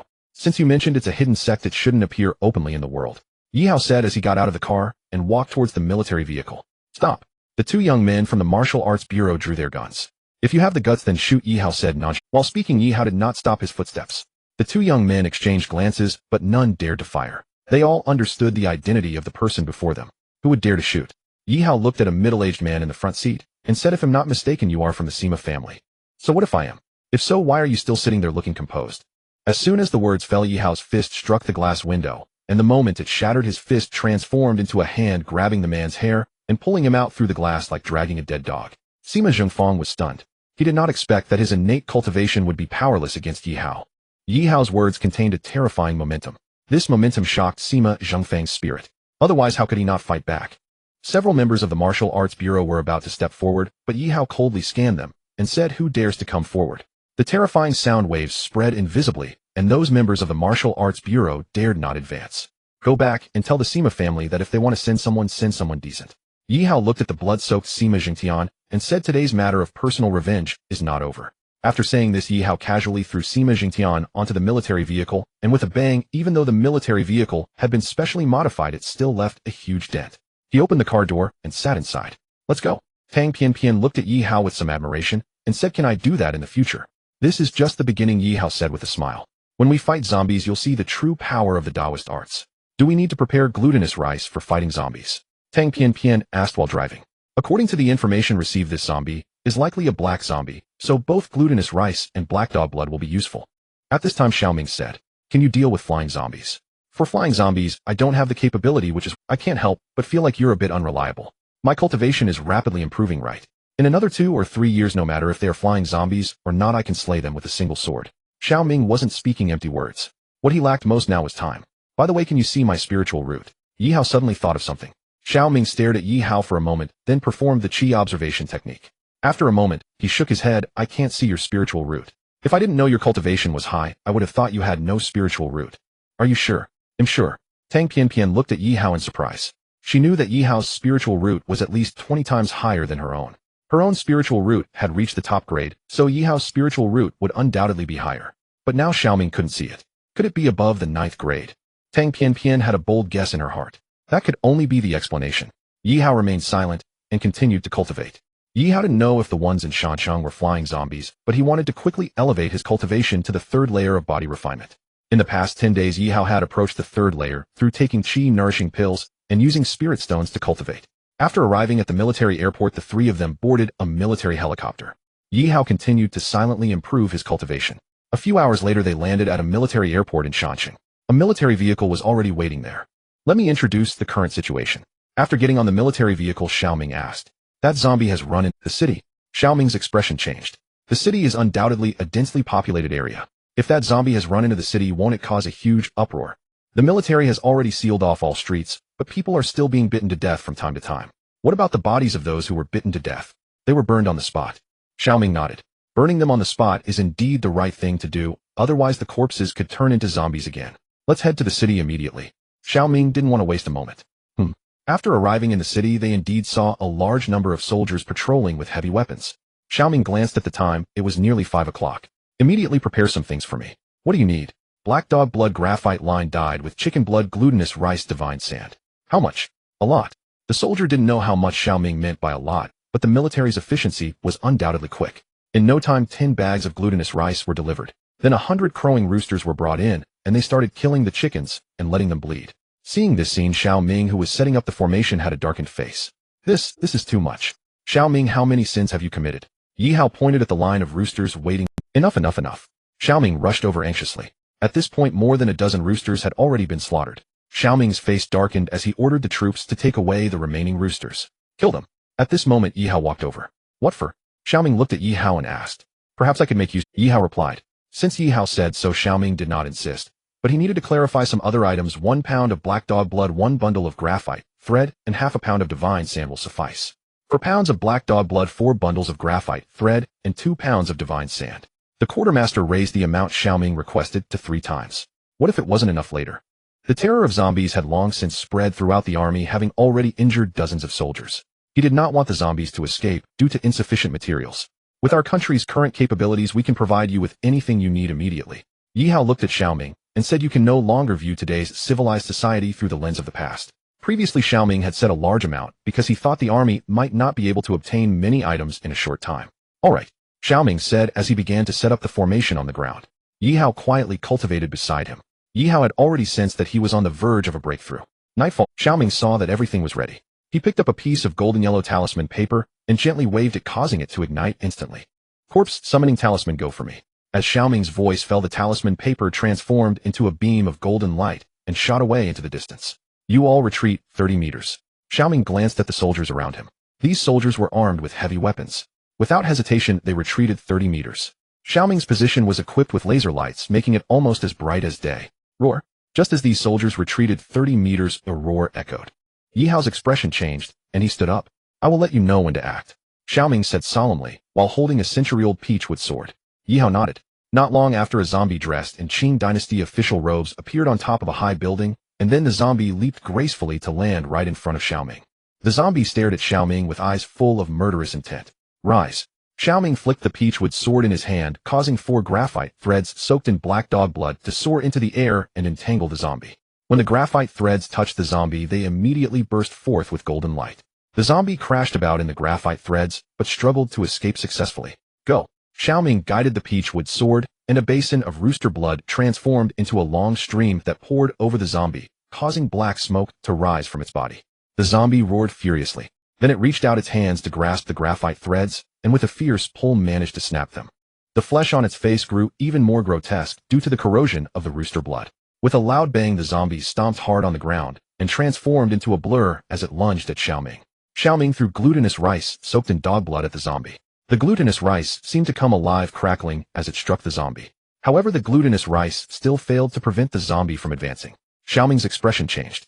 Noticing the situation, Yi Hao moved like lightning to a position parallel to the zombie, gathering his true essence into his fist and striking at the zombie's chest. With a loud bang, the zombie was heavily knocked down.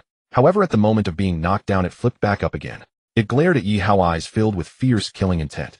Yi Hao drew out a bronze dagger, his gaze sharp as he fixed it on the zombie. Come on. The zombie's gaze involuntarily fell on the bronze dagger in Yi Hao's hand, causing it to instinctively take a step back. Damn, a mid-grade spirit treasure, Xiaoming exclaimed. I ask you, do you have any way to deal with this zombie? Yi Hao asked impatiently. This zombie has 300 years of cultivation and has already transformed into a flying zombie. Xiaoming said helplessly, if I were to step into the blood refining realm, dealing with it would be like child's play, but now. Your nonsense is endless, Yi Hao said, waving his left hand downward. A strange scene occurred. Dozens of basins of rooster blood transformed into streams that gathered in Yi Hao's hands, swaying in the air like blood-colored ribbons in the wind. Water manipulation technique. A glint of brilliance flashed in Xiaoming's eyes. You trap this flying zombie, and I will use the corpse suppression talismans to deal with it. All right. As Yi Hao's voice fell, the streams of blood wrapped around the zombie. The zombie dashed left and right, but was unable to escape from the control of the blood streams. Standing among the soldiers, Tang Pianpian watched this scene with her heart racing. This scene was nothing short of a miracle. She believed that in no time she too would be able to achieve this. Refine it. Yi Hao noticed that the rooster blood could indeed harm the zombie, but the damage was far from enough to severely injure it. As Yi Hao's voice fell, the number of blood streams visibly decreased at an alarming rate. The zombie erupted into an angry roar. Corpse suppression talisman.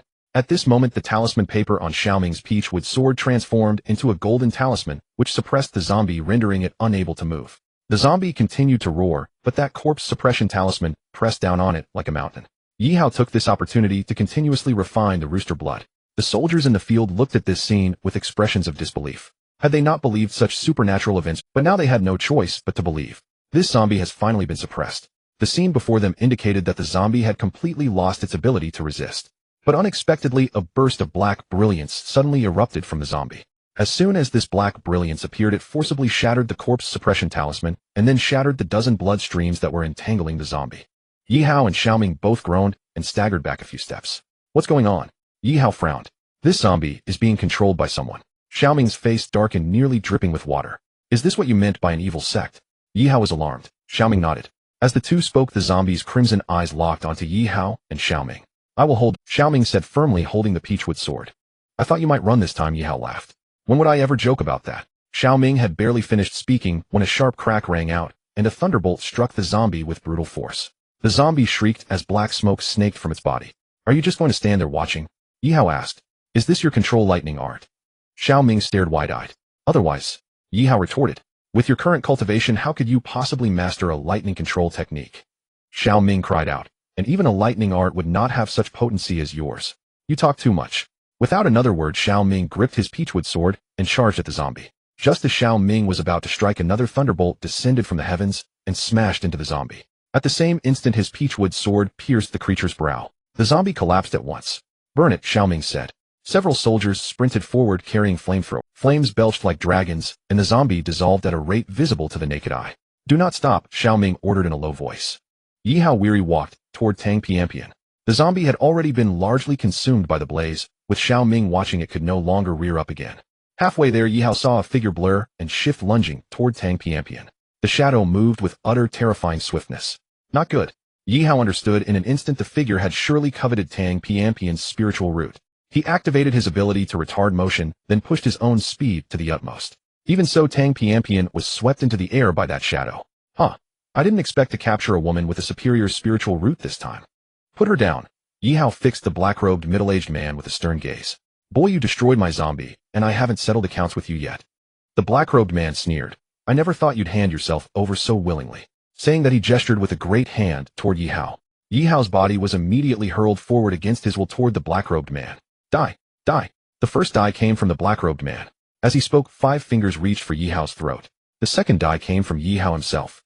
When he spoke it, he bit his tongue, spraying a mouthful of blood at his foe. The moment the blood struck the black-robed man, he convulsed as if struck by lightning and froze in midair. You! The black-robed man gasped, then his body turned to ash in an instant. Tang Pianpian fell limp toward the ground. Yi Hao caught her in his arms, and they descended gently to the earth.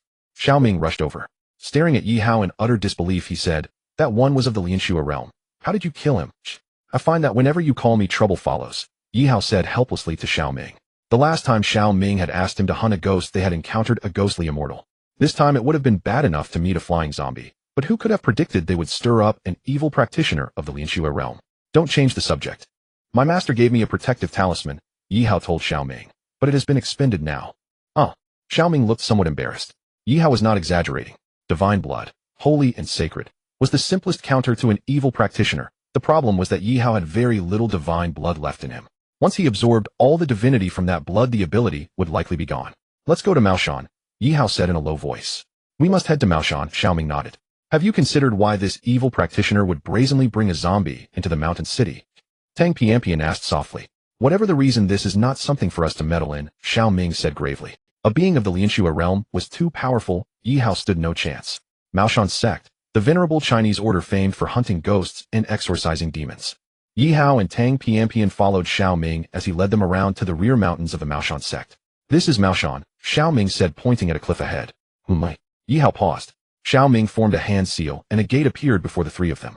A formation, otherwise Maoshan's tranquility would be disturbed by outsiders, Xiaoming said, and led them through the gateway. Small bridges and running water, an ancient path, lush and green as far as the eye could see. Walking there felt like entering a secluded paradise. Is this your Maoshan sect? Tang Piampian asked in surprise. Yes. Is there a spiritual vein beneath Maoshan? Yi Hao felt his acupoints open greedily, drawing in the surrounding spiritual energy qi.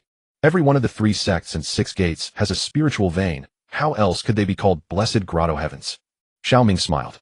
It seems Maoshan has few disciples. Our lineage has only 108 disciples, so there are few cultivators across Huaxia.